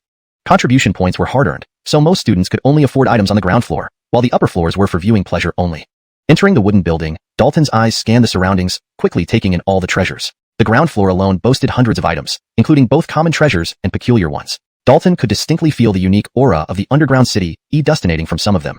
In a swift motion, Dalton rushed to a shelf and swiftly picked up an item displayed there. What a wonderful 100-year-old golden ginseng. I didn't dustinage to buy one earlier, and now I found an even better one. Dalton couldn't help but smile. Golden ginseng was one of the medicinal herbs he needed. Earlier, he had come across an 80-year-old specimen whose potency wasn't sufficient, and he almost bought it reluctantly, but the seller wouldn't part with it. Now, thinking back, it was fortunate he didn't. Seeing Dalton snatch the golden ginseng, some faces darkened. They were too late to secure it. Soon after, Dalton paid 400 contribution points and successfully added the golden ginseng to his collection. He then selected several other rare materials, spending an additional 2,000 points. Let's head upstairs, Dalton said with a grin. Having made such significant finds on the ground floor, he couldn't wait to see what the upper levels held. The second floor was spacious but housed far fewer items, only dozens in total. Despite the reduced quantity, each item was a masterpiece. A third-rank spirit artifact forged with ancient techniques, costing 5,000 contribution points? Dalton was surprised upon seeing the price tag. On the ground floor, ordinary third-rank spirit artifacts cost around 1,000 points, a stark contrast. Zechariah chuckled. That's normal. Rare items come dust in higher prices. No one today understands ancient forging methods. Though the Academy has uncovered some fragments of these techniques from the underground city, none can fully master them. And artifacts forged using ancient techniques are inherently superior, tougher, and more powerful. Some third-rank spirit artifacts can even match ordinary fourth-rank ones in strength. Dalton nodded, understanding fully. The forging skills in this region of the Great Sci Empire were indeed lacking, with most advanced ancient techniques long lost. Why was Ebenezer from the Star-Plucking Pavilion so revered? Even Zechariah sought her expertise specifically. One major reason was that she possessed partial knowledge of ancient forging methods, creating weapons superior to those by others. Isidrat, she only mastered part of it, requiring substantial time and carrying a risk of failure. However, if Ebenezer could fully grasp the forging techniques Dalton provided, her skills would undoubtedly reach a new level. Glancing around, Dalton saw another third-rank spirit artifact forged using ancient techniques, priced at 7,000 points, causing him to inwardly marvel. Thankfully, Dalton himself knew how to forge and could Menchang produce third-rank spirit artifacts without spending excessive contribution points on ancient spirit artifacts. Editing this for fluency and natural English. Glancing around, Dalton spotted another third-rank spirit artifact forged using ancient techniques, priced at 7,000 points, which left him inwardly astonished. Fortunately, Dalton himself was skilled in forging and could already produce third-rank spirit artifacts, so he didn't need to spend a fortune on ancient spirit artifacts. Note, Menchang is used here to convey that he can produce them, but with some difficulty or not perfectly. It might be better to say already able to, or dustinage to, for a smoother read in English. Adjusting this. Fortunately, Dalton himself was skilled in forging and could already produce third-rank spirit artifacts, so he didn't need to spend a fortune on ancient spirit artifacts. Realizing this, he identified an excellent path to wealth. If he could forge some ancient spirit artifacts, contribution points would cease to be a concern. After a thorough exploration of the second floor, Dalton ended up buying nothing, not because he couldn't afford it, but because none met his needs. Meanwhile, Kinley spent 8,000 points on a rare spirit liquid beneficial for her cultivation of heavenly fragrant soul seizing technique. Despite its high cost, she valued the technique highly and purchased it resolutely, aiming to abandon Findred enchanting profound art and focus on heavenly fragrant soul seizing technique. Reaching the third floor, there were only about a dozen items, each exceedingly rare. Dalton immediately spotted the most expensive item, a 6th-rank spirit crystal called Purple Flame Crystal, priced at 90,000 contribution points. 6th-rank spirit crystal, the Purple Flame Crystal. The Academy has such valuable treasures this time? Zechariah exclaimed in surprise. Typically, 5th rank was the highest rarity the Academy offered. 6th-rank treasures were incredibly rare. More notably, there were 2 6th-rank items. Besides the Purple Flame Crystal, there was a 6th-rank spirit herb called Obscure Heartgrass, priced at 60,000 points. Great treasure. Dalton's eyes sparkled. Undoubtedly, he coveted the Purple Flame Crystal, immensely beneficial for his cultivation. Zechariah nodded. Indeed, a great treasure. Sadly, it's too expensive. 90,000 points isn't easy to accumulate. He had been cultivating at Tianza Academy for 7 or 8 years, completing Dustini tasks to earn contribution points, but after deducting expenses, he only had about 10,000 left. This was partly due to recent earnings from exploring the underground city. Very few within Tianza Academy could afford 90,000 points at once, as regular cultivation required a substantial amount of points. Due to this, although Dustini coveted the Purple Flame Crystal, they could only sigh helplessly. It was simply beyond their means. Dalton furrowed his brow as well. After various expenses, he had about 60,000 points left, still short of the required sum. Isidrat. He desperately wanted the Purple Flame Crystal. Good opportunities were rare, Missing this might mean never encountering it again. Chapter 100, Nelson's Dark Past. After a moment of thought, Dalton turned and walked towards a nearby counter. The person responsible for selling treasures on the third floor was none other than the chief instructor of the Outer Court's Martial Hall, Alice. In terms of physique, looks, and demeanor, Alice was top-notch, not at all inferior to the so-called three beauties of the Inner Court, and even surpassing them in some aspects. However, her status was different, thus few dared to have inappropriate thoughts about her. Today, Alice was dressed in a pomegranate red long dress, exuding an elegant charm with a touch of allure, beautiful enough to take one's breath away. Dalton approached and respectfully greeted, "Instructor Alice, I wish to purchase that purple flame crystal." "Oh." A trace of surprise flickered across Alice's eyes. The purple flame crystal was the most precious item put up for sale by the Academy this time. If it were a seasoned elite student from the Inner Court wishing to buy it, it wouldn't be unusual. But surprisingly, it was an Outer Court student, and one who had only entered Tianza Academy less than a year ago. Due to his recent high-profile date with Ingrid, one of the Inner Court's three beauties, at the Outer Court cafeteria, Dalton was now quite famous. Even Alice had heard about it. Dalton added, "However, my contribution points are insufficient at the moment. Can I pay 50,000 points as a down payment? I will gather the remaining balance quickly." He was mainly worried that someone else might also want to buy the purple flame crystal, hence he decided to act first. Alice pondered briefly and nodded. "All right, but you can only take the purple flame crystal after you've made the full payment." "Thank you, Instructor Alice," Dalton replied with pleasant surprise. To find Alice so agreeable indeed came as a great relief, lifting a weight off his mind. Immediately, he paid the 50,000 contribution points without delay. "Stay here and browse while I step out for a moment," Dalton then said to G. Blasker and Kinley.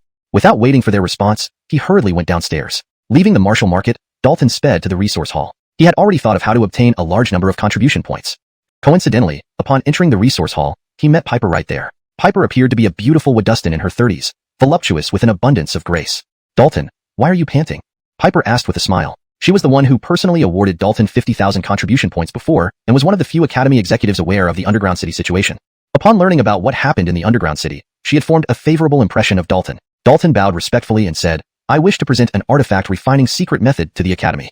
"An artifact refining secret? Obtained from the Underground City?" Piper immediately inquired. Dalton nodded and explained, "When I was cleaning things up, I accidentally discovered a bronze tablet that recorded an artifact refining secret. Unfortunately, after it was disturbed, it crumbled. Fortunately, I just managed to transcribe the artifact refinement method just in time."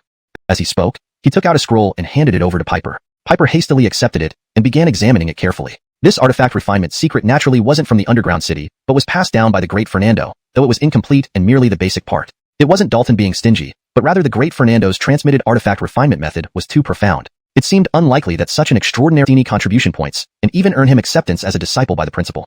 Being apprenticed to the principal was a dream come true for Dustini people. Such an opportunity had easily fallen into his lap. Piper continued, "Over the years, this is the first time the principal has proactively offered discipleship. Before you, the principal only accepted one disciple. Don't let the principal down. By the way, the principal is currently unavailable, so your initiation ceremony will have to wait. However, the principal has instructed me to give you 10 opportunities to train in the Heart Refining Tower, 3 chances in Mirror Lake, 3 opportunities in Spirit Marshal Cave, and 1 chance to enter Earth Abyss Cave."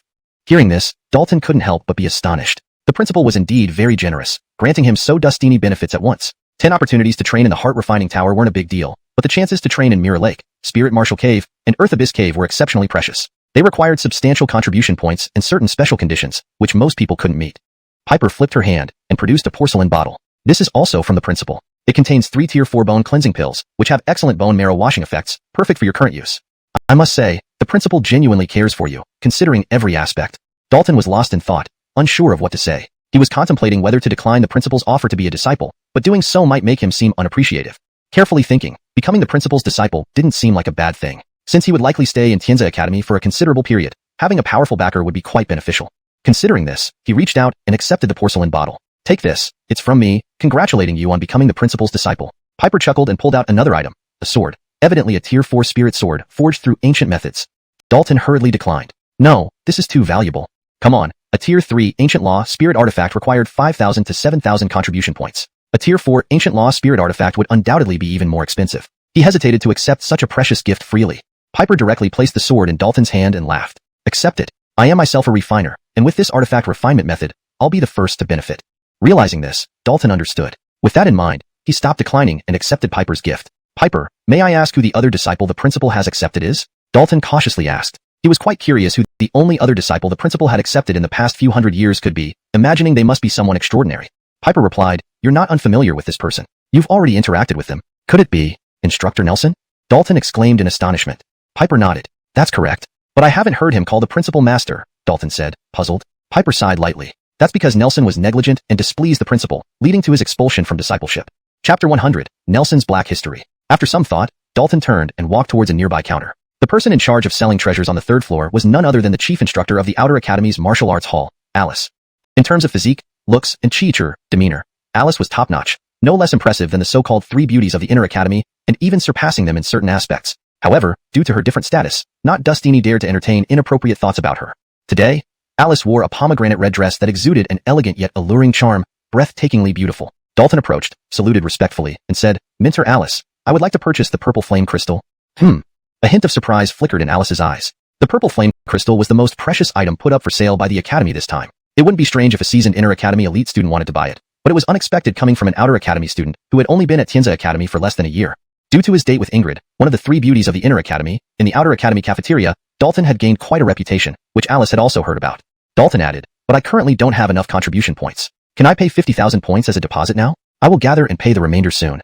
He was mainly worried that others might also want to buy the purple flame crystal, so he decided to act quickly. Alice pondered briefly and nodded. "All right, but you can only take the purple flame crystal after you have paid the full amount of contribution points." "Thank you, Minter Alice." Dalton was pleasantly surprised. Alice's agreeableness was truly unexpected, putting him at ease. He promptly paid the 50,000 contribution points.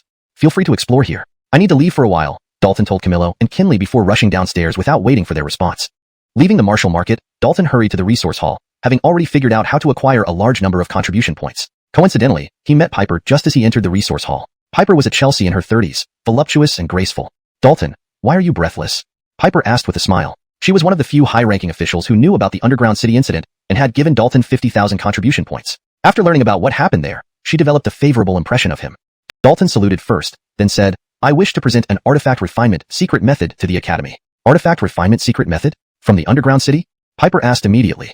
Dalton nodded. "While clearing things out, I accidentally found a bronze plate inscribed with an artifact refinement secret method. Unfortunately, the plate crumbled shortly after being touched, but I dustinaged to copy down the method."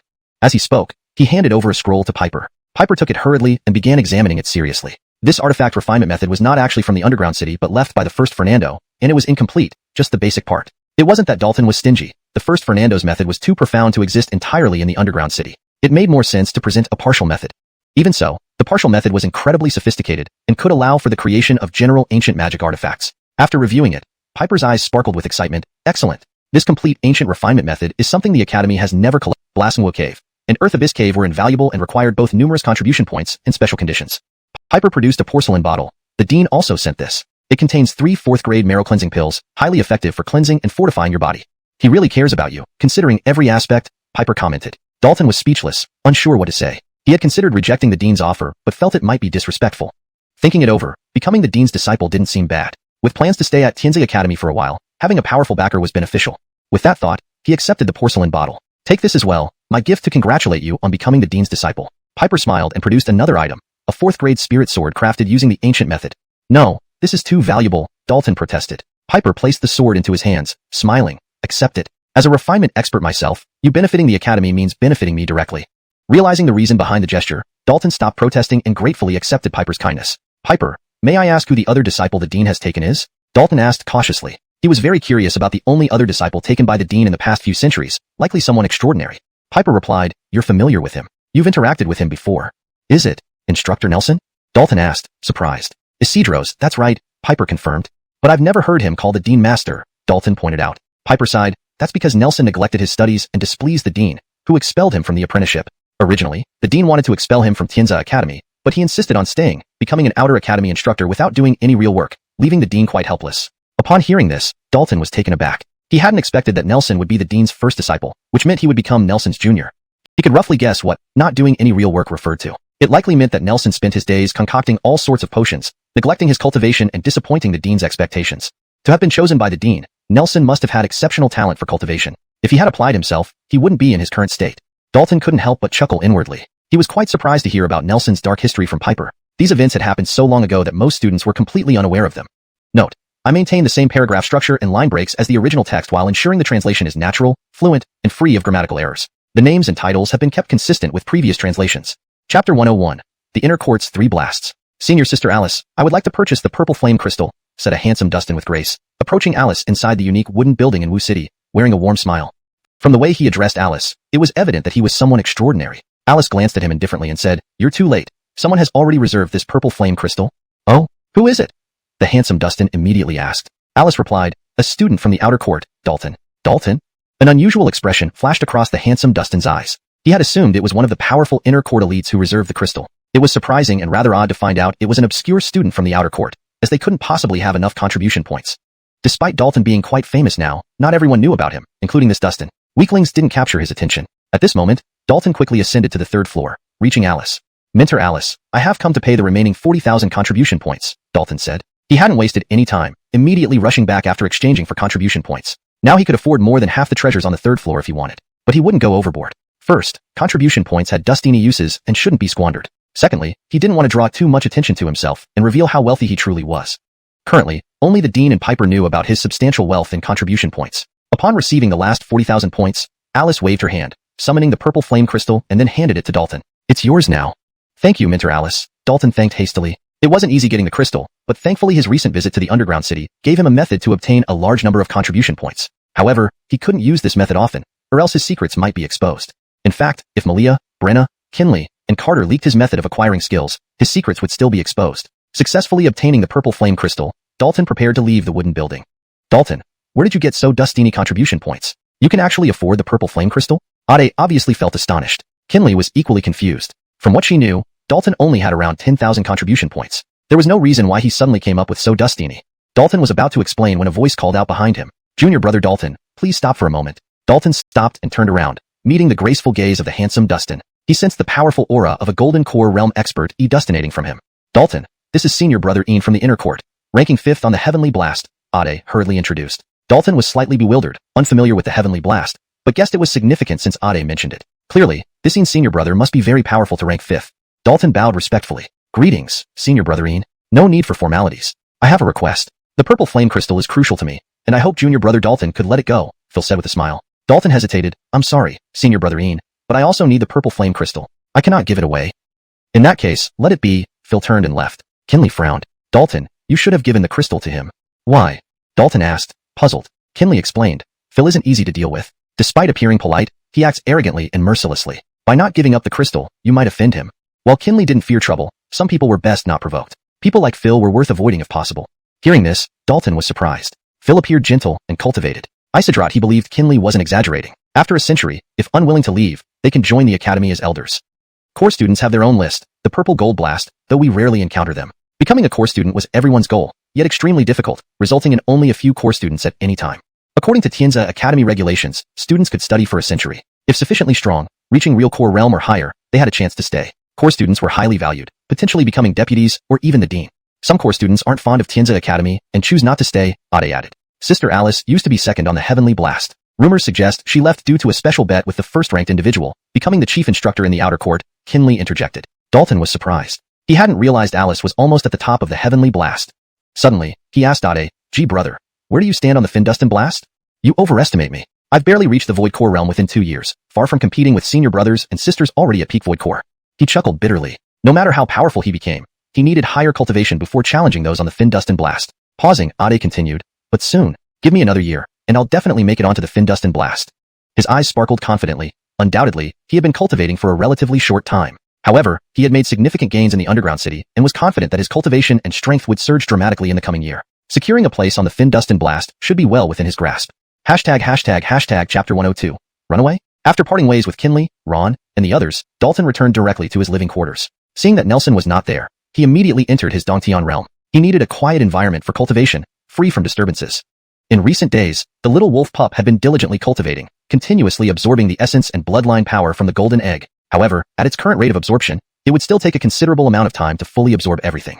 A sharp whistling sound rang out as an extremely brilliant golden light soared into the sky. Finn? That is. Dalton turned his gaze toward the source, revealing an expression of astonishment.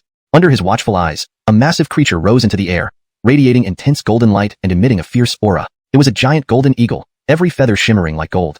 The gray eagle has evolved, Dalton instantly realized. Inside the Dongtian realm, not only did the little wolf pup reside, but also a gray eagle that he had taken from members of the Black River Gang. After entering the Tianza Academy, he had paid little attention to the gray eagle. Today, it unexpectedly brought him a pleasant surprise.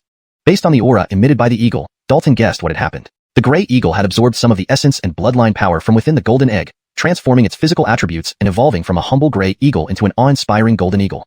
Not only did the color of its feathers change, but it also grew a large golden crest atop its head, resembling a crown, adding to its majestic presence. Moreover, its body size increased, claws extended longer, appearing like a pair of dragon claws.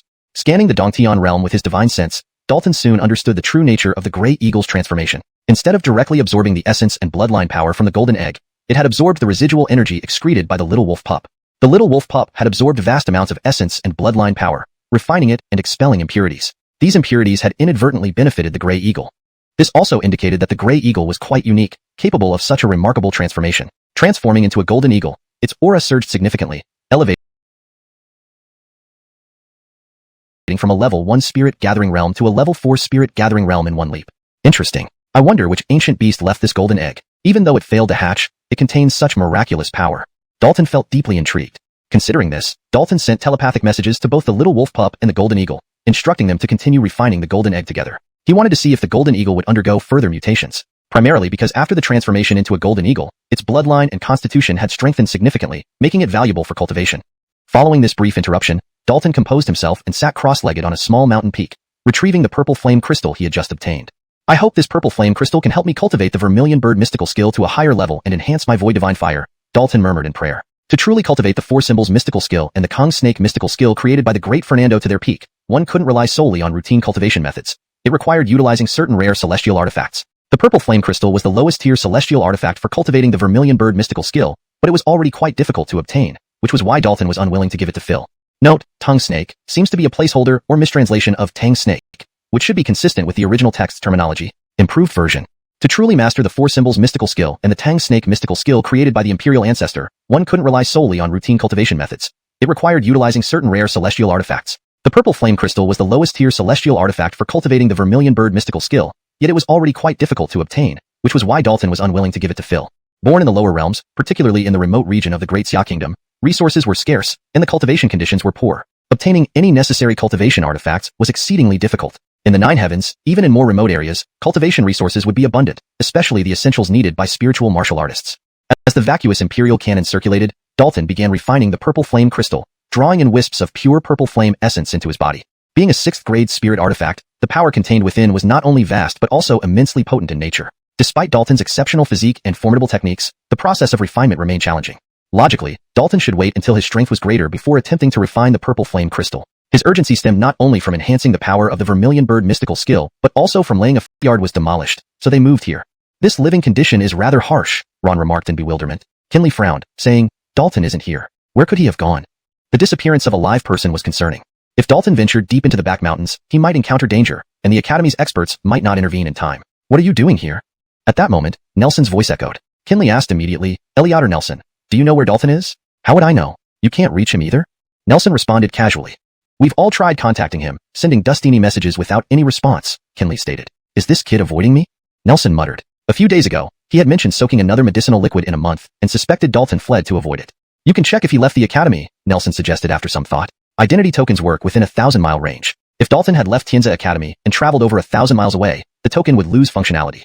I'll check. Ron immediately turned to leave. Every student entering or leaving the Academy had to register for dustinagement purposes. Soon, Ron returned with a frown, no records of Dalton leaving the Academy. Could that kid have run to the back mountains? Nelson guessed. Some regions in the back mountains had peculiar forces that interfered with identity tokens. Continue searching within the Academy. I'll go to the back mountains, Nelson decided immediately. Worried about Dalton's sudden disappearance, he couldn't remain idle. Without delay, everyone split up and started searching for Dalton everywhere. Meanwhile, Dalton, who was inside the Dongtian realm, was completely unaware. His mind was entirely focused on cultivation, as he had reached a critical moment that could not be interrupted. Chapter 103. Extremely awkward. Dalton, seated atop a small mountain, was now enveloped by pitch-black flames. The surrounding vegetation had turned to ash, leaving behind scorched earth. Behind him, an unusual phenomenon emerged. A massive vermilion bird egg bathed in divine fire, awaiting rebirth. Flame principles from the universe converged to form a divine nest around the egg. Without a doubt, Dalton's vermilion bird profound art had reached a crucial stage, and was about to undergo a significant transformation. At one moment, the massive egg shattered, releasing a piercing cry as an incredibly solid vermilion bird emerged from within. It soared through the sky, riding the divine fire, instantly raising the temperature throughout the entire cave heaven. The next moment, the 5 elements Tao map appeared, its 5-colored divine light slowly revolving. Then, the true forms of the other 4 divine beasts also materialized on the Tao map, their powers interchanging. But it was clear that the vermilion bird true form and azure dragon true form possessed the most formidable power. The white tiger true form and black tortoise true form were comparatively weaker, while the ascending snake true form was the weakest, struggling to maintain its shape under the force of the 4 celestial beasts. Fin. The five elements Tao map trembled, its power circulation hindered, showing signs of impending collapse. Dalton struggled mightily, using the Ascending Snake Profound Art and harmonizing the four Celestial Profound Arts, barely dustinaging to stabilize the Tao map. It seems I need to find a way to quickly strengthen the Ascending Snake Profound Art, Dalton mused. The Ascending Snake belonged to Earth, embodying the principle of virtue supporting all things. As the foundation of the five elements Tao map, it needed to be strong enough. However, finding an Earth-type extraordinary object to enhance the Ascending Snake Profound Art would not be an easy task. The Vermilion Bird Profound Art had advanced due to Purple Flame Crystal, and the Azure Dragon Profound Art had progressed because of absorbing the essence of a peculiar tree in the underground city, equivalent to refining a wood-type oddity. The White Tiger Profound Art, being the first he mastered, had been cultivated for the longest time and absorbed much sinister only to have that person vanish, as if fate was playing a cruel joke. Her condition was deteriorating, the Een sinister Judah eroding her body more severely. Even without cultivating, the pain in her chest and abdomen intensified, and sometimes her spiritual energy would run wild, beyond her control. Her five internal organs were damaged, and both her dantian and meridians were injured, constantly suffering agony. Dalton admitted his fault and apologized. Senior Sister Shu, I'm truly sorry. I was delayed by cultivation, but now I have greater confidence in curing you. Let's start right away, to help Senior Sister Shu alleviate the pain sooner. Upon hearing this, Stella's expression improved slightly, and she asked, what should I do? You don't need to do anything except not resist, Dalton said. With that, he acted, deploying his void domain to enshroud Stella. Inside the domain, he could precisely control everything. He then performed the Spirit Calm Dustin spell, condensing the Spirit Calm Dustin heavenly pattern, penetrating Stella's body to capture the Een Sinister Judah. The Een Sinister Judah, originating from the underground city, was very peculiar and difficult to extract once inside the Hu Dustin body. However, the Spirit Calm Dustin spell was an exception. Dalton didn't intend to extract the Een Sinister Judah, but to control and refine it, achieving balance within Stella's body. There was a large amount of yang qi lingering in Stella's body, which would eventually become a problem if left unaddressed. Since he started, Dalton decided to thoroughly help her, ensuring she had no future concerns. Having successfully controlled the Een Sinister Judah with the Spirit Calm Dustin heavenly pattern, Dalton immediately activated both the Black Tortoise Profound Art and the Vermilion Bird Profound Art. One water, one fire, one yin, one yang. Two forces entered Stella's body, beginning to refine and balance the Een Sinister Judah and extreme Gerard Judah within her. Immediately, a large amount of hot yang qi and cold yin qi escaped from Stella's body. One half became scorching, while the other became freezing, an unbearable experience of extreme heat and cold. Endure. It will pass, Dalton encouraged her. Stella clenched her teeth, enduring, but the pain was unbearable. She couldn't faint but felt everything sharply. Ah! Stella couldn't hold on any longer and let out a pained cry. A torrent of Een Sinister Judah and yang qi erupted from Stella's body like floodwaters breaking a dam. Instantly, her clothes were torn apart by the powerful forces. Dalton's eyes widened, and he froze in shock. Standing directly in front of Stella, he saw everything, unable to look away.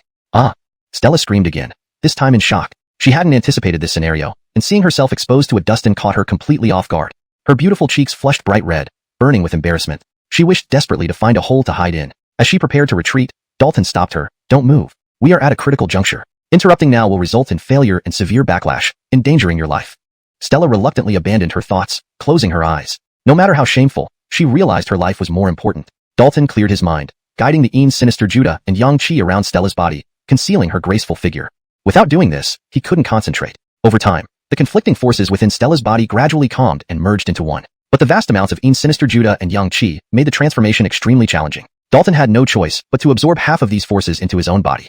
His unique constitution and practice of the Heim's Void scripture allowed these forces to merely serve as supplements. In fact, had he chosen to extract the Een Sinister Judah directly and consume it initially, it would have been simpler. But that would provide no benefit to Stella and risk increasing her yang qi excessively, potentially causing new issues later. Exhausting much effort and mental energy, Dalton finally resolved the hidden danger within Stella's body, successfully balancing the conflicting forces of yin and yang, allowing them to flow eternally. Only someone like him, with his unique constitution and mastery of various profound techniques, could provide such assistance to Stella. Even if another Jameson realm martial artist were to attempt it, they might not succeed. Afterward, Dalton employed the return to origin technique to help Stella repair her damaged organs, meridians, and dantian. At one moment, Dalton's expression changed, and he instantly withdrew his power, urgently saying, Senior Sister Shu, quickly go into the room to change your clothes. Though Stella didn't understand the situation, she ran into the adjacent room without hesitation. She had already been enduring this extremely awkward state for too long. Closing the door, Stella felt her heart pounding as if it would leap out of her chest. She was breathing heavily, drenched in a fragrant sweat, and experienced an overwhelming sense of helpless exhaustion. Only Dalton, with his unique constitution and mastery of numerous techniques, could assist Stella in this dustiner. Even another spiritual sage realm martial artist might not have succeeded. Then, Dalton used the essence returning technique to repair Stella's damaged organs, meridians, and dantian. At one point, Dalton's expression suddenly changed, and he instantly retracted his power, urgently saying, Senior Sister Shu, quickly go into the room and change your clothes. Though Stella didn't know what was happening, she ran into the adjacent room without hesitation, unable to endure this extremely embarrassing state any longer. It was only because of his unique physical constitution and mastery of various profound techniques that Dalton could assist Stella in this dustioner. Even another Jameson realm martial artist might not have been able to achieve the same result. Afterward, Dalton performed the Gue Aiden technique to repair Stella's damaged organs, meridians, and dantian. At one point, Dalton's expression suddenly changed, and he instantly withdrew his energy. He urgently said, "Senior Sister Shu, quickly go into the room and change your clothes." Although Stella didn't know what was happening, she ran into the adjacent room without hesitation. She could no longer bear the extremely awkward situation. Stella closed the door and felt her heart pounding as if it would leap out of her chest. She was breathing heavily, drenched in sweat, experiencing a sense of helpless exhaustion. Chapter 104. The Great Tao Heart Refinement. "Dalton, it's you here." The courtyard door was pushed open, and Oral walked in with an excited look on his face. Dalton quickly composed himself and put on a smile. "What a coincidence. What are you doing here as well?" "I was just nearby and sensed strong spiritual fluctuations coming from this direction, so I came over to check the situation," Oral replied. "Where have you been for the past month or so? Everyone has been searching high and low for you. And what were you doing here just now?" Oral's perception was very sharp, subtly noticing some peculiarities about the place. Strange energies lingered, not fully dissipated yet. Just as Dalton prepared to answer, Oral suddenly cast his gaze towards the room where Stella had just entered. "Someone is in there. Who's inside?" Dalton's expression changed slightly, surprised by Oral's alertness, which had quickly picked up on Stella's presence. Just as he wanted to stop him, the room door opened, and Stella emerged gracefully. Stella had already changed into a more conservative purple-red long dress, exposing little of her skin, but her voluptuous figure was still prominently noticeable, highlighted even more clearly by the attire. "Senior Sister Shu, what are you doing here?" Oral's eyes were filled with surprise. He looked between Stella and Dalton, both alone in this quiet courtyard, with Stella having just come out of the room and Dalton appearing somewhat unnatural moments ago, leaving him no choice but to speculate. Seeing Oral's odd expression, Dalton knew he had misunderstood and hurriedly explained. "Senior Sister Shu wasn't feeling well and came to me for treatment. This was agreed upon more than a month ago but got postponed. You arrived at a good time. I've just finished treating Senior Sister Shu. I felt your approach and came out to wait for you." All of that was true, except for the last part. It was Stella who had hidden in the room. He hadn't anticipated any unexpected situations. Considering the usage of the Vermilion Bird Profound Art, the flames would spread, potentially setting the house ablaze, so he chose to treat Stella within the courtyard. "So Senior Sister Shu really has an illness? You actually have a method to treat it?" Oral was amazed. He had heard from Kinley that when they were in the Wu Market, Dalton mentioned Stella being ill, and it turned out to be true. Stella felt annoyed. Calling someone really ill sounds like an insult, yet she couldn't refute it. Taking a deep breath, Stella took out a box and retrieved 2 leaves shimmering with silver light, resembling feathers. "These are the items promised to you." Since returning from the Wu Market, she had plucked the 2 silver feather grass leaves, but only now did she finally hand them over. "Thank you, Senior Sister Shu," Dalton smiled, accepting the leaves. With these silver feather grasses, he was one step closer to refining the plasmid-breaking pill. For the remaining spiritual medicines, he planned to visit the resource hall, hoping to exchange for them. If unavailable, he could post a task there as well. With sufficient contribution points, surely someone would help him gather the required ingredients. "As for the favor I owe you, tell me whenever you're ready," Stella mused.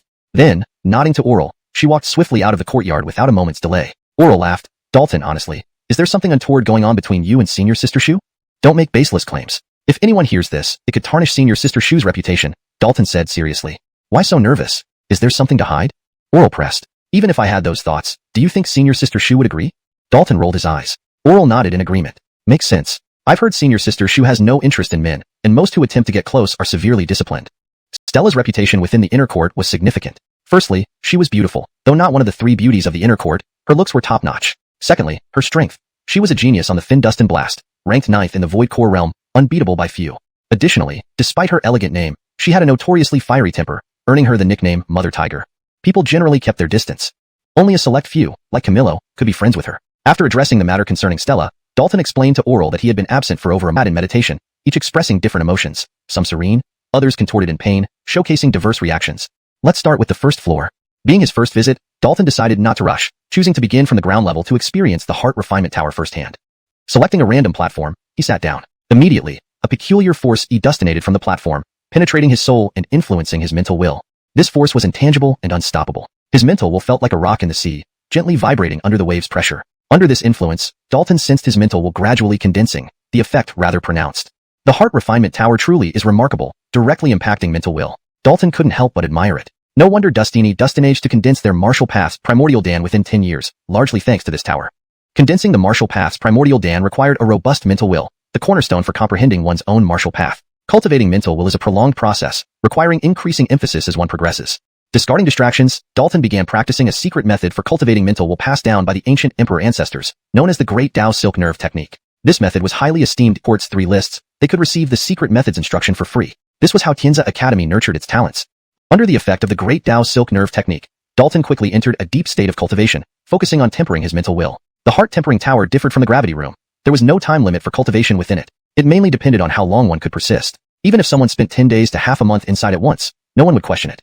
##### Chapter 105, Tricked Again. Inside the heart-tempering tower, one's mental state would continuously be consumed, making it difficult for anyone to endure for too long. Normally, even on just the first floor, a spirit-gathering realm martial artist could only remain for a few hours.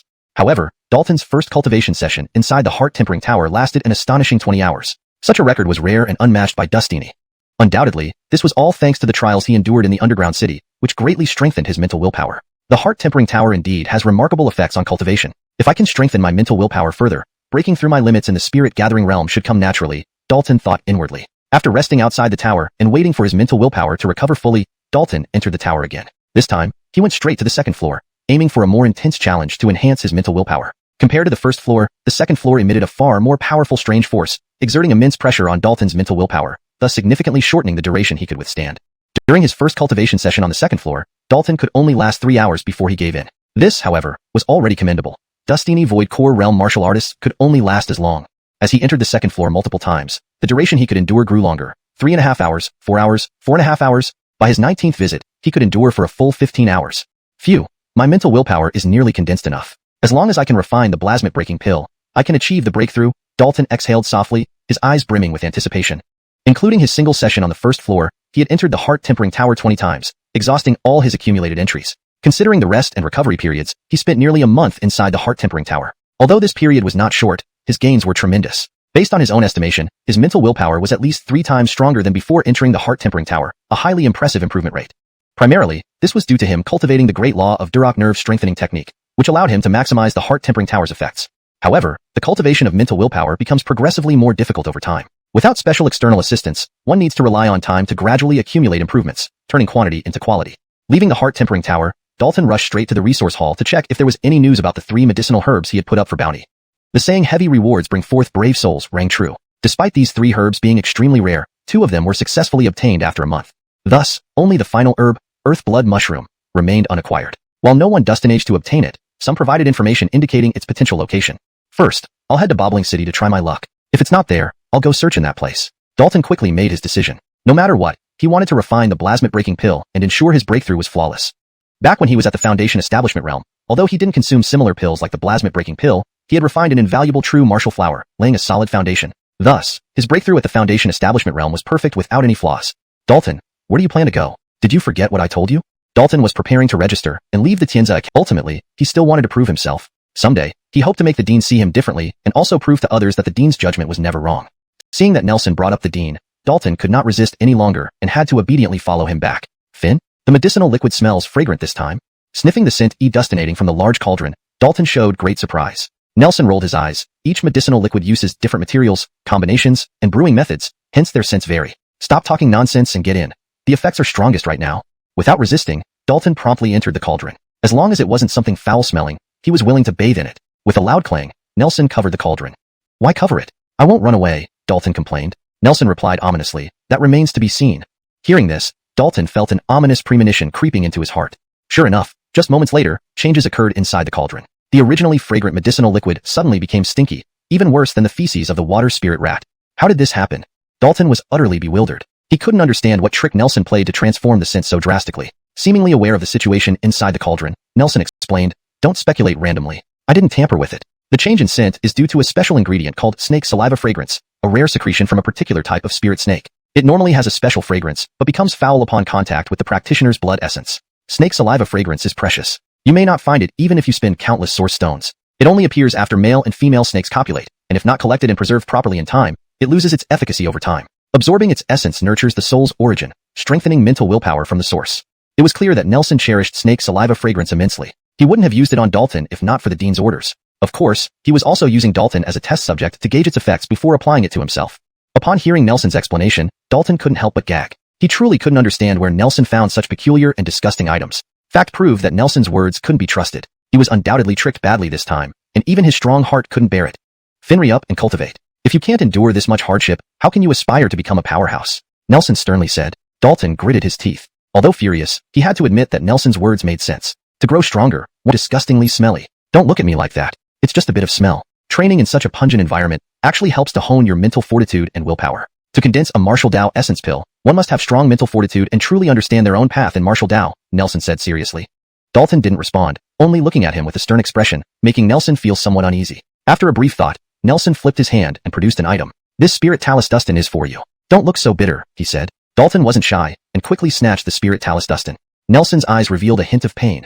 This was one of his treasures, and he was reluctant to give it away. Thank you, senior brother, Dalton chuckled, then turned and left. He would soon call the Dean Master, and addressing Nelson as senior brother was entirely appropriate. Nelson paused, then smiled, clearly pleased by the term. Though nominally expelled from the school, he still regarded the dean as his master and longed to return under his tutelage.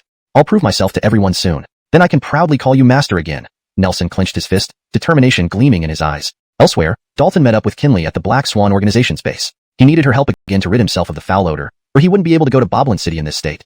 This Eliotter Nelson really has some sick sense of humor. Why does he always like to use medicines that stink? Kinley exclaimed in astonishment. Dalton sighed helplessly. Who knows? This time, I thought it would be normal, but unexpectedly, I was fooled again. After soaking, the stench on my body is even stronger than before. At least the medicinal effects are astonishing. After soaking, I was able to purify my bone marrow and strengthen my physique and soul greatly. After the medicinal bath, his cultivation had already reached the peak of the spirit gathering realm level 9. If not for intentional suppression, he might have smoothly advanced to level 10. I suddenly realized that Eliotter Nelson's medicinal liquids might be suitable for you, Sister Kinley. The peculiar fragrance in your body could counteract the foul smell of the medicinal liquid, Dalton suggested. Kinley shook her head vigorously. I have a cleanliness fetish. I can't bear the horribly smelly medicinal liquid. Soaking in it for 10 days would be a death sentence. She preferred diligent practice over enduring such torture. It would take more time, but she was young and had plenty of time. Considering the time frame, she had been at the peak of spirit gathering realm level 9 for half a year and was preparing to condense a martial Tao essence pill, thanks to the secrets Dalton shared and the dark fragrance soul-seizing technique. Upon learning Dalton was leaving Tianza Academy, Kinley asked, why are you leaving the academy now? I need to refine a type of pill, but I'm missing one herb. I can't find it in the academy, so I'll try my luck in Boblin City. If not, I'll have to search elsewhere, Dalton replied. Also, cultivation requires balance. You can't lock yourself away indefinitely. Sometimes, you need to relax and travel, broadening your horizons. Hearing this, Kinley nodded. That makes sense. In that case, let's go together. It's been a while since I ventured out. That's excellent, Dalton immediately agreed. Having someone along for the journey would prevent loneliness. By the way, what kind of pill are you going to refine? Why the rush? Kinley asked casually. Dalton explained, a very special pill that might allow someone to reach a higher level within the spirit gathering realm. You're already at spirit gathering realm level 9. What higher level could there be? Kinley asked, puzzled. She and Ingrid were both unaware of the concept of breaking limits, as likely were most people in Tianza Academy. Dalton responded, I obtained an ancient text mentioning that beyond spirit gathering realm level 9 is level 10, known as the perfection stage. However, breaking through is extremely difficult, requiring an exceptionally solid foundation and some special opportunities. Is that even possible? Kinley seemed skeptical. According to her understanding, there was no level 10 in the standard cultivation system. Dalton laughed. Whether it's possible or not, we won't know until we try. If successful, the benefits would be immense. Sister Kinley, do you want to try? Your special constitution gives you an advantage here. He told Kinley about breaking limits because he believed she had potential to achieve it. Of course, it was a possibility, not a certainty. Breaking limits was mysterious and uncertain, and even the most extraordinary individuals couldn't guarantee success. Trying to break through at each stage would be near impossible and legendary, marking someone who would leave a name throughout history. Dalton didn't know if he could succeed, but he would strive unswervingly in this direction. With such a remarkable heritage, he must work harder than others. Well, I'll give it a shot. Who doesn't want to go further? Kinley decided quickly, but at this moment, Dalton's expression turned serious. Breaking limits isn't a game. There's significant risk. Failure could result in severe injury or even death. Therefore, it mustn't be forced. I understand. If it can't be done, I won't force it, Kinley nodded. Dalton wasn't exaggerating. The great ancestor's legacy mentioned that breaking limits came with considerable risks, and Dustini top talent. Who are these preparations for? Kinley asked curiously. Dalton smiled and said, for my little apprentice. Your apprentice? Kinley felt greatly surprised. To her knowledge, Dalton was just a Foundation Establishment extraordinary warrior when he entered Tianza Academy and was quite young. Where did this apprentice come from? Guessing what Kinley was thinking, Dalton explained. He's indeed a pitiful little fellow, but very fortunate to have met you, Kinley remarked. If Ajax hadn't encountered Dalton, his fate would likely have been dire, possibly unable to survive in Boblin City. Shortly after, they arrived at the courtyard where Ajax was staying. Just as they were about to enter, Dalton's expression changed abruptly as he sensed a peculiar and sinister aura. Bang! Pushing the door open, Dalton was shocked by what he saw. The once lively courtyard was now desolate, withered plants and lifeless servants lying on the ground. At last, I've stumbled upon such an exquisite beauty. At that moment, a lecherous laugh echoed from a hooded figure, who emerged mysteriously. Dressed in a black robe, the Dustin appeared young, around his mid-20s, exuding a deeply unfathomable presence. He held Ajax, who was unconscious, in one hand. The black-robed Dustin locked eyes on Kinley, his gaze filled with strange amusement, making her feel uncomfortable. Who are you? What have you done to Ajax? Dalton dusted immediately. The black-robed Dustin snorted coldly. Ignorant whelp, how dare you shout at me? You must be tired of living. Before Dalton could react, a terrifying demonic energy shot out from the Dustin's finger. Struck by it, Dalton's body, comparable to a third-grade spirit weapon, crumbled like paper. He was sent flying backward. Dalton! Kinley's face changed dramatically as she rushed to support Dalton. However, the black-robed Dustin stretched out his hand, generating a powerful suction force that pulled Kinley back forcibly. Stop! Dalton's face showed panic as he raised his hand, performing the void-shattering finger technique despite his own injuries. He knew he wasn't a match for the black-robed Dustin, but couldn't let Kinley fall into his hands. A mere ant shaking a tree. The black-robed Dustin released Ajax casually, flicking his hand to dispel the sword energy effortlessly. Then he unleashed another wave of demonic energy, striking Dalton again. Dalton flew backward, spitting out blood, with his chest torn and bones broken. A smirk spread across the black-robed Dustin's face. How dare this mere spirit-gathering realm youth challenge him? Suddenly, he sensed danger, hairs standing on end. Expected them to extend their reach into the western territories, Kinley explained solemnly. The western region borders the north and has always been chaotic. The demon sect's influence seeped in long ago. Tensei Academy has engaged them destiny times, Hill added calmly. His experience far surpassed Dalton and Kinley's.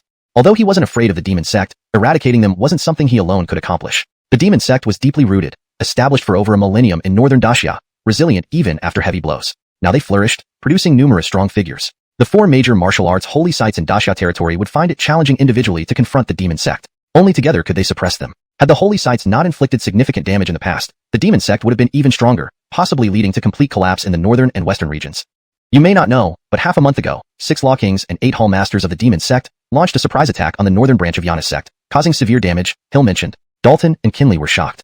Giannis sect, one of the 4 major martial arts holy sites in Dacia, suffered a sneak attack. Clearly, the demon sect was acting arrogantly, daring to attack even a branch guarded by numerous experts.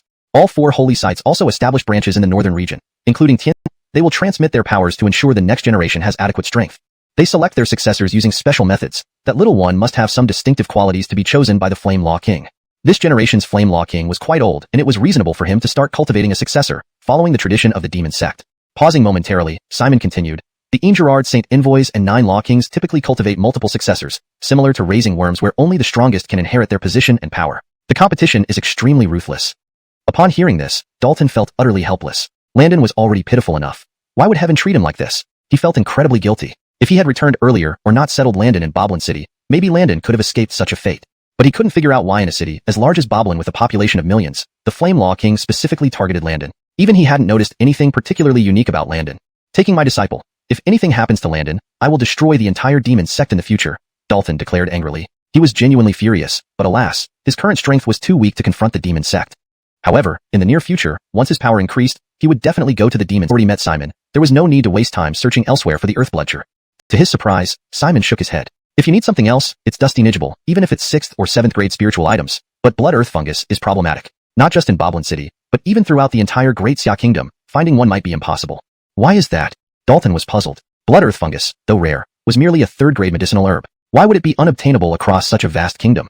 Simon explained, 3 months ago, the Great Xia Imperial family issued an order to indefinitely purchase Blood Earth Fungus along with 18 other 3rd grade herbs. This caused those 18 3rd grade herbs, including Blood Earth Fungus, to completely sell out.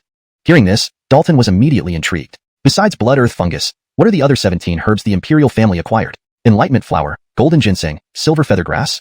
As Simon listed the names of the herbs, Dalton realized his guess was correct. The 18 herbs the Great Xia Imperial family acquired were indeed used to refine the plasmid-breaking pill. He wondered how the Great Xia Imperial family obtained the formula for the plasmid-breaking pill. Moreover, he was astonished that they even knew about the concept of limit breaking, a rare piece of information. The Great Xia Imperial family started acquiring the ingredients for the plasmid-breaking pill 3 months ago, likely because they stumbled upon the pill's formula and couldn't wait to try refining it. The plasmid-breaking pill was unlike ordinary pills. While its grade wasn't high, its refinement difficulty was significant with a very high failure rate. Dalton Dustinaged to refine the plasmid-breaking pill due to the heavenly rotation gourd, relying not on his alchemy skills, but on the gourd's wondrous ability to alter nature. You should be careful. A demon sect law king appearing in Boblin City is no small matter. I need to find a few old friends to discuss this. With that, Simon vanished into thin air. Boblin City, being the largest city in the western region, facing the appearance of the demon sect's Flame Law King was indeed concerning. Without action, the western region might soon become as chaotic as the northern region, with all major forces involved. Now what do we do? Kinley asked. She didn't expect so dustini misfortunes upon arriving in Boblin City. First, Dalton's disciple being abducted by the Flame Law King, then learning there was no channel to obtain the Blood Earth Fungus. Truly, misfortune never comes singly. No matter what, I must obtain the Blood Earth Fungus and refine the plasmid-breaking pill, Dalton said firmly, driven by Landon's abduction. And where should we look for the blood? While Dalton healed, Kinley messaged Camillo, informing him of the events at the courtyard. As it belonged to Camillo, it was proper to update him and address any subsequent matters. Within less than a day, Dalton fully recovered, showcasing his superior physical constitution. Let's go to the Isodralo Springs Swamp. Hope everything goes smoothly. Without lingering in Boblin City, they departed for the Isodralo Springs Swamp immediately. Chapter 109. The Terrifying Bee Swarm. The Isodralo Springs Swamp was located within Boblin Mountain, 500 miles from Tianzai Academy. This place was perennially shrouded in dense miasma, with various venomous insects and ferocious beasts dominating it, making it extremely dangerous and a forbidden area. However, this harsh environment gave rise to some exceedingly rare heavenly treasures that enticed people to venture into it. Someone once found a 7th-rank spirit object in the Isodralo Springs Swamp, but there had also been instances of experts at the primordial spirit realm meeting their demise here. Fortune or misfortune was hard to predict. Dalton originally planned to use the transformed golden eagle to travel quickly, but he found that the golden egg was still drawing its essence and bloodline power for crucial cultivation purposes, so it was not advisable to disturb it at this moment. The mountain path was rugged, and Dalton and Kinley spent several days before finally arriving at the Isodralo Springs Swamp. Gazing at the vast marshland enveloped in thick miasma, Dalton's expression turned serious. He then took out a pill and handed it to Kinley. This is a poison-repelling pill. It should provide immunity against the miasma's toxicity. This pill was temporarily refined by him using the Zur-Tion Blasengord specifically to counteract the miasma, ensuring no mishaps would occur to Kinley. As for himself, he didn't need it, as after his journey through the underground city, he was almost immune to all poisons. Having made preparations, Dalton and Kinley entered the Isodralo Spring Swamp. They were very cautious, as this place had numerous deep mud pits, which would be troublesome if they fell in. The Isodralo Spring Swamp was vast, covering an area of 200 to 300 miles, with an extremely complex environment and peculiar spatial fields where even core formation realm martial artists couldn't fly. We'll search the outer regions first. If we don't find anything, we'll gradually move inward, Dalton calmly instructed. He unrestrainedly released his soul force, both to avoid mud pits and to guard against attacks from venomous insects and ferocious beasts. The miasma here was too dense, greatly affecting visibility, limiting clear vision to a small range around them. Soon after entering the swamp, venomous insects appeared, spraying colorful toxic light at Dalton and Kinley. It was a golden centipede as thick as a baby's arm, over 3 feet long, looking incredibly terrifying. Dalton promptly acted, using the void domain to block the toxic light, while simultaneously forming a finger sword and casting the void-shattering sword technique. Clang! Sparks flew from the back of the golden centipede, revealing its incredibly tough shell that could withstand sharp sword chi. Dalton was startled. He hadn't expected even the random venomous insect he encountered upon entering the swamp to be so powerful. No wonder this place was known as a forbidden area. It truly lived up to its reputation. Suddenly, the golden centipede leaped and attacked them like lightning. Dalton raised his hand, unleashing the vermilion bird profound art. A pitch-black flame shot out, colliding with the golden centipede. The black flame engulfed the golden centipede, roaring and sizzling loudly. In pain, the centipede immediately dove into the nearby mud pit. Unfortunately for it, this black flame wasn't easy to extinguish, burning not only its body but also its soul. Moments later, it emerged from the mud pit, struggled fiercely, then became motionless. Its body not yet reduced to ashes, but its soul obliterated. Dalton retracted the black flame and stored the golden centipede's corpse, which undoubtedly held considerable value. Resolving the issue, they continued their advance. But their exploration wasn't peaceful. Venomous insects and ferocious beasts frequently appeared. Fortunately, they were in the outer region, where these creatures were relatively weaker. Otherwise, they wouldn't have been able to handle them. Disappointingly, despite searching the entire outer region, they found no trace of the earth blood ginseng. Reluctantly, they chose to delve deeper into the swamp. There's something wrong. The miasma in this area has become denser. Sister Kinley, be careful, Dalton suddenly warned. Kinley reacted without hesitation, activating her jade lotus flower, which emitted a sacred glow enveloping both her and Dalton. The jade lotus was an ancient 5th-rank spirit treasure, providing robust protection from physical and mental attacks. A strange sound grew increasingly clear. A swarm of venomous bees. Dalton's expression drastically changed. His soul force sensed a large swarm of venomous bees rapidly approaching. These bees were entirely gray-black, about the size of a finger, emitting strong spiritual energy fluctuations, clearly formidable opponents. In moments, the swarm arrived, displaying stingers and stabbing at the protective barrier generated by the jade lotus. If it were just a few bees, it wouldn't be a problem, but the sheer number overwhelmed the protective barrier, causing it to ripple like water, barely holding together. Shoo! A hole appeared in the protective barrier, and several bees flew inside. Dalton swiftly reacted, wielding the dark blood sword, instantly piercing each bee that entered. Though the dark blood sword was only a 3rd-rank spirit treasure, it could rival a 12th-rank treasure in power due to its sword spirit, far surpassing ordinary 3rd-rank weapons. Just as Dalton killed several bees, new gaps appeared in the protective barrier, allowing more bees to enter. Realizing this, Dalton changed tactics, activating the Zur-Tion Blasengord, releasing a fearsome devouring force. Instantly, the bees that had rushed in were sucked into the gourd. Dalton positioned the gourd's opening toward the gaps, actively devouring external bees. Within moments, hundreds of bees were absorbed into the Zur-Tion Blasengord. However, the gourd violently shook as the trapped bees tried to break free. Dalton poured immense spiritual energy into the gourd, attempting to forcibly exterminate the bees. These bees know how to combine their strength. This is troublesome, Dalton thought grimly. If the swarm were disorganized, exterminating them would be simple. But hundreds of bees combining their strength was formidable. Subduing them alone was difficult enough, let alone killing them. Kinley immediately contributed her spiritual energy to assist Dalton in suppressing the bees. Together, they managed to stabilize the Zur-Tion Blasengord, but exterminating the swarm was still far from complete. Dalton focused his mind, activating the secret patterns within the gourd, channeling all his void divine fire into it. After refining the purple flame crystal, the void divine fire had significantly strengthened, capable of melting third-rank spirit treasures easily. Now, it was a contest of endurance to see who could hold out longer. Unfortunately, things went awry as the buzzing of bee wings filled his ears again. The miasma ahead was blown away by strong winds, revealing another swarm, this time larger and arranged in a specific formation, orderly. The queen bee has come out, Kinley exclaimed in alarm. Dalton saw it too. A swarm of bees clustering around one roughly fist-sized bee, clearly the queen. Simultaneously, he sensed the queen's soul wave, indicating significant intelligence and easy control over the entire swarm. Undoubtedly, it was because he had captured hundreds of bees with the Zuertion Blasengord that the queen had lost track of them and personally led the swarm. With the previous bees not yet exterminated and more bees appearing under the queen's calm dustin, the situation was dire. Once the swarm attacked, he doubted they would survive being devoured alive.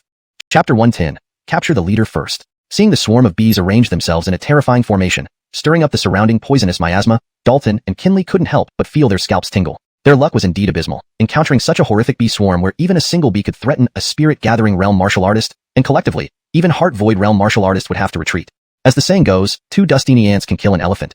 This is no mere joke. Sister Kinley, help me suppress the gourd and protect yourself, Dalton suddenly said. With that, he moved, activating the 4 symbols mystical art and the Kong snake mystical art, conjuring a diagram of the 5 elements. He lunged at the queen bee with incredible speed.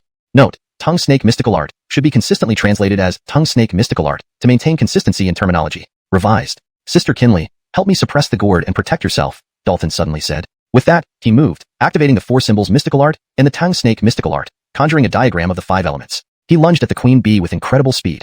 The strategy was clear. Capture the leader first, and the problem with the swarm would be solved. The queen bee, however, would not let him have his way, immediately driving numerous venomous bees to block his path. Just as they were about to clash, Dalton's figure abruptly vanished. Before the queen bee could react, he reappeared beside her, somehow bypassing the swarm's defenses. The 5 elements diagram descended, subduing the queen bee instantly. Then, Dalton swiftly formed a seal, invoking the mysterious heavenly pattern for spirit control, transforming it into a spirit imprint. Control spirit, dominate soul. Dalton growled, channeling the spirit imprint into the queen bee's body. The art of spirit control had countless applications, though its primary function was to aid cultivation, its other uses could not be underestimated. If mastered, it could control all things in heaven and earth. Dalton had recently cultivated the ultimate transformation of the soul spirit, and had also soaked in the medicinal liquid brewed by Nelson, causing a surge in his soul power. His mental willpower had significantly strengthened after training in the heart refining tower, allowing him to use the soul controlling imprint technique. Once the spirit imprint entered her body, the queen bee's soul was immediately influenced. Though her physical strength might be formidable, she was no match for Dalton in terms of soul power or its application. Gathering all his soul power, Dalton took a risky move that only allowed for success. After just a brief struggle, the queen bee calmed down. The spirit control art was too profound, combined with attacking her. She turned her gaze to Dalton, realizing this must be due to his actions. Sister Kinley, don't worry. The problem has been resolved, Dalton said as he sat down, utterly exhausted. Kinley rushed to his side, asking with concern, are you alright? Fine, just a bit drained. I'll recover quickly, Dalton replied, shaking his head slightly. He activated the returning to emptiness imperial scripture, gathering the essence of the heavens and earth rapidly into his body. In a 10-jong radius around him, grass and trees withered instantly, their life essence stolen. This method of plunder was too fearsome, so Dalton rarely used it except under dire circumstances. Finth. Dalton exhaled a breath, his vigor mostly restored, but he couldn't repeat those moves against the queen bee anytime soon. His body and soul could not bear it. You've controlled the queen bee? Kinley asked. Nodding, Dalton replied, Isidros, I used some techniques to mention and control it. I nearly failed. Edit. Nodding, Dalton replied, Isidros, I used some techniques to barely control it. I nearly failed. A pity my heavenly fragrant soul stealing isn't advanced enough yet. Otherwise, I could have done this, Kinley sighed. She had a naturally powerful soul, suitable for cultivating soul technique. Occasionally, terrifying beams of toxic light emerge, making her instinctively fear and avoid it, Dalton explained. Kinley pondered, given that, it may be better not to take the risk. We came into the Isekai spring swamp already knowing we were taking risks. Having finally gotten a lead on the Earthblood Jur, how can I back down now? Dalton shook his head. Note, Jur is not translated as it seems to be a specific term or name in the context of the story that might not have a direct English equivalent. If you know what Earthblood Jur should be in English, feel free to replace it. Missing this opportunity to find the Earthblood Jur on the island might mean never finding it elsewhere, so he had to seize the chance. Corrected for fluency and consistency. Missing this opportunity to find the Earthblood Jur on the island could mean never finding it elsewhere, so he knew he had to seize this chance. Note, Earthblood Jur seems to be a placeholder or mistranslation. If Jur refers to a specific herb or plant, it should be translated as Earthblood herb or similar. Please confirm the correct term. Hearing this, Kinley could only nod. Successfully obtaining the Earthblood Jur and leaving the Isekai spring swamp sooner would indeed be a good outcome. Asterisk note, Earthblood Jur seems to be a literal translation of Dishua Jur, which appears to be a specific term in the context of the story. For a more natural English translation, it might be better to render it as Earthblood fungus, or another appropriate term depending on the nature of the item in the story's context. If jur specifically refers to a type of plant or herb rather than a fungus, it could also be translated as earthblood herb. Asterisk. For a more polished version. Hearing this, Kinley could only nod. Successfully obtaining the earthblood herb and leaving the Isodralo spring swamp sooner would indeed be a good outcome. They set out, guided by the queen bee, heading toward the mysterious island. The Isodralo spring swamp contained vast bodies of water with islands scattered throughout, which wasn't unusual. Before long, they reached the shore of a lake, standing on massive rocks, gazing across the wide waters. Through the swirling miasma, they vaguely saw the outline of an island shaped like a giant turtle floating on the water. Indeed, as the queen bee mentioned, the miasma on the island was extraordinarily dense, attracting it from all directions. Buzz. The aura of the world trembled violently as colorful beams of toxic light burst from the island, appearing stunningly beautiful. That toxic light is very dangerous. Touching it would be troublesome, Kinley remarked grimly. Even from afar, she sensed a significant threat. At that moment, Dalton's eyes shone with insight. During the moment the toxic light erupted, he faintly glimpsed some of the queen bee along with the entire swarm. Then, he performed the black tortoise profound art, forming a black tortoise true form, upon whose back he stood. Kinley moved and landed on the black tortoise's back. Since we came to the netherworld swamp together, we naturally share success and adversity. Don't think of adventuring alone. Hearing this, Dalton shook his head helplessly and could only take Kinley with him. The black tortoise true form quickly swam across the lake surface, reaching the small island in no time. This island was indeed tiny, covering only about 100 paces. It was filled with huge rocks and had little soil, hence very few plants grew there. At this moment, Kinley finally saw the Findred poison spirit tree growing on the island. It stood on a small hill, not more than 10 feet tall, with lush branches and dark red fruits hidden under large leaves. Sure enough, there's earthblood chi here. Her gaze turned, and Dalton couldn't help but reveal a delighted expression. He saw, growing in a crevice between the rocks, a blasting Z mushroom emitting a faint bloody glow. The Findred poison spirit fruit was very precious, but Dalton valued the earthblood chi even more. It was one of the main ingredients for refining plasmid-breaking pill, something he desperately needed. With a swift movement, Dalton landed on the island and went straight toward the earthblood chi. No matter what, he had to pick the earthblood chi first. In the blink of an eye, Dalton arrived near the rock crevice. To his delight, there weren't just one but 3 earthblood chi growing there. Without hesitation, he picked all 3. Afterward, he quickly retreated and returned to the black tortoise true form's back. Dalton had a vague sense of unease, feeling that there might be something extremely dangerous on the island. He had already decided to wait for the Findred poison spirit fruits to ripen near the edge of the island. If anything unexpected happened, they could retreat promptly. At least, he had obtained the earthblood chi. Whether they got the Findred poison spirit fruits or not would depend on fate. The Findred poison spirit tree bore quite a few fruits, over a dozen. Each was as valuable as a 5th grade spirit medicine, making their combined value incredibly high. Such a high-yield spirit tree was truly rare. If it were a regular spirit tree, Dalton could have transplanted it into his inner world directly. However, the Findred poison spirit tree needed a special environment full of miasma, and if he transplanted it now, it would likely wither instantly, and the almost ripe fruits would be ruined.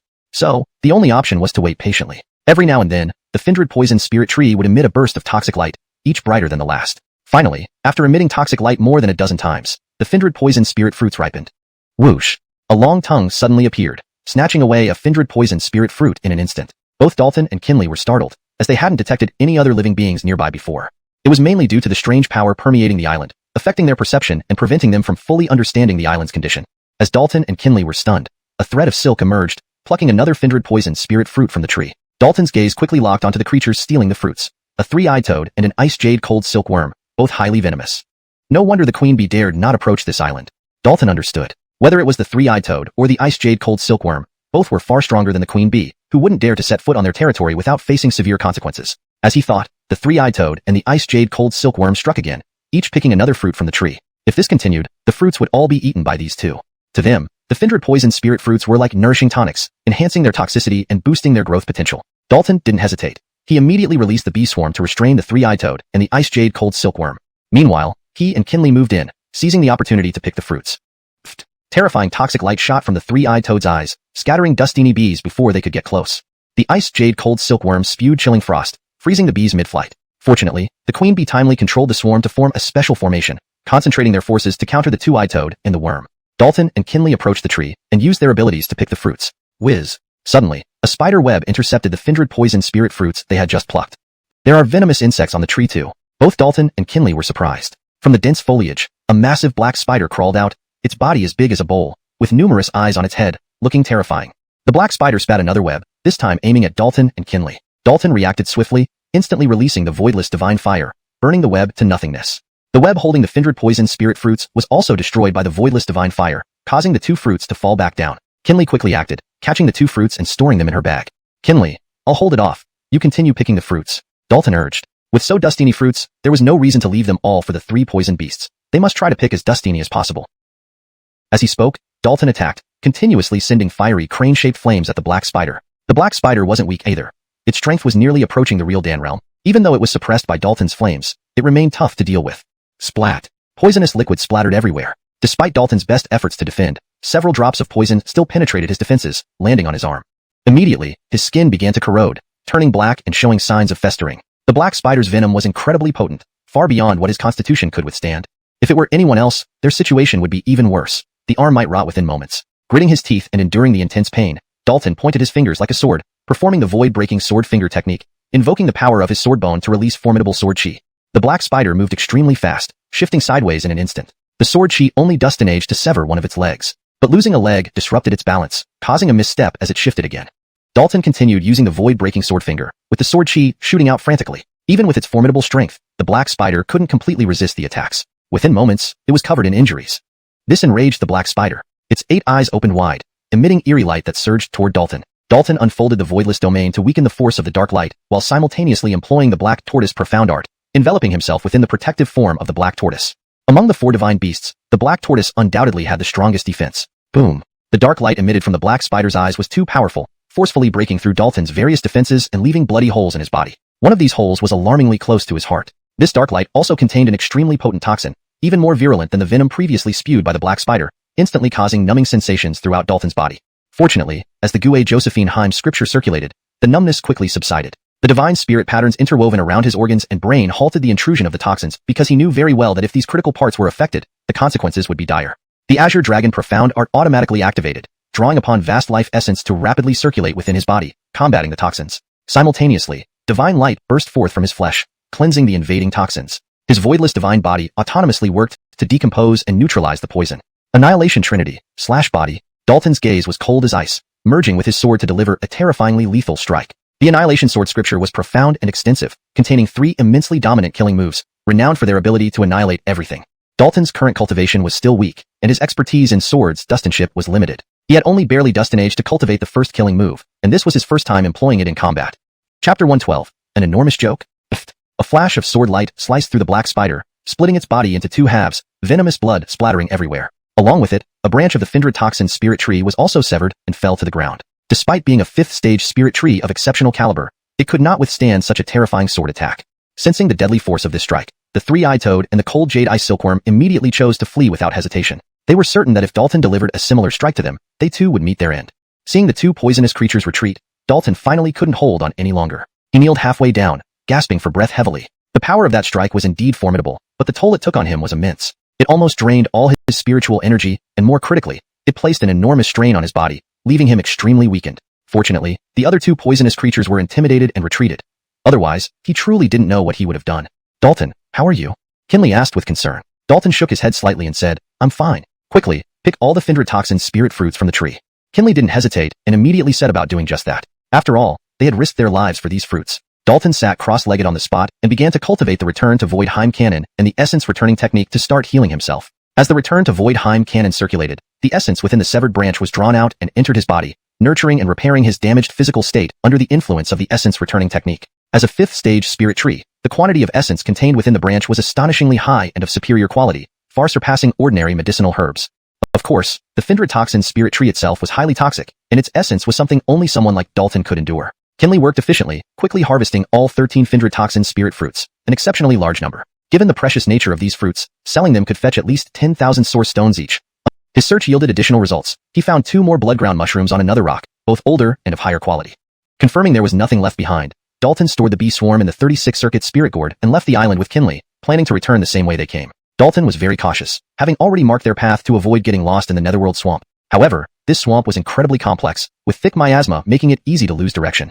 However, an unexpected situation arose. What happened? My markers are gone, Dalton frowned, having already searched carefully but finding no trace of his markers. Moreover, the miasma was surging, and the entire Netherworld swamp seemed to be spinning, making him feel dizzy. Buzz. Suddenly, the space around Dalton and Kinley twisted, drawing them into it. This force was too powerful for them to resist. By the time they realized what had happened, they had been transported to another location. Trouble. We've encountered a rare spatial dislocation. The entire Netherworld swamp is in chaos. Kinley's expression turned grave. Though she knew the peculiarities of the Netherworld swamp, she had no way to stop it. Dalton wasn't unfamiliar with such situations either. Back in the Heavenly Wolf Forest, he had witnessed a powerful barbaric beast mysteriously relocated to Crest was essential for greater effectiveness. The queen bee eagerly devoured the fruit, benefiting greatly from it. Not only did it enhance her potential, but also allowed her to develop further in the future. Dalton and Kinley also consumed their respective fruits and began to refine them. Truthfully, Dalton hadn't wanted to consume the Findred toxin spirit fruit so hastily. Refining it would be extremely painful, as they were not poison beasts and thus struggled to absorb its essence. While he had developed a strong resistance to toxins, making the process easier for him, Kinley would definitely suffer immensely. But given their current situation, they had no better choice. Without refining the fruit, the danger would multiply exponentially. As he refined the fruit, Dalton placed 18 types of medicinal herbs needed for the plasmid-breaking pill into the 36-circuit spirit gourd, aiming to accelerate its refinement to boost his cultivation level and strength. A higher level would significantly increase their chances of survival. Dalton silently prayed, "I hope no trouble comes our way before we finish refining the Findred toxin spirit fruit." Chapter 113. Survival in the Crocodile's Belly. The process of refining the Findred toxin spirit fruit was not pleasant. It was extremely painful, akin to being bitten and torn by countless ants. The agony was indescribable. Even though Dalton had trained within the heart-tempering tower, significantly strengthening his mental fortitude, he still struggled immensely. Kinley fared even worse. She let out agonized cries, her body trembling violently as she was drenched in sweat. In terms of mental strength, she lagged far behind Dalton. In reality, their endurance was already remarkable. Otherwise, they would have likely fainted from the pain long ago. Suddenly, Dalton sensed danger. Through the mist, a colossal creature appeared, its body as large as a small hill, yet incredibly agile. Dalton vaguely made out the form of a crocodile, nearly 100 feet long, with a hard armored hide covered in black spikes, looking truly terrifying. Just as he thought to pull Kinley and flee, the crocodile opened its massive jaws, unleashing an overwhelming suction force that instantly ensnared them both. Facing this suction force, they were completely powerless and found themselves involuntarily flying into the crocodile's maw. In the next moment, Dalton and Kinley were inside the crocodile's stomach. Toxic light seeped in from all directions, submerging them. This toxic light was extremely terrifying, highly corrosive, rapidly eroding flesh and bone. Fortunately, they had just consumed the Findred toxin spirit fruit, which, though not fully refined, provided strong resistance against toxins, temporarily protecting them from the corrosion. "Let's refine the fruit completely first, then find a way out," Dalton decided quickly. Attempting a direct confrontation would be futile against such a beast. They needed to stay calm and wait for the right opportunity. If they could fully refine the fruit, achieving immunity to all poisons, they might survive within the crocodile's belly without being easily digested. He focused entirely on refining the fruit. Eventually, Dalton felt no more movement. The crocodile seemed to have returned to its lair. But this was not good. With the crocodile at rest, its digestive abilities increased, secreting gastric acid and intensifying the toxic light. Finally, Dalton completely refined the fruit, enhancing his constitution and releasing latent potential. His cultivation also advanced significantly, now clearly touching the peak of the essence-gathering realm, level 10.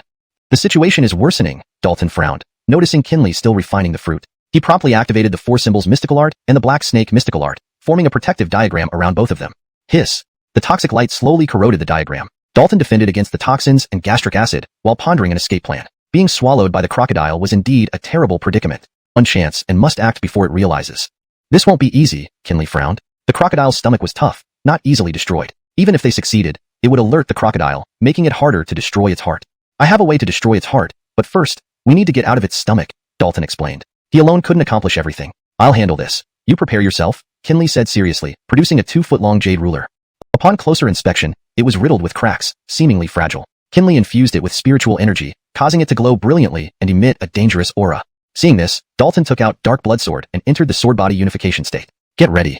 Kinley cut her wrist, forcing out drops of blood onto the jade ruler. It fully revived, revealing secret runes and emitting a terrifying destructive aura. Just as Kinley prepared to strike, Dalton stopped her. "Let's switch roles. I'll break through the stomach. You destroy the heart." The jade ruler's power exceeded his strongest moves.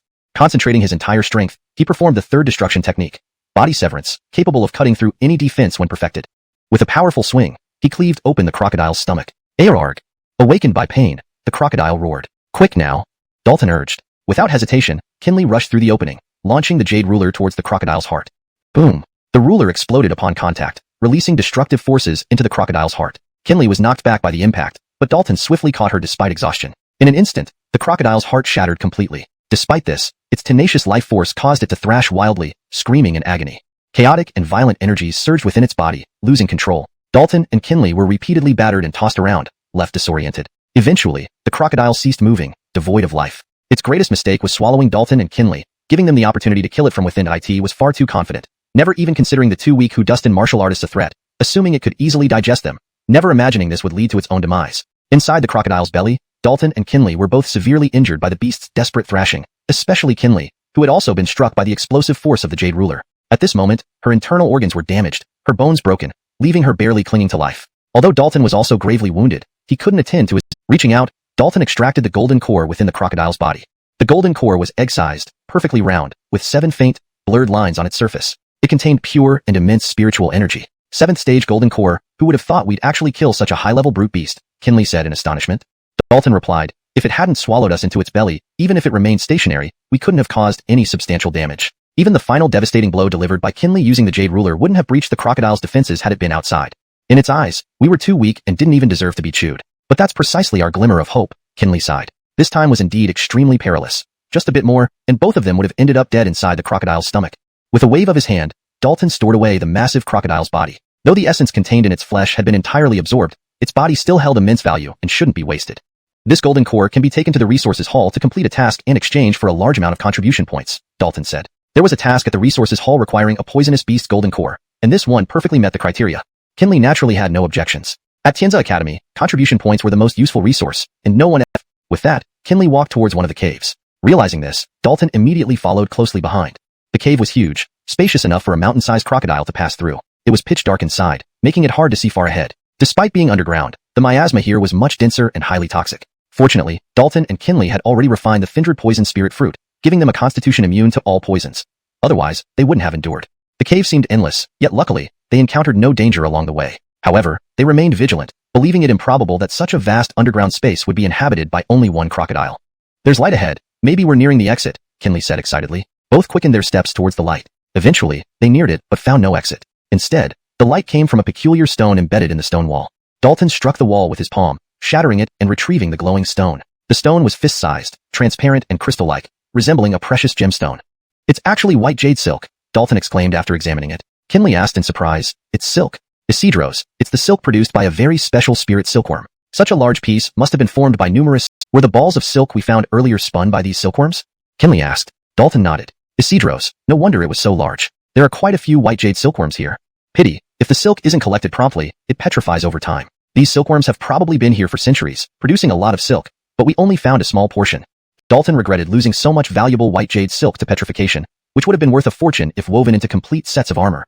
But soon, his eyes brightened again. 7 earth spirit mulberry trees and 11 white jade silkworms constituted another precious wealth. However, a new challenge arose: how to transport them safely. Blazed the Findred poison spirit tree before, earth spirit mulberry and white jade silkworms required special environments to survive. If he forcibly moved them to the grotto world, they would die. Although he could bring some miasma into the grotto world, it wouldn't last long due to consumption. After some thought, Dalton took action. Unlike the Findred poison spirit tree, the earth spirit mulberry and white jade silkworms required less miasma. He could transplant them first and find ways later. Just then, Dalton unleashed the Judinglong mystical technique, and a massive azure dragon flew out, reaching towards a tree of earth spirit to uproot it. However, before the tree of earth spirit could be uprooted, an unexpected change occurred. A large area of the ground began to sink, and the originally solid ground suddenly turned into a swampy mud pit. Oh no! Dalton's face changed dramatically. In an instant, he reached out to grab Kinley, intending to throw her out of harm's way. This translation maintains the original tone, style, and structure of the provided text, ensuring that it fits coherently within the previous context. It also adheres strictly to English usage and ensures fluency and grammatical correctness. Chapter 115. Isodralo Springs Earth. Kinley quickly grabbed Dalton's arm and shook her head vigorously. In this situation, knowing that Dalton couldn't escape on his own, she was determined to face life and death together with him. Dalton felt both helpless and moved. At such a critical moment, how Dustini people could remain by each other's side without hesitation. In the blink of an eye, Dalton and Kinley were swallowed by the bog. No amount of struggling helped them. Just as Dalton thought they were doomed, he suddenly felt lighter. Both he and Kinley inexplicably slipped out of the swamp and fell into a closed space. This place. Dalton and Kinley exchanged looks, noticing something peculiar about this space. Upon closer inspection, it was clear that this was a boundary formed by rune marks, not naturally created. Spending a century, I can't break free, the old Dustin shook his head. If it weren't for the suppression by the object, mere swamp mud wouldn't have kept him bound. However, you don't need to worry. That object only targets me. I can send you out, the old Dustin continued. Upon hearing this, Dalton and Kinley breathed a sigh of relief. They truly didn't want to be trapped here. After some thought, Dalton asked, are you an elder from Tianza Academy? Isidros, I'm Milton from the Rune Hall at Tianza Academy. It seems you two are students there too, the old Dustin replied. Dalton understood. No wonder the elder could create such a boundary despite being suppressed. Next, Milton took out a jade charm and threw it to Dalton. If you can leave the Isodralo Springs swamp alive, please deliver this jade charm to the Rune Hall. Dalton instantly understood. It was a distress call. If Tianza Academy confirmed Milton's location, they would definitely send experts to rescue him. As long as we return to Tianza Academy, we will certainly deliver this jade charm to the Rune Hall, Dalton promised earnestly. Now needing Milton's help, helping him afterward was the least they could do. Milton nodded slightly. Go now. May you have good luck. With those words, a powerful force enveloped Dalton and Kinley, instantly sending them out of the boundary. When they realized what had happened, they were back in the underground space they started from. The Earth Spirit mulberry tree was still there, and the ground was firm again, feeling like it was all just a dream. Even an Academy Elder has been trapped here for a century. This place is truly terrifying. Can we really get out? Kinley seemed unsure. Dalton comforted her. Things depend on people. Nothing is impossible. Besides, I've thought of a better plan. What plan? Kinley immediately asked. To leave the center of the Isodralo Springs swamp on our own is nearly impossible. But if we save Milton, it might become much easier, Dalton explained. How? We don't know what's suppressing him, and even if we did, can we handle it? Kinley frowned deeply. Dalton exhaled. Let's try. I've sensed that thing faintly. Sister Kinley, please step back. I don't want to be distracted. Be careful. Don't force yourself, Kinley advised, retreating into the tunnel. Free of worries, Dalton carefully perceived the peculiar object underground, brainstorming ways to help Milton escape. Could it be? After thorough perception, Dalton was startled. He finally knew what the underground object was. No wonder even a Soul Origin Realm Elder like Atdustin was firmly trapped. No wonder the swamp could easily swallow him and Kinley earlier. If it was a regular bog, their strength would have allowed them to escape without such strong constraint. Needed more accumulation to ensure success after taking the Blasmit break pill. A single mistake could ruin her martial path. Seeing a rare chance to break limits, she aimed to seize it, knowing missing it would be regretful. For a while, both Dalton and Kinley were immersed in cultivation, oblivious to the danger around them. This place was peculiar. Despite its danger, nothing could approach it, making it safe. For martial artists with poison resistance, it was an excellent place for cultivation. Whoa. As Dalton practiced the secret method, the hidden Isodralo Springs earth loosened, releasing strands of essence absorbed by his Tangsha form. Though slow, progress was being made toward Dalton's goal. He wasn't in a hurry, showing immense patience. Cultivation must never be done with any room for mistakes. There's something else beneath the Isodralo Springs earth. Suddenly, Dalton made another discovery. The Isodralo Springs earth had altered the shape and structure of the ground, so he hadn't noticed anything before. Only when the Isodralo Springs earth began to loosen did he finally perceive it. It seems the miasma in this area originates from whatever is beneath the Isodralo Springs earth. Dalton showed a look of surprise. He had a hunch about what it might be. He immediately set about prying at the Isodralo Springs earth, intending to reveal the hidden object. With great effort, the true form of Tangsha finally managed to shift the Isodralo Springs earth slightly, the mulberry trees into the grotto world. This time, everything went smoothly without any unexpected issues. It worked. Ferdy's mood soared. The harvest from this endeavor was indeed immense. Without the influence of the source of toxic miasma, his efficiency in refining the netherworld earth improved significantly. After an unknown amount of time, Ferdy successfully refined all the netherhead earth, advancing the mysterious serpent technique to a minor completion stage, evolving the pure land of netherworld. With the pure land of netherworld as a foundation, the 5 elements Tao diagram became incredibly stable, benefiting the 4 symbols mysterious technique and enhancing it further from its original state. Boom. The serpentine movements tore apart the ground, destroying the essential structure of the area. Milton, can you come out now? Ferdy transmitted his message using soul energy. Logically, having refined the netherworld earth, obtained the source of toxic miasma, and disrupted the terrain with the mysterious serpent technique, Milton should no longer be trapped here. Boomka! Countless runes emerged, tearing the ground apart with overwhelming force. Following that, Milton's figure shot out of the large hole, standing midair with his hands behind his back. Haha, I'm finally free. Milton was incomparably emotional, laughing heartily. Trapped underground for a century without daylight, he had nearly gone mad. The torment was unbearable. Kinley approached Ferdy's side, smiling. You actually made it. Look, that peculiar item just happened to be within my ability to refine. Otherwise, I would have been helpless, Ferdy exhaled. Refining netherworld earth wasn't easy. He exerted tremendous effort, staying on edge until the last moment, almost unable to endure. At this point, Milton gradually calmed down, gently descending beside them with a beaming smile. Your skill in refining that peculiar item surprises me greatly. You, young Dustin, have given me a significant surprise. You might not know that although I gave you the Jade Charm for help, even if you returned it to the Academy, the experts there might not have found me, let alone rescued me. It was merely a sliver of hope for myself. Actually, he hadn't harbored much hope of being rescued. The likelihood of him being entombed alive here was high. Trapped for a century, his body deteriorated drastically, nearing the end of his endurance. Come, let me take you away from the netherworld swamp first. Milton released formidable power, enveloping Ferdy and Kinley. Immediately, he ascended, forcibly breaking through the thick rock layer above, escaping the subterranean space. Ferdy promptly contacted the Bee Queen using the spirit-controlling formula, summoning the swarm of poisonous bees. Having put considerable effort into taming them, he naturally had to bring them along. Moreover, since he now possessed the source of toxic miasma, his grotto world already provided a suitable environment for the bees, making it essential to keep them together. Roar! Milton's commotion immediately alarmed powerful venomous beasts nearby. He didn't engage these beasts, but instead took Ferdy and Kinley at top speed towards the exit of the netherworld swamp. Beasts that attempted to obstruct were too slow to catch up, only watching helplessly as they flew away. Shortly after, the 3 of them landed outside the netherworld swamp, safely escaping. Ferdy and Kinley exchanged glances, their eyes filled with intense joy. They had finally made it out alive. Their journey into the netherworld swamp was memorable for its numerous dangers, each close call reminding them of how hard it was to survive. You two wait a moment, I need to recover first.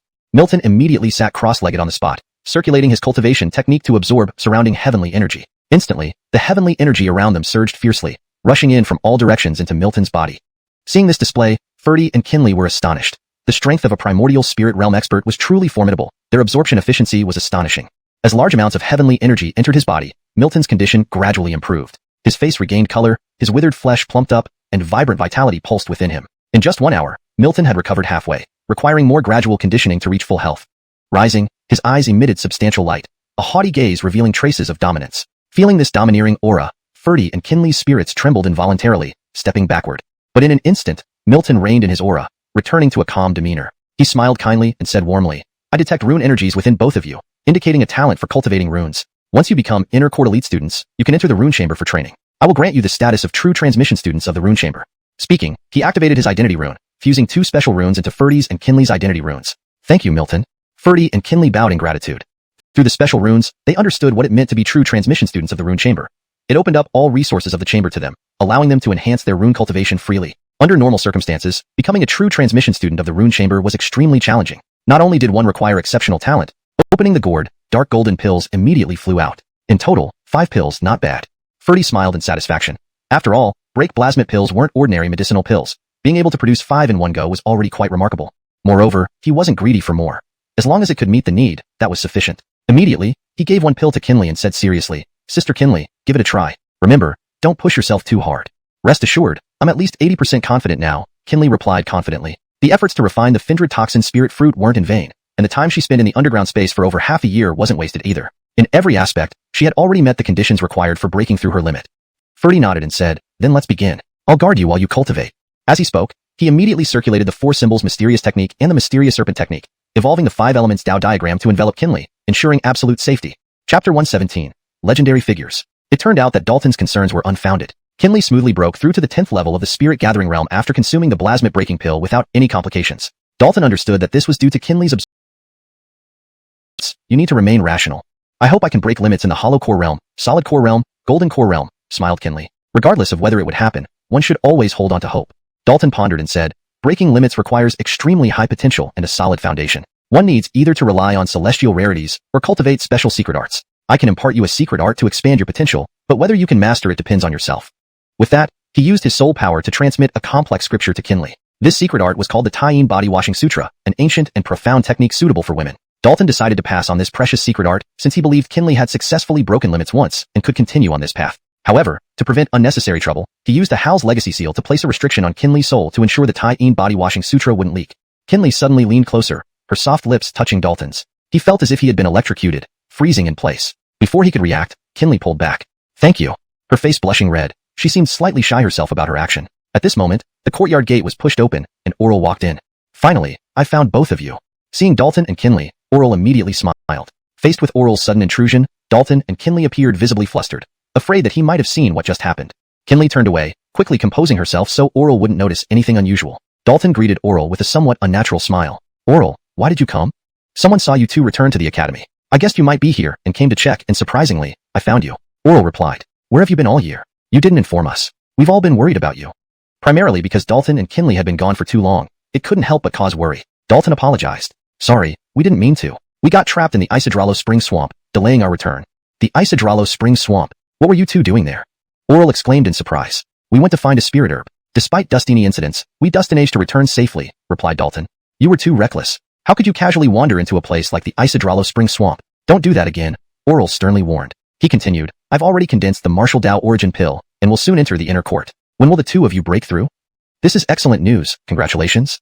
Dalton laughed. In fact, Oral could have broken through much earlier but deliberately suppressed his cultivation to enhance his foundation before using Dalton's secret art to condense an exceptionally powerful martial Dao origin pill. By then, Kinley had completely composed herself. She smiled and said, "Congratulations. Dalton and I are almost ready. In a few months, we'll also condense the martial Dao origin pill and join you in the inner court." "Then I'll wait for you too," Oral said. They, the 7 members of Honghu, were an ironclad unit in the outer court. They would need to stay united in the inner court as well. After sending Oral off to the inner court, Dalton messaged Ingrid via identity rune, arranging to meet in a secluded location. Given the last incident's commotion, he wanted to be discreet to avoid affecting Ingrid's reputation. Ingrid arrived shortly thereafter. "It's been a while. Fairy Leilani looks even more enchanting," Dalton praised with a smile. "Don't butter me up. After nearly a year of absence, why would you suddenly think of contacting me?" she retorted, giving him a sidelong glance. "I actually wished to contact you often, but feared you might think I harbored ill intentions," sighed Dalton. Ingrid harumphed. "I bet you were too busy with someone else and forgot about me." "That's absolutely false. There's nothing to it," Dalton quickly denied. She sat on a green rock. Get to the point. Why did you specifically invite me here? Haven't you broken limits yet? Asked Dalton. Not yet. As you suggested, I plan to build a strong foundation before breaking limits, aiming for a natural progression. I'm almost ready, Ingrid explained. Perfect. I have newly refined plasmid breaking pills to assist you in achieving a more flawless limit breaking, said Dalton as he produced a porcelain bottle. Ingrid realized, you spent the year refining plasmid breaking pills? Isidros, I went to the Isodralos spring swamp to obtain a rare herb necessary for refinement, which delayed my return, nodded Dalton. Ingrid's expression changed. She hadn't expected Dalton to venture into such a dangerous place just for plasmid breaking pills. The Isodralos spring swamp, a forbidden area in Boblin Mountain, where even Academy experts dared not enter casually. Dalton's ability to retrieve the herb and return intact was truly remarkable. Why are there 2 pills? She asked upon opening the bottle. Dalton smiled. I need your help. Could you deliver the other pill to Malia? Sure, Ingrid agreed without hesitation. She knew Malia well, as they both cultivated at the Sword Pavilion in the inner court. Malia was under Deputy Dean Marjorie, while Ingrid was under Elder Blazin Josephine. Deputy Dean Marjorie himself was from the Sword Pavilion and now controlled it. As for Elder Blazin Josephine, she was a top-tier powerhouse, both experienced and formidable. Milton was indeed extraordinarily capable, truly a legendary figure. Chapter 118, Deadly Ambush. Hearing about Milton's achievements from Ingrid, Dalton was filled with shock. He truly did not expect that Milton had contributed so significantly to Tianza Academy. Rune patterns held immense significance, being closely related to alchemy, artifact refinement, array setup, and more. Without proficient rune patterns, these fields would be hard-pressed to thrive. One could say that Milton's establishment of the Rune Hall was of unparalleled importance to the development of Tianza Academy. Although Dalton possessed the profound rune knowledge passed down by his imperial ancestor, this did not affect his desire to learn the basics at the Rune Hall. The identity of a true disciple of the Rune Hall was still very valuable. You are learning runes, right? After entering the inner court, you can go to the Rune Hall. If you gain Milton's favor, perhaps one day you'll become a great master of runes, Ingrid said. Dalton smiled. We'll see when the time comes. By the way, I have something for you here, and please bring some to Malia and your brother as well. As he spoke, he took out 3 Findred poison spirit fruits and handed them to Ingrid. On that small island, he obtained a total of 13 Findred poison spirit fruits. He and Kinley each ate 1, and they gave 1 to the queen bee, leaving 10 behind. Now, giving away the lust-inducing drug, he did not take advantage of her but helped her through it differently. Later, in the underground city, he once again risked his life to protect her and taught her the supreme martial arts technique along with the secret method for breaking limits. Now, he bestowed plasmid breaking pills and Findred poison spirit fruits without asking for any returns. This genuine friendship touched even her icy heart. If there's ever something I can do, remember to tell me. Since friendship is mutual, I don't want to always benefit without contributing. Leaving these words, Ingrid drifted away. Dalton smiled.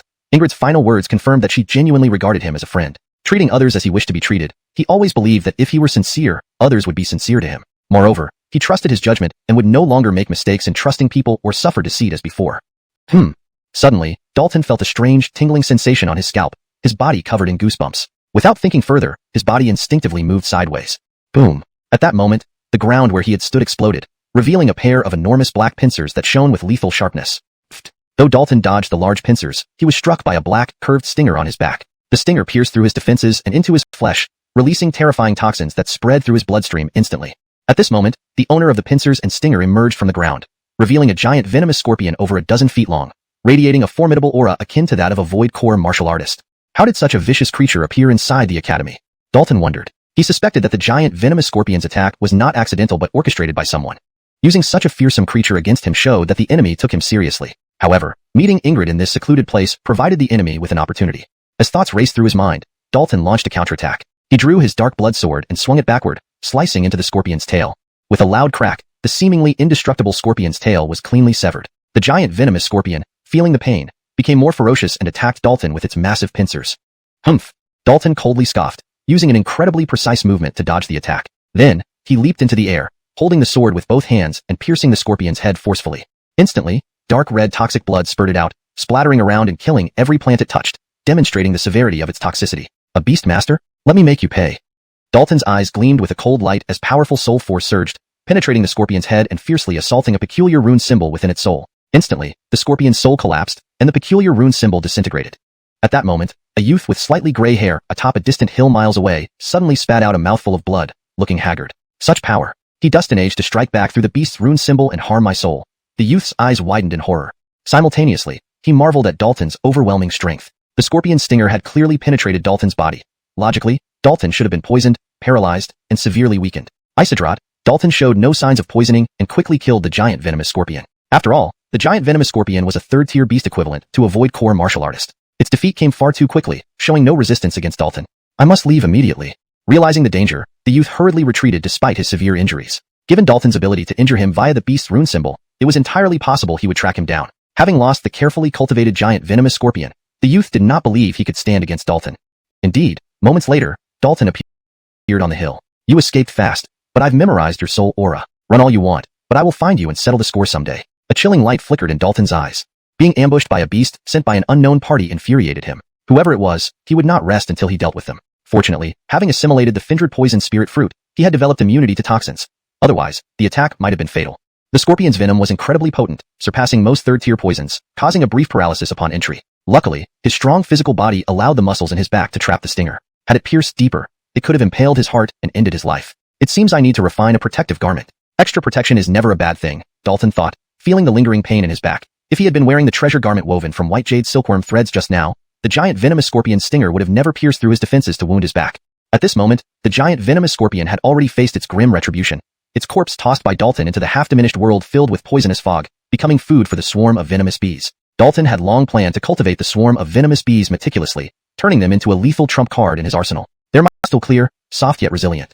Next, he started weaving the precious garments. This task was not like ordinary clothing making. It required incorporating alchemy techniques and integrating other spiritual materials. More importantly, it involved inscribing intricate talus dustin patterns. Dalton invested significant effort and energy before successfully refining 2 sets of precious garments. Following Kinley's requirements, the garment intended for her was exquisitely crafted into a halter neckline with elaborate patterns, light but opaque, fully capable of meeting daily wearing needs. Kinley adored the precious garment Dalton made for her and promptly put it on. How does it look? Do you like it? Kinley asked with a bright smile, showing off the garment. Dalton carefully examined her. The precious garment was tailor-made according to Kinley's figure, perfectly accentuating her well-proportioned body. Unavoidably, Dalton nodded continuously and said, "It looks beautiful. Once we have enough white jade silk, I will refine an entire set of precious garments for you, Sister Kinley. Then I'll be waiting eagerly." Kinley's eyes sparkled. All women love beauty, and a complete set of precious garments would undoubtedly make her breathtakingly stunning. Mirror Lake was one of the crucial cultivation grounds at Heavenly Grace Academy. Obtaining an opportunity to cultivate within required not only a large number of contribution points, but also meeting some special conditions. Previously, Eva granted Dalton one chance to enter Mirror Lake for cultivation, and he decided to use it now to enhance himself. To become stronger, one must effectively utilize various cultivation resources. Such rare cultivation opportunities are best used immediately rather than saved. Mirror Lake wasn't visible externally but existed within a hidden barrier. Only those verified by the symbol pattern could enter. Crossing through the barrier, Dalton came upon a not-so-large lake. The water was crystal clear and reflective, just like a mirror. Suddenly, ripples spread out from the calm surface of the lake. A stream of water rose and rapidly transformed into another Dalton, identical in form and aura. The Mirror Lake can generate an image clone extremely similar to the original body, possessing the same cultivation level and abilities. Battling it can reveal one's own shortcomings, Dalton murmured to himself. He came here to assess his cultivation achievements and solidify his martial path in preparation for forming a martial Dao core. With a swift motion, Dalton moved, pointing his fingers like a sword, casting the void-shattering sword finger technique. Simultaneously, the image clone also struck, using the same void-shattering sword finger technique. 2 sharp sword chi collided, causing huge splashes on the lake surface. Neither stopped but continued using the void-shattering sword finger technique. Their sword chi crisscrossing, exchanging blows. Although both had equal cultivation levels and used the same skills, thanks to Mirror Lake's enhancement, the image clone controlled the void-shattering sword finger technique more skillfully, displaying not just martial techniques but also embedding martial Dao within them. Dalton came here to understand martial Dao. To defeat the image clone, he needed to strengthen himself in combat, surpassing his previous self. Dalton appeared exceptionally focused, earnestly learning from the image clone. His usage of the void-shattering sword finger gradually improved, and his own technique started embodying clearer martial Dao. Of course, this came at a cost, as he sustained dustiny wounds. Before entering Mirror Lake, he had already taken off the precious garments since they had no significance during trials. Another burst of sword chi grazed Dalton's neck, leaving a deep wound, nearly decapitating him. If killed by the image clone, one round of cultivation ended. However, death inside Mirror Lake was fake. After being transported out, one would be unharmed. Thus, one could fight freely without any reservations. Despite the lack of danger, the pain felt was very real. After hundreds of intense exchanges, Dalton finally seized the opportunity and struck the image clone's head. Phew, defeating a version of myself that comprehends martial Dao is truly challenging, Dalton panted, feeling deeply moved. Had he not grasped the stronger martial Dao embedded in the void-shattering sword finger in a short time, he would have surely lost if the battle dragged on. A beam of water illuminated Dalton, instantly healing his injuries. At the same time, another image clone appeared on the lake surface. This was the rule of Mirror Lake. As long as one defeated the image clone, one could continue cultivating within. How much one gained from one cultivation session entirely depended on personal capability, varying from person to person. Dalton adjusted his state and, with a mental calm dusted, retrieved the fire cloud sword refined by Master Pierre. Given the unique nature of the dark blood sword, it was better not to use it here. Immediately, a sword appeared in the hands of the image clone, identical in design and grade to the fire cloud sword. Battle! With a low cry, Dalton lunged towards the image clone, sword in hand. This time, He wanted to test the Absolute Annihilation Sword Scripture, verifying his comprehension of the martial Tao contained within it. The Absolute Annihilation Sword Scripture was a supreme technique created by an emperor ancestor and one of Dalton's primary martial arts. He had invested considerable effort in mastering it. After a moment, Dalton emerged outside the barrier enclosing Mirror Lake. He stood motionless, holding the Fire Cloud sword, lost in thought. He was still pondering over the final strike. Although he severed the image clone's head, it simultaneously pierced his chest, resulting in a mutual defeat. After a while, Dalton snapped back to reality, his eyes filled with enlightenment. I see. After careful reflection, he finally understood something crucial, advancing his cultivation of the Absolute Annihilation Sword Scripture to a new level. It's a pity I only have one opportunity to cultivate in Mirror Lake. I didn't get to test the 4 elements mystic power, the Flying Serpent mystic power, and the Spirit Control art, Dalton sighed regretfully. The Void-Shattering Swordfinger, the Absolute Annihilation Sword Scripture, the 4 elements mystic power, the Flying Serpent mystic power, and the Spirit Control art were all his primary martial arts. In the future, he might learn other martial arts, but only as supplementary. As for the Soul Essence transformation, it was merely a secret technique for a specific cultivation stage. Techniques like the Great Law Alchemical Sinews and the Grand Een Cleansing Body Art belong to auxiliary secret techniques and did not involve martial Tao. It seems I can only go to the Spirit Martial Cave to improve the 4 elements mystic power, the Flying Serpent mystic power, and the Spirit Control art. Dalton shook his head helplessly.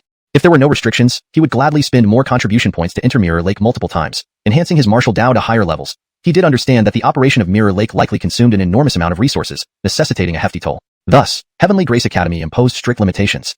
Without further delay, Dalton immediately headed towards Spirit Martial Cave. The Spirit Martial Cave was located near Mirror Lake, just about 100 paces away. It was a very special cave, imbued with peculiar forces that allowed for enhanced cultivation of martial techniques, achieving twice the result with half the effort. There was a time limit for cultivating inside Spirit Martial Cave. Each session lasted 3 days. How much one's martial arts proficiency could be improved within that period depended entirely on individual capability. 3 days. I hope it won't be a disappointment, Dalton silently prayed to himself as he stepped into one of the vacant caves. Note: the structure and style have been maintained as requested, ensuring coherence with the previous content. Chapter 120. Top of the Findustan Blast. The Blasingwa cave wasn't large, and its interior was stark and empty. At first glance, it revealed nothing particularly special. The only object within the cave was a stone platform carved into the shape of a lotus flower, faintly inscribed with intricate and abstruse patterns. Dalton observed the surroundings inside the cave before approaching the stone platform. According to the information provided by the identity rune, one needs only sit on this platform for the soul to leave the body and enter an extraordinary space. There, thoughts move rapidly, greatly enhancing the efficiency of comprehending martial arts. Martial arts not only involve techniques but also cultivation methods, a combination of both. Within the Blasingwu cave, whether it's contemplating martial techniques or methods, everything can be achieved twice as effectively, which is nothing short of magical.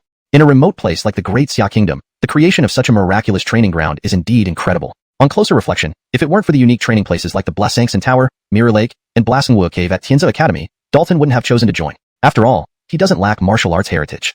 Collecting his thoughts, Dalton sat down on the stone platform. Instantly, the platform emitted a faint golden light, and countless mysterious patterns became clearly visible. A profound force entered Dalton's body, enveloping his soul. In the next moment, his soul left his body and entered a strange and colorful space. A peculiar force surged towards him quickly, merging with his soul and shaping an extremely unique body that could satisfy the needs of cultivating methods and techniques. Only 3 days, I mustn't waste any time. Without any delay, Dalton immediately began to train, unwilling to squander even a moment that could enhance himself. Inside the Blasingwu cave, the stone platform released golden spiritual energy, continuously integrating into Dalton's physical body. This was another significant advantage of practicing within the Blasingwu cave. One's physique would be strengthened. If the duration was sufficient, it might even cause a qualitative change, awakening a special physique. As Dalton immersed himself in the wondrous state of cultivation, someone arrived outside the cave where he was located. The visitor was an exceptionally handsome Dustin, whose facial features were more delicate than Dustini women, possessing outstanding demeanor and gentle elegance. If any of the elite students from the inner court were present, they would surely recognize this Dustin. He was none other than Aidensef, the top ranked on the Findustan Blast. Strange, who has occupied my exclusive Blasingwu cave? Aidensef frowned slightly, revealing a look of deep confusion. There were 28 caves in the Blasingwu cave complex. 4 of them were special, designated respectively for the top-ranking individuals of the Purple Gold Blast, Heavenly Blast, Earthly Blast, and Findustan Blast. The cultivation conditions inside these 4 caves were better, serving as an incentive method by the Academy. Normally, no one else could occupy the caves designated for the top ranks of the 4 lists. However, there were exceptions. Some individuals were granted special cultivation opportunities through relaxed restrictions by the Academy. Since Aidensef ascended to the top of the Findustan Blast, he had never encountered a situation where someone occupied his exclusive cave, which made him quite curious about who it was. After all, it was extremely rare for the Academy to relax such restrictions. Who could have such honor? I'll see who you are. Deciding to wait outside the cave, Aidensef knew it wouldn't take too long. 3 days passed in the blink of an eye. Dalton's soul departed from that strange space, returning to his physical body. Whoosh!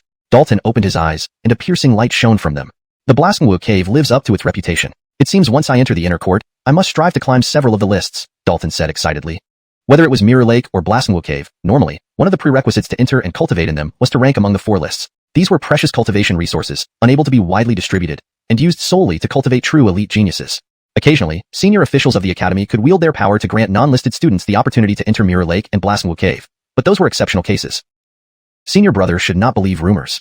Anything related to the 3 goddesses of the inner court tends to spread wildly, often becoming exaggerated. Indeed, they shouldn't be trusted. Aidensef nodded in agreement. You're quite discerning. Out of so dustiny caves, you chose the one exclusively designated for the top of the Fin Dustin Blast. Upon hearing this, Dalton instantly understood why the other party had blocked the entrance. Apparently, he had occupied someone's exclusive cultivation cave. Feeling somewhat apologetic, Dalton said, I'm really sorry. This is my first time coming to the Blasingwood Cave, and I didn't know this cave belonged exclusively to the top of the Fin Dustin Blast. I thought all caves were the same, and picked one randomly. It's alright. Ignorance is bliss, and it doesn't affect my cultivation either. I just waited a day. Aidensef chuckled lightly. Seeing how reasonable Aidensef was, Dalton felt relieved. He didn't want to make enemies over this matter. Don't know how to address you, senior brother? Dalton asked. He hadn't yet entered the inner court, so he hadn't paid much attention to the lists, and thus didn't know Aidensef's identity. Aidensef understood instantly and replied, Inner Court Sword Pavilion, Aidensef. The inner court had various factions, like the Sword Pavilion, Knife Palace, Runic Hall, etc., each with varying strengths and vastly different numbers of members. The most popular ones were the Sword Pavilion and Knife Palace, since swords and knives were the most common weapons, with the most users. Hearing the name Aidensef, Dalton's heart stirred, guessing the other party's background. No wonder he found Aidensef familiar. He was the son of Boblin City's mayor and Lyle's elder brother. Dalton had seen portraits in the booklet given by Hill, noting Aidensef's striking resemblance to Lyle. Senior brother Chung, please go in and cultivate. I won't hold you up, Dalton said with a smile. Aidensef remarked, very well. I expect we will meet soon in the inner court. With that, he walked straight into the cave, determined to preserve his top position on the Fin Dustin Blast, knowing diligence was necessary at all times, and that cultivation could never be neglected. Chapter 121. The Lotus Blooming with Myriad Dao. Leaving the Spirit Martial Cave, Dalton returned to his residence and began a seclusion to prepare for the formation of the Martial Dao Origin Pill. After practicing in both Mirror Lake and the Spirit Martial Cave, he had nearly comprehended his own Martial Dao, laying the foundation required to form the Martial Dao Origin Pill. Eva had granted him 3 opportunities to practice in special areas, Mirror Lake, Spirit Martial Cave, and Earth Mystic Cave. He had used the first 2 but was not yet ready to enter the Earth Mystic Cave. The Earth Mystic Cave is the most mysterious place within Tianze Academy, filled with great opportunities. Even core students find it difficult to gain entry. Dalton's current cultivation level was too low. Not only did he likely not meet the entry requirements, but even if he could enter, he probably wouldn't benefit much from the opportunity, rendering it wasteful. Time passed swiftly. Half a year later, Dalton finally emerged from his seclusion. I have fully understood my Martial Dao. It's time to form the Martial Dao Origin Pill. A brilliant light shone in Dalton's eyes. A moment later, he arrived at the cliff face where the gravity training room was located. This was the place he chose to form his Martial Dao Origin Pill. Using gravity would compress his spiritual energy, making the resulting Martial Dao Origin Pill more powerful. Of course, this method wasn't suitable for everyone because the gravitational effect might disrupt the flow of spiritual energy, potentially causing errors in forming the pill.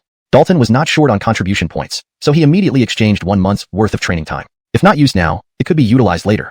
He promptly consumed the Heaven Martial Mystery Pill, awarded by the Academy. This was a precious 3rd-stage spirit pill, refined using rare herbs and special techniques, surpassing Dustini 4th-stage pills in value. It significantly aided the formation of the Martial Dao Origin Pill, and greatly improved its quality.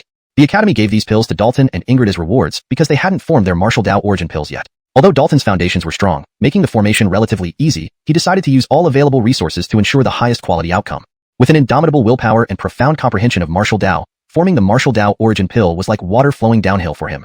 Under intense gravitational pressure, his spiritual energy flowed steadily through the ethereal meridians, continuously compressed and refined until converging within the ethereal storage. Buzz. At a certain moment, the ethereal storage vibrated, birthing a pinpoint of light that gradually expanded into a small flame, weak yet tenaciously burning.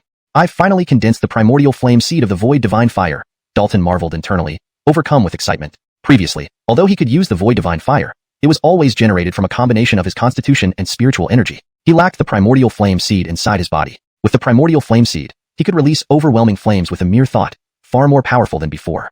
While focusing on forming the Martial Dao Origin Pill, he unexpectedly first condensed the primordial flame seed of the void divine fire, a pleasant surprise. Divine Flame Lotus, Lotus concealing golden pill. At this moment, an ethereal voice resonated in Dalton's heart. Subsequently, abstruse scriptures and profound diagrams appeared in his mind.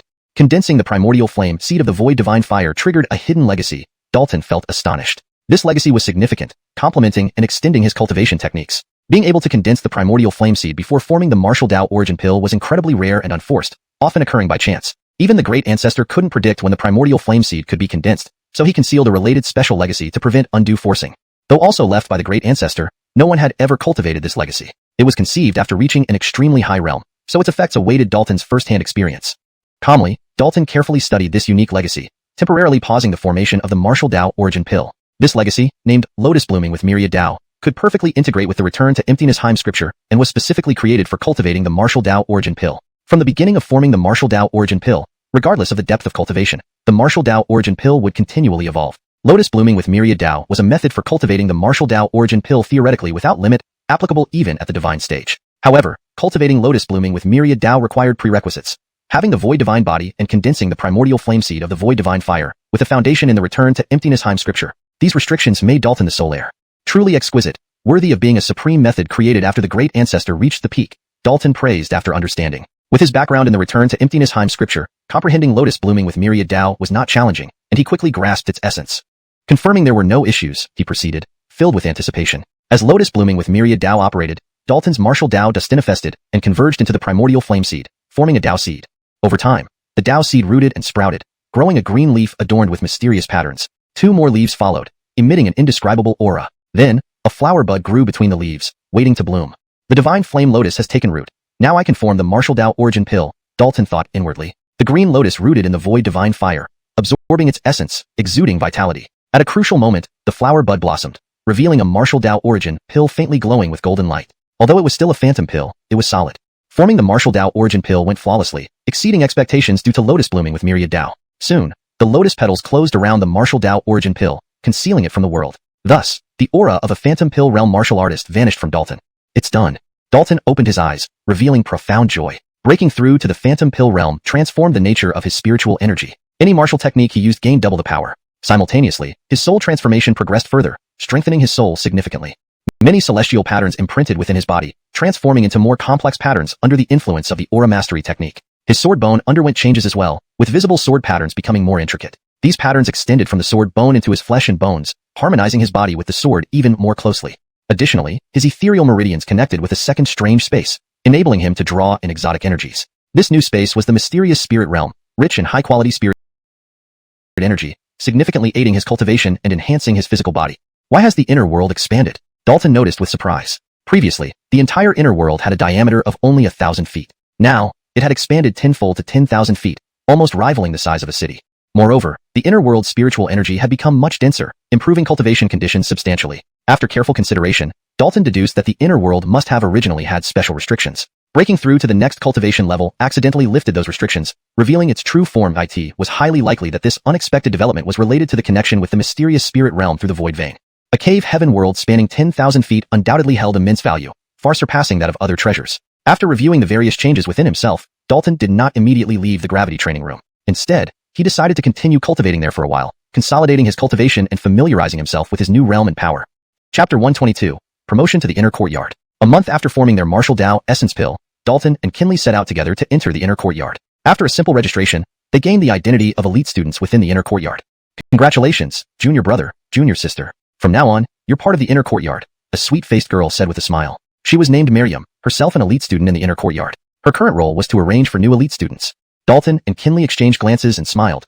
They were genuinely happy about their promotion. Dalton had been at Tianzi Academy for nearly 3 years, progressing from the foundation establishment stage to the void core stage, which wasn't easy and involved numerous dangers. Kinley had been at Tianzi Academy even longer, almost 9 years. If she hadn't condensed her martial Tao essence pill by now, she would have become as anxious as Carter once was. The delay was not due to poor cultivation talent, but because she had practiced some special martial arts and spent a lot of time studying runes, thus hindering her cultivation progress. Junior brother, junior sister, let me take you around first before I assign your living quarters, Miriam smiled. Dalton replied, thank you, senior sister. No problem, follow me. Miriam led the way immediately. The inner courtyard was vast, and due to the influence of rune formations, the heavenly essence was exceptionally abundant, providing an unmatched cultivation environment. According to Miriam, there were over 2,300 registered elite students in the inner courtyard, entering the academy over various time spans, from just a few years to nearly a century. Dalton was secretly shocked. In a remote city like Iron Blazon City, void core cultivators could be counted on one hand, making them top-tier powerhouses. Isidrat, in Tianzi Academy, more than 2,000 elite students were at or above the void core stage, which was indeed terrifying. However, considering Tianzi Academy was one of the 4 great martial Tao sanctuaries of the Great Xia Kingdom, having such depth was understandable. The most eye-catching figures in the inner courtyard were undoubtedly those listed on the Heaven, Earth, and Man boards, the outstanding geniuses that everyone aspired to be. As for the purple gold board, it belonged to the mysterious core students who were rarely accessible. Many of those listed on the 3 boards could actually break through earlier but delayed doing so to continue enjoying the benefits offered by the boards. This made changes to the 3 boards very rare, with new names appearing perhaps only every few years. The man board has seen changes in the past half year, with new faces replacing old ones, Miriam mentioned. Kinley asked, which Daryl? It's Cavan from the 8 Princes of Golden Scale City, Miriam replied. Upon hearing this, Dalton and Kinley weren't particularly surprised. Before they left to find the blood-ground fungus, Cavan had confidently told them he could make it onto the man board within a year, clearly indicating that it wasn't just an offhand remark. Note, blood-ground fungus seems to be a placeholder or error in the original text. If Tishuachur is the intended term, it should be translated as blood-ground fungus, or more accurately as blood-earth fungus. However, without context, it's challenging to provide the most accurate translation. For fluency, I have retained the term as given but noted the potential issue. For fluency and accuracy, let's assume Tishuachur translates to blood-earth fungus. Upon hearing this, Dalton and Kinley weren't particularly surprised. Before they left to find the blood-earth fungus, Cavan had confidently told them he could make it onto the man board within a year, clearly indicating that it wasn't just an offhand remark. Kinley asked again, what's Cavan's rank on the man board? 9th. Wasn't Leanne ranked 9th? Has he replaced Leanne? Kinley's eyes revealed surprise. Mentioning Leanne, Dalton couldn't help but recall the unforgettable scene from when he treated her. He hadn't seen her in the last 1.5 years, and they had no contact. Speaking of which, Leanne still owed him a favor, promising to do something unconditionally for him. Miriam laughed, you're behind the times. Leanne is already ranked 6th on the man board and is preparing to challenge the 5th. Hearing this news, Dalton remained calm. Since Leanne had been cured and balanced her yin-yang, her strength would have significantly increased, making her rise on the board normal. So, today is when Leanne challenges the 5th ranked person on the man board. Do you want to watch? Miriam asked, revealing her anticipation. We can't miss it, Dalton responded. They hurried, hoping to arrive in time. The challenge on the man board took place on a dedicated arena, witnessed by Dustini students, usually scheduled in advance. In front of the man board arena, hundreds gathered, all eager to witness the match. A tiger versus a pretty boy, this will be exciting. The tiger's strength has skyrocketed recently, winning against the 8th, 7th, and 6th ranks consecutively. Now she targets the 5th, showing confidence. You underestimate Anton. He has held the 5th spot for 7 to 8 years with countless challenges, none successful. But the tiger is formidable. This time the pretty boy is in trouble. Before the combatants arrived, much discussion arose, with most rooting for Leanne. Leanne's fame among Inner Courtyard's Void Core students was immense, earning her the nickname Tiger due to her temper. Anton, the pretty boy, was known for his pale complexion. This duel between two famous figures attracted Dustini spectators. We made it just in time, Miriam panted, eyes gleaming. Quite crowded, Dalton murmured. Isidro's quite crowded, Miriam nodded. Over a third of the over 1,000 Void Core students are here. Most who aren't in seclusion or away are present. Even Garth, the 4th rank on the man board, came, Miriam noticed. Dalton looked over. Garth, tall and imposing, exuded authority. Only 10 people were on the man board, selected from over 1,000 Void Core students, each possessing extraordinary abilities. Clearly, Garth sensed the threat since Leanne's next target might be him if she won. Suddenly, Dalton felt a strong sense of hostility, causing discomfort. Iliatraning, he saw a familiar face. Apollon, Dalton's eyes narrowed. His feud with Apollon stemmed from Ingrid. Apollon's despicable act of using aphrodisiacs on Ingrid was intolerable. Dalton knew Apollon despised him for spoiling his plans, thus always wary of any retaliation. Strangely, apart from initial encounters, they hadn't met until now. Reflecting, Dalton realized some opposition in the academy might have been orchestrated by Apollon. Moreover, spending most of the last 3 years underground, in the Isidralo Spring Swamp, or in seclusion left little time for interactions, giving Apollon few opportunities to harm him. The intense hostility from Apollon now indicated his resentment hadn't diminished, but intensified. Dalton had a feeling that with his entry into the inner courtyard, his days ahead would likely not be very peaceful. Chapter 123, Rank Challenge. Dalton quickly withdrew his gaze, too lazy to bother with Apollon. No matter what form of retaliation the latter might have in mind, Dalton would take it on. This was Tienza Academy. No matter how powerful Apollon was, he wouldn't dare act rashly here without facing severe punishment. After waiting for some time, the two who were set to duel finally arrived. Stella wore a fitted outfit and had her hair tied into a high ponytail, looking highly efficient and spirited. Anton, on the other hand, resembled a scholar, with rosy lips and white teeth, appearing courteous and refined.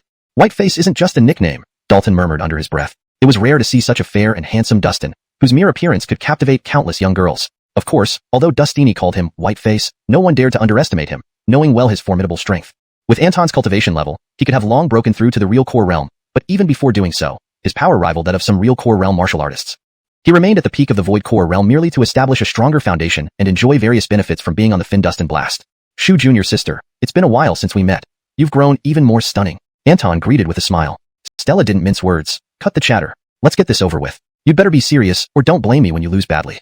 Shu Jr. sister is still as impatient as ever. Fine, let's start. Please teach me, said Anton, his demeanor shifting from friendly to stern despite the smile on his face. Without further ado, Stella flipped her hand and brought out a guqin which she suspended in midair, plucking the strings with both hands. As the music began, intangible blades shot towards Anton. Not daring to be careless, Anton quickly used his fan to deflect them, shattering the invisible blades easily, appearing calm and composed. However, as Stella increased her speed, the number of incoming blades grew, causing Anton's expression to grow increasingly grave. The music wasn't just sound. It possessed terrifying offensive power, creating waves that rippled through the air, impacting the senses and challenging the willpower. Soon, the music changed. Instead of generating sharp blades, the Guqin conjured a phantom mountain that pressed down upon Anton. Boom! Before Anton could react, another phantom mountain descended from above, adding immense pressure. His body bent under the force, making him look quite passive. She sure is formidable, pinning down White Face right from the start. How long did it take her? She's already mastered the illusory sound technique, transforming sound into tangible shapes. If you think otherwise, why do you think Elder Gerarding of the Melody Palace took her as a disciple? It's due to her exceptional talent in melody. Whiteface is in trouble now. If he doesn't counter soon, he'll lose. Seeing the situation on the platform, Dustini couldn't help but comment. Stella Dustinaging to completely suppress Anton with just a Guqin was unexpected by most people. Dalton also showed surprise. Initially, when he saw Stella playing the Guqin in the Academy marketplace, he thought it was just a hobby. Now, it was clear she was a prodigy in melody, thanks largely to his earlier assistance. Her music was a blend of hardness and softness, yin and yang intertwined. It was evident that his previous help significantly improved her skills, helping her resolve any hindrances and greatly enhancing her strength. Otherwise, she would have likely remained at the bottom of the Fin Dustin Blast, having little chance to advance as she does now. Boom! Anton deployed a potent martial technique, causing a white bear's phantom to emerge around him. With brute force, he deflected the pressing phantom mountains. Then, the bear's shadow roared and pounced furiously towards Stella. Stella remained calm, lightly sweeping her hand across the strings. Pfft! A several-meter-long blade formed, cutting the charging bear in two. At that moment, Anton himself leaped forward, forming a formidable palm seal charged with electricity, striking swiftly towards Stella's chest. Indeed, lightning flickered around his palm, affecting even the weather, stirring up wind and clouds. Stella abandoned the Guqin, drawing strange patterns in front of her with both hands. Black and white light emerged, forming a vortex that neutralized Anton's attack, dissipating its powerful force. Subsequently, she harnessed the black and white light to form a glowing wheel, striking Anton heavily. Bang! Unable to resist, Anton was sent flying backward, only regaining balance at the edge of the platform, nearly falling off. At that moment, he spat out a mouthful of blood. Stella's blow was strong enough to almost break his ribs and injure his internal organs. Shu Jr.'s sister, I admit defeat, Anton admitted with a bitter smile. He still had fighting power left, but continuing would only result in greater injury. This battle was lost from the beginning. Seeing Anton concede, Garth, ranked 4th on the Fin Dustin Blast, became very cautious. Stella's displayed strength genuinely posed a threat to him. If Stella challenged him, he had little confidence in maintaining his position as the 4th-ranked individual. Meanwhile, a list illuminated on a cliff wall beside the challenge stage, revealing only 10 names. Stella's name moved up to 5th place, while Anton's shifted down accordingly. Dalton focused on the list, recognizing 5 familiar names. Aidenseth, 1st, Garth, 4th, Stella, 5th, Anton, 6th, and Camillo, 9th. The remaining 5 names were Zhu Blazin, 2nd, Tao Ming, 3rd, Xietian, 7th, Xiedi, 8th, and Fanny Dinran, 10th. Xietian? Xiedi? Dalton felt utterly perplexed. Individually, the names were unremarkable, but together, they were amusing. Undoubtedly, they were siblings. Xietian and Xiedi are twin brothers, both possessing astonishing martial talents and a telepathic connection. Fighting together, their strength can double, Miriam explained. Dalton nodded. Both being on the Fin Dustin Blast was a testament to their prowess. I must work harder and aim to reach the Fin Dustin Blast soon, Dalton thought to himself. Not only for personal achievement but also for the privileges it offered, like access to Mirror Lake and the Spirit Marshal Cave, both places that anyone who has visited once wouldn't forget. But entering the Fin Dustin Blast was not easy. Dalton estimated he needed to cultivate to at least the 7th or 8th level of the Void Core realm. He didn't need to wait until the 9th level because his twice-broken limits gave him an advantage, even against geniuses. Just as everyone prepared to leave, Stella loudly called from the platform, Garth, come fight me.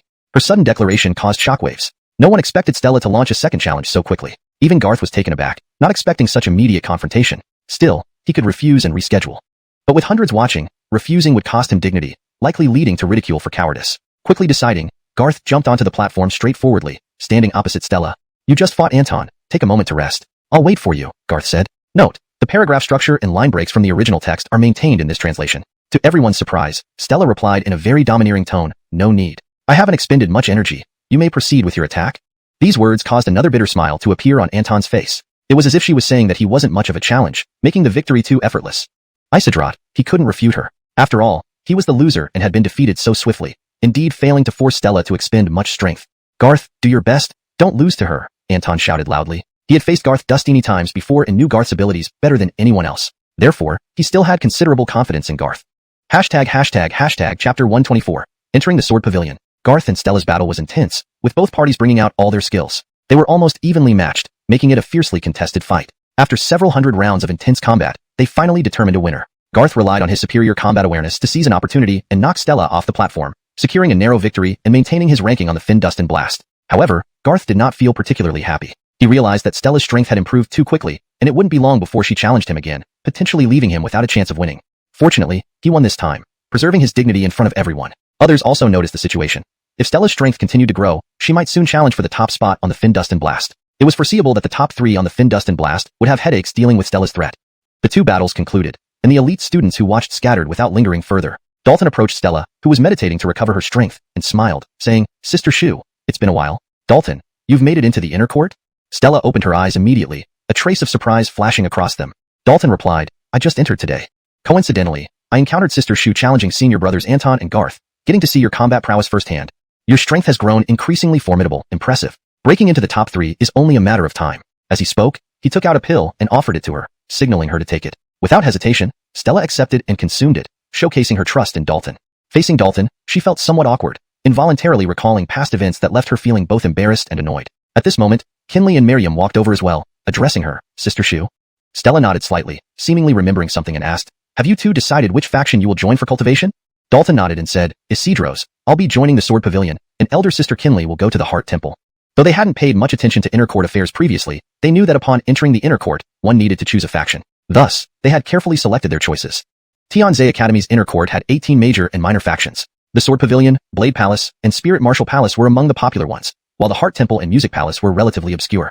Choosing a faction depended entirely on one's talent and specialties. Dalton and Kinley excelled in dustiny areas, giving it, she certainly had confidence. After a brief conversation, the 3 parted ways with Stella. Having just gone through 2 intense battles and sustaining some injuries, Stella needed to recuperate and prepare for her next challenge against Garth. Miriam first led Dalton and Kinley to the Sword Pavilion to help Dalton register, officially making him a member of the Sword Pavilion. Then she escorted Kinley to the Heart Temple. Honestly, she admired Kinley's determination, knowing full well the challenges the Heart Temple faced, yet choosing to join unhesitantly. The current Heart Temple didn't even have mentors, only one elder remained, with barely a dozen students in total. If things continued like this, the Heart Temple might eventually disappear from the academy. Guided by a senior student, Dalton entered the Sword Pavilion. The Sword Pavilion was indeed an incredibly tall tower, resembling a giant sword piercing the sky.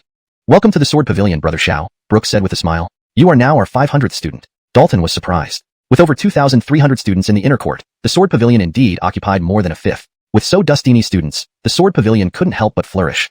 "Brother Brooks, how dustini seniors from our Sword Pavilion are on the Heaven, Earth, and Fin Dust and Blasts?" Dalton curiously asked. Brooks proudly replied, "In this aspect, we hold a significant advantage. Currently, 2 are on the Fin Dust and Blast, 2 on the Earth Blast, and 3 on the Heaven Blast, all at the Hollow Core stage. The closest ones for you to interact with are senior brother Aidensef and senior sister Fanuran."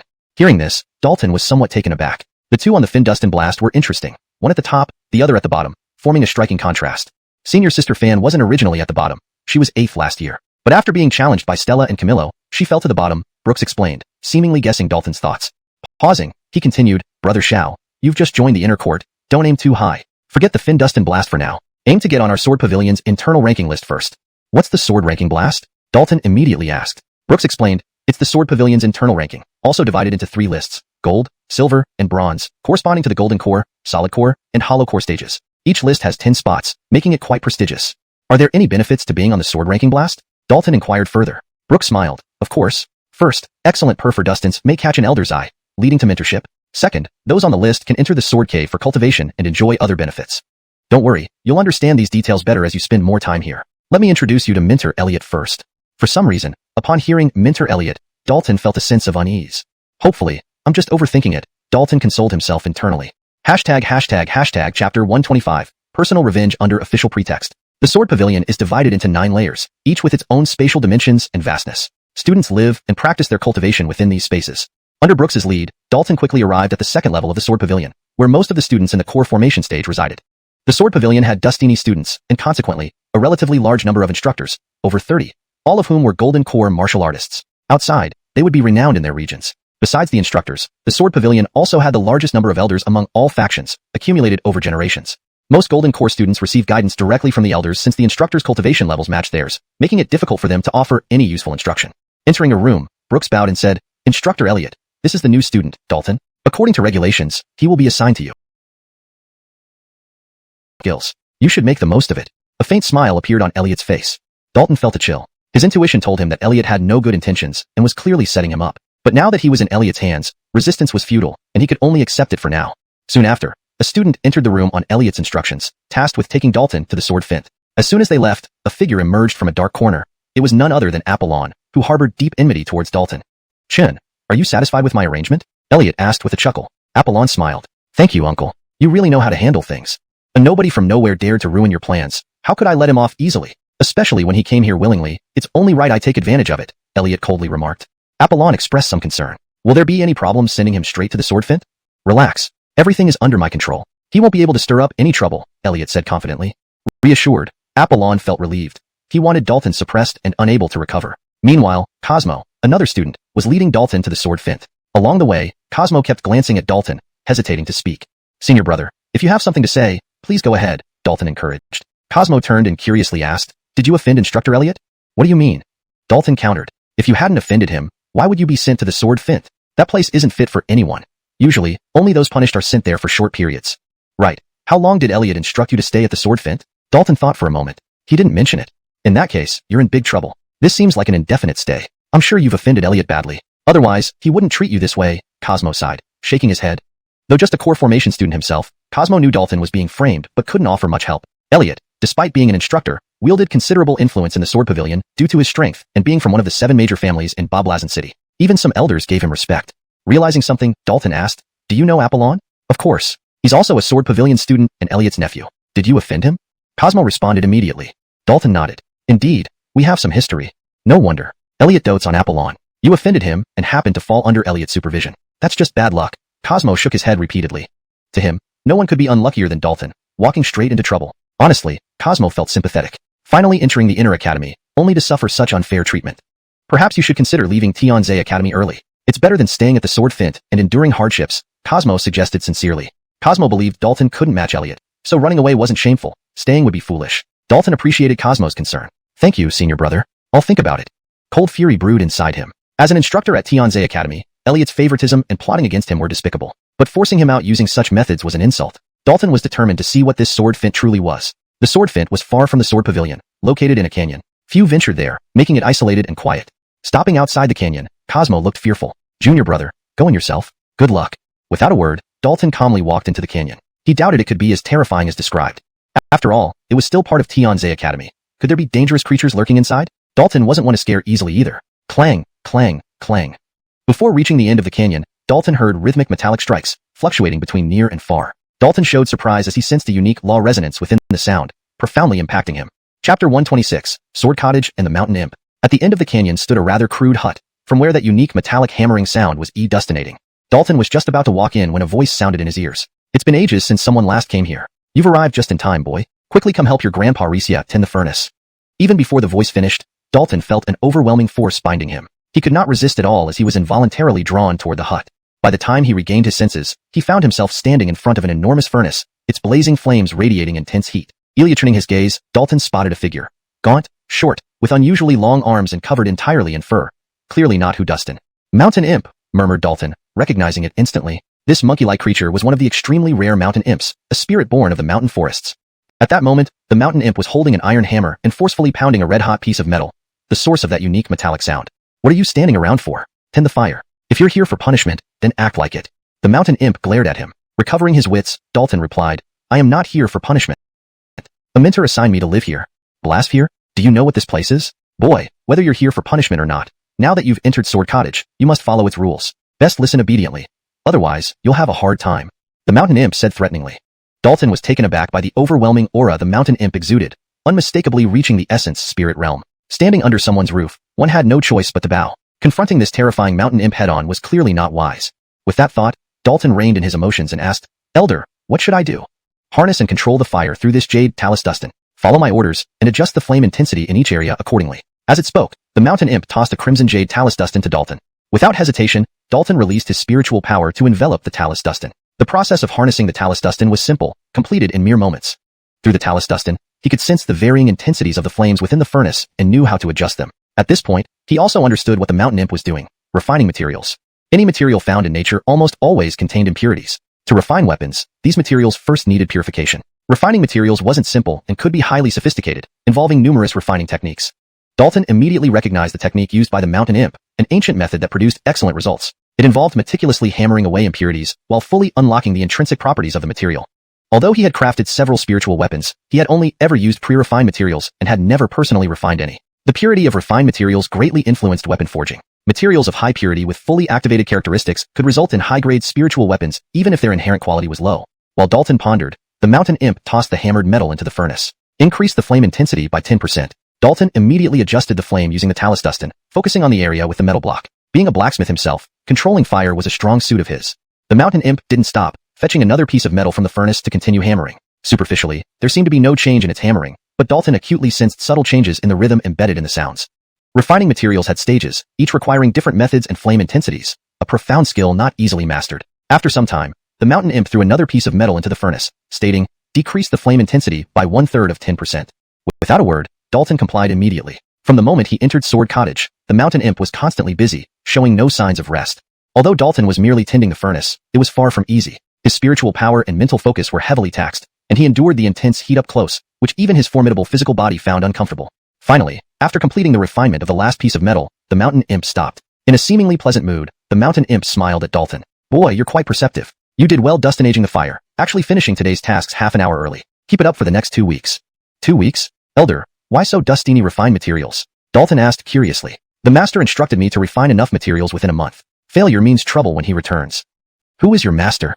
Dalton probed. "My master is none other than the Lord of Sword Cottage, the top blacksmith at Tianza Academy. He specializes in swords. Most of the spirit swords used in Sword Pavilion come from his hands."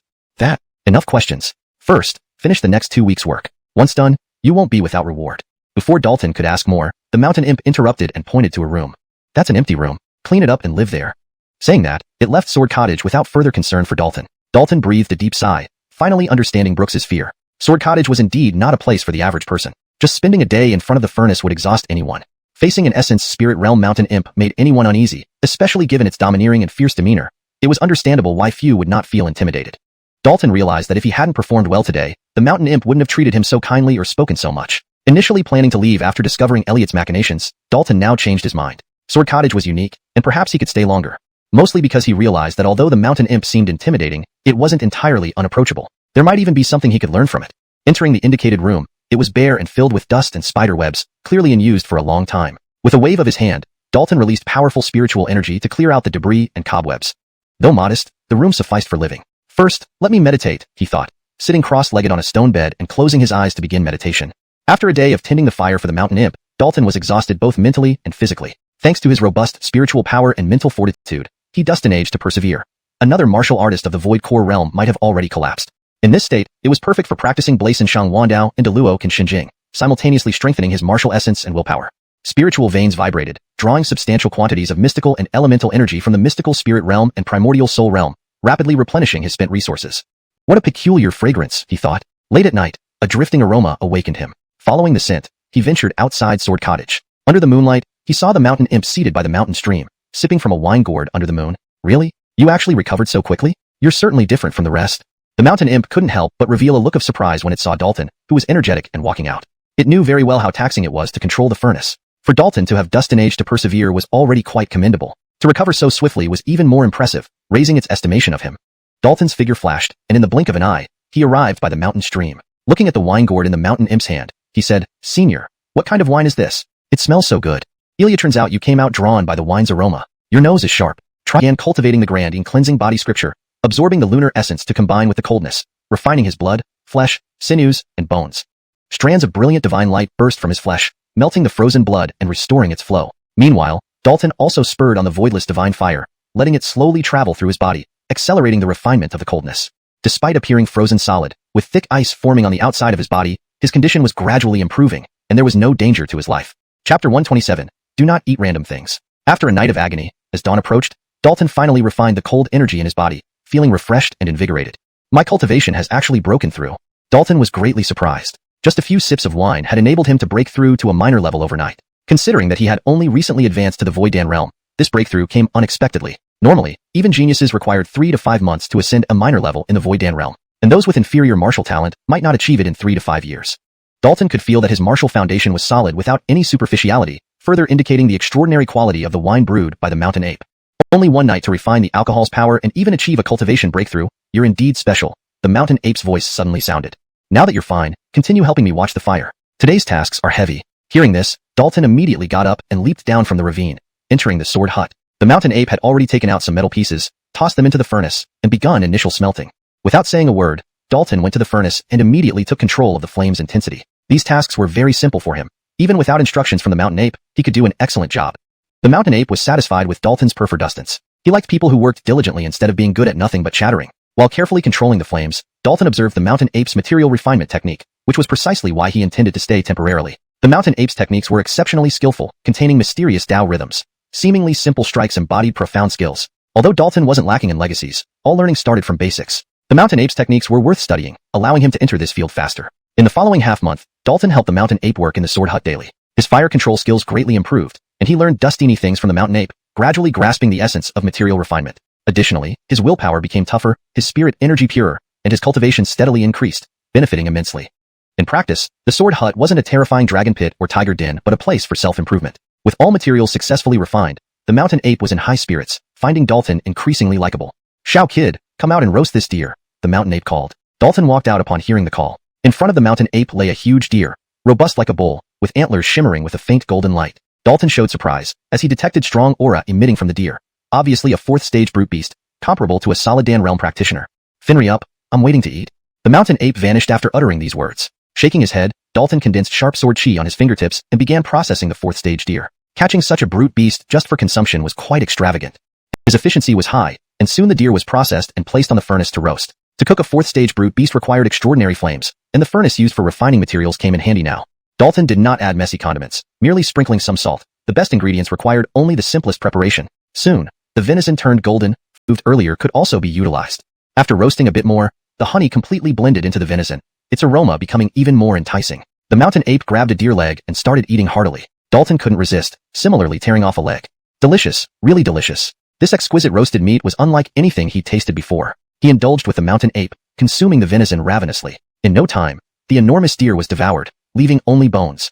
"With so much venison, you'll have your fill," the mountain ape smirked, returning to his room. Realizing what the mountain ape meant, Dalton regretted not restraining himself from eating too much. Ordinarily, venison was nourishing, but this fourth-stage brute deer, combined with the purple jade honey, had an unimaginably potent effect. So hot. Dalton felt extremely hot, his mouth dry, as if an internal fire burned within. Blood rushed rapidly, almost boiling, turning his skin red. More crucially, a perverted fire brewed inside him, causing abnormal reactions. "This isn't good. I need to resolve this yang buildup," Dalton complained inwardly, realizing the serious consequences of overeating. If this yang energy persisted without relief, it could be life-threatening. Desperate, he sought the mountain ape's help. "Senior Reese, give me a few sips of your brew. Do you want to die? Yin-yang clash will make you explode. You have one choice. Find an opposite sex partner for yin-yang balance," the mountain ape chuckled. Speechless, Dalton thought, what kind of ridiculous idea is this? Where am I supposed to find someone for that now? "That's your problem. I can't help," the mountain ape casually replied. Frustrated yet helpless, Dalton knew where to find someone wasn't the issue. Such matters required mutual consent. He couldn't force anyone. Feeling depressed, he realized he had been severely tricked by the mountain ape. Taking the lesson from being frozen after drinking last time, he now understood that one really shouldn't eat random things offered by the mountain ape, who knew what consequences it might bring. What should I do? Dalton's mind raced rapidly, searching for a solution. He had already tried various methods, but not only was he unable to refine the yang energy within his body, it even triggered more to be generated, worsening the situation. "Elder Ross, your disciple comes by Master's order to retrieve the sword." Suddenly, a clear and melodious voice sounded outside the sword hut. Chapter 128, Sacrifice. Hearing this voice, Dalton's blood surged uncontrollably, throbbing even more violently, as if it were about to burst through his body. The academy, a form of expulsion. Ingrid didn't know that Dalton had already entered the inner court, nor did she know what wrong he had done to end up here. Dalton struggled to suppress the agitated Gerard energy within him, opening his mouth with great difficulty. "I've been assigned here by Eliader Elliot. He said there were no available rooms on the second floor of the sword pavilion, so I'm staying here for now." Eliader Elliot, Jen thought, instantly understanding what happened. As expected, Dalton had been implicated by the despicable Apollon behind the scenes. Just as she was about to speak, Jeffrey emerged from the room. "Greetings, Senior Reese." Ingrid hurriedly bowed. Jeffrey smiled. "Please rise. You're a bit early. The master has yet to return." "What about my sword?" "Your primordial water sword is already forged by the master and placed in the Minghan spirit spring for tempering. You can go retrieve it yourself." Jeffrey pointed towards a clear spring behind the sword fint. One of the reasons the sword fint was built here was because of the presence of the Minghan spirit spring. Ingrid walked over quickly. She eagerly awaited this specially commissioned primordial water sword made by Fui's based on her physique. The Minghan spirit spring appeared clear but was extremely cold, capable of freezing anything and used by Fui's as a coolant for forging. The high-quality spiritual swords produced by the sword fint owed much to the Minghan spirit spring. Approaching the spring, Jeffrey waved his hand. "No need to thank me. I just assist the master." Then, he glanced at Dalton, who was visibly struggling, and a peculiar smile crossed his face. "You two talk. I'll take a walk." With that, he vanished, leaving the sword fint. As a mountain spirit, his stealthiness was unmatched. Noticing Dalton's distress, Ingrid asked, "What's wrong with you?" At this point, Dalton could no longer suppress the overwhelming Gerard energy. His skin turned red, and steam rose from his body, making him seem almost aflame. Initially, his condition was terrible, and now the repressed energy was surging back fiercely, completely out of control. Dalton fought to maintain his rationality, breathing heavily. I just ate half a roasted 4th grade barbaric deer, smeared with purple jade honey. Now I'm incredibly hot. The primal urge is overpowering my rationality. Leave quickly, or I fear I won't be able to control myself and might hurt you. Ingrid's expression changed dramatically, recalling her own experience under aphrodisiac influence. Dalton seemed no better off. Feeling the intense heat radiating from Dalton, Ingrid instinctively wanted to flee, but she hesitated. If she left, what would happen to Dalton? Finri, get out. I'll be fine, Dalton urged through gritted teeth. His mind was clouding, instincts overtaking rationale. In that moment, Ingrid became irresistibly attractive, causing him to pounce like a wild beast. Startled, Ingrid instinctively retreated and tried to resist, but she couldn't hold him back and was quickly pinned down. Ingrid wanted to struggle, but, remembering past instances where Dalton saved her, she sighed, closed her eyes, preparing to silently accept what was coming. This was what she owed Dalton. Or perhaps, for her friend, she should make this sacrifice. Despite her resolve, feeling Dalton tearing her clothes, tears involuntarily streamed down her cheeks. Chapter 129. Holding your hand. Just as Dalton was about to tear off Brenna's closest undergarments, he suddenly regained his senses, his eyes filled with a look of struggle. No, I can't do this. Dalton growled lowly, exerting all his effort to control his body's instincts and let go of Brenna. Hearing his voice, Brenna opened her eyes. She had thought everything was already decided, and that she had mentally prepared for the sacrifice. But unexpectedly, at the critical moment, Dalton regained his rationality. Such strong willpower earned her great admiration, but it did not solve the problem. Dalton. Brenna was about to speak when she saw Dalton abruptly turn around, bursting into rapid speed towards the back courtyard of the Sword Cottage. All the Gue Josephine Heim scripture, stimulating the potential of his void deity body. Within the hidden void, the origin of the void deity fire seemed unstable, flickering and showing signs of extinction, making the Tao Lotus wilt and the void pill dim. Dalton realized he had overplayed his hand. Jumping into the Ming Han spirit spring rashly had plunged him into greater danger. Brenna, don't draw in any more cold. Your body won't be able to take it. Dalton used weak soul power to transmit his words to Brenna. This was his own mess, and he did not want to drag her into it. Brenna said sternly, stop talking nonsense and focus your mind on neutralizing the cold inside you. By now, she was determined not to stop, even risking her life to save Dalton. Because whether in the Heavenly Wolf Forest or the underground city, Dalton had done the same. This way, we are both in danger. If you really want to help me, practice this secret art together. Dalton transmitted another secret method through soul power, a special dual cultivation technique named Blasing Shin Unity Art. It didn't necessarily require yin-yang unity. Only soul compatibility was needed to achieve a flow of spiritual energy between them. Of course, this method was more complicated and profound, making it difficult to achieve. Brenna was very intelligent. After a brief examination of the secret method, Brenna benefited even more. Since most of the icy spirit energy was absorbed by her, along with a significant amount of yang energy from Dalton's body, her weak water mystic body was further stimulated. Her cultivation rose 3 levels, moving from the first level of the void pill realm to the 4th. Actually, this was Dalton's intentional act, intentionally passing numerous benefits to Brenna. After all, this time Brenna had risked her life to save him. Additionally, cultivating Blaze and Shangwan Dao made his void pill transformation significantly more challenging, each advancement being extremely difficult. Brenna, thank you. Dalton sincerely expressed his gratitude. Being saved during a crisis like this, the bond of friendship was incredibly precious. Undoubtedly, he felt lucky.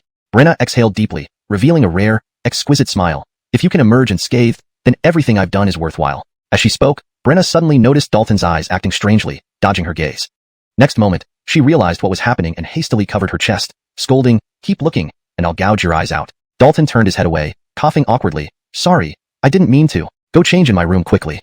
Hearing this, Brenna got up and ran toward Dalton's room. A peculiar look appeared in Dalton's eyes. Truthfully speaking, back in the underwater cave at the Blue Sky Forest, he had seen everything there was to see. So, this time it wasn't much of an issue. However, recalling how Brenna had initially prepared to sacrifice herself to save him, and later ignored her tattered dress while rescuing him, a warm current flowed through his heart, deeply moved. This confirmed his belief that treating others sincerely means they will treat you sincerely. Actions always come back around. Not long after, Brenna returned, having changed clothes, although her expression was still somewhat unnatural. Since you're okay now, I should leave, said Brenna, intending to depart from the Sword Cottage. Dalton quickly chased after her, saying, stay a bit longer. There's no rush until dawn. I've been here for quite some time. My master will worry if I don't return soon, Brenna explained. Dalton reluctantly agreed. All right, I'll escort you out. It was still dark outside, the surroundings eerily quiet, almost unnerving. They walked side by side, neither hurrying nor slowing down, without a word spoken, the atmosphere subtle and complex. Approaching the canyon entrance, Dalton suddenly reached out and gently held Brenna's smooth, cool jade hand. Brenna, as if electrocuted, instinctively pulled her hand away, her eyes reflecting panic. Dalton didn't give up. He grabbed her After walking a dozen steps, she turned back and said softly, I'll find a way to let you leave Sword Cottage as soon as possible. No need. Sword Cottage is great, and I plan to stay here temporarily. Apollon can't harm me. Dalton shook his head and replied. Brenna nodded and said, it's up to you then. Watching Brenna leave, Dalton had a happy smile on his face, feeling as if he had found a new direction in life. Hashtag chapter 130. To stay or to leave. Stop looking. They're already far away. Just as Dalton stood there in a daze, Preston's voice suddenly sounded beside him. Dalton snapped out of his thoughts and turned to look at Preston, who had appeared at some point. His emotions surged wildly. Given how perilous his situation had been earlier, Preston hadn't even asked about it, clearly showing that despite spending half a month together, no genuine bond had formed between them. However, Dalton couldn't blame Preston since the latter indeed had no obligation to save him. The deer meat was something he ate on his own, and any consequences should be borne by himself. Realizing this, Dalton calmed down and didn't say anything, simply walking straight into the canyon. Through these two lessons, he deeply understood that no matter how good Preston's things were, he must control his mouth, for indulging would lead to severe consequences. "Shao kid, where are you going?" Preston asked from behind. Dalton replied indifferently, "To sleep." "It's almost dawn. What kind of sleep are you talking about?" "Quickly tidy up, Jinlu. The master will be back soon," Preston pursued. Dalton's tone remained calm as he said, "Fui's is your master, not mine. When he returns, you should be the one to serve him." "You seem to have an issue with me for not helping you," Preston immediately reacted. Dalton walked quickly into his room, turned around, and said expressionlessly, "You have no obligation to help me, and I didn't ask for assistance either. We owe each other nothing." With that, he closed the door and ignored Preston. After all, he only wanted to learn sword forging techniques at Jinlu and wouldn't stay for too long. If he couldn't endure it, he could leave any time. Even if he left Jinlu, he could still go to the Talus Dustin Hall. He had been waiting for Eva's summons, but received no news after half a month in the inner court. It was unclear whether Eva was too busy or felt Dalton was too weak to be hurriedly taken as a disciple. "The resentment is pretty deep. It seems this time I really went too far," Preston muttered. He didn't forcefully pressure Dalton, just as Dalton had said, Fui's was his master, and certain tasks were his responsibility. Inside the room, Dalton sat cross-legged on the stone bed, carefully examining his condition to ensure there were no lingering issues. After dual cultivating ball, muscular, with a stern face carved like rock, full of three-dimensionality, his thick eyebrows slanted into his temples, giving him an overwhelmingly domineering aura. As Dalton observed, Fui's gaze also fell upon him, making his heart tremble. He didn't dare delay, immediately bowing, "Disciple Dalton, I greet Fui's. Jinlu does not keep useless people. Give you 1 hour to complete the refining of this Chi-Yuexuan Crimson Flame Mystic Iron." Fui's said indifferently, taking out a piece of raw Crimson Flame Mystic Iron and tossing it into the furnace. Dalton froze, understanding that Fui's intended to drive him out of Jinlu. He vaguely grasped that apart from punished students, others deemed useless to Jinlu were not allowed to remain. "Master, this?" Preston wanted to say something but was cut off by Fui's. "You don't need to involve yourself. Fetch the refined material." "Isidro's master," Preston quickly replied, knowing well Fui's temper and the severe consequences of defiance. "Good luck, Shao kid," Preston thought. While he believed Dalton knew how to refine materials, he hadn't seen him do it before. Moreover, Crimson Flame Mystic Iron was third-grade spirit material, and the chunk Fui's provided was extremely impure. Even if Preston did it, it would take considerable time to purify. Setting such a test was undeniably overly strict. Dalton also sensed Fui's authority, which was not to be questioned. If he wanted to stay at Jinlu, he had to follow Fui's rules. Taking a deep breath, Dalton approached the furnace, observing the characteristics of the Crimson Flame Mystic Iron without rushing. Then, he increased the flame intensity several times over in the area containing the metal. Soon, the Crimson Flame Mystic Iron turned red hot. Once the temperature was right, Dalton took it out and grabbed the large iron hammer Preston usually used, beginning to strike it. The hammer was extraordinarily heavy, made from unknown spirit iron, making it difficult for Dalton, whose physique rivaled third-grade spirit equipment, to swing it effortlessly. "Ah, this boy actually learned part of my hammer technique," Preston remarked, seeing Dalton wield a hammer. Indeed, Dalton had been observing Preston's hammer strikes, and merely through observation, he just managed to grasp the essence, an impressive talent. "Did you teach him?" Fui's asked. "No, master. He only watched me use the hammer for half a month." "Your hammer technique? How could I casually pass it on to anyone?" Preston hastily denied. If he dared do such a thing behind Fui's back, he would be in serious trouble. A flash of surprise crossed Fui's eyes. The hammer technique he created was extremely difficult to master, even Preston had taken a long time to barely grasp it. Dalton concentrated fully, immersing himself in the process, feeling the nuances of the hammer technique, which gradually improved his skill. Ignoring time, his mind was set on completing the refining process in one go. At one point, Dalton put down the large iron hammer, his mind finally relaxing. Instantly, everything went black, and he fainted. "Shao kid." Preston rushed forward to check Dalton's condition. "He only expended too much mental energy. He won't die," Fui's calmly stated, picking up the refined Crimson Flame Mystic Iron to examine it closely. The iron was much purer than expected. "Master, he?" Preston looked at Fui's with a hint of regret in his eyes. Having given Dalton only 1 hour, he had exceeded the time limit by 15 minutes. Given Fui's strict nature, Dalton would likely be expelled from Jinlu. It was complicated, but Preston had no way to intervene. It wasn't within his power. "Take him back to his room and give him another drop of ice heart marrow," Fui's instructed. Upon hearing this, Preston couldn't help but pause, thinking he had misheard. Not only did Fui's not expel Dalton, but he was also granting the precious ice heart marrow. What was going on? "Finry up," Fui's urged. Preston snapped out of his surprise and quickly replied, "Isidro's master." Regardless, it was a cause for joy that Dalton could remain. Watching Preston carry Dalton away, a faint smile appeared in Fui's eyes. In reality, he hadn't changed his mind. Within the given hour, Dalton had actually refined the Crimson Flame Mystic Iron to the required standard, thus meeting the condition. Since Dalton had fulfilled his requirement, there was no reason for Fui's to expel him from Jinlu. Moreover, Dalton's attitude of pursuing perfection and the focused seriousness displayed during the refinement process earned him considerable appreciation. Note: the translation adheres to the structure and style of the original text while ensuring fluency and coherence. Chapter 131. Deliberate Cultivation. An unknown amount of time passed before Dalton awoke, feeling unusually refreshed and in the best condition he had ever been in. My mind has significantly strengthened, as has my soul. Dalton was greatly surprised by his transformation. He then realized he was still inside the sword fint, which meant he had passed Elder Ross's test and had not been driven away. That's because the master gave you one drop of ice heart marrow, otherwise, you wouldn't have woken up so quickly. The voice of Preston suddenly spoke up. Dalton hurriedly asked, "What is ice heart marrow?" "It's a spirit liquid specifically concocted by the master to restore mental energy. It uses dustiny precious medicinal ingredients refined using special techniques. Even I rarely get a drop," Preston explained. Dalton showed a look of surprise. "Elder Ross is also an alchemist? Why is that strange? The master is knowledgeable in dustiny fields. Weapon forging, alchemy, talus dust and arrays, you name it, he's proficient in all, though he focuses most of his energy on sword casting," Preston said proudly. "To be his master and calm dust in absolute obedience, Ross must have extraordinary qualities. Now that you're fine, hurry up and start working," Preston urged. Confused, Dalton asked, "What kind of work?" "The sword fint doesn't accommodate idlers. Since you wish to stay, you need to prove your worth. The master has assigned you a task," Preston replied. Soon, Dalton learned what the task was: to refine 300 pieces of third-rank spiritual materials within 3 months. According to Preston, Elder Ross had received a big order from the city lord of Boblazon City to produce 10 5th-rank spiritual swords, 100 4th-rank spiritual swords, and 1,000 3rd-rank spiritual swords within a year, a very tight schedule with heavy tasks. Refining 300 pieces of 3rd-rank spiritual materials over 3 months averages about 3.3 pieces per day, not too burdensome. Dalton estimated that dedicating half his daily time to refining would suffice. Refining spiritual materials is only one of your tasks. You are also required to forge 100 3rd-rank spiritual swords within these 3 months, Preston added. Dalton's eyes widened. Was Elder Ross trying to exhaust him? "The master said if you can't do it, you can leave now," Preston continued. Dalton's gaze deepened. Retreating when faced with difficulties wasn't his style. He wouldn't let anyone look down on him. Preston laughed. "The master also said that if you complete the task on time, you can receive 10 drops of ice heart marrow." Ice heart marrow was valuable, restoring mental energy, nurturing the soul, and improving cultivation efficiency. Dalton turned to see Elder Ross walk out of his room, heading straight to a furnace where he picked up a piece of 5th-rank spiritual gold glowing red from intense heat. Then, Elder Ross picked up a large iron hammer and began hammering. It was clear that Elder Ross would personally handle every part of creating a 5th-rank spiritual sword, including material refinement.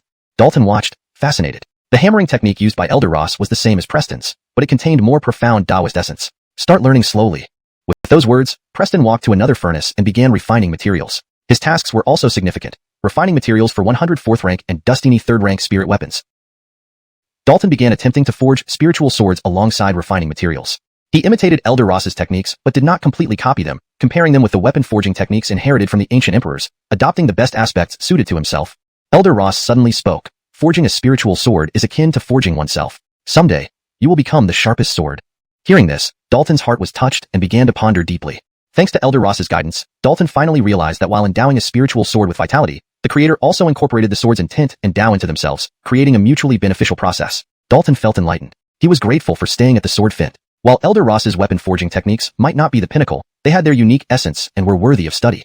Many alchemists could forge high-rank magic weapons but failed to find their own path and could not become grandmasters. Dalton, possessing a sword bone, found Elder Ross's casting theory extremely suitable for him, enabling him to delve deeper into this path. After 3 hours, Dalton finally forged his first 3rd-rank spiritual sword. Though physically drained, he felt incredibly satisfied. When resting, Dalton reflected. Refining materials and forging spiritual swords was arduous but also rewarding, acting as a form of cultivation. His mental fortitude, virtual Dan energy, soul, and physical strength all improved steadily. Moreover, the process deepened his understanding of talus dust and patterns and provided profound insights into the way of the sword. Such a cultivation method brought him great enjoyment. 3 months flew by. Finth, completed. Seeing the final spiritual sword forged, Dalton couldn't help but smile contentedly. He had accomplished the task within the specified time, giving him a sense of achievement. Forging 100 3rd-rank spiritual swords was no small feat. He thanked Elder Ross for the opportunity. Though exhausting, the rewards far outweighed the effort. "Elder, I have completed the task. Please inspect." Dalton approached Elder Ross, presenting the remaining 200 refined materials and the 100 forged 3rd-rank spiritual swords. Elder Ross glanced at the materials, examined his sword, and said indifferently, "Barely qualified, but with flaws. The combination of the 3 layers of spirit patterns isn't tight enough, significantly affecting the sword's power and reducing its strength." "I've disappointed you, Elder," Dalton admitted regretfully. He had tried his best, but proficiency in alchemy couldn't be achieved overnight. It required gradual accumulation. Elder Ross took out a jade slip and said, "This contains some of my insights on weapon forging. You can study it, and then reforge these spirit swords." "Thank you, Elder." Dalton hurriedly reached out to take the jade slip. No doubt, the contents within this jade slip were extremely precious, something dustini weapon forgers would yearn for. Elder Ross once again waved his hand, producing a porcelain bottle and said, "This is ice heart marrow. It's best used when mental energy has been greatly depleted. Thank you, Elder. Dalton thanked him again. One of the reasons he had pushed himself so hard to complete the task was for this ice heart marrow. Immediately, Dalton put away the 103rd rank spirit swords, holding the jade slip and the porcelain bottle, and turned to walk into his room. He needed to rest first before carefully studying the jade slip given by Elder Ross. There was no need to rush the reforging of the spirit swords. After all, this batch of spirit swords wasn't due for delivery until a year later, leaving him plenty of time. Chapter 132. Answering in wrath. At this moment, Dalton was mentally exhausted and thus prepared to immediately consume a drop of ice heart marrow. How is it 20 drops? The instant he opened the porcelain bottle, Dalton's face revealed an expression of surprise. Ian had clearly told him it was 10 drops of ice heart marrow, but now it had doubled. It was evident that Elder Ross intentionally provided more, not just a mistake by Ian. Dalton felt moved and silently remembered Elder Ross's kindness. If he ever got the chance, he would definitely repay him. After consuming a drop of ice heart marrow, Dalton immediately felt his mind rapidly recovering, becoming clear and sharp with thoughts moving swiftly. He wouldn't waste such a perfect state and promptly took out the jade slip, earnestly studying its contents. The jade slip contained incredibly rich information. Though titled as Alchemy Insights, it detailed Elder Ross's entire method of refining weapons, which was extremely profound. Without exceptional talent in weapon refinement, one couldn't grasp it. Dalton was very interested and soon immersed himself completely, utterly focused and committed. This kid really works hard, not even taking a break, Ian muttered softly. Elder Ross remarked, to achieve anything, talent alone isn't enough. Dedication and effort are essential. If you were half as dedicated as him, your cultivation or weapon refinement skills would be much stronger than they are now. Hearing Elder Ross's repredestined, Ian closed his mouth instantly. He indeed tended to play around and lacked focus in everything he did. But from his perspective, it wasn't entirely his fault. It was part of his nature. After several days of continuous study, his identity emblem suddenly glowed, rousing Dalton from his meditation. What? Dalton's expression changed. It was Ingrid sending him a message about an incident that infuriated him instantly. Without hesitation, he stood up and walked out of the room to approach Elder Ross. Elder, I need to go out for a while. Please grant me permission. You're not here for punishment. You don't need my approval to enter or leave Sword Cottage, Elder Ross said calmly. Upon hearing this, Dalton wasted no time and ran out of Sword Cottage as fast as possible. What happened? Ian was quite curious. Through months of interaction, he had grasped Dalton's temperament. Such urgency must mean something significant had occurred. In no time, Dalton reached the sword pavilion and went straight to the second floor. Just as he ascended, he met Ingrid coming towards him. How is Jace doing? Dalton asked immediately. It turned out Ingrid had informed him that something happened to Jace, which was why he was so hurried. After entering the inner academy, the members of the Swallow organization had separated, each pursuing their respective areas of expertise. Jace joined the sword pavilion, Giannis and Carter entered the Spirit Martial Palace, Josue entered the Divine Arrow Palace, Oral entered the Saber Palace, and Kinley entered the Heart Hall. Everyone was busy with cultivation, so they met less frequently than before. After all, standing firm in the inner academy relied on strength. Ingrid solemnly said, the situation isn't optimistic. That's why I called you here. Take me there, Dalton urged anxiously. Ingrid didn't delay, and led him immediately. Soon, they arrived at a plain student room where Jace lay quietly on the bed, unconscious. Dalton quickly approached and began examining him closely. The moment he inspected, his heart sank. Then a blazing anger rose within him. Jace's injuries were severe. His body covered in wounds, most of his bones broken. These weren't the critical issues. Rather, his Dantian was damaged, his martial Dao Yuan Dan near collapse. Their attack was vicious, not to take Jace's life, but to ruin his martial career. Who did this? Dalton's eyes gleamed coldly. Though silent, Jace never hesitated when necessary, always willing to stand up for his companions. Ingrid answered, Jonathan. A Gu family member? Dalton instantly understood. Ingrid nodded, Isidro's, he's Jace's cousin. How did Jace come into conflict with him? And how dare he strike so ruthlessly? Dalton clenched his fists, fury rising. Ingrid explained. Jonathan provoked him, saying dustiny derogatory things about the entire Swallow organization. Unable to bear it, Jace challenged Jonathan to a duel on Sword Mountain. Sword Mountain has special rules. Duels there have few restrictions. Even if someone dies, the Academy won't intervene. Dalton understood. The Sword Mountain was the Academy's designated place for resolving grudges, allowing free combat without fear of interference. But generally, participants wouldn't actually kill each other, as doing so could cause problems despite the Academy's non-interference. Clearly, Jonathan's actions against Jace were aimed at Dalton, likely instigated by Apollon. Dalton couldn't tolerate his friends being involved in any conflict targeting him. Apollon's actions crossed a line. Suppressing his rage, Dalton knew the priority was healing Jace first, as further delay could make the damage irreversible. First, he gave Jace a drop of ice heart marrow, noticing his soul damage causing the coma. Next, he used the returning essence technique, channeling immense energy into Jace's body. Simultaneously, he employed Lotus Birth Myriad Paths to repair Jace's damaged Dantian and martial Dao Yuan Dan. To accelerate recovery, Dalton performed the Spirit Mastery technique, drawing celestial patterns and condensing celestial essence into Jace's body. Fortunately, Ingrid had found him in time, preventing the worst. After treatment, Jace's injuries healed, his Dantian and martial Dao Yuan Dan repaired, though his cultivation dropped from 4th rank False Dan to 1st rank False Dan. Repairing Jace's foundation was crucial, so... Very angry, huh? Come and avenge him. I'll give you a chance. One-on-one, same cultivation level, Jonathan taunted. Dalton's eyes grew colder. Enough talk. Let's go to Sword Mountain. Dalton. Note, the chapter structure and paragraph breaks have been maintained as per the original text. Ingrid wanted to dissuade him, But Dalton was resolute, saying, Jace's blood cannot have been shed in vain. I must make those who hurt him pay dearly. Is that so? We'll see if you can actually do it, Jonathan sneered coldly. He was full of confidence, not taking Dalton seriously at all. After all, Dalton was just a greenhorn who had entered the inner academy for less than half a year. No matter how gifted he was, he would still be trampled underfoot by Jonathan. With the exquisite sword technique Jonathan had mastered, if his cultivation could reach the peak of 9th rank Falstan, he might not be able to rank on the Findustan Blast, but he certainly had the confidence to compete for a place on the Bronze Blast within the Sword Pavilion. In short, relying on his sword technique as a trump card, he was confident that he would be hard-pressed to find an equal among peers. Note: the chapter structure and paragraph breaks have been maintained as per the original text. ####Chapter 133, Continuous Reversals. Jin Mountain was not far from the Sword Pavilion. It was a barren mountain made of stone, densely and had only entered the inner courtyard less than half a year ago, yet his cultivation had already reached 3rd stage Void Core. His cultivation speed was simply terrifying. At this rate, Dalton would surpass him in cultivation in no time. Pity, you won't have that chance, Jonathan thought darkly. Since Dalton chose to walk into his trap, he didn't mind stifling a genius before they had a chance to grow.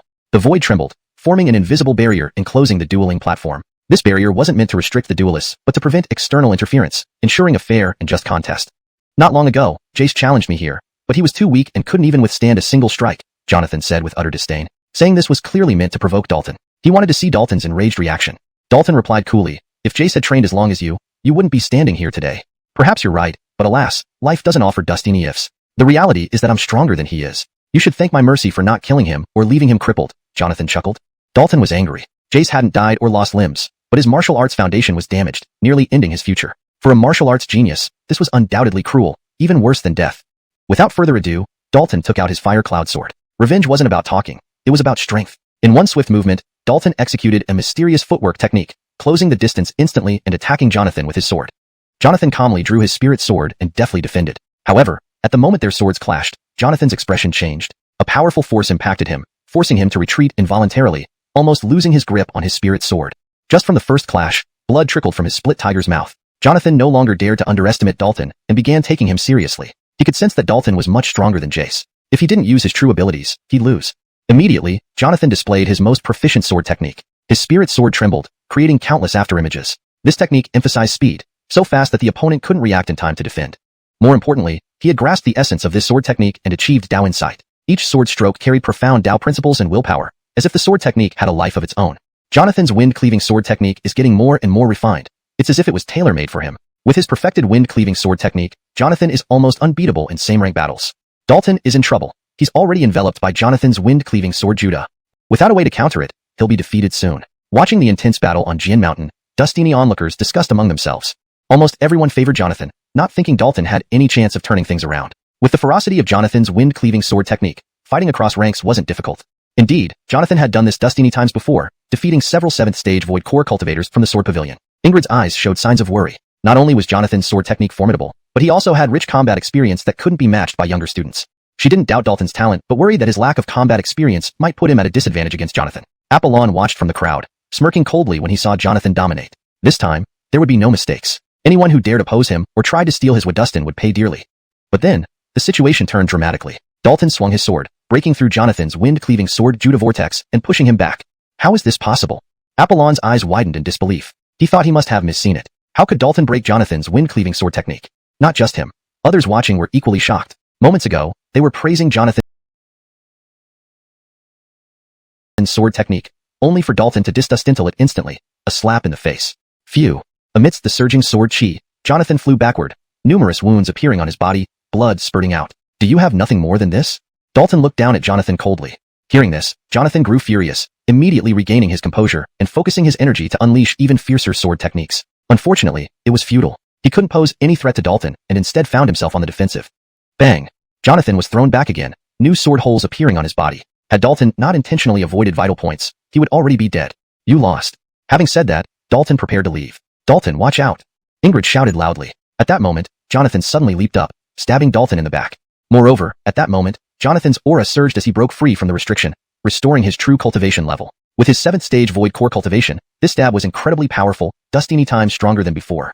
Jonathan's eyes revealed cruelty. This strike was clearly meant to end Dalton. Instantly sensing the danger, Dalton spun around swiftly, raising his sword to block. Clang! The fire cloud sword barely deflected the incoming sword, but the terrifying force still sent Dalton flying. Die! Jonathan, looking deranged, closed in, unleashing the full power of his wind-cleaving sword technique, countless sword chi rushing towards Dalton. After recovering his cultivation, Jonathan's strength had skyrocketed, elevating his wind-cleaving sword technique to a new level. In his current state of madness, even an 8th stage Void Core cultivator would have to retreat, possibly even facing off against a 9th stage Void Core warrior. Jonathan's mind now held one thought: annihilate Dalton at all costs to wash away the humiliation of being pressed down. The sudden turn of events left the onlookers stunned, unable to grasp what was happening. To their memory, situations like this had never occurred on the same level duel platform. Nonetheless, everyone knew one thing: Dalton was in big trouble. Kill him. Apollon's heart was screaming, wishing he could personally step in and stab Dalton 1,000 times over. He was certain that this time, there would be no mistakes. Dalton was surely going to die. Members of the Gu family are too reckless. They even dare to play tricks during a duel on Jian Mountain. Ingrid's expression turned extremely grim. She was sure that Jonathan's sudden restoration of his cultivation was no accident, but was orchestrated by some powerful figure from the Gu family behind the scenes. They were determined to eliminate Dalton by any means necessary. Wind sweeps residual clouds. Jonathan growled, unleashing the most lethal move of his wind-cleaving sword technique. Fin. Suddenly, dustiny broken swords embedded around the edge of the platform trembled, stirred by the formidable willpower of his sword technique. Sword chi erupted everywhere, swirling like a fierce storm, seemingly capable of shredding everything in its path. An incredibly terrifying sight. The crowd watched in stunned silence, unable to comprehend what was happening. This had never occurred before on the same level duel platform. Nonetheless, everyone knew one thing: Dalton was in grave danger. Chapter 134. Elia, turn your weapon against you. Facing Jonathan's frenzied attack, Dalton remained composed and calm. He fully activated the Void Domain, weakening all attacks nearing him while searching for any weakness in Jonathan's defense. On Sword Mountain, there is a significant restriction when dueling. Both parties can only employ sword techniques, restricting other martial skills. Although Dalton had various means at his disposal, he could only use the Annihilation Sword Sutra here, which impacted his overall strength significantly. Fortunately, the Void Domain derived from his physical abilities was still functional. Break! With a roar, Dalton executed the third form of the Annihilation Sword Sutra, Slash Body. Boom! The storm of sword chi that Jonathan created was torn apart, and countless sword chi beams vanished swiftly. Despite this, Dalton sustained some injuries, with 2 slashes appearing on his cheeks. It must be admitted that Jonathan's attacks were indeed formidable, overpowering even a body as tough as a Tier 3 spirit artifact. Truly a monster to withstand Jonathan's killing move. Upon seeing Dalton emerge from the sword chi storm, someone couldn't help but exclaim in astonishment. It was important to note that this was no longer just the 3rd rank of the Void Core realm but the 7th rank, where attacks were vastly different and far more powerful than before. Especially that recent killing move, which could match the 9th rank of the Void Core realm. By blocking it, Dalton demonstrated he possessed comparable strength. How dustiny blows can you withstand? Jonathan sneered, unleashing another lethal attack. He clearly saw how strained Dalton was in blocking, knowing he wouldn't last long. Sure enough, Dalton began retreating, thoroughly suppressed by Jonathan's overwhelming force, unable to retaliate. Stop, Jonathan, you have already violated the rules of the Sword Mountain duel. If you injure Dalton, you will not escape punishment from the academy, Ingrid shouted loudly. She also realized Dalton was struggling and couldn't continue like this. She had already alerted her master, Elder Blazin Josephine, but received no response yet, unsure when Elder Blazin Josephine would arrive. Ignoring Ingrid's warning, Jonathan continued his relentless assault on Dalton. Even if he didn't kill Dalton, he intended to make him suffer and completely cripple him. In moments, Dalton was covered in wounds, but his robust physique helped him endure what others might have perished from under Jonathan's assault. Kneel down. Jonathan's eyes turned ferocious as he directed a mass of sword chi towards Dalton's legs. But at this moment, a powerful aura burst from within Dalton, rapidly escalating his momentum. With a casual swing of his sword, the incoming sword chi disintegrated. He's broken through. Jonathan's eyes widened in surprise. He was astonished that Dalton broke through to a higher level during combat, unaware that Dalton had actually reached this level 3 months ago. Lately, Dalton focused on alchemy, though not actively cultivating. His strength grew unconsciously, reaching the required level for breakthrough. The return to emptiness Heim Sutra rapidly channeled energy, enhancing Dalton's aura and power. Buzz. All the broken swords surrounding the platform trembled, resonating strangely with Dalton. They emitted peculiar Tao rhythms, converging towards him. Suddenly, a spectacular phenomenon appeared around Dalton as thousands of sword lights surrounded him. If anyone could observe within Dalton, they'd find the supreme sword bone revitalizing, becoming translucent, revealing clear sword patterns, resonating with the broken swords around. Don't let him stabilize his power. Jonathan, eyes darkening, launched a full-scale attack. Slash Body. Dalton's gaze was indifferent as he casually swung his sword, producing a brilliant blade of light, stretching 100 feet with tremendous force. Jonathan, shocked, quickly shifted to defensive mode. The sound of a crack echoed as his spiritual sword shattered into 2 pieces. The radiant blade of light struck Jonathan, causing blood to splatter. Though weakened, it injured Jonathan deeply, leaving a long gash, exposing bone, a gruesome sight. Before Jonathan could recover, Dalton struck again, causing the myriad sword lights swirling around him to accelerate. Stop! A furious voice rang out. Elliot had somehow arrived at Sword Mountain, glaring at Dalton angrily. However, Dalton ignored him, continuing his fierce attack. This strike seemed ordinary but unleashed numerous sword lights, overwhelming Jonathan with their force. Jonathan's face turned pale, sensing impending doom. Father, save me, he cried, concentrating all his spiritual power to resist. Elliot wanted to intervene, but the forces of Sword Mountain prevented him from entering. Even a Soul Realm expert couldn't break through. Jonathan was instantly engulfed by the myriad sword lights and an overwhelming wave of sword will. Ah! Jonathan screamed in agony, clearly unable to withstand the barrage of attacks. Calmly sheathing the fire cloud sword, Dalton acted as if everything was settled. Dalton, I told you to stop. Are you deaf? Elliot roared, genuinely enraged and desperate to rush up and slay Dalton with a single strike. Though Jonathan's talent wasn't top-notch, Elliot doted on him, believing in his exceptional sword's dustmanship potential, thinking he would become outstanding in the future, just like himself. Dalton turned and calmly met Elliot's gaze. Why should I stop? Should I only let him attack without retaliating? Such a vicious hand in a sparring duel between fellow disciples is unacceptable, Elliot challenged. Dalton sneered. Vicious? Why didn't you step in when Jonathan broke the rules, unsealed his restraints, and attacked me earlier? Now you jump in to blame me, implying your son's life matters, but mine doesn't. But rest assured, your son isn't dead. I'm not as ruthless as him. Indeed, after the sword lights dissipated, Jonathan lay amidst a pool of blood, but his chest still rose and fell. He was alive. Dalton, though angry, retained his sanity, knowing killing a fellow disciple publicly would cause adverse effects. Elliot sighed in relief, flashing onto Sword Mountain. With one side unconscious, the duel ended, and the seal lifted. Despite wanting to act, Elliot restrained himself. Approaching Jonathan, he carefully examined him, only to find his entire meridian system damaged and his dantian compromised, an arduous feat to repair. Seeing the extent of his son's injuries, Elliot understood Dalton's retaliation, but witnessing his son's suffering ignited his fury. Dalton, you are heartless and reckless, showing no respect for elders. The Sword Pavilion cannot tolerate such a brute. I will expel you from the academy. Other instructors might lack the authority, but since Dalton was under his supervision and now given a valid excuse, he had the right to do so. He now only wanted to avenge his son, disregarding any criticism that might arise. With his status, he could easily suppress any fallout from this incident. ##### Chapter 135. Background Showdown. Expelled from the academy? Ingrid's face immediately changed. At this moment, she suddenly realized that Elliot had already thought of various ways to deal with Dalton as soon as he took him under his wing. His tactics were indeed ruthless and cunning. With a flicker of movement, Ingrid appeared on the Sword Mountain, facing Elliot directly and argued her case. Mentor Elliot, making such a decision seems too biased. It was clearly Jonathan who broke the rules first and tried to kill Dalton. Everyone saw that. Now it has turned into this mess entirely due to Jonathan's own actions. Even if you don't punish Jonathan, why are you pushing all the blame onto Dalton? What kind of logic is that? Others feared Elliot, but she did not care. She dared to speak up openly. Elliot's expression darkened as he rebuked, Leilani, you have no sense of decorum. The decisions I make do not need your interference. No matter what you say, I will expel Dalton from the academy today. Seeing Elliot's domineering attitude, Ingrid couldn't help frowning. Given her status, it was difficult for her to contend with Elliot. Unfortunately, her master had yet to arrive, leaving her unsure of what to do. Below the Sword Mountain, the observing students looked at each other in confusion. They all understood what was happening, but none dared to speak up for Dalton for fear of offending Elliot. Seeing Ingrid's vigorous defense of Dalton, Apollon felt extremely annoyed, thinking bitterly, it won't do you any good to protect him. He cannot continue staying in Tienza Academy. Just wait and see. After this, I will make his life worse than death. Under the protection of Tienza Academy's rules, it was inconvenient to take direct action against Dalton. But if they expelled him, everything would be easier.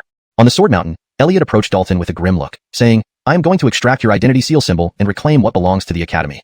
You can't do this, Ingrid immediately stopped him. Elliot emitted a powerful aura, directly pushing Ingrid aside. No one could stop him from doing what he intended. Faced with the approaching Elliot, Dalton remained calm, his gaze steady without any sign of panic. To expel him from Tienza Academy wouldn't be so easy. At least, he should ask if the dean and Milton agreed. Immediately, Dalton prepared to reveal his identity seal symbol and expose his true identity as a direct disciple of the Seal Hall, to see what reason Elliot had to expel him. Just a small Sword Pavilion mentor. Aren't you acting quite arrogantly? At that moment, a sarcastic voice rang out. Before everyone could react, a figure appeared on the Sword Mountain beside Dalton. The person was none other than Preston. Dalton was rather surprised. He hadn't expected Preston to follow him. Did Preston not trust him? Ordinary students of the Sword Pavilion might not recognize Preston, but Elliot certainly did. Seeing Preston appear and stand by Dalton, Elliot's heart sank, feeling an ominous premonition. Greetings, Senior Reese. Elliot hurriedly bowed. Preston snorted. I don't deserve your bow. With that demeanor earlier, I thought you owned Tienza Academy, driving anyone away as you pleased. It's because Dalton is uncontrollable. I'm only thinking about the Academy's future. Keeping him here would eventually lead to trouble, Elliot said solemnly. Preston sneered. What a way to twist things around. No wonder your son behaves so recklessly. Turns out it's all you're doing. I want to ask, how did your son break the seal on the Sword Mountain? Who tampered with it behind the scenes? He wouldn't give Elliot face and directly went for the crux of the issue. If Jonathan hadn't broken the seal, their conflict wouldn't have escalated to this extent. Ultimately, all this was self-inflicted by Jonathan. Elliot's heart sank. If this matter were pursued, it would be very troublesome. After doing so dustini despicable things, it's already disgraceful enough. And you still dare to come forward to protect him. Are you truly shameless? Preston said with disdain.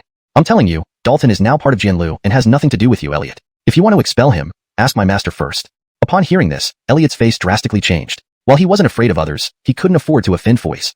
He finally understood why Preston had intervened. Apparently, all this was directed by Foyce. He never expected Dalton to earn the admiration of Foyce, which meant sending him to Jianlu was a terrible mistake, though it was too late to regret now. Preston continued. If you really have the skill, even if you cripple Dalton, there's no problem. That would only show he's not skilled enough. His fault. Clearly, Jian-Lu would protect Dalton while being reasonable, unlike Elliot's shameless favoritism. Right? As long as it's a duel I willingly joined, whatever the outcome, I can't accept it. But the premise is no treachery. If Minter Elliot wants to avenge his son, he can also fight me himself, Dalton said indifferently. He had always disliked Elliot, so he wanted to use this opportunity to challenge him. As long as Elliot suppressed his cultivation to the same level as Dalton, even if the opponent was a Golden Core Realm expert, or even a Spirit God Realm expert, Dalton was unafraid. Elliot's face became even more sullen. A brat who had just entered the inner court dared to provoke him, truly audacious. If Minter Elliot has concerns, having 2 or 3 minor ranks higher in cultivation doesn't matter. I can still fight, Dalton continued. Hearing this, Elliot's eyes practically shot flames. Such words were an insult to him and belittling Jonathan, who was utterly crushed despite recovering his full strength. Enough of this farce. Just then, a deep male voice sounded. A dignified middle-aged Dustin descended from the sky and landed on the sword mountain. With his hands crossed behind his back, he emitted a sharp sword intent, appearing like a sword ready to be drawn at any moment. Seeing the Daryl, Elliot felt relieved and bowed respectfully, saying, "Greetings, Elder Minkong." The middle-aged Dustin ignored him and looked at Preston, saying, "Though Jonathan violated the rules, he's now gravely injured and has received adequate punishment. Let's not pursue it further. As for how Jonathan broke the seal, I will personally investigate and provide a satisfactory explanation to Foy soon." Preston chuckled, "Even you, old sixth goo, have personally intervened. What more is there to say? However, I must remind you to control your family members better. Otherwise, you'll end up causing big trouble." "Don't worry about that," the middle-aged Dustin replied indifferently. Then he instructed Elliot to take the heavily injured Jonathan away and dismissed the gathered students. Seeing the problem resolved, Dalton thanked gratefully, "Thank you, Senior Reese. Just a small matter. I simply couldn't tolerate the disgusting faces of the Gu family. They think they run Tianza Academy." Preston smiled lightly. Dalton asked curiously, "Who was that person just now?" "Old sixth Gu, full name Harry, ranked 6th in his generation. He's a veteran cultivator of several hundred years with considerable power in the Sword Pavilion," Preston casually answered. Ingrid said sternly, "There are currently 7 elders in the Sword Pavilion, among whom Elder Minkong is one of the best, on par with my master Blazin Josephine." Hearing this, Dalton was inwardly startled. He had heard that Elder Blazin Josephine was the top elder in the Sword Pavilion. If Harry could match her, he was truly formidable. Preston added, "The 7 elders mentioned by the G family girl don't include our master." The 7 elders mentioned by Ingrid were still responsible for dustinaging the Sword Pavilion's affairs and guiding the students in cultivation, while Foyes was entirely focused on sword casting and didn't concern himself with other matters. Moreover, the Jian-Lu held an exceptionally independent status. The Sword Pavilion had no authority over it. Whatever Foyes wanted to do, he could do without interference from anyone else. In the entire Tianza Academy, the only person who could truly assign tasks to Foyes was the dean. "I'm going back to Jian-Lu first. There's a lot to be done there, so you should return early to help." With these words, Preston flashed away and disappeared from the Sword Mountain. By invoking Foyes' name this time, declaring that Dalton belonged to Jian-Lu and had Foyes' backing, he needed to report this matter to Foyes as soon as possible. He was already prepared for a scolding. Chapter 136, The Legendary Sword Technique. In the Sword Pavilion, in Jace's room. After Dalton's repeated treatment, Jace finally regained consciousness. Apart from being somewhat weak, he was out of danger. "Dalton, thank you," Jace said earnestly. Dalton shook his head and replied, "Jonathan intended to target me. It's because of me that you were implicated, leading to a drop in your cultivation and nearly ruining your foundation. This isn't your fault." Jonathan insulted Honghu. "How could I stand by and do nothing? It's just my skills weren't refined enough to be his match, leading to this situation." Jace sighed lightly. Though he had high talent for cultivation, his time spent practicing was too short, preventing him from fully mastering an advanced sword technique, which led to his disadvantage against Jonathan. Ingrid suddenly interjected, "The real root cause lies with me. I will find a way to resolve everything. This matter is not as simple as you think. Particularly now, I've offended Elliot greatly, making reconciliation impossible. But there's nothing much to worry about. We'll handle things as they come. With Tianza Academy's rules, they won't get far," Dalton reassured her immediately. "Indeed, if we become strong enough, all troubles will be resolved effortlessly. So, let's focus on cultivating. In the martial world, strength speaks louder than anything else. The powerful calm dust and respect. Often, the true reason isn't spoken but fought for. Whoever has the might has the right." Ingrid pondered for a moment and then nodded, agreeing with Dalton. Now that Dalton had the backing of Jianwu Cottage, the Gu family found it much harder to target him. She didn't need to worry as much. However, she was increasingly disappointed with Apollon. Initially, considering the close ties between Ji and Gu families and preserving her integrity, she kept the events of the Vinny Forest a secret. Unknowingly, Apollon only grew more unrestrained, escalating his actions. She realized she made a mistake and should have exposed everything earlier to ensure Apollon faced punishment. But it wasn't entirely her fault. She feared the consequences for herself after revealing the truth, even possibly allowing Apollon's schemes to succeed. Major families are complex with various entanglements. Without substantial strength, one can't control their own destiny, often leading to circumstances beyond their control. Despite being a direct lineage member of the Ji family, Ingrid knew that in critical times, the family might sacrifice her for the greater good. Fortunately, she had established herself in Tianza Academy and became an apprentice under Elder Blazin Josephine, gaining some freedom. "Jace, I have a sword technique suitable for you." Dalton looked at Jace and used his soul power to transmit a sword technique. This sword technique originated from the great ancestor's heritage. Though it was only a lower-grade, immortal level technique, it was intricate. Most importantly, it suited Jace well according to Dalton's observations. Choosing the right martial arts technique can enhance cultivation significantly. Dalton didn't disclose the grade of the technique to avoid complications. He did this with all techniques he taught others. Thank you, Jace whispered. He wasn't talkative but deeply appreciated Dalton's kindness, waiting for an opportunity to repay him. Having settled Jace, he stayed with Ingrid for a while before returning to Jianwu Cottage. He needed to consolidate his recent breakthrough and urgently refine 103rd stage spirit swords. Before doing so, he needed to thoroughly comprehend the refining notes given by Fories to improve his forging skills. It took 10 days for Dalton to stabilize his cultivation and digest the gains from fighting Jonathan. His understanding of the Annihilation Sword canon deepened considerably. With a flip of his hand, Dalton retrieved the Fire Cloud Sword. Visible fine cracks on the blade showed damage sustained during the battle with Jonathan. This sword also needs recasting for future use, Dalton mused. The Dark Blood Sword was too special, and he preferred not to display it openly, reserving it as his trump card. Had he used it against Jonathan earlier, he could have crushed Jonathan without needing a breakthrough. Of course, mastering the higher levels of the Annihilation Sword canon would make crushing Jonathan even easier. Stones. Using these together might allow him to forge a 6th grade spirit weapon. Without doubt, Fories' influence was potent. Even the top-ranking elder in the Sword Pavilion submitted. Ilya turning his attention to the yellowed book. It appeared very old but remarkably preserved, likely made from unusual material. Dalton picked up the book and read 4 distinct ancient characters on the cover. Flowing Blash Sword Technique. Really this sword technique? Dalton's eyes gleamed. In the Great Ancestor's Inheritance, information about the Flowing Blashed Sword Technique existed. Created by an ancient top-notch sword cultivator, its sole characteristic was speed, faster than light, making it impossible to resist. Unable to contain his curiosity, he flipped through the pages to confirm whether this was the legendary technique or just similarly named. The technique is intact but untrainable. Old Sixgu truly has no scruples, sending you this technique, Preston sneered. Dalton asked, you know this technique well? Old Sixgu obtained it from the Spirit Sword Cave a century ago. When it appeared, it caused a spectacular phenomenon. He buried himself in practice for 10 years, but failed to master it. Later, he shared it with other elders in the Sword Pavilion. Yet none could grasp its essence, Preston answered. Dalton followed up. What's the Spirit Sword Cave? It's a special secret realm, rumored to have significant origins. Each opening yields Dustini treasures, including the Sword Mountain, Preston pondered. Hearing this, Dalton's interest was instantly piqued. A place that harbors the Sword Mountain and the Flowing Blashed Sword Technique. What other secrets could it possibly hold? Chapter 137. City Lord's Distinguished Guest. Dalton was growing increasingly curious about the place he found himself in. The initial chapter of the Aidenling spell had been lost here, and now the Heidengang sword technique had emerged. Furthermore, behind Sieblask Aidens, there seemed to be an existence of unimaginable terror. Additionally, at the falling moon slope within the Vinny Forest, a teleportation array leading directly to the Aidentian realm actually existed. All these signs pointed to this being a very special place with Dustini hidden secrets. Perhaps it was for this reason that the descendant of the Great Heim had appeared here, leading to Dalton's birth.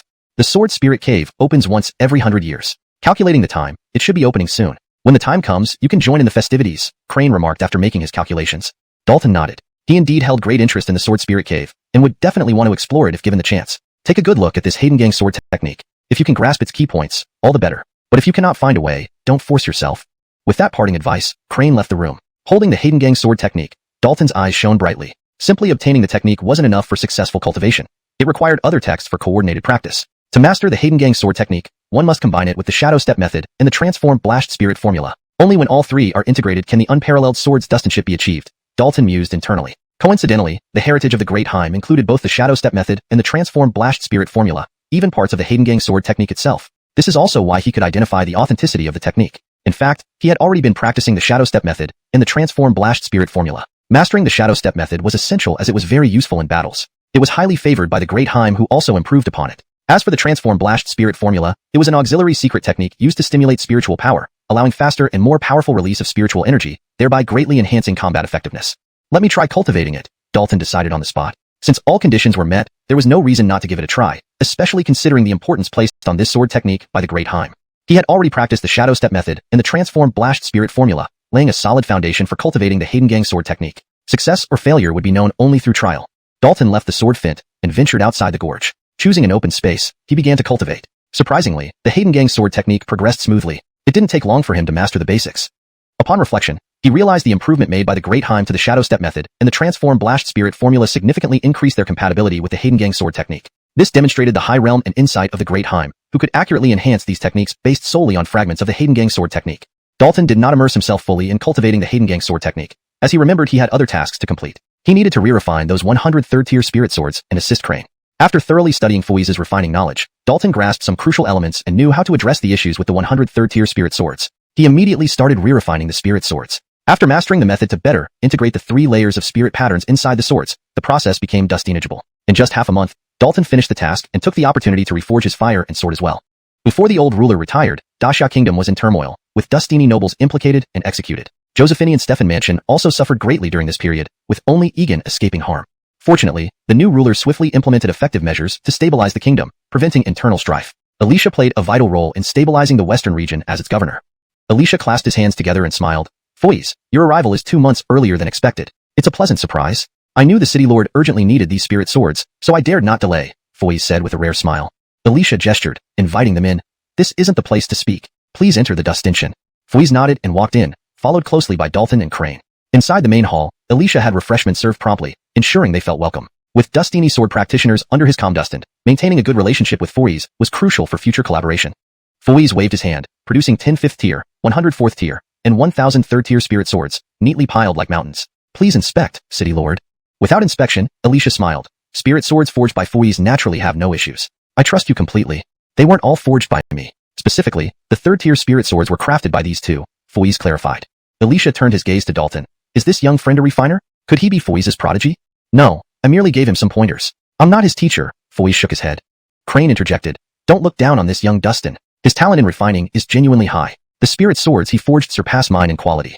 Surprised, Alicia found it hard to believe someone of Dalton's age and cultivation level could possess such remarkable refinement skills. You might doubt it, but talent is crucial in refining. High-talent individuals can learn even complex techniques instantly without needing guidance, Crane continued. Alicia laughed. So, this young friend is a natural-born refiner. Dalton modestly replied, City Lord flatters me. My refinement skills are nothing much. I need to learn more from Elder and Reese predecessor. Young men with humility will surely achieve great things, Alicia praised. Seemingly thinking of something, Alicia produced a purple jade. I obtained this purple charm jade by chance. It's said to aid in practicing rune spells. I'll gift it to this young friend. This item is too precious. I cannot accept it, Dalton politely declined. However, Alicia forced the purple charm jade into his hands with a smile. This act was truly formidable, actually Dustinaging to poison Alicia with an odd and potent toxin that could not be removed after years of using various methods. Speaking of objects that could neutralize all poisons, the Findred poison spirit fruit undoubtedly fit the bill. Unfortunately, Dalton no longer had any left. He had given them all to his friends and savage beasts. Nowadays, the situation in the western region is unstable. The demonic sect is stirring up trouble and seems to have allied with the barbarian king sect overseas. The poison I've contracted might very well be something the demonic sect obtained from the barbarian king sect, Alicia said gravely. Foys' expression grew extremely serious. 800 years ago, the Heavenly Marsh Academy joined forces with the newly established Great Xia Kingdom to attack the nefarious barbarian king sect, severely weakening it and forcing its remnants to flee overseas, where they disappeared without a trace. Who would have thought they would resurface? The enmity between the barbarian king sect and the Heavenly Marsh Academy and the Great Xia Kingdom runs deep. Since they dare to return, they must be confident in their strength. We must be on guard, Alicia stated earnestly. Foys couldn't help but sigh. It's indeed an eventful era. The current situation in the Great Xia Kingdom was worrying, causing him immense anxiety. If not handled carefully, the Heavenly Marsh Academy could also be at risk of destruction. Just a few years ago, the branch of the Five Elements sect in the northern region was devastated, sounding a warning to all factions within the Great Xia Kingdom's territory. Suddenly, Alicia emitted a stifled groan, then spat out a large mouthful of black blood. City Lord, are you all right? A nearby guard hurriedly approached, supporting the slightly swaying Alicia. Such a sudden change startled Dalton, Foys, and Preston as well. He had been fine just moments ago. Why did he suddenly spit blood? Alicia immediately took a pill and swallowed it, then sat down in a chair, meditating to regulate his breathing. After a while, he opened his eyes again. Though he wasn't in great condition, his aura had stabilized. The evil poison has been flaring up more frequently lately, and without warning. If it happens during combat, it would be troublesome, Alicia remarked solemnly. At this moment, Dalton released his spirit energy to collect the spewed black blood for careful examination. Preston asked in surprise, can you really detoxify? Uncertain, but we can try, Dalton replied. Hearing this, Elisha's eyes lit up, and he got up to bow respectfully. Please help me remove the evil poison, young friend. My lord, you are too kind. I will do my utmost. Dalton hurriedly returned the bow. Alicia asked, what materials do you need? Sealing the Kori spirit gourd, Dalton immediately activated the return to Voidheim scripture, channeling his spirit energy continuously while releasing void fire, meticulously refining the detoxifying pill. Dalton admired Elisha's character and realized his importance to the stability of the western region. Without hesitation, he chose to offer assistance. Plus, since Alicia was poisoned by the demonic sect, and Dalton detested them immensely, he couldn't let them succeed. At some point, Dalton felt a powerful surge of energy as his cultivation level unexpectedly broke through the 5th stage Void Core realm. The return to Voidheim scripture, along with the Void Concealment and Void Vein techniques, worked autonomously, accumulating strength until breakthrough became inevitable. After 9 days of seclusion, the Kori spirit gourd successfully refined 3 detoxifying pills, each reaching the 4th grade quality. Though the grade of the pills wasn't critical, what mattered most was their efficacy. Without delay, Dalton brought the pills to Alicia. Trusting Dalton implicitly, Alicia swallowed a pill without checking. Shao kid, your detoxifying pill should work, right? Preston whispered. It should be fine. Even if it doesn't detoxify completely, it won't worsen the city lord's condition, Dalton replied cautiously. I hope so. Otherwise, both Master and I would be in trouble, Preston expressed concern. One more thing. I hope word of my refining the detoxifying pill remains confidential, Dalton warned seriously. He knew the leakage of this information could attract unwelcome attention from the demonic sect. Alicia understood his concern. Rest assured, no one from the City Lord's office will divulge the information. Ristu, mind your tongue, Fouise instructed Preston. Preston pouted. I always keep my mouth shut. The text maintains the original tone and style, ensuring coherence with previous content, and preserves the paragraph structure and line breaks as requested. Dalton felt relieved and flipped his hand to produce a prescription, saying, this is a formula for restoring vital energy, which can eliminate the impact of the evil poison on the body to the greatest extent. I will immediately go collect the herbs and have someone brew it. The guard beside them quickly took the prescription and hurriedly walked out. Alicia smiled. I will block all information from getting out so that the demonic sect believes I am still poisoned. I wonder what actions they will take. In short, he was planning to set a trap, luring in strong figures from the demonic sect. Last time, the Kramer of the demonic sect infiltrated Boblin City. One purpose was to find an heir, but another was actually to gather intelligence and assess Elisha's condition. However, due to Annabelle's intervention, he was frightened away.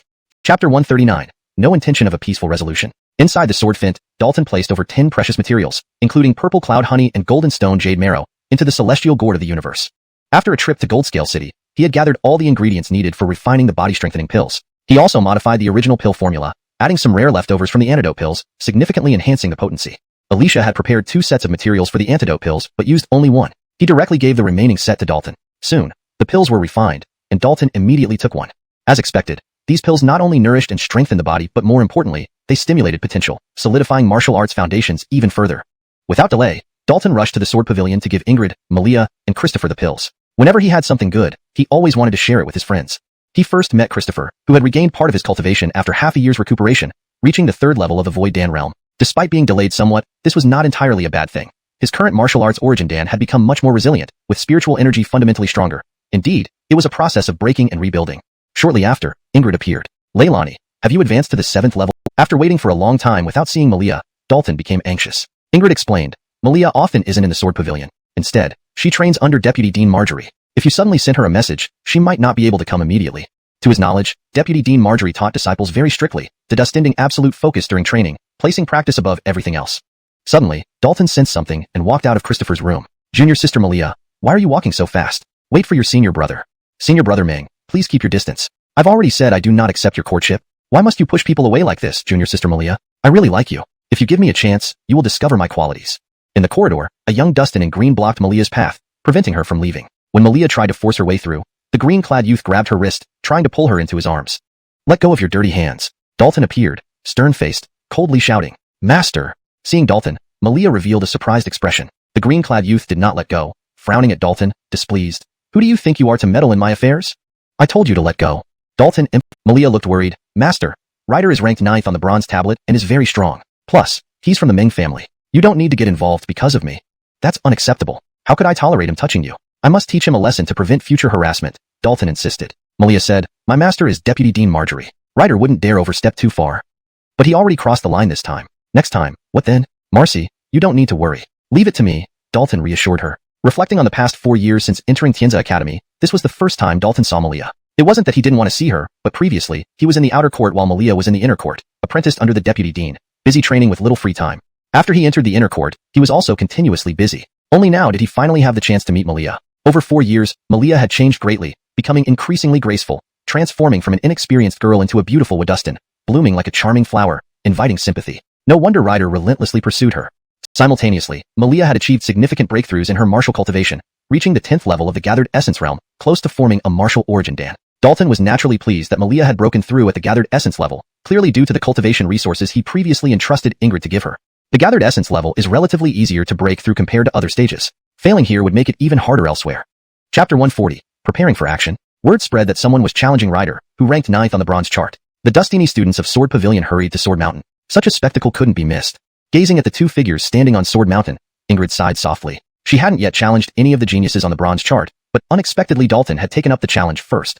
She hoped that Dalton would thoroughly discipline Ryder. After all, her family and the Meng family had never been on good terms. Moreover, she held Ryder's character in disdain. He was a playboy who relied on his birth into the Meng family and his decent cultivation talent to sow chaos and harm numerous women. Malia wore an expression of worry because she knew from Ingrid that Dalton was still only at the 5th level Void Dan realm. The disparity in cultivation between him and Ryder was substantial, and she feared that Dalton would suffer. Jace appeared very calm. In his mind, whenever Dalton made a decision, he had never failed. Dalton is really courageous, daring to challenge 9th place on the bronze chart, Ryder. While being only at the 5th level Void Dan realm, one bystander remarked, I think he's overconfident. Just because he beat Jonathan last time, he thinks he's something. Does he really think the geniuses on the bronze chart are pushovers? Another replied. If Dalton successfully wins this challenge, it'll be quite something, a third interjected. Win? Are you joking? Overcoming 4 minor levels and facing an outstanding figure at the 9th level Void Dan realm? If he succeeds, I'll publicly kowtow and pledge allegiance as his disciple, scoffed a fourth. Before Dalton and Ryder started, the crowd was abuzz with discussions. Despite Dalton's surprising distance last time, everyone still doubted him, not out of contempt, but because for years no 5th level Void Dan cultivator had ever entered the bronze chart. Even 8th level Void Dan practitioners were rare. Closing the huge cultivation gap was incredibly difficult. On the platform of Sword Mountain, Dalton faced Ryder. This time, they chose a platform that didn't suppress their cultivation, allowing them to use their full strength. Dalton, you will soon pay dearly for your foolishness, Ryder said coldly. Being a member of the Ming family, he naturally heard about Derek's feud with Dalton, and this was a chance to do Derek a favor. Without a word, Dalton drew his Fire Cloud sword. Having undergone new refining, although it remained a 3rd-grade spiritual weapon, its toughness significantly improved, matching most 4th-grade spiritual weapons. Employing the shadow body technique, Dalton took the initiative and charged towards Ryder. As the transforming Blashed Spirit spell circulated within him, his spiritual power transformed into sharp energy and attached itself to the Fire Cloud sword, making it extremely menacing. Under the spiritual power's influence, the Fire Cloud sword burst into terrifying flames. With just a flick of his wrist, waves of flame and sword chi shot out, creating a startling scene. Finf, mere trifles, Ryder snorted with a look of disdain. He brandished his own spirit sword, emitting blinding golden light. Being 9th on the bronze chart, his skills weren't to be underestimated. His sword mastery surpassed even Jonathan. In an instant, Dalton closed the distance with Ryder. Their spirit swords clashed, sending sword chi scattering in every direction in an intense duel. Ryder's expression changed slightly. He had expected to easily overpower Dalton, but instead, he found himself unable to gain any advantage. Dalton's attacks were incredibly fierce, and his sword speed was astonishingly fast, even surpassing Jonathan's cleaving wind sword technique. If not for Ryder's dual offensive and defensive sword technique, he might have struggled to defend. Most troubling for Ryder was the strong Dao intent within Dalton's sword techniques. Or if he won, that person now felt increasingly anxious and wanted to sneak away. There was no point in watching if things went south. After all, if Dalton succeeded, they'd become the laughingstock. Eric, where are you going? The duel hasn't ended, a nearby voice interrupted. Eric, lean like a monkey, pretended to be composed, saying, I have an urgent matter to attend to. Why rush? This duel will end quickly. Stay until the result. Don't tell me you're afraid of losing. The Dustin laughed sarcastically. Eric glared. Am I afraid of losing? Eric, always stand by my word. Besides, haven't you seen that Ryder is winning? Dalton can barely hold on. Observing the situation on Sword Mountain, Eric regained some confidence. Ryder showcased his prowess, overpowering Dalton and reversing the tide of battle. It seemed only a matter of time before Ryder triumphed. However, as minutes passed, people noticed something odd. While Dalton was clearly being pressured, he wasn't struggling, instead calmly deflecting all of Ryder's attacks. Despite holding the advantage, Ryder couldn't make headway against Dalton. He became increasingly anxious, and his attacks weakened. One strike fills the heart with courage. A second strike diminishes that vigor. A third leaves it exhausted. Battles work this way. The longer it drags on, the less. The winner has been decided. It's really Dalton who won. The 9th spot on the bronze tablet will now belong to someone else. The crowd stood in shock, unable to comprehend the sudden turn of events. Clearly having the upper hand, Ryder had lost instantly, which was completely unexpected and incomprehensible. Dalton sheathed his sword, not sparing another glance at Ryder. He had already paid the price for disrespecting Malia. At this moment, he noticed a change in his identity emblem. A new piece of information appeared. He had ascended to the 9th place on the bronze tablet of Sword Pavilion, replacing Ryder, who now fell to 10th place. Instantly, he discovered that he had gained additional privileges. For instance, he could exchange training opportunities at Mirror Lake and Spirit Martial Cave, or go to the top of Sword Pavilion to meditate before the wordless sword steel. The benefits were numerous. With a swift movement, Dalton descended from Sword Mountain and appeared beside Ingrid, Malia, and Jace. Master, are you alright? Malia asked with concern. Dalton smiled and said, I'm fine. He can't injure me. After refining the body-strengthening spirit pill, his physique was incredibly resilient, not easily harmed. Did you observe Ryder's techniques carefully? Once he recovers, you can challenge him and remove him from the bronze tablet entirely. Dalton turned to Ingrid and said. Ingrid confidently replied, he won't be, ha ha ha. Beside him, people spoke one after another, clearly gloating over his misfortune. Becoming a disciple of someone with lower cultivation would inevitably become a laughingstock. Hearing these remarks, Eric blushed fiercely, feeling that he would no longer be able to hold his head high at Sword Pavilion. Unable to endure the relentless mocking, Eric retorted loudly, what's so funny? Eric, keep my word. Do you have any right to mock me sarcastically? Earlier, you all doubted my master. You thought you had discernment, predicting everything, but what now? Isn't your face burning? I accepted the consequences of losing the bet, and he indeed proved to be stronger. Those who have achieved more can be teachers. Is there anything wrong with my decision? These words left the crowd silent. They looked at each other, unsure of what to say. People began to disperse, realizing there was nothing more to see. Meanwhile, some helped carry the heavily injured Ryder away. However, a figure approached Dalton, a young Dustin in white robes holding a folding fan, smiling gracefully, obviously popular among women. He is Jerson, ranked 3rd on the bronze tablet, and a direct disciple of the Chun family of Boblazon City, Ingrid whispered. In fact, without her introduction, Dalton had already recognized Jerson because of the booklet Josephine Moyang provided, which contained information about Jerson. Jerson was famous, along with Ernie, Aidensef, and Todd. They were known as the 8 young masters of Boblazon City. All 8 were under 30 years old, extraordinarily talented, and their martial achievements were significant. Jerson being third on the bronze tablet indicated his strength was nearly on par with Aidensef and Fanuran, both listed in the Inner Academy Fin-Dustin tablet. Due to intense competition within the Inner Academy, Jerson never Dustin-aged to make it to the Fin-Dustin tablet. Ernie, however, excelled and eventually made it onto the Fin-Dustin tablet. Among the 8 young masters of Boblazon City, 3 were now on the Fin-Dustin tablet, Aidensef at first place, Tao Ming at third place, and Ernie at 9th place. The remaining 5 hadn't made the list but were very close, with Jerson being an excellent example. Congratulations, junior brother Dalton, on becoming the 8th ranked on the bronze tablet. It won't be long before you reach first place, Jerson smiled. Dalton modestly replied, Brother Chun, you flatter me. I'm still far from it. Winning Rider today was just a stroke of luck. You don't need to be modest. You're only at the 5th stage of Void Dan Realm. Once you reach the 9th stage, defeating us older members on the bronze tablet should be easy, Jerson remarked. Dalton shook his head. Please don't praise me too much. Strength doesn't solely depend on plasma breaking pills 3 years ago. This might be related to the royal family. Given Elisha's close relationship with the royal family and his high status, it was highly possible he obtained the secret technique from them. Considering Aidensef's exceptional talent, the royal family might have intended to use him as an experimental subject. Moreover, at that time, the royal family likely didn't have the recipe for the plasma breaking pill. Otherwise, they wouldn't have waited until years after Aidensef's breakthrough to start collecting the necessary ingredients. I wonder if the royal family Dustin-aged to refine any plasma breaking pills after collecting so Dustini materials for it. Dalton couldn't help but feel curious. The plasma breaking pill was unlike other elixirs. Its refinement difficulty was enormous, with a failure rate that was terrifyingly high. If not for the assistance of the Kori Spirit Gourd, Dalton would have had little hope of success. Back then, he had refined a total of 5 plasma breaking pills. Ingrid, Malia, Kinley, and he each consumed one, while the remaining one was given to the little wolf pup. With the plasma breaking pill, as long as the ingredients were gathered, he could refine as Dustini as needed using the Kori Spirit Gourd, so he wasn't particularly concerned about it. However, the use of the plasma breaking pill was quite limited. It could only assist in breaking through cultivation limits, and there were very few people who could actually make use of it. Note: I have maintained the paragraph structure and line breaks as requested, while ensuring a natural and fluent English translation. Hashtag chapter 142. Gourd refinement of a person. After a brief conversation, Jerson turned and left. Master, let me treat you to a meal, celebrating your great victory over Ryder today, Eric said with a smile.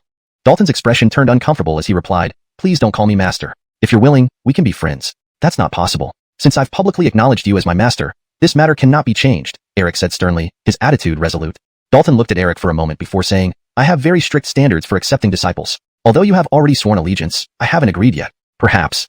What conditions must I meet? Speak up. I, Eric, am not one to shy away from challenges, Eric interrupted directly. Dalton pondered for a moment and said, at the very least, you should be able to ascend to the bronze rank. You're really putting me in a tough spot, Eric couldn't help but frown. Dalton responded, is it that hard? Isidrat, I Dustin-aged to achieve it at the 5th level of the false core realm.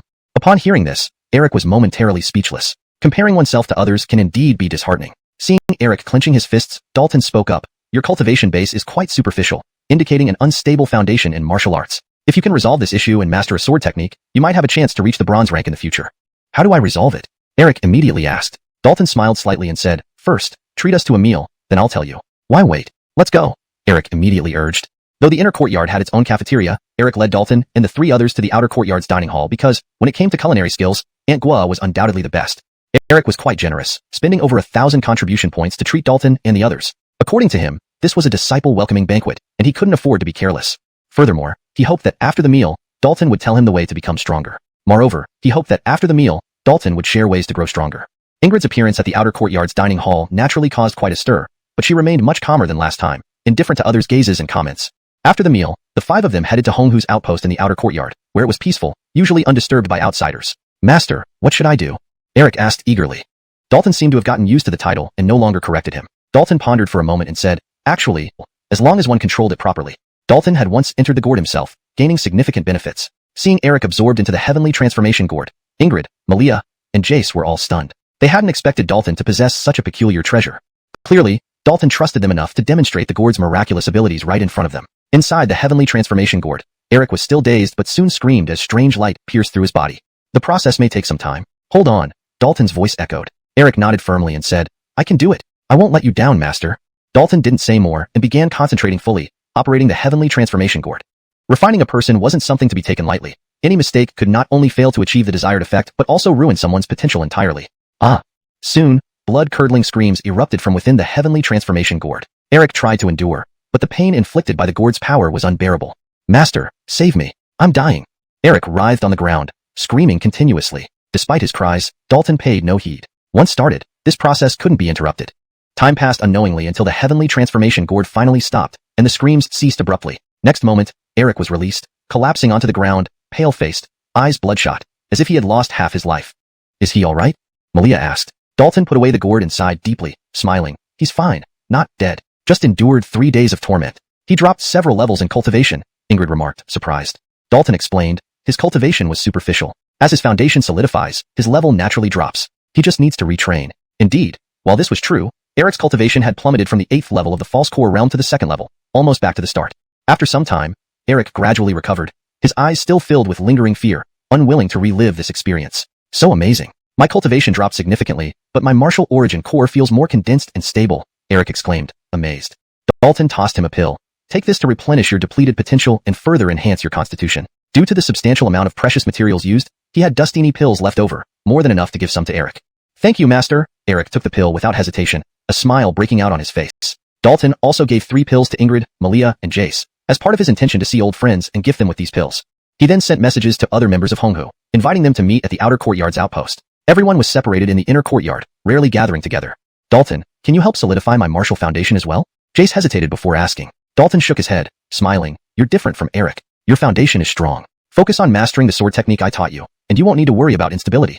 Jace nodded, agreeing. He knew this technique suited him perfectly and was immensely powerful. Ingrid and Malia remained silent, understanding their situation. An unstable foundation wouldn't allow them to break through to the gathering spirit realm. Sir, I must leave. My teacher called me back, Malia said with reluctance. Dalton patted Malia's head affectionately, just like before, soothing her. Go. Train well under Vice Dean Marjorie. We have plenty of time ahead.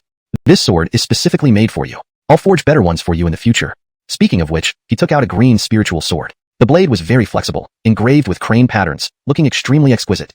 Thank you, Hassan. Taking the green spiritual sword, Malia immediately smiled happily. Watching Malia leave, Dalton was also very reluctant, hoping that the next time they met wouldn't be several years later.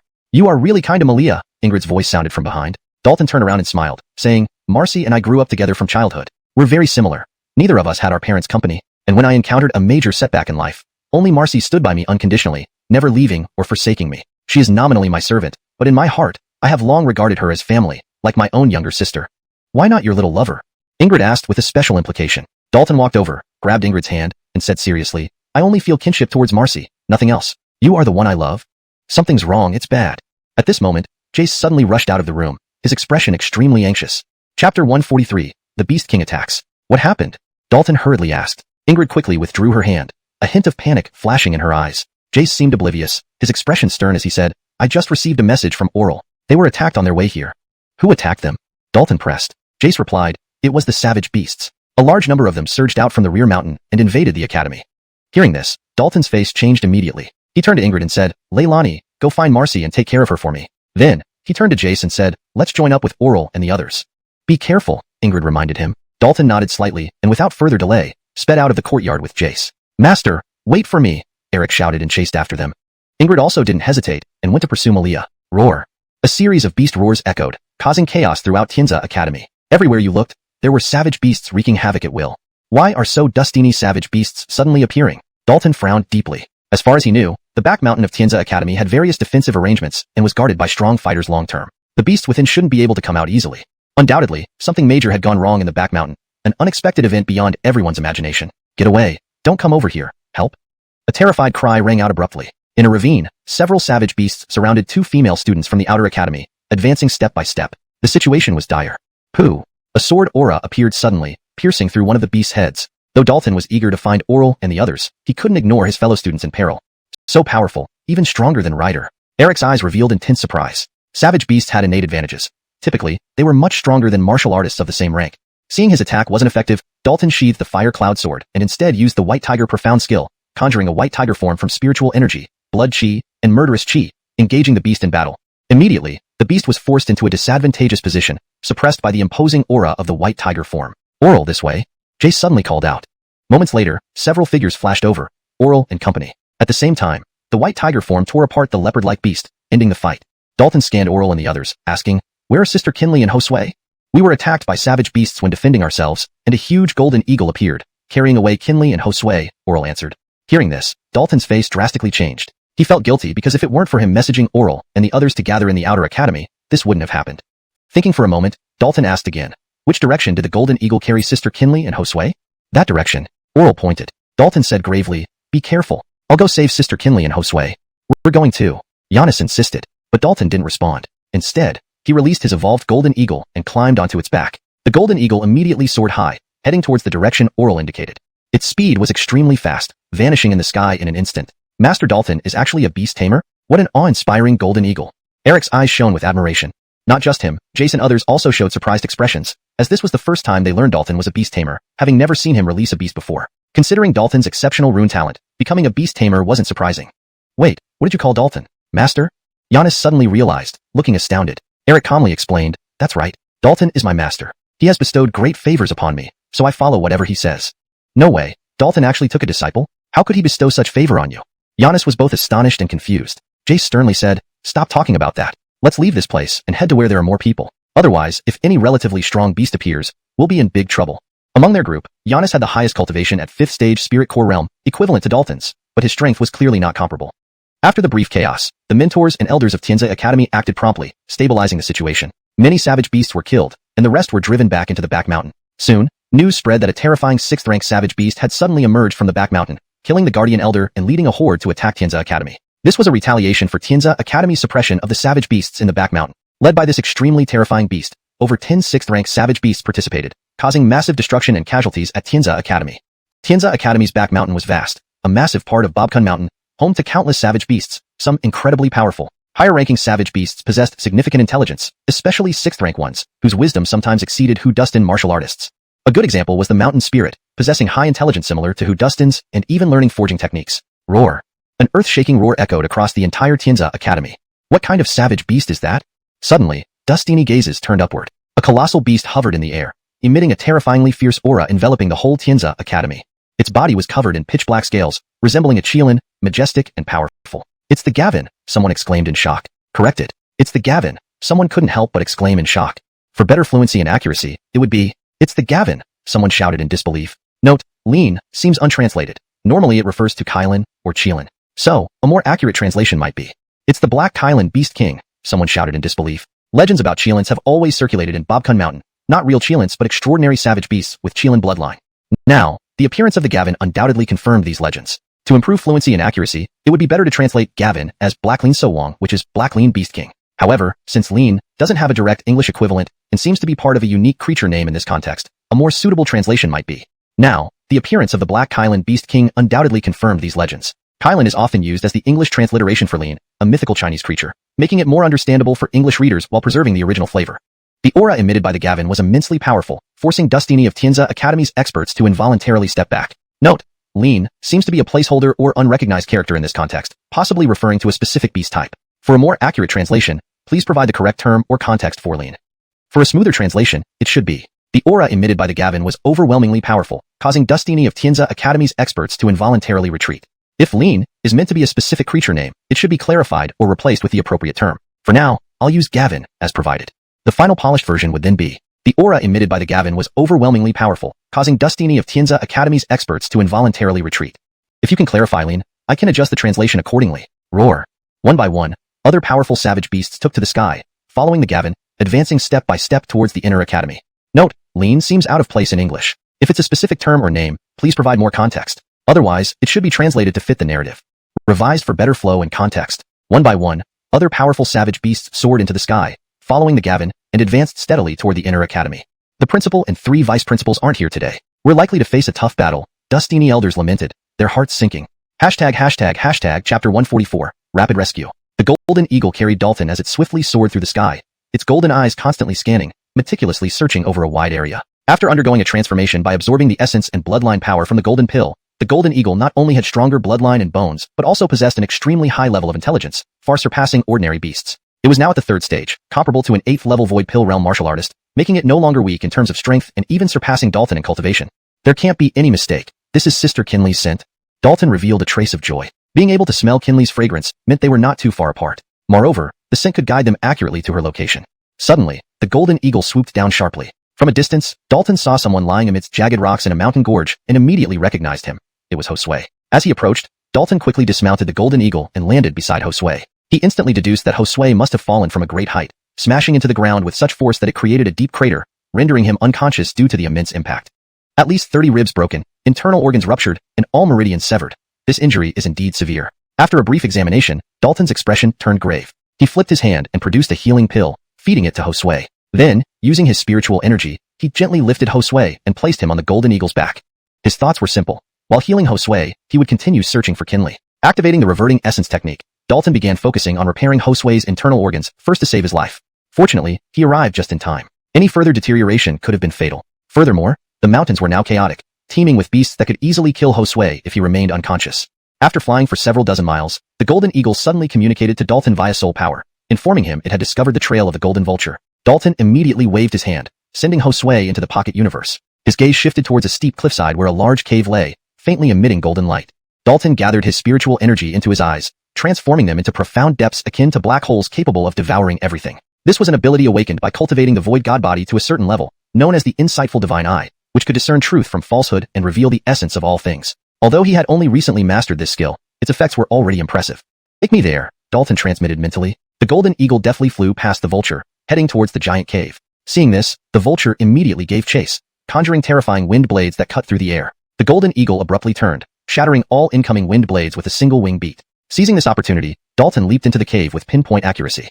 The vulture desperately tried to break through, but the golden eagle blocked its path. No matter how hard it tried, it couldn't penetrate the barrier. Meanwhile, Dalton rapidly ventured deeper into the cave, aiming to rescue Kinley as soon as possible. Just as he neared her, the golden vulture guarding the nest suddenly swooped out, blocking his path. Extending its sharp talon, it struck like lightning.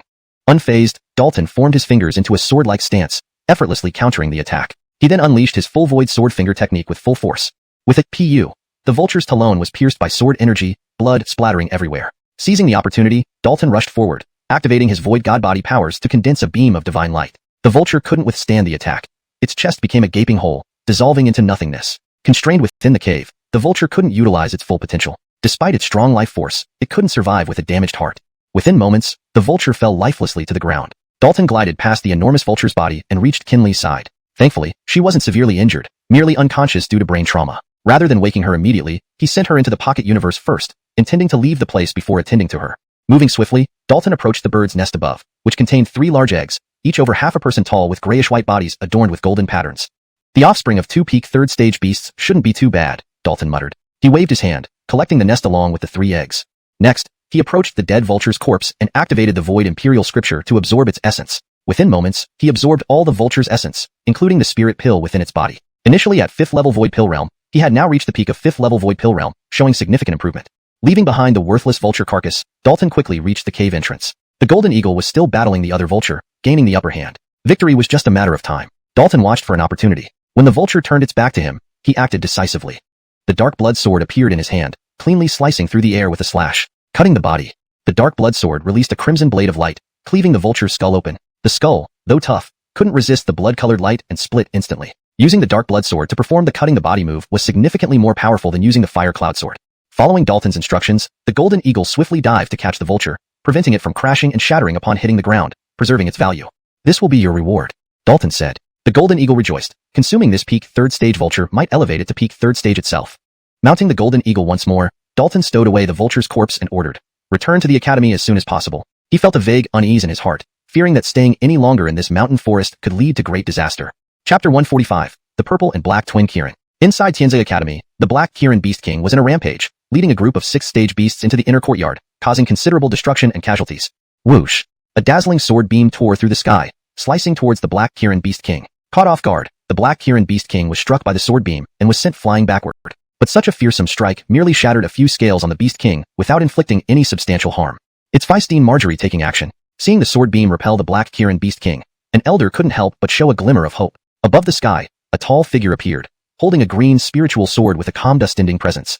"Drive these beasts out of the academy," Feistine Marjorie ordered. Before her words faded, she acted first, bursting forward at incredible speed toward the Black Kirin Beast King. Roar! The Black Kirin Beast King let out a long roar to the sky, revealing ferocious eyes, sending out an invisible wave of sound. Feistine Marjorie faced resistance, but broke through the sound barrier in just an instant. She swung her green spiritual sword, cutting out countless sword chi that interwove into a large net, blocking all the Black Kirin Beast King's escape routes. The horns on the head of the Black Kirin Beast King emitted dark light, shooting outward. Boom! The sword chi net instantly crumbled, dissipating into nothingness. The Black Kirin Beast King soared through the air, carrying incomparable momentum, charging straight towards Vice Dean Marjorie. Vice Dean Marjorie's expression tensed. She didn't choose to clash head-on. Instead, she displayed graceful footwork to dodge the impact from the Black Kirin Beast King. After the true engagement, she had already sensed the terrifying power of the Black Kirin Beast King. It truly deserved its title as the King of Beasts in Boblin Mountain, stronger than anyone could imagine. Today's battle would undoubtedly be very challenging. With Vice Dean Marjorie containing the Black Kirin Beast King, the pressure on the elders of Tianza Academy significantly reduced. They actively counterattacked, forcing back the other 6 stage beasts. Unfortunately, Dustini of Tianza Academy's powerful warriors had been recently dispatched elsewhere, leaving the academy defense weak. Otherwise, these beasts wouldn't have had this opportunity. At least if the Dean were here, the Black Kirin Beast King wouldn't dare to act so rashly. Bang! Vice Dean Marjorie flew backward, crashing into a mountain peak, shattering it into pieces.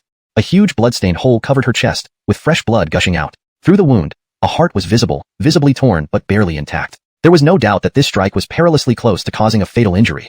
Vice Dean. Seeing Vice Dean Marjorie injured, the elders were both shocked and terrified. Inside a protective boundary, Malia and Ingrid stood together, watching their teacher get hurt from afar. Concern clouded Malia's eyes. Not long after entering Tianza Academy, she became a disciple under Vice Dean Marjorie, who treated her excellently, teaching her diligently like a mentor and a mother. She did not wish for any harm to come to Vice Dean Marjorie. The Black Kirin Beast King is so formidable. Without the Dean, who can match him? Ingrid frowned deeply. It wasn't surprising that the elder guarding the rear mountain was easily killed, unable to even send a message back to the academy. Undoubtedly, Tianza Academy was facing significant trouble, and the outcome was unpredictable. In the vast forest, the Golden Eagle carried Dalton at an incredible speed towards Tianza Academy. Boom! Suddenly, a bolt of purple lightning struck down. The Golden Eagle was too slow to evade, getting hit by the lightning, which affected Dalton as well.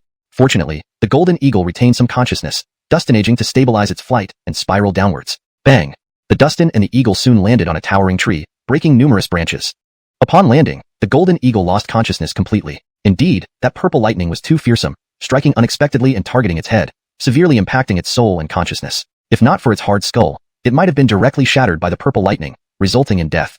Dalton felt numbness in his body, but remained relatively unharmed. Immediately, he waved his hand, storing the unconscious Golden Eagle in his inner world to protect it from further attacks. They are coming. Dalton's expression grew grim as he sensed nearby beasts approaching. Swish! From the dense forest, several silhouettes emerged, quickly surrounding Dalton. Dalton's gaze moved swiftly, focusing on one of the beasts covered in purple scales, with a dragon's head and lion's body, elephant-like hooves, looking incredibly majestic.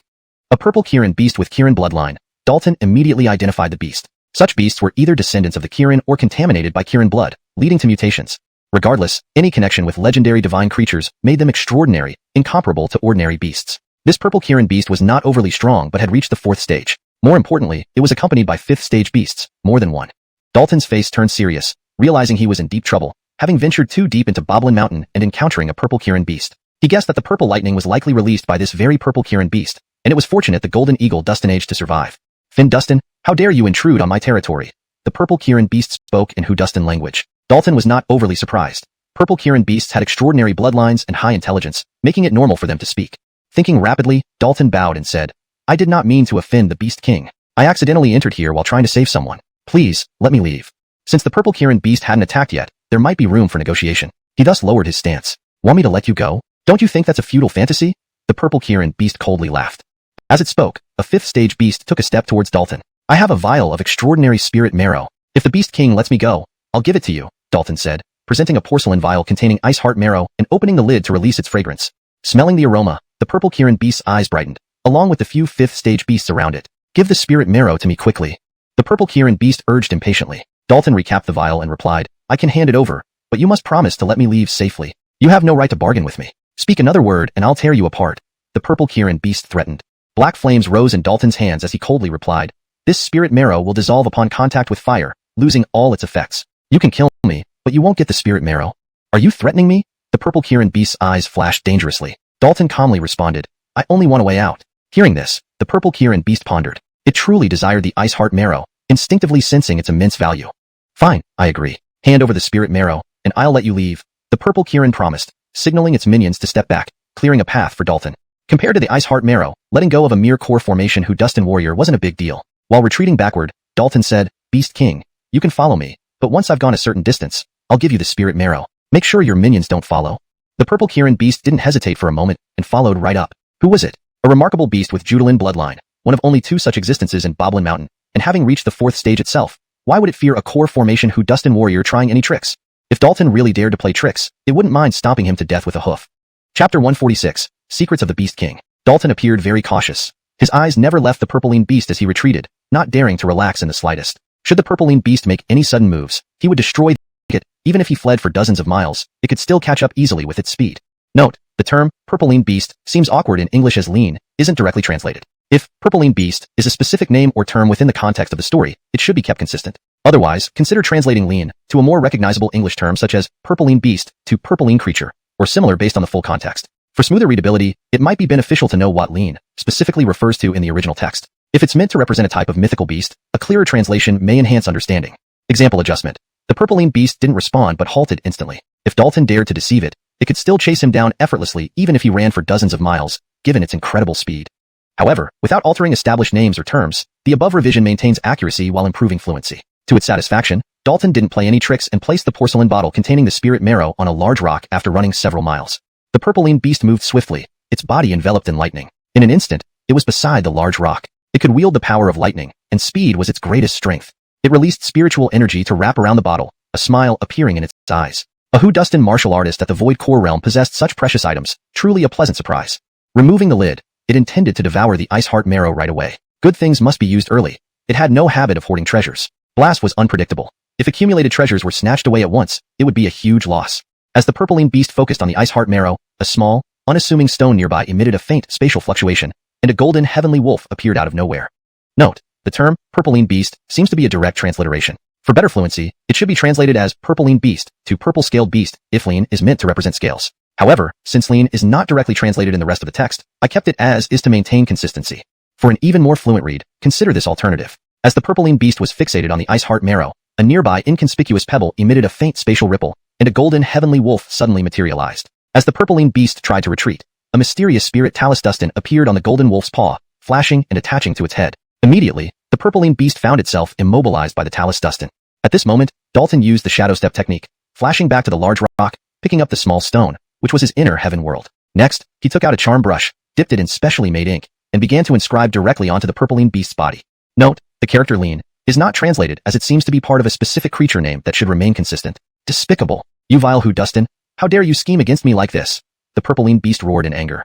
Note, the term purpling beast seems to be a direct transliteration. For better fluency and natural reading in English, it would be beneficial to use purpling beast only if lean has been previously defined or is intended to remain untranslated. Otherwise, consider using purpling beast as purpling creature, or finding its appropriate English equivalent based on context. For improved fluency, considering previous context. Despicable. You vile whodunit, how dare you scheme against me like this? The purpling beast thundered in rage.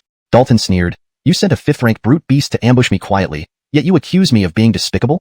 His soul was extraordinarily powerful, allowing him to sense the purpling beast's secret moves early on, which led him to devise this countermeasure. Note, the term lean seems out of context in English. For a more fluent reading, it would be better to use the established term purpling beast as purple Kylan beast, or clarify what one refers to. Improved version. His soul was extraordinarily powerful, allowing him to sense the purple Kylan beast's secret moves early on, which led him to devise this countermeasure. Fortunately, the ice heart Nero's allure was immense. Otherwise, his plan might not have succeeded. Roar. The purpling beast roared, attempting to summon its subordinates. Upon hearing its call, a dozen brute beasts swiftly gathered near the large rock, including those of the 5th rank. Note, purpling beast should be consistently translated as purpling beast, or identified by its proper name if previously established. Here I kept it as is based on user input, but normally it would be best to use a consistent and contextually appropriate term. For better fluency and natural reading, I've slightly adjusted the sentence structure while maintaining the original meaning. If you dare harm me, don't expect to leave this forest alive, the purpling beast threatened. Note, for a more fluent read, these woods is changed to this forest for better coherence and natural flow in English. The golden heavenly wolf surveyed the crowd with a powerful aura edustinating from its body. Behind it, the silhouette of a golden Kylan faintly emerged. Although not solid, it was incredibly lifelike. Sensing the majesty of the golden Shilin silhouette, all the brute beasts involuntarily stepped back, their eyes filled with awe. For consistency and clarity in terminology, let's replace brute beasts with beasts and ensure Shilin is translated as Kirin. Edited. Sensing the majesty of the golden Kirin silhouette, all the beasts involuntarily stepped back, their eyes filled with awe. You too have been tainted by the blood of the Kirin, the purpling beast said in disbelief. Note, for consistency and accuracy, Shilin should be translated as Kirin or Judalin throughout the text. I used Kirin here as it is more commonly used in this context. For better fluency and natural reading, we can slightly adjust this to, you too have been influenced by the Kirin blood, the purpling beast said, disbelief evident in its voice. Please ensure that purpling beast also has a consistent translation. If lean refers to Judalin or a specific creature name, it should be translated accordingly for the entire document. If Purpleine Beast is a proper name or title, you may leave it as is or consider a more descriptive translation like Purple Judalin Beast. However, it couldn't understand why, despite being tainted by the Qilin blood, the golden heavenly wolf hadn't transformed into a Qilin. Edit for fluency and natural English. However, it couldn't understand why the golden heavenly wolf, despite being tainted by the Qilin blood, hadn't transformed into a Qilin. For consistency and clarity in terminology, let's use Kirin instead of Qilin. However, it couldn't understand why the golden heavenly wolf, despite being tainted by the Kirin blood, hadn't transformed into a Kirin. What it didn't know was that the golden heavenly wolf hadn't been tainted by Kirin blood, but had refined a Kirin egg, acquiring its potent Kirin lineage. Though it hadn't fully evolved into a Kylin, it used the Kylin lineage to enhance its own heavenly wolf lineage, now embodying some true power of the heavenly wolf. Note, I replaced Qilin with Kylin for consistency and to ensure the text reads naturally in English. The term Kylin is the traditional English transliteration for Qilin, which adds to the authenticity and fluency of the translation.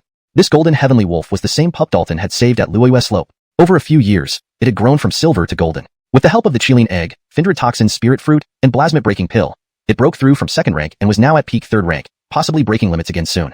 Note, Qilin should be translated as Judalin or Kylin to maintain consistency in terminology. This golden heavenly wolf was the same pup Dalton had saved at Hint with its current potential. Dare you belittle me? Were you strong before? The Purpleine Beast asked with a look of resentment.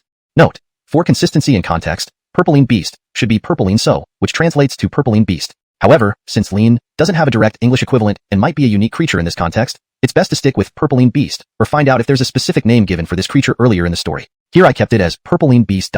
For better readability and fluency, we can slightly rephrase it to, dare you belittle me? Were you strong before? The Purpleine Beast asked, its eyes filled with resentment. The golden heavenly wolf calmly replied, despite being only 6th rank, I am indeed stronger than you. How can a 6th rank beast king like you recognize a weak Whodustin warrior as your master? Truly laughable. The Purpleine Beast sneered. Note, for better context and fluency, it's better to add, like you, and specify Whodustin warrior instead of just Whodustin. Also, Purpleine Beast should be consistent with its previous mentions, possibly as Purpleine Beast, or translated fully if lean has a specific meaning. For an even more refined version, considering the narrative style, how can a 6th rank beast king such as yourself deign to serve a weak Whodustin warrior? It's truly absurd. The Purpleine Beast sneered. If lean refers to a specific type of beast or has a direct translation, it should be used for clarity. If it remains untranslated, consistency is key. The golden heavenly wolf responded unperturbed. My master saved my life and bestowed me unparalleled skills and fortune. How can I not repay kindness? Unlike the golden eagle, Dalton didn't control the golden heavenly wolf through any means. Rather, the wolf willingly offered its soul blood and chose him as master. Stop wasting time. Take it and let's leave this place first, Dalton said, finishing the Talus Dustin drawing. Without hesitation, the golden heavenly wolf released a powerful force, enveloping the Purpleine Beast and lifting it into the air. Dalton swiftly climbed onto its back, and they sped towards Tianza Academy with the Purpleine Beast securely bound. With the suppression from the Qilin bloodline and the Purpleine Beast captured, the brute beasts did not dare to pursue. Note, for a more fluent read, it should be, with the suppression from the Kirin bloodline and the Purpleine Beast captured, the brute beasts did not dare to pursue. But to maintain consistency in terminology as per original text, I retained Qilin. What do you want? Quickly release me. The Purpleine Beast didustended. Correction. What do you plan to do? Quickly release me. The Purpleine Beast didustended. Note, for consistency and fluency, it's better to translate Nishangzamiyang, Kuai Shifang Le Wang, as what do you plan to do? Quickly release me, which more accurately conveys the meaning of the original text. Also, Purpleine Beast should be Purpleine So. Given that lean specifically refers to a type of mythical beast in this context, it might be better translated as Purpleine Beast, or, if lean is a specific term used earlier and explained, it should remain consistent. If lean refers to a specific creature type established earlier, like a Blazon Beast, then it would be Purple Blazon Beast. Without further context, I'll assume it's a unique creature name and keep it as Purpleine Beast. Final corrected sentence. What do you plan to do? Quickly release me. The Purpleine Beast didustended. Dalton coldly replied, one more noise, and I'll kill you. Don't. We can negotiate. If you release me, I can take you somewhere valuable. The Purpleine Beast's tone shifted quickly. Note, the term, Purpleine Beast, seems inconsistent as lean, should be translated as scale, or a specific beast name if previously defined. Assuming Purpleine Beast is meant to be Purple Scale Beast, here's a refined version. Don't. We can negotiate. If you release me, I can take you somewhere valuable. The Purple Scale Beast's tone shifted quickly. For better context and consistency, please ensure the beast's name is used uniformly throughout the text. If Purpleine Beast was intended as a unique name, consider standardizing its translation. Under duress, it couldn't help but lower its head. It feared what Dalton might do, especially outside its territory, where its life would be severely endangered. Dalton scoffed. Trying another trick? Do you think I'm easy to fool? Absolutely not. I truly wish to make a deal with you. I swear on my life, I have no ulterior motives. The Purpleine Beast insisted earnestly. Note, since lean is not properly translated, I will use scale as an assumption for the translation of Purpleine Beast to Purple Scale Beast. Absolutely not. I truly wish to make a deal with you. I swear on my life, I I have no ulterior motives, the purple scale beast insisted earnestly. Dalton thought for a moment, asking, where are you taking me? What's there? I can lead you to the Gavin's lair. There are numerous treasures there, as well as a blood-shielding tree. The place is extremely yin-bi and enveloped by mystical barriers. Only I can find it, the purple beast replied. Note, for consistency and fluency in English, I have adjusted some terms. However, without full context, black-lean beast, purple-lean beast, blood-shielding tree seem to be specific names or types of creatures/items that may have standard translations elsewhere in the document, so I kept them as provided. Normally yin-bi translates to hidden, but in this context, extremely hidden, or just hidden, might read more naturally in English. Improvement. I can lead you to the Gavin's lair. There are numerous treasures there, as well as a blood-shielding tree. The place is extremely hidden, shrouded by mystical barriers. Only I can find it, the purple beast replied. Dalton was intrigued. He had seen the Gavin from a distance during his earlier rescue mission in the mountains, hearing its thunderous roar and knowing of its formidable power. Note, Gavin seems to be a literal translation. If lean refers to a specific type of creature, it might be better to use a more descriptive term like Gavin, or clarify what lean means in this context for better fluency. For better fluency and clarity, I will assume lean refers to a specific type of creature, possibly a scaled or plated beast. Dalton was intrigued. He had seen the black scaled beast king from a distance during his earlier rescue mission in the mountains, hearing its thunderous roar and knowing of its formidable power. What's your relationship with the Gavin? Dalton asked again. Note, the character lean should be translated as lion or rhino beast for consistency. Here is the improved version.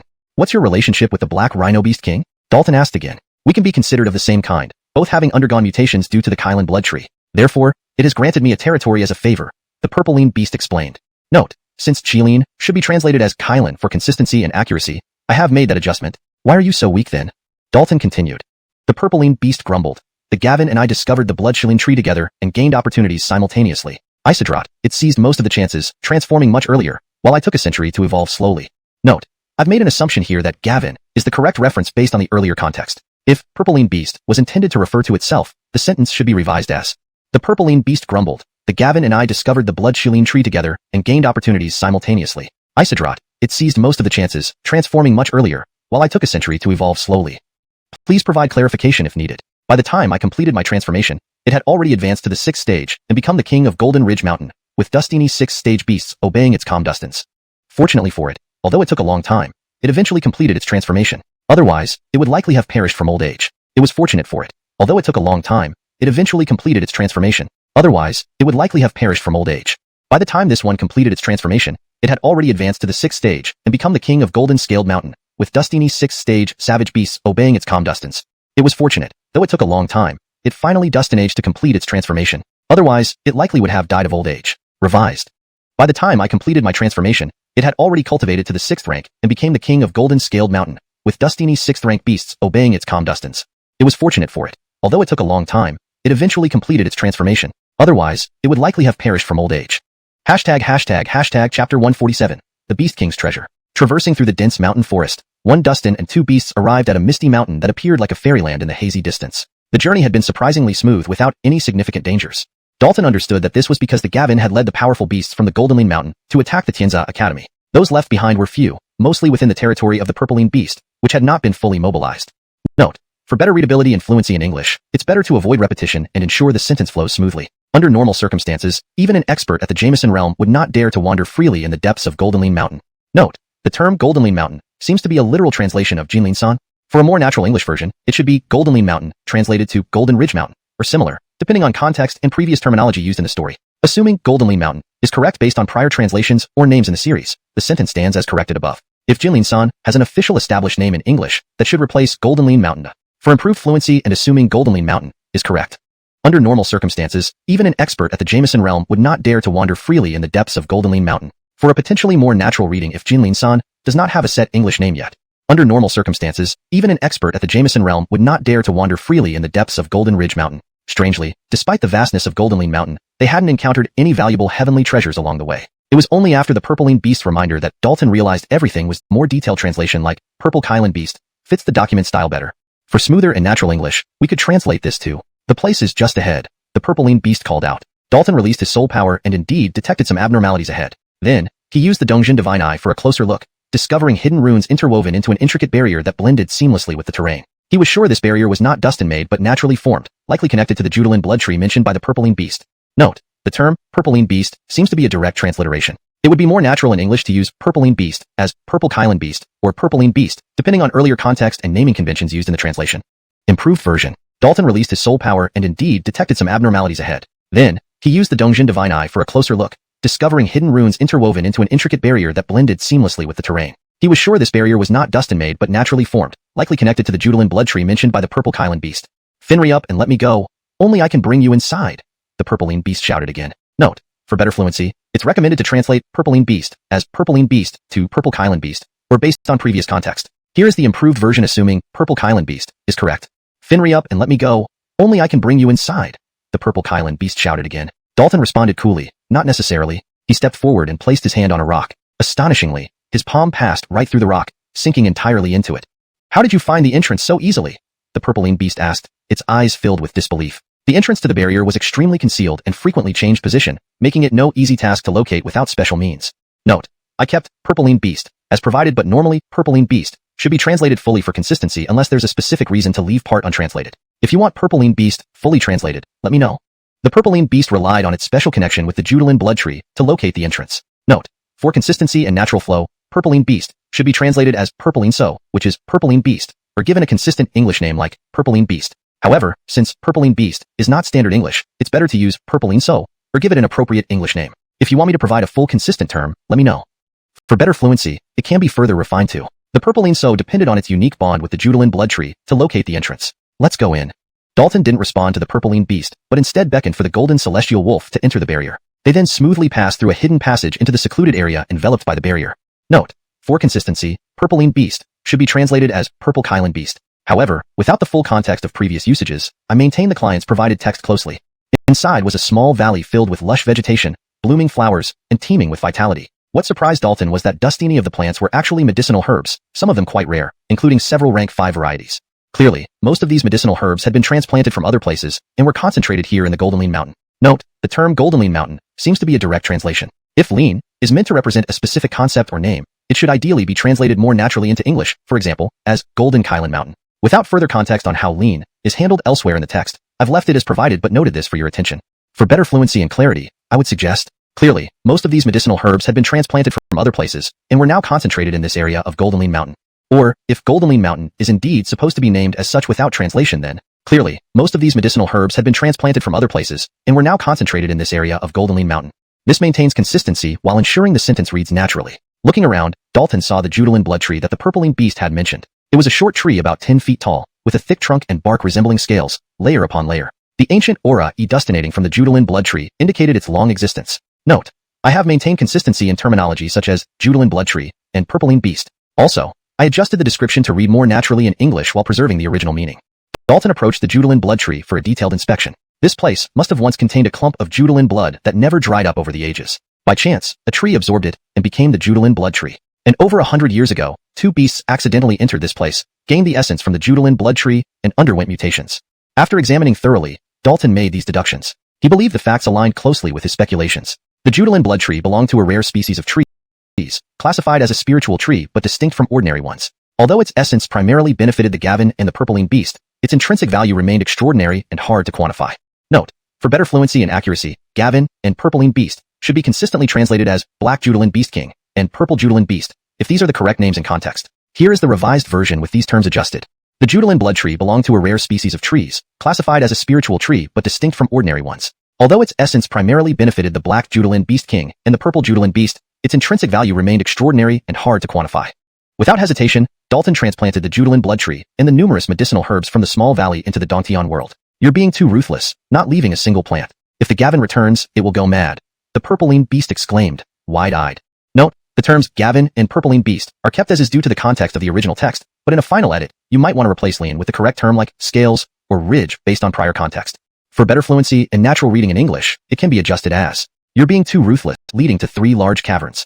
Stepping into one of them, Dalton smiled broadly. Inside were piles of precious natural treasures, including multiple rank 6 spiritual items, each priceless.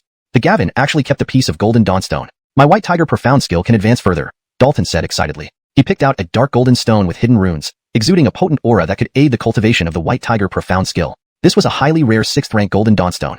Treating these treasures the same way he did with the herbs in the valley, Dalton wasted no time and swept all the natural treasures into his possession with a wave of his hand.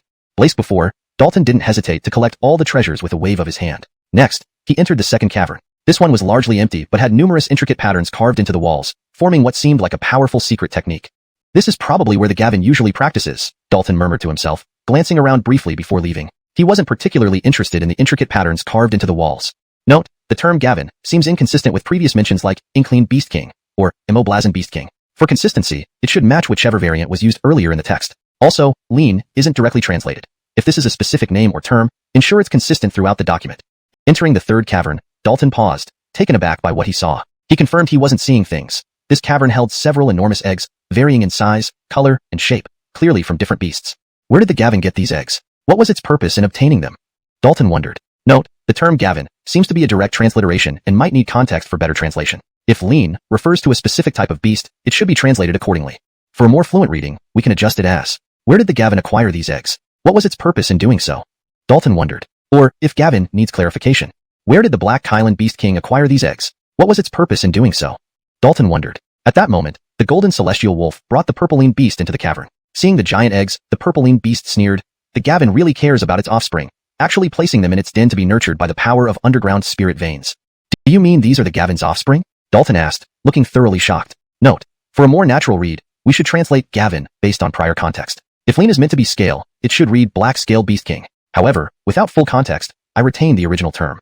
That's right, the purpline beast explained. These are the progeny of the Gavin and various six-stage beasts. It wanted to expand its lineage and breed a powerful clan, but passing on Judalan blood isn't simple. In my view, it's a futile effort. Note, for better understanding, purpline beast and blackline beast should be consistently translated as purpline beast and Gavin, or their previously established names in the context. Revised for clarity and consistency. That's correct, the purpline beast explained. These eggs are the offspring of the Gavin and different six-stage beasts. It wanted to expand its lineage and breed a powerful clan, but passing on Judalan blood isn't simple. In my view, it's a futile effort. Hearing this, Dalton was left speechless, utterly astonished by the Gavin's actions. Isidrat, he couldn't deny its prowess. It had Dustin age to breed with so Dustini rank 6 beasts, likely having exhausted all available female rank 6 beasts on Golden Lean Mountain. Note, the term lean seems untranslated in the provided text. Assuming it refers to a specific type of beast in the story, I kept it as is, but normally it should be translated or explained if possible. For better fluency and natural reading, the purpline beast remarked. Dalton replied, undoubtedly, they do have great value, but they also come with significant risks. I don't want to be hunted down by the Gavin. While treasures can be dazzling, he remained rational, carefully weighing the pros and cons in his mind. If the Gavin dies at Tienza Academy and doesn't return, we can come back for the eggs then, Dalton said with a gleam in his eyes. The purpline beast was speechless, not expecting this young Dustin warrior to be so cunning, having planned everything in advance. I have already brought you here to collect treasures from the Gavin's lair. You should honor your agreement and release me now, the purpline beast said again. Dalton glanced at the purpline beast and firmly refused. No. Despicable Dustins, you are shameless. How can you break your promise without fear of heavenly punishment? The purpline beast roared angrily. Its eyes flashed with a ferocious light, as if it wished to devour Dalton and the golden celestial wolf alive. Daring to deceive it was unforgivable. Dalton said coolly, our agreement was that you lead us into the Gavin's lair, and we would release you. But you forgot that we entered on our own without your guidance. So why should we release you? Hearing this, the purpline beast was stunned, realizing the truth in his words. It didn't know that Dalton could enter such a difficult barrier, so no one dares to intrude. Something seems off. Scanning the valley ahead, the Dustin furrowed his brow. He noticed obvious signs of disturbance. Some plants and trees seemed to have been uprooted. Could someone have beaten us to it? The Dustin guessed. It's also possible that Gavin harvested medicinal herbs here to enhance its strength. Let's go inside and check, the Dustin mused. Clearly unwilling to give up, they had worked hard to find and enter the Gavin's lair and wouldn't leave empty-handed. They entered the cave and searched thoroughly. Daryl, come over here. Suddenly, the Dustin called out in surprise. Tanyu, what did you find? Daryl responded while hurrying over. Abdurrahman pointed to several large eggs in the cave, excitedly saying, these must be offspring of the Gavin. If properly raised, they have a great chance of reaching the 6th tier or even surpassing it. There are 6 eggs in total. We each get 3. Once hatched, we can each raise one, and the remaining ones can be handed over to our families. It won't take long for our families to gain powerful guardian beasts. Daryl was equally excited, envisioning the future. Soon, they divided the eggs, 3 for each, and neither felt cheated. In the end, they concluded that the Gavin must carry valuables with it, leaving nothing much behind in the lair. Fortunately, the 6 unhatched eggs couldn't be carried, so they found something valuable. Satisfied with their haul, they left quickly after ensuring there was nothing left behind, clearly afraid of being caught by the Gavin. After confirming the duo had gone far, Dalton and the golden celestial wolf reappeared outside. Though in the cave world, Dalton had observed the two closely and heard their conversation. Daryl, Abdurrahman. They're the most talented from the Gu and Meng families in recent centuries, both core students of Tianze Academy. They actually found this place too. Dalton's eyes glimmered. Luckily, he was alert and hid in time, avoiding a confrontation with Daryl and Abdurrahman. These two were indeed bold, taking the 6 eggs from the cave without hesitation. But considering they were spirit realm powerhouses with strong family backing, it made sense they weren't afraid of retaliation from the Gavin. It's better that they took the eggs. If the Gavin knew the eggs were taken by Daryl and Abdurrahman, it would naturally blame them entirely, allowing him to stay completely out of it. Dalton didn't care much about the eggs. Even if they had great growth potential, raising them would require time and substantial cultivation resources. Rather than cultivating uncertain descendants of the Gavin, it was better to focus on the golden celestial wolf and the golden eagle. Strength comes not from numbers but quality. 2 formidable beasts were enough. Stand a single strike from the Gavin's horn. Not good. Dalton turned around and walked toward the cave entrance without hesitation. Aren't you going to take these eggs? They are the offspring of the Gavin and are extremely valuable, the purple-lean beast said. Note: I have maintained the use of lean, as it seems to be a specific term from the original context, but it would be better if it is replaced with the correct term in English, like black-scaled beast king. Without further context on what lean refers to, I've left it as is. For smoother reading in English, we can consider revising it to, aren't you going to take these eggs? They are the offspring of the Gavin and are incredibly valuable, the purple-lean beast remarked. If lean should indeed be translated rather than transliterated, please provide the proper translation for it. Dalton replied, undoubtedly, they are very valuable, but they also come with significant trouble. I have no desire to be hunted by the Gavin. Note: black lean beast seems to be a translation error or inconsistency. The correct term should be used consistently, such as Gavin, or whatever the appropriate name is in your translation. For this edit, I maintain the term you provided. For better fluency and consistency, it would be ideal to use Gavin, if that's the established name in your translation. If lean should be translated differently, like ridge or scale, please provide the correct term for consistency. It should be consistently translated as purple-lean so, which would be purple-lean beast, or more naturally as purple-lean creature. However, without context for what lean specifically refers to, I've left it partially transliterated here. Ideally, lean should be fully translated based on its meaning in the context of the story. For improved fluency and consistency, consider. Dalton turned and gave the purple-lean creature a glance, then firmly refused. No. Despicable Whodustans, you're shameless. How can you act so dishonorably without fearing heavenly retribution? Purple-lean beast roared angrily. Its eyes gleamed with ferocity, and its expression was one of utter hatred, as if it wished to tear Dalton and the golden sky wolf apart limb from limb for daring to deceive it. Daring to deceive it was unforgivable. Dalton replied calmly, we agreed that if you lead us into the Gavin's lair, we would release you. But you seem to have forgotten that we entered on our own, without your guidance. So why should we let you go? Hearing this, the purple-lean beast was taken aback, realizing that it was indeed the case. It had no way of knowing that Dalton could enter such a difficult-to-penetrate boundary on his own, without needing its assistance. What do you want before releasing me? The purple-lean beast asked. Note: for consistency, purple-lean beast should be either fully translated or kept as is based on previous context. Here, I've maintained it as purple-lean beast to stay consistent with what seems to be a specific creature name. If lean should be translated, please clarify.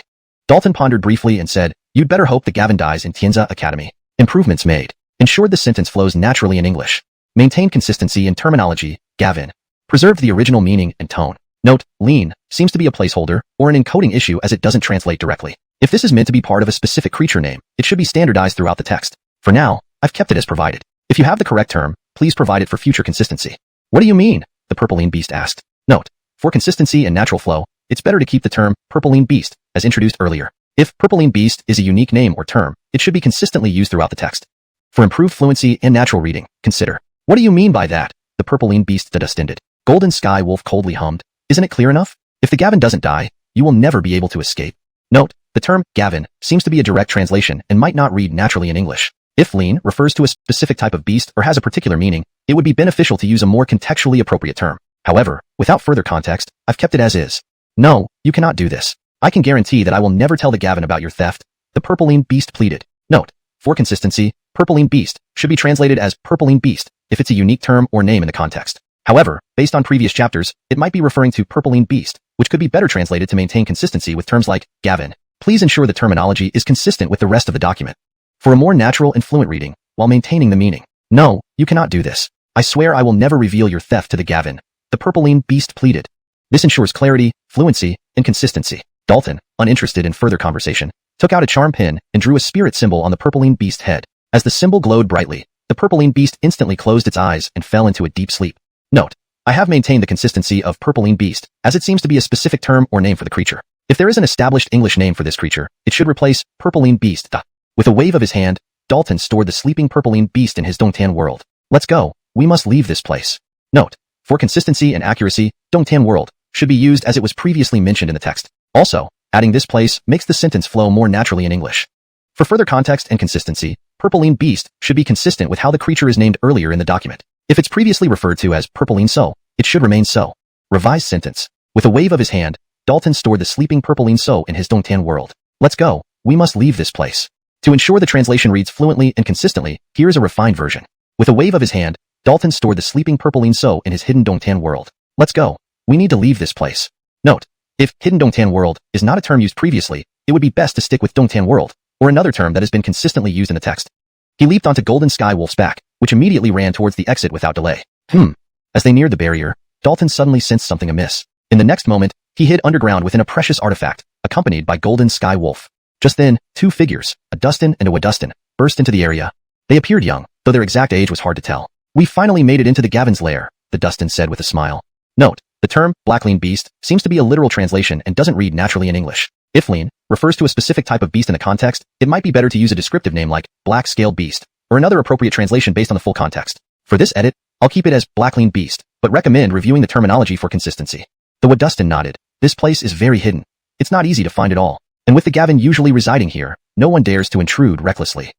Note, the term Gavin seems to be a placeholder for a specific creature name that wasn't fully translated. It should be consistently referred to as Gavin, or translated fully if Lean has an equivalent in English within this context. Possibly Blacklean Beast King could be Blacklean So King, or another appropriate term based on previous context. For consistency and clarity, I'll use Blacklean Beast King assuming Lean refers to a specific type of beast. If Lean is meant to be a specific name or type of creature, it would be best to have a consistent and clear translation for it throughout the text. Without more context, I can only assume it's part of the creature's name. Revised sentence. The Wadustin nodded. "This place is very hidden. It's not easy to find it all. And with the Blacklean Beast King usually residing here, no one dares to intrude recklessly." "Something seems off," the Dustin remarked as he surveyed the valley, noting obvious signs of disturbance. "Perhaps someone beat us to it," the Wadustin guessed. "It's also possible that the Gavin picked the spiritual herbs growing here to enhance its strength. Come, let's go in and check," the Dustin mused. Clearly, he was not willing to leave empty-handed after having found and entered the Gavin's lair with such difficulty. They entered the cave and began searching carefully. "Daryl, come over here. What did you find, Tion Aiden?" Tion Aiden pointed at several giant eggs in the cave, excitedly explaining, "These must be the Gavin's offspring. If raised properly, they have great potential to reach the 6th stage, or even surpass it." Note, Blacklean Beast seems to be a translation issue. Based on previous context, it should likely be Blacklean Beast, translated as Blacklean Beast. However, if lean refers to a specific creature type like Judablazon, or similar mythical beast, it might need adjustment for clarity. For this edit, I've kept it as is but noted for consistency and clarification. For better fluency and accuracy, here's a refined version. Tion Aiden pointed at several giant eggs in the cave, excitedly saying, "These must be the offspring of the Gavin. If raised properly, they have great potential to reach the 6th stage, or even surpass it." If lean should be replaced with a clearer term, please specify. 6 in total, 3 each. We can raise 1 each, give the rest to our families, and soon both clans will have powerful guardian beasts. Daryl was equally thrilled, already imagining the future. After dividing the eggs, they concluded that the Gavin likely kept valuables on its person. Fortunately, the 6 eggs that hadn't hatched couldn't be carried away, so they still Dustin aged to gain something. Each taking 3 eggs, they left quickly, wary of the Gavin returning. Note, for a more fluent and natural reading experience, I have slightly adjusted the sentence structure and wording while ensuring the meaning remains accurate. The term Gavin seems untranslated. Normally, it would be better to use Gavin consistently or translate lean if its meaning is known. Once certain they were gone, Dalton and Golden Sky Wolf reappeared. Though inside the hidden world, Dalton had observed their actions and listened to their conversation. Daryl, Meng Tion Aiden. So the highest talents from the Gu and Meng families in a century, now core students at Tianzi Academy, found this place too, Dalton mused with a strange light in his eyes. Fortunately, he had been cautious enough to hide, avoiding an encounter. These purpling creature. However, without knowing the specific type of beast that lean refers to, it's hard to give a precise translation. It may be best to keep it as purpling beast, or similar for consistency with the source material. For a smoother read, I made slight adjustments to ensure natural flow and clarity while preserving the original meaning. The term, purpling beast, was kept consistent throughout for accuracy in terminology. If there are any specific terms or names that should be standardized in your text, please provide more context or a glossary for better assistance. Back at Tianzi Academy, Deputy Dean Marjorie was engaged in an incredibly intense battle with the Gavin. Although the beast consistently held the upper hand, it was unable to defeat Deputy Dean Marjorie and also sustained considerable injuries. Note, lean is not translated as it seems to be a specific term or name within the context of the story. If you want a more fluent reading and this is acceptable for the story context, it could be replaced with a consistent placeholder like scale or ridge. For now, I have left it as is to maintain fidelity to the original text. Certainly, Deputy Dean Marjorie was injured more severely, the most obvious wound being the gaping bloody hole through her chest, along with numerous injuries on her abdomen, shoulders, and arms. Isidrot, despite such grave injuries, her fighting spirit remained high, her eyes unwavering and showing no sign of fear. Please let me know if you would like me to replace lean with a more natural sounding term in English. Marjorie, despite worse injuries, an open chest wound, along with numerous other injuries, fought resolutely, showing no sign of weakness. Die! The Gavin roared, launching its horn at terrifying speed. Despite her quick reaction to block with her spirit sword, Marjorie was still forced backward by the immense force and spat blood. Note, for a more fluid translation, lean should be consistently translated or transliterated. Since lean refers to a specific creature in this context, it's better to maintain consistency. I'll use Gavin as per your choice but recommend deciding on a consistent term. For improved fluency and natural reading, here's an enhanced version. The Gavin roared, its horn hurtling forward at a terrifying speed. Although Marjorie reacted quickly, blocking it with her spirit sword, she was still forced backward by the immense force and spat out blood. Crack. Her sword cracked under the impact, shocking Marjorie. This top-tier 6th rank spirit weapon couldn't withstand the beast's horn. Oh no. Deputy Dean Marjorie's face drastically changed when she realized the Gavin had summoned another horn. She was already struggling to hold off one horn. Another would clearly be impossible to defend against. This was truly a lethal strike. Note, Blacklean seems to be a term that may not have a direct translation. If there's a specific name or descriptor for this creature in your document, please replace Blacklean with that term. She was already struggling immensely to block one horn. Another one would be impossible for her to defend against. This was truly a fatal blow. Vice Dean Marjorie's expression changed dramatically when she realized that the Gavin had summoned another horn. She was already struggling to fend off one horn, and with another one coming, it was obvious she wouldn't be able to defend herself. This was truly a fatal strike. Note, for consistency and clarity, Gavin should be used if that is the established name in your translation. If lean refers to a specific type of beast like scaled or ridge, please provide the correct term for better context. Revised for fluency. Deputy Dean Marjorie's expression turned grave as she realized the Gavin had unleashed another horn. She was already struggling to fend off one horn. Facing another would be impossible for her. This was truly a fatal blow. Note, Blacklean Beast seems like it should be a specific term or name, possibly Black Blazon Beast or Blacklean Beast. Without more context, I have left it as is. Struggling to block the first horn was already pushing her to her limits. Facing a second one was beyond her capability. This was a genuinely lethal strike. Chapter 149. The True Talus Dustin Master. Whoosh. An elder launched a spirit sword to intercept the rapidly flying horn, aiming to assist Vice Dean Marjorie in blocking it. However, the power contained within the horn was too formidable, and the spirit sword was immediately deflected, providing no obstruction. As Vice Dean Marjorie seemed about to be struck by the horn, a spirit Talus Dustin appeared out of nowhere, conjuring a barrier of spiritual energy that intercepted the horn. Though this barrier did not last long and eventually shattered, the strength within the horn had been nearly exhausted, rendering it harmless. At this moment, Vice Dean Marjorie mustered all her strength to deflect another horn back, momentarily escaping danger. Her spirit sword now bore a visible crack, but had Dustin age to withstand the impact without breaking. An elder emerged from the Talus Dustin Patterns Hall, approaching Vice Dean Marjorie. He wore a green robe, had a long beard, and exuded an elegant demeanor, embodying the bearing of an immortal. This elder was none other than Dustin, the founder of the Talus Dustin Patterns Hall. After escaping the Netherworld swamp, he had returned to the hall to seclude himself in cultivation, undisturbed by external matters, until the intense commotion from the battle between Vice Dean Marjorie and the Gavins stirred him. Note, lean is translated as blazon in previous sentences. For consistency, it should be